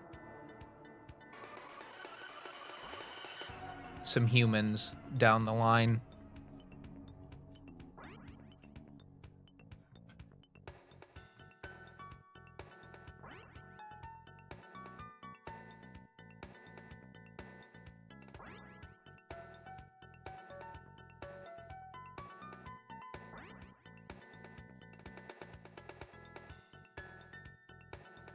All right. How much damage? Miss. Miss again.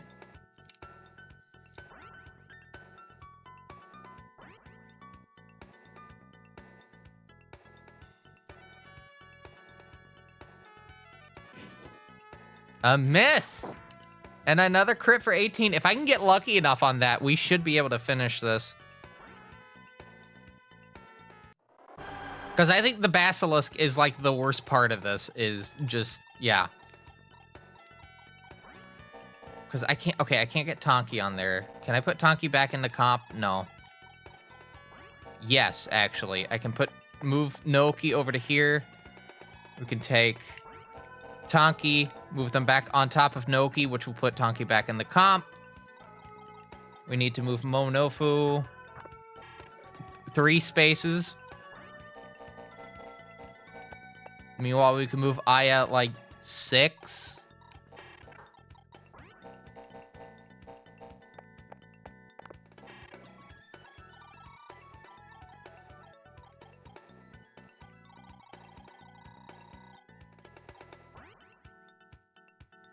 I don't want to do an intentional attack with either of these because if I do that, then bad things will happen. So we're just going to let it play out.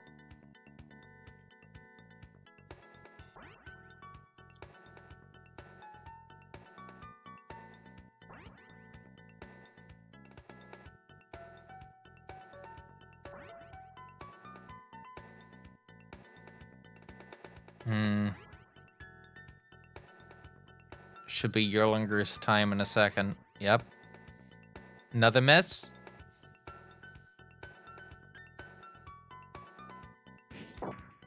Nope, 22. This is where I'm going to be using the jewel now. Not the jewel, the ointment.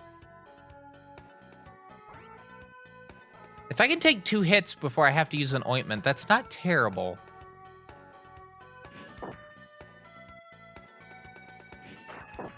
Another crit.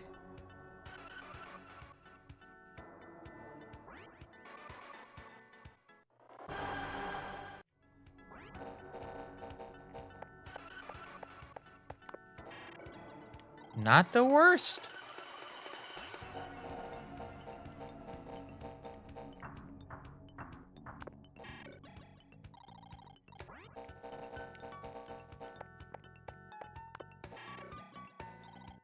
We'll move Aya down the line behind Naoki. We'll move our most valuable demon to position. You know what's going to happen next.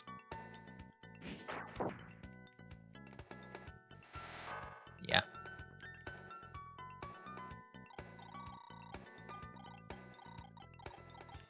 So this one gets ointment.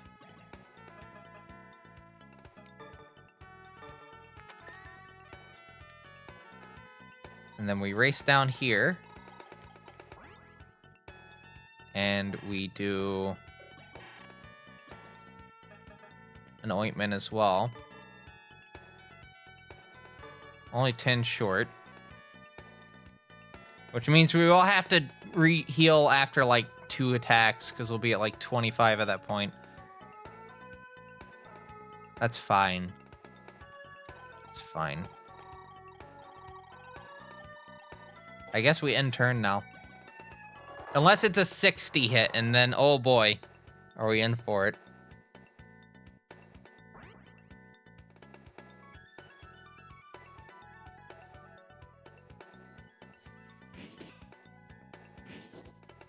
No damage miss.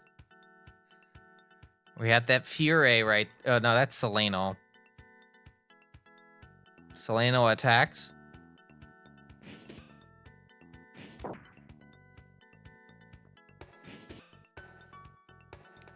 All right, we have an opening.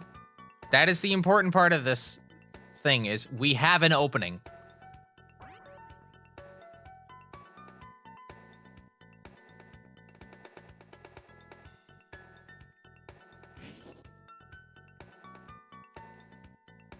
I can't believe this took so long for me to get to this point. Like, I realized the battle was like not gonna get finished, so I decided.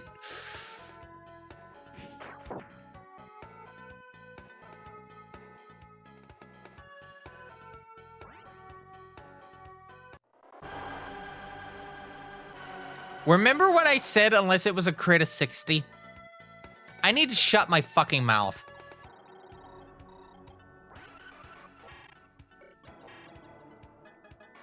I absolutely need to shut the fuck up.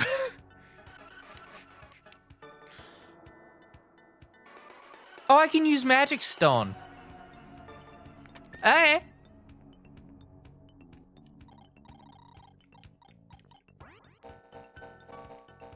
All right, MVD moves further down the thing.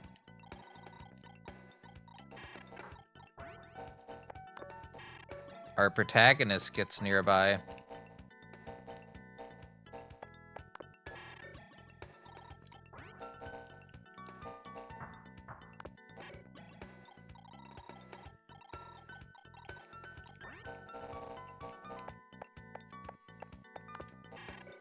See, once the brownie makes it over here, it's over. It's so fucking over. I can put them right here and then just walk over to here. And they can't do shit. That's the nice thing about that. They can't do shit after that point. I think if I'm like at least 3 blocks near, they can't do a damn thing. Not a goddamn thing.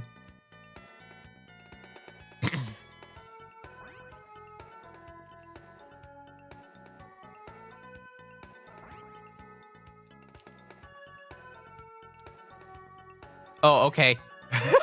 They're just gonna sit there.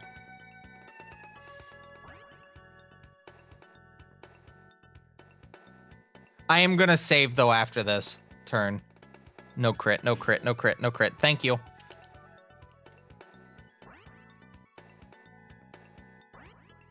I'm gonna have to go back to the shop after this. Almost certainly. Miss. 18? 18? Okay, I want to focus on the fact that, even if I get a regular hit now, Orthrus is dead. But I have gotten a crit with that Seleno in every turn against that Orthrus. I don't know if you've actually noticed that, but I have. What the fuck? I like how I said I was gonna save, and then I proceed to not save. All right, hey, wouldn't it be funny if I just missed?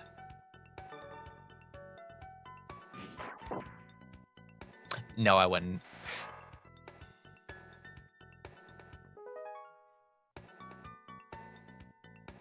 Poison Scratch was learned. Cool. But our MVD is the way we're gonna win this, and we need to do it like that. All right. Lacking into critical. Oh!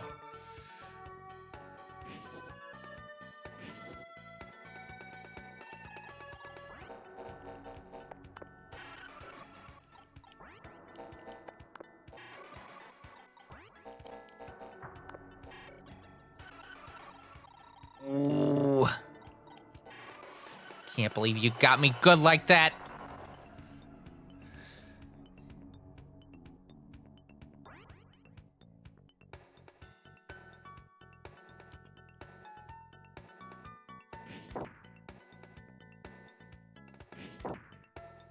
Oh yeah, that's gonna be pretty good. One experience. We got the Seleno. Got Seleno behind.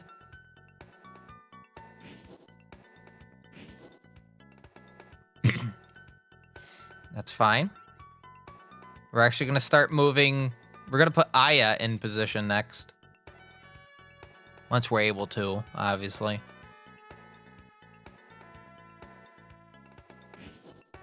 Another miss. What's our rebuttal from Orthrus? Oh yeah, wait.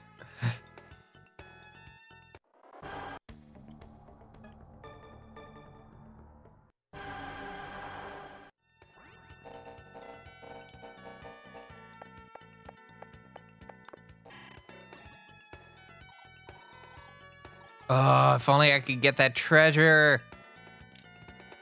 I mean, once I get the thing sealed, that should be it for that. All right, so I could do 1, 2, 3, 4, 5. I'm gonna go one space though, because one after that is in the target territory.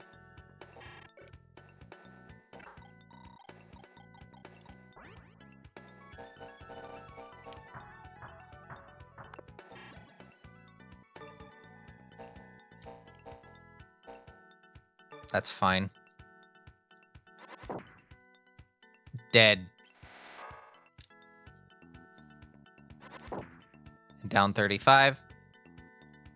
Okay, Dokshu, I hope you have a good bedtime, and hopefully I can get. I only have one video left, but I have a lot to get through with the game. But I'm gonna get that a little bit later. I'm just gonna get some food in my tummy and then bed by doze time for a couple hours.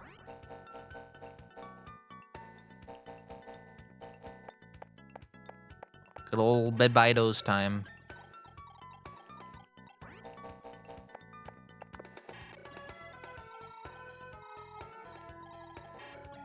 All right, intern.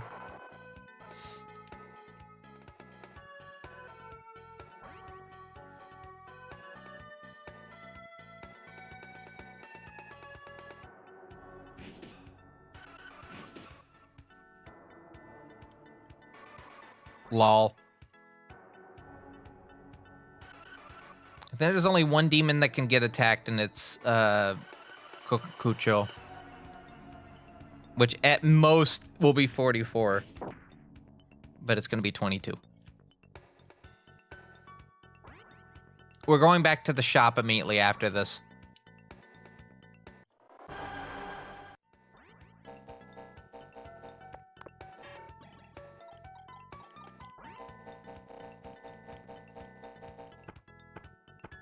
All right, MVD moves closer and closer.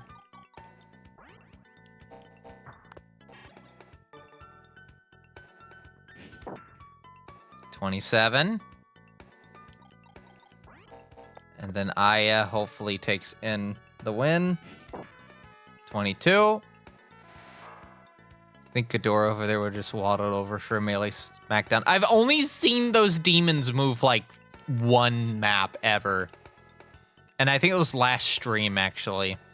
I've never seen them move other than that. Also, they're a worm kind of creature. Like a snake with hair and ears and a beak and yeah.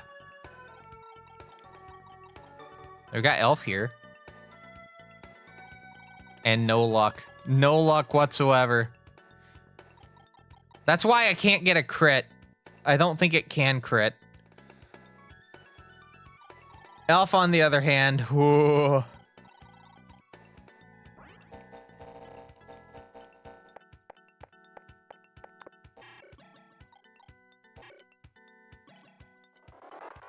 right, next turn I should be able to get the Basilisk summoning circle sealed up, and then we should be able to make some good leeway in stuff.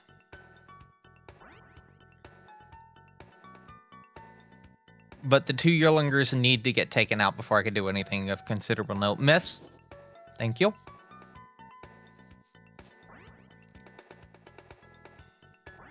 I think even with a luck of 0, you can still technically crit. It's just the odds of it happening are so comically small that, yeah.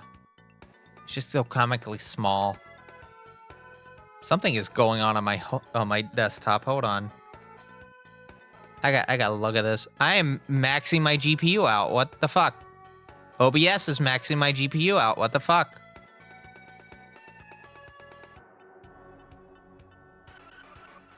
Hold on, I'm gonna close this here. Yet, OBS is using up like half my GPU. Isn't that cool?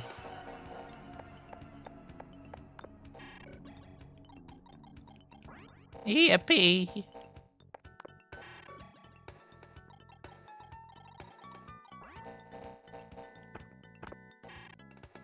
So many pixels at so many frames right now. I mean, I guess so. I guess so. 3 turns.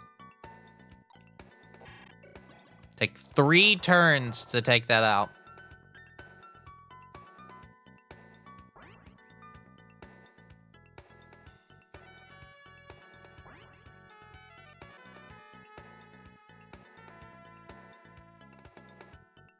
Going again. 22. Just got to heal with the ointment. Should be fine. Had that, if for some reason it was able to get a crit in, that would have killed Kokucho. It would have caused a lot of issues.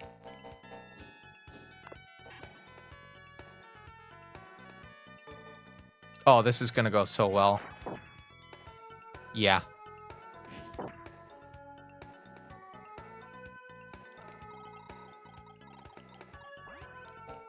All right, let's seal it. Cool, now we won't have to deal with the Basilisk.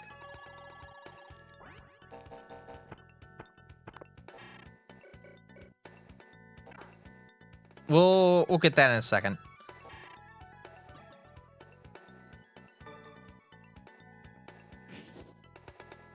Ah, damn.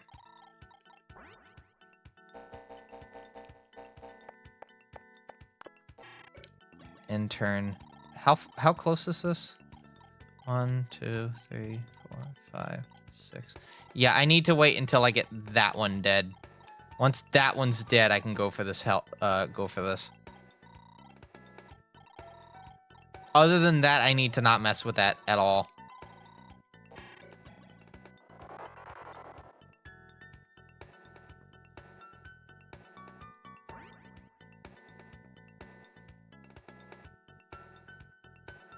Chat,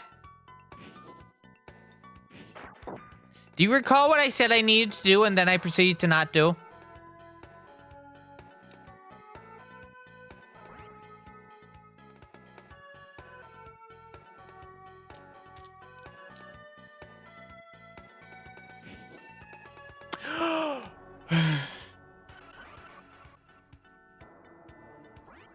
No.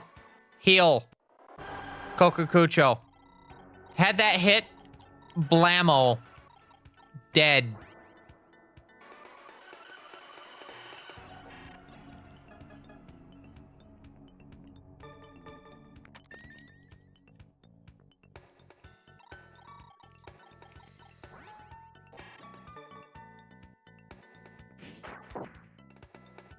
Thank you.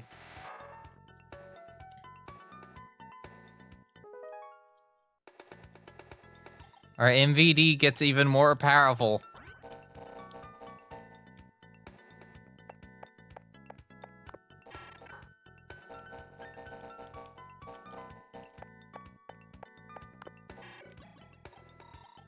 Getting closer.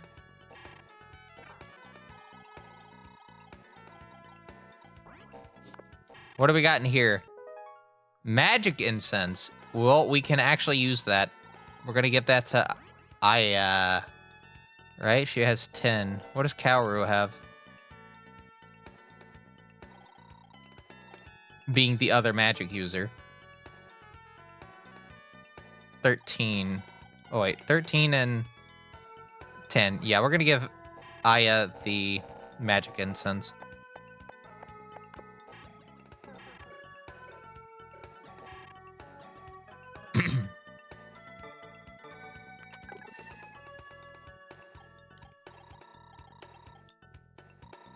All right, I guess we're just gonna end turn now.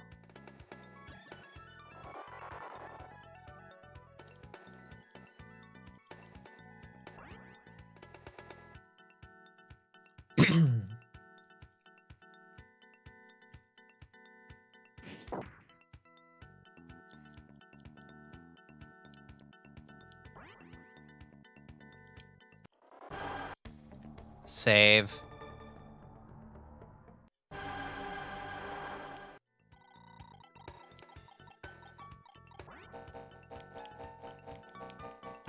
This will be the only hit I get off of Erlanger on our MVD. And that's basically all I can do. That is all I can do. Can't move any of the humans. It does distract from the other demon, though, so... And we got a miss. And we got a miss. I'm gonna do bite. Can do bite.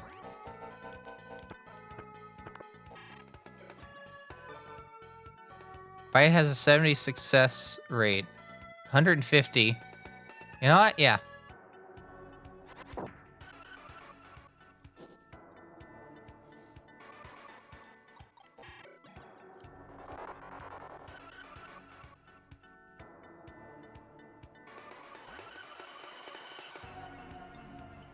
What a chomp.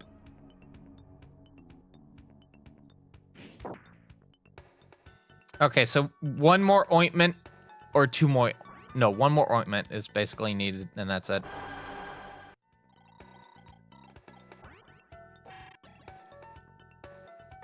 Come on, crit, crit, crit. Yes!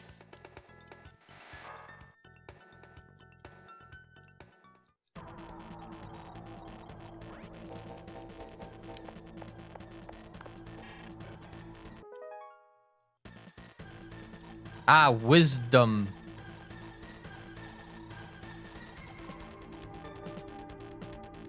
I have 10. Aya has 10 as well. I'm gonna give it to Aya.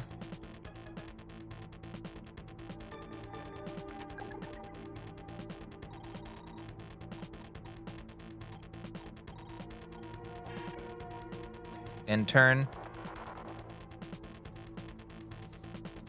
I'm gonna move MVD into position for the elf. Although we could actually get Naoki over there. No, it's level 33. Yeah, we know what we gotta do.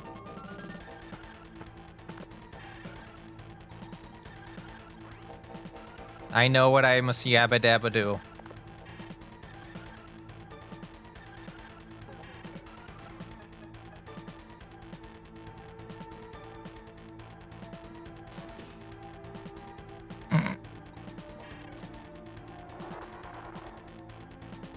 And watch, Elf's gonna be able to attack Kaoru.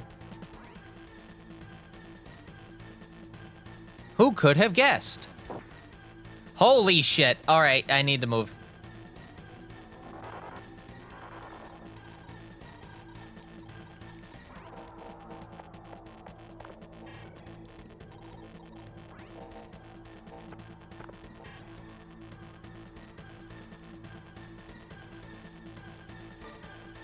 Come on.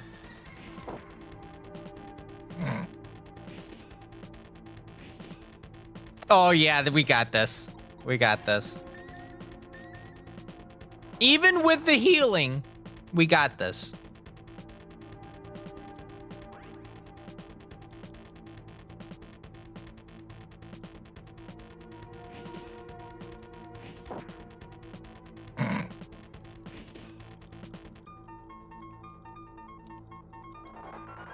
All right, watch this. This is gonna be a mess. Rule of comedy dictates this should be a mess. Told ya.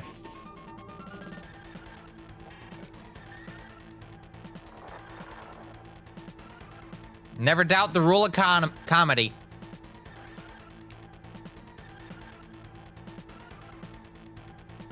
Miss.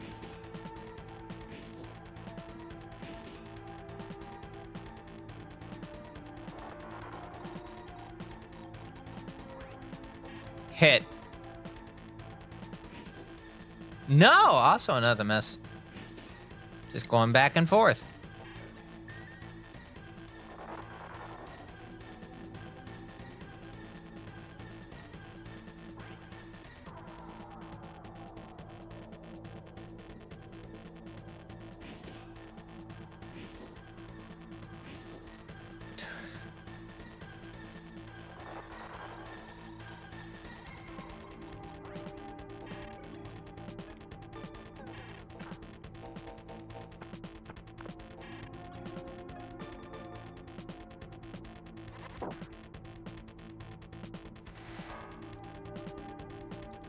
Oh, there it goes. Let me make sure before I leave that I got everything. Yeah, okay. We can go now.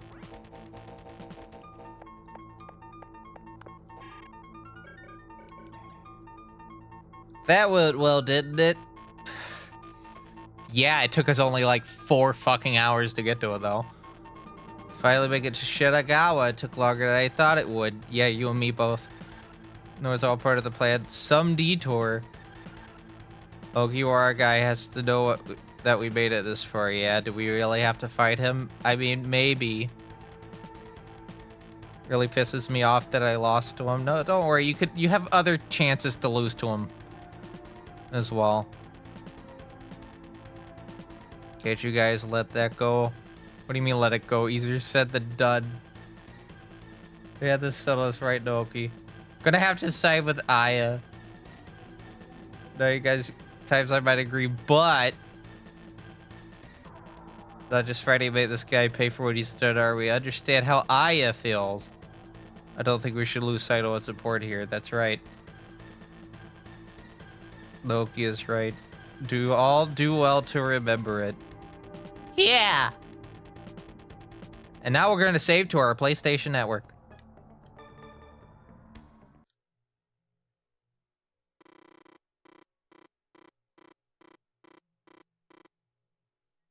We've lost 11 demons this entire game. At least losing and then continuing onward.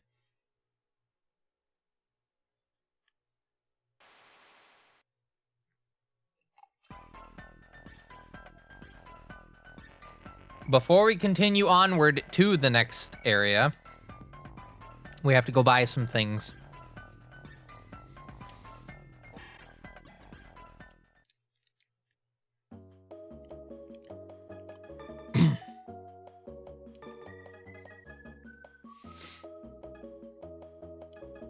Because I just want to make sure that we're in a good position before we head on.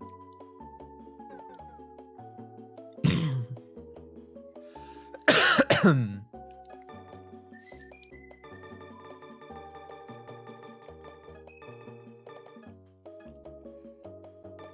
just gonna have 20 of each. Of the actual healing items. Alright, cool. And these are just for, like, status elements, so that's fine.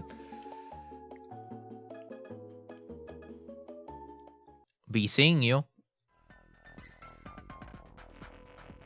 Alright, so I'm gonna note right now, we're probably not gonna be able to finish this fight by the end of the stream. We have about 40 minutes remaining. This is the last hour of the stream. We're in the last hour. And, so what we're gonna do is we're gonna preview the next fight, play a little bit of it, and then we're gonna make a partial save into it.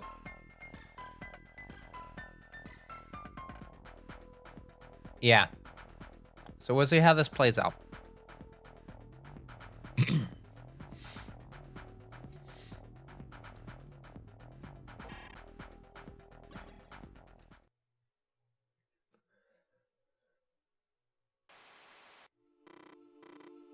Chapter 28. Are you kidding me? Turning point. Here's our destination right there. Notice, having come out of Shibara at long last, the team sets their sights on Ogiwara's headquarters in Shinagawa. Showdown was about to begin against forces led directly by Ogiwara. Atmosphere was tense and eerily quiet. I want to point your attention to the fact that they put these two fucking demons right here. Right fucking here. Got some turrets, 4 of them, to be precise. We have a summoning circle here. We got another, we got, Ladon? A basilisk. Some chimeras. Nimhane.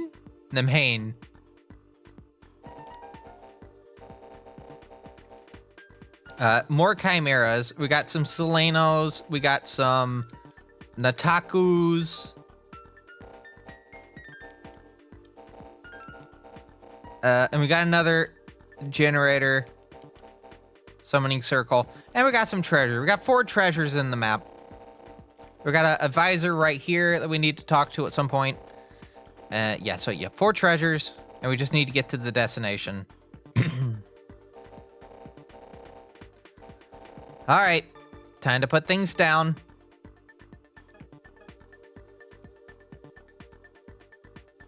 And then awkwardly put all the demons right in front of the, everyone in front of this.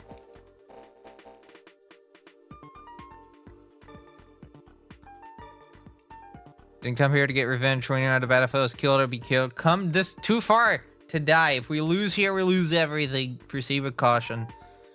Okay. You got it. Understood. Meet again at the enemy headquarters. And this is where we're gonna make our little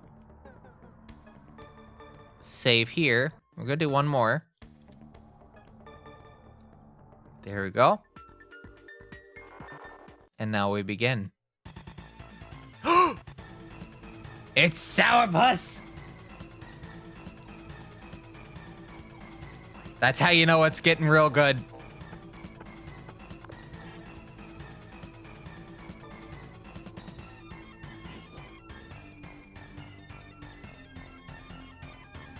That's right. The first and second game got a translation. And then Ron hasn't, but I think there's a script for a specific path. And then I think for the mobile phone games, I think only Blind Thinker 1 has a translation. I don't think Blind Thinker 2 has. I have to go double check that. It may just have a script. But yeah, definitely a translation for at least the first 2 games. Ron's gonna be a fucking trip to get through, considering I don't know how to read Japanese at all. I'm gonna have to be translating. all that through my phone. For like certain texts, especially negotiations. And then obviously the Majin Tensei kind of evolved in some capacity when you think about it to Devil Survivor. Similar genre. All right, I need to find a demon that does considerable damage to the Yolungers. That's 100. Can a human deal damage to a worm? Also, hello. Oh.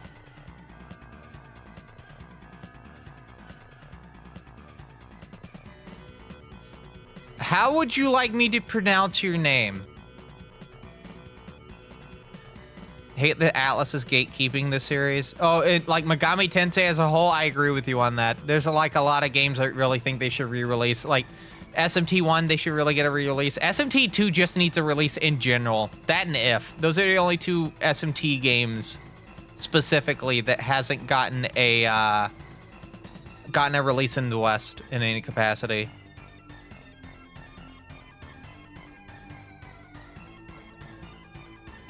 I'm so disappointed.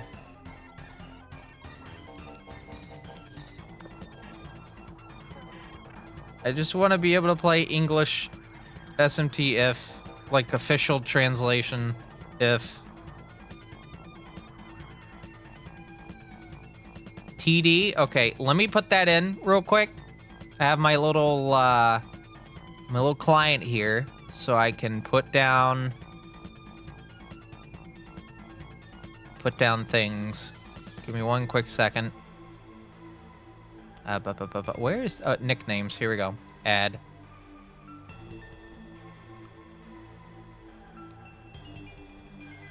It's a nice thing about using an IRC client is you can set nicknames for people. All right. Okay. And we'll see if that works. Should work. Yeah, I hope you're doing well this morning or afternoon or evening.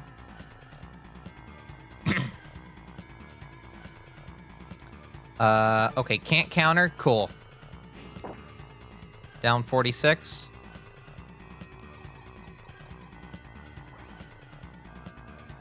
Oh, I can put Tomoharu right here and they can't attack. Yeah.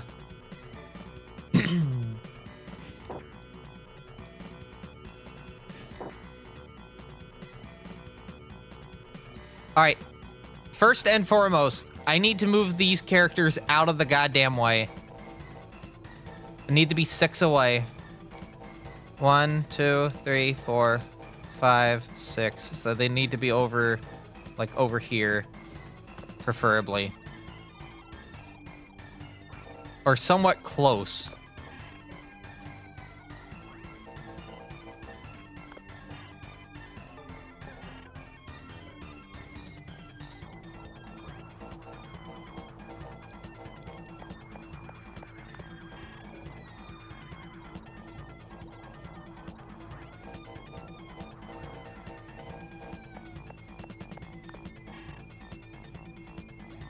That's Kaoru, right? Yep. That's gonna end in disaster. Let's not do that.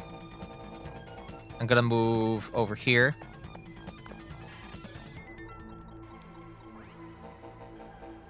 And this is really only for just this section. 1, 2, 3, 4, 5, 6. Yeah, so if I move over here, this should be fine.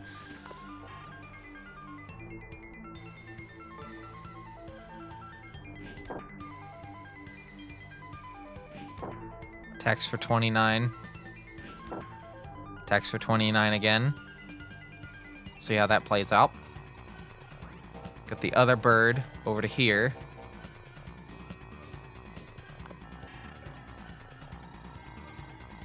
So we'll have the birds cover up these spots, and then we'll see how things play out. Aya needs to, like, fucking move. Actually, I think she might be safe right here. We'll have to see how this plays out. All right, here we go.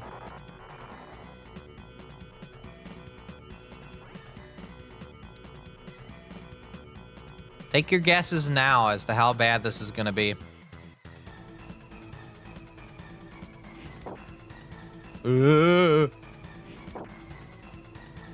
It's not bad. 30 against 56. 56 on our end. Hell yeah.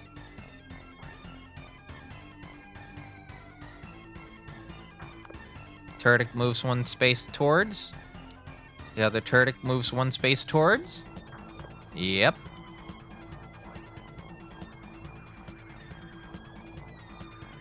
Nataku does a damage of 29. That's okay, though.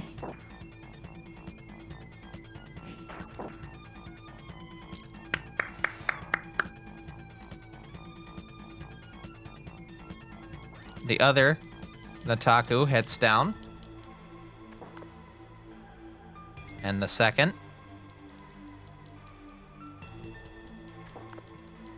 And the third.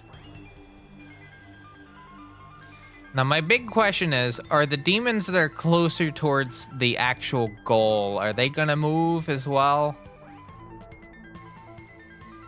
Hopefully not. Quancha moves. The other Quancha's probably gonna flank on the other side.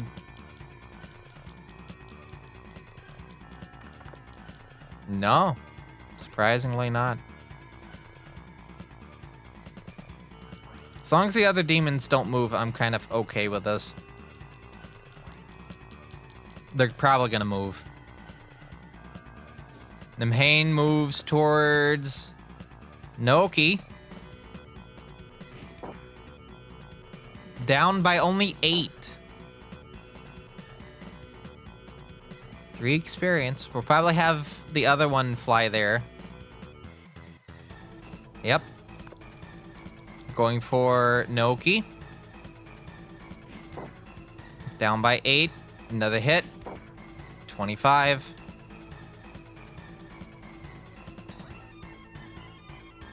So I was correct with my assumption that if I put them all right there, it was going to work out in our favor. Oh boy.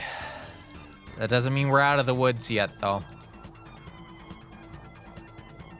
Because we have a Soleno going for Tomoharu, who cannot fight back.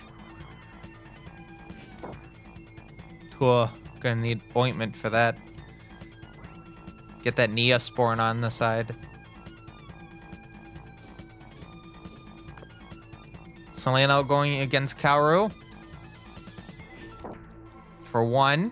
However, miss. Can't believe it. Now the big question is, okay, cool.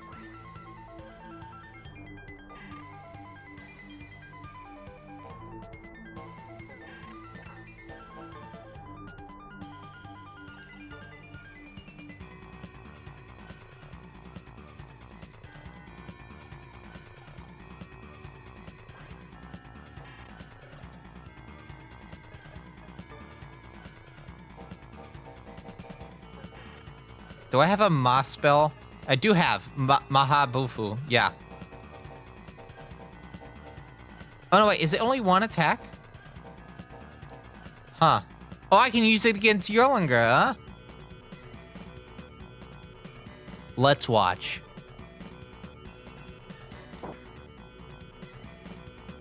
No, it does it against all of them. Cool.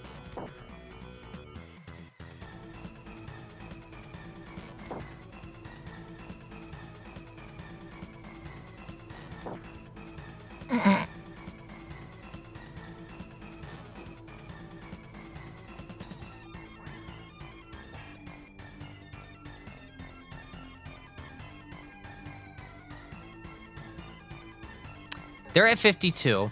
What I'm going to do is I'm going to actually do Burning Ring here. They're at 62.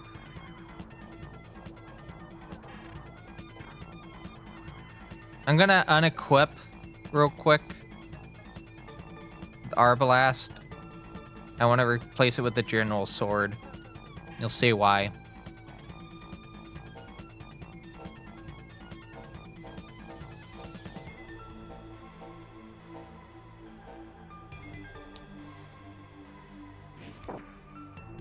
Mmm, 44. Noki needs to heal. I think that's ultimately what needs to be here. Those enemies' levels are too high. I guess we're doing... Yeah. Ointment.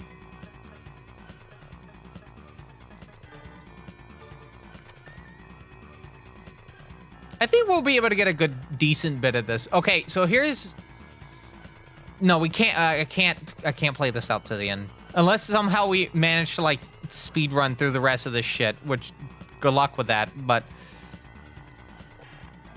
If we can get a good pace on this, we may be able to, see most of this done. Okay, that happened.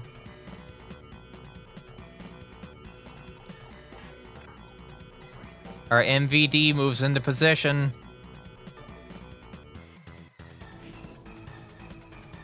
That's fine.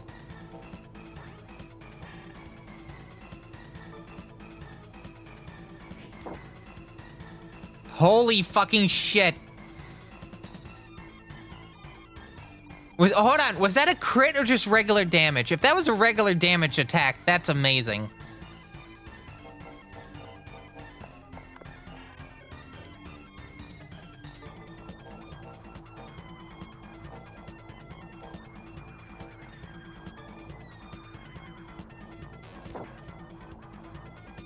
Mahazan. All right, now the playing field has been opened up considerably now.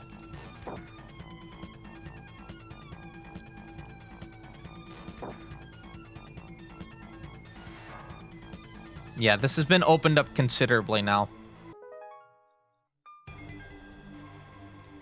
We're gonna raise Aya's vitality up. We'll raise luck next level. Let's see if I remember that sentence in about in about a week.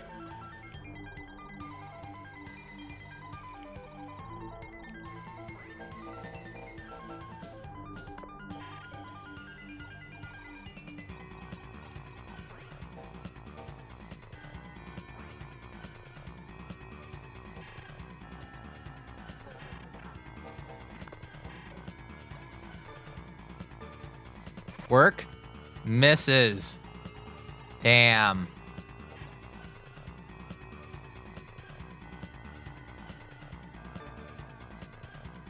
Get the Seleno out of the way for 15.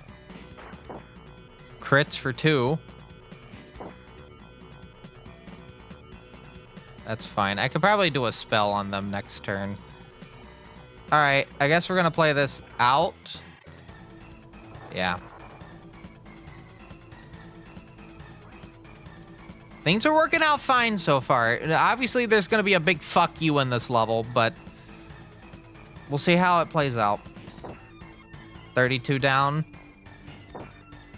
They're dead. Pretty decent experience gained.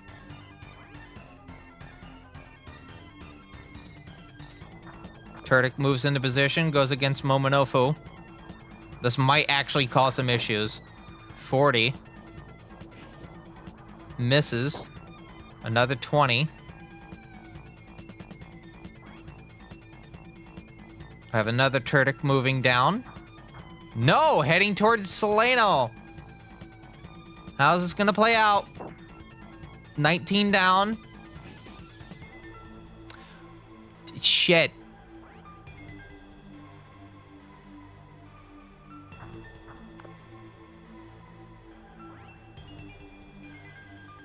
All right, I have an idea. I have an idea. You know what my idea is? We're gonna go straight for the chest.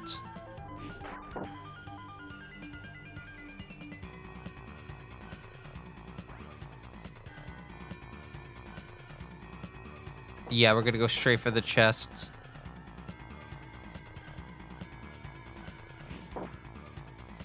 Oh no, that was Kokakucho. This is Seleno.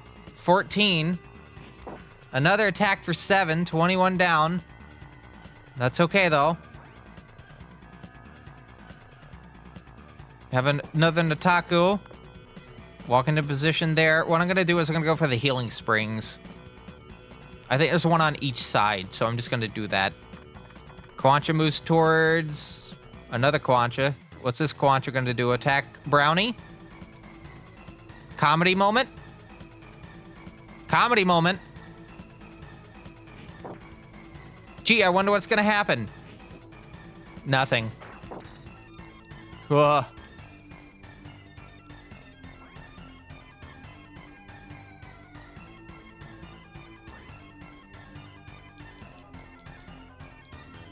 That really had to think just then. All right, so this Nimhanes need to do something with Noki, so let's see how this plays out. Down 8. Down for 25.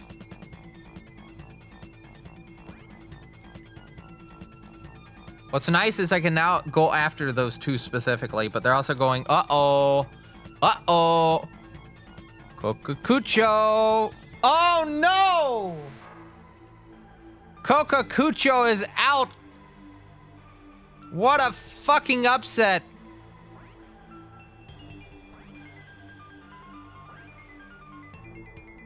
I can't believe it.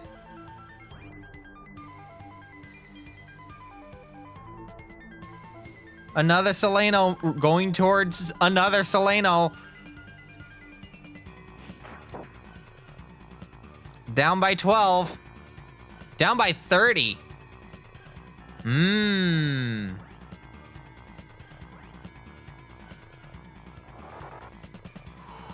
gonna have to save this.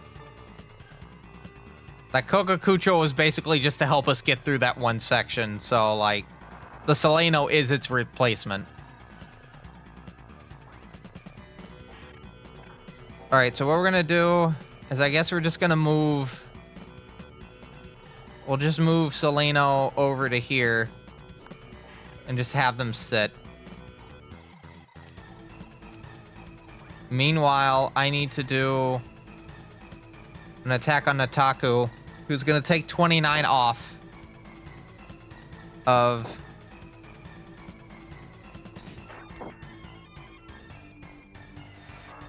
Yep.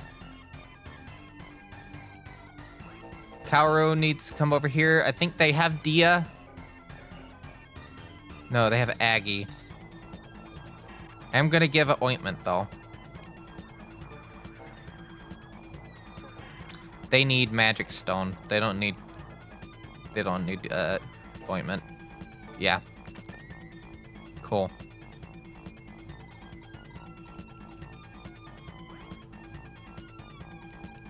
And now we can start dealing with other things.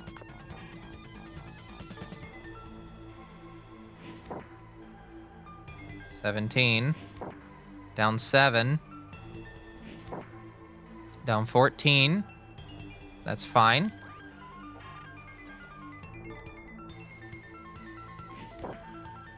Almost out of there.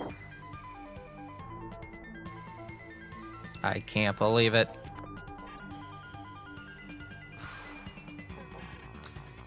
As much as... Oh, is there a way I can attack where they can't hit me back? I think it's this. Yeah.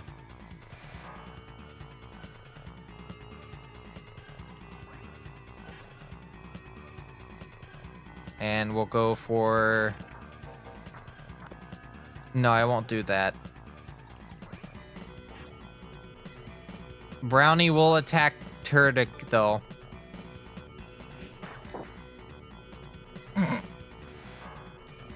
Pretty good. Rank up again.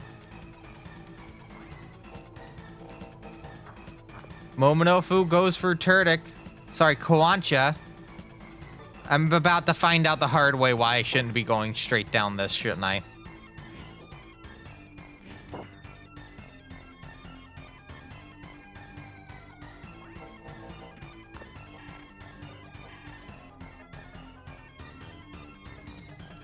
Appointment on... Yeah, that'll work out.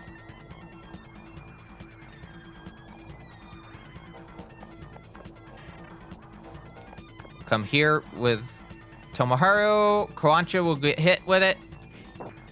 Down 35. Still in it, though. Although there's no way they can heal. All right, I think that's the end of that turn, so we're just gonna have to keep going.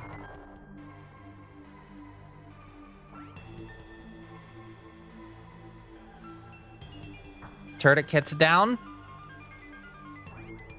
I think that Turtic will also go down, not go down one space towards. Yep. What's that Seleno gonna be doing?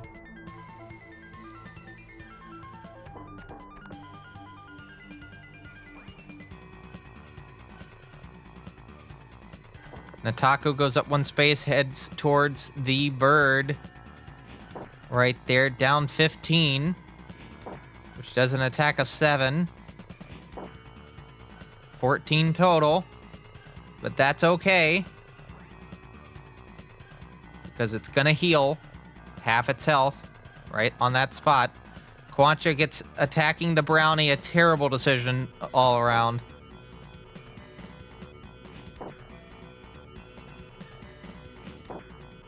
Down 67. Kind of puts itself in easier position to get hit by the... quite literally anything, to be honest.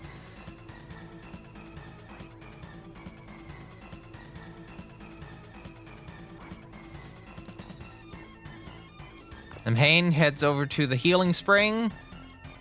Gonna get any movement from these demons? No. Well, maybe the farthest right one. Right? Just thinking.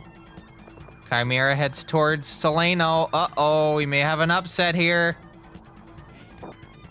Oh!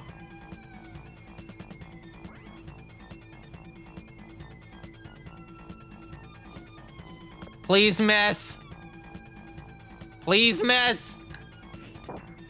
No! Both of our birds are gone. I can't believe it. What an absolute upset. But that's okay, everyone. We still have our heavy hitters. We just have the 2 demons that can help with actually helping with stopping the summoning circles from working gone. But we can work around it. We can work around it.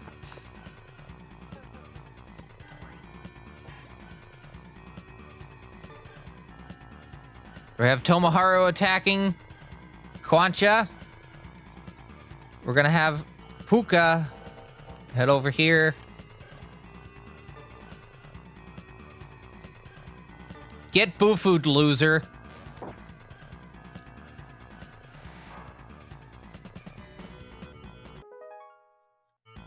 Got a diamond out of it.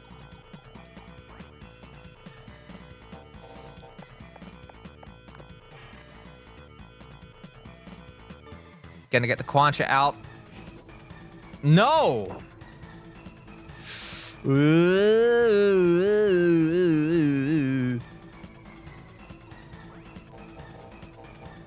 Alright, I'm gonna have to heal.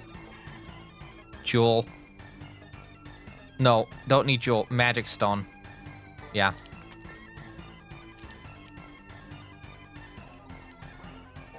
Momonofu moves up a space. Fights Koancha. Misses. Down 20. Down 40. Holy shit. Are we gonna have another upset? Please, please no, I can't fucking take that. No.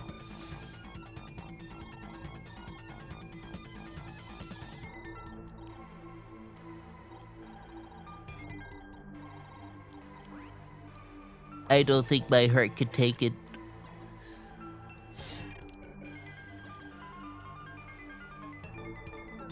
I hate that if I want to get a good long distance hit on Nataku, I have to do this.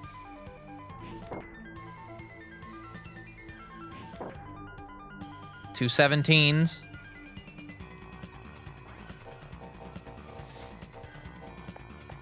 Gonna move Kaoru over to here. We still have... Now, to be fair, we still have the original save. Unless I accidentally saved over it. That sounds like something I would do.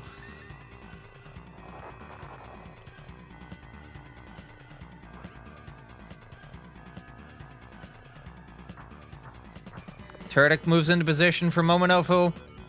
Gets a hit. No, misses.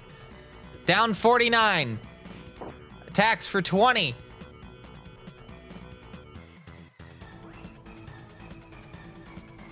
Moving further down, another Turdik.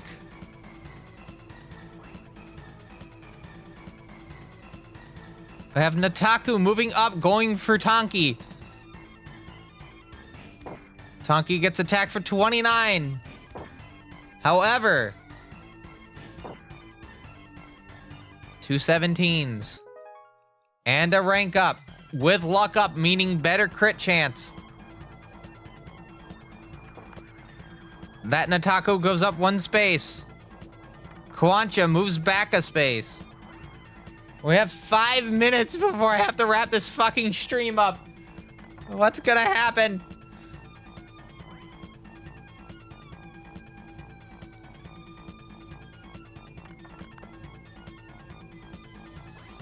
We basically have enough time for like one more turn, and that's it. Both cycles. Foe and ally. Crit for 16. 25. You know what? This would be the worst time for the summoning circles to start summoning things. I say. Knowing better than to say that. Soleno heads towards Kaoru. Attacks for 1. Gets a rebuttal of 15. 3. Whoa.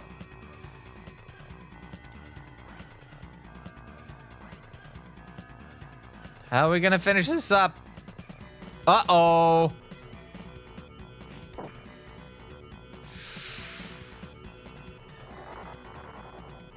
That's fucking terrifying.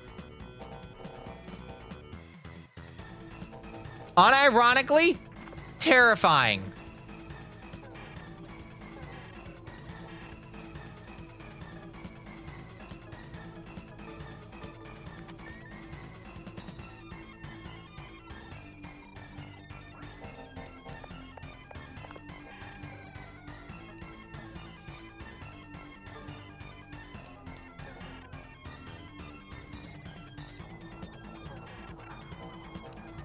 You know what? Hold on. We're gonna move Tonki over to here. Yeah.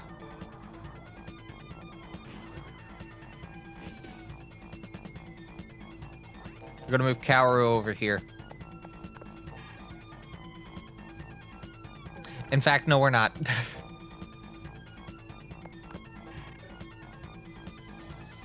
We're just gonna do that. Do we move our MVD closer? I feel like this is gonna be... We're setting ourselves up for absolute tragedy.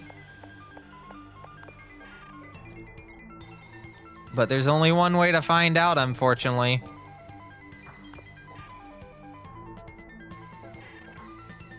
Oh no, they can't move back. They can't move back.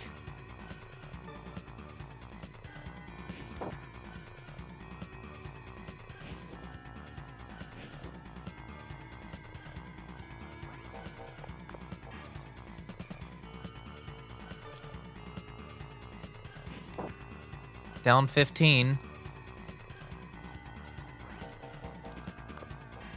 Can we get a good spell? Got a Bufu. Get Bufu'd. Missed.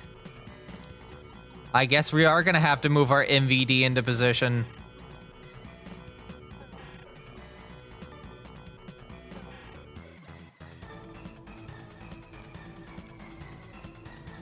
I don't want to do that though. Is it just 50% in general? Yeah. No damage? No damage. No damage.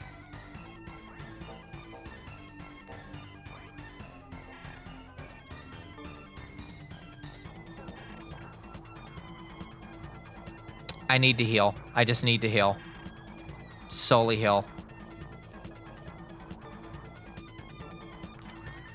All right. Are you ready, everyone? We're gonna see the position of dire straits that we get put into this next week on Megami Tensei in Order. What are we gonna get? This is the final phase before we wrap up. Down 20. Fights for 49. Down 20. The boss is what I'm worried about the most, though. I think that Turtic's gonna go down a space. Yep. Missed attack. Attack misses. Another attack down for 20.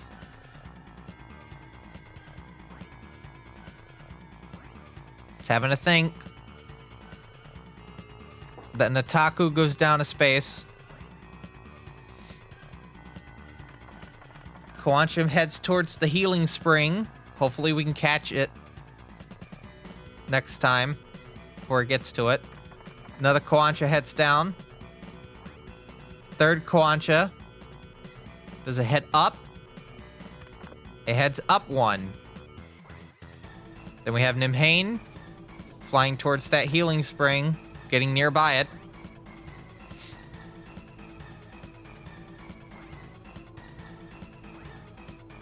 What do we got? Chimera doesn't do anything. That's Seleno. Flies away like the coward it is. No, it's heading towards Naoki. Down 2. Attacked for 27.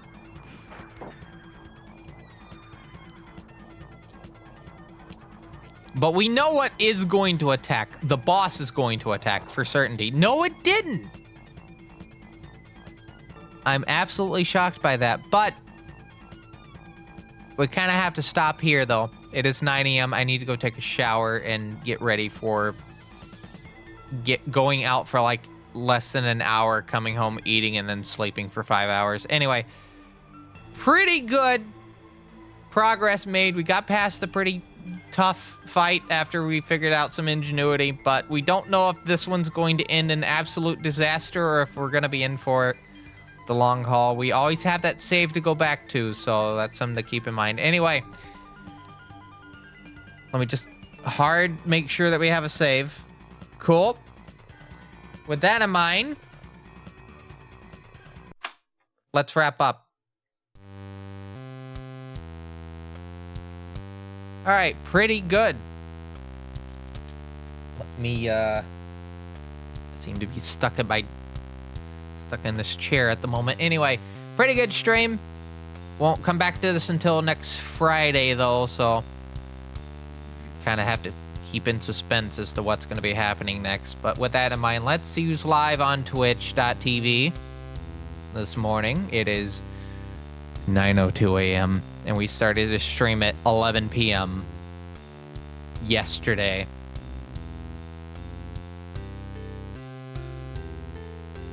Yeah, do thank everyone that stopped by. Anyone from Captain Clever's Raid that's still here. Hope this was rather interesting for you. We do have some speed running. Got some, more Megami Tensei stuff. And there may even be some more kind of variety-ish stuff as well. We'll have to see how the week goes. But we definitely have some speedrunning stuff coming up on Monday. It's either going to be Extreme Rise of the Triad, trying to get that one level figured out for Erot, and then just get as much as we can through it. Remembering de-rusting that route. And then Wednesday, probably Marathon. Considering that I would like to try to get more of that stuff for the new route learned. I think that might be a good call. Anyway, that said, let us actually see who's live. It is a new day. A new day has dawned. You know what? We're gonna host Risa Imakuni. I haven't hosted an event, and I need to kind of hurry up because that noise. Anyway, while I get you set to send you over there, as a reminder, if you like to keep up to date with this fine quality live stream and you haven't done it at the moment, maybe you'll watch more in the future. Speedrunning, playthroughs and whatnot. Maybe some silly things on the side. Make sure you hit that follow button. We do try to stream at least 3 days out of the week. Monday, Wednesday, and Friday. Monday, Wednesday being whatever the hell I feel like doing. Friday being Megami Tensei in order. Normally, sometimes that gets pushed to Saturday, depending on the format. And then Saturday or Sunday. But one or... It could be both. It could be one or the other. Sometimes it could be none of them, depending on if I have work or whatnot. But yeah, Saturday and Sunday are also bonus streams, which could be anything I feel like doing. Sometimes it's special formats like Dungeons, which is a weird kind of game show where I subject people to weird challenges in video games.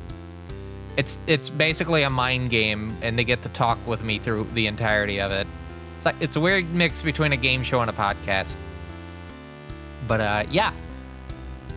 Pretty interesting little formats. And if you're doing that, following on Twitch, make sure you also join the Fine Quality Discord, at least while we still have it. I'm probably going to be moving over to something like Fluxer in the future, but we still have the Discord for now, so if you want to talk with other fine quality people about this fine quality live stream, you can head there. We have some channels on Japanese and European home computers, other general tech talk channels like Windows, Mac, and Linux, general tech talk. We have music, games, and more. There's a Megami Tensei channel entirely devoted to the single franchise as a whole. Some speedrunning stuff and more. And if you are a supporter of the fine quality live stream currently with a Twitch sub or a recurring $5 or $10 coffee membership, you do have access to a supporter lounge, which has bonus content related to both to Twitch and my YouTube, behind the scene things, bonus videos, work in progress prints for the YouTube videos. You get early access to the videos when I actually get them done, about a week-ish. And there's some more stuff in the future. And with the coffee membership, I do want to remind people, if you do get that, you not only get speedrun credit per month related to that value, but for the $10 tier, you get listed in my videos in the future. And you also get to do polls to kind of influence what I do next. What else is there related to that? I can't remember at the moment. I'm going to blame that with it being 9 in the morning and me doing an all-nighter. But yeah, you can find a link to that coffee down below. There's also a throne if you like to buy an item for the fine quality live stream. There's various items on that. It is my to-do list ultimately. I will inevitably at some point buy every item on that. But if you like to beat me to the punch on it and get shouted out for it, well, it's there. And let's also talk about fine-quality.website. It is my actual website. It is not just my Blue Sky handle. As social media at the top, stream in the middle, contact information at the bottom, and some other things in the future once I figure out how to actually make a website properly in HTML and CSS. Anyway, with that in mind, I'm going to send you over to Risa. As a reminder, the raid message is hello TBCR smile. That's the emote.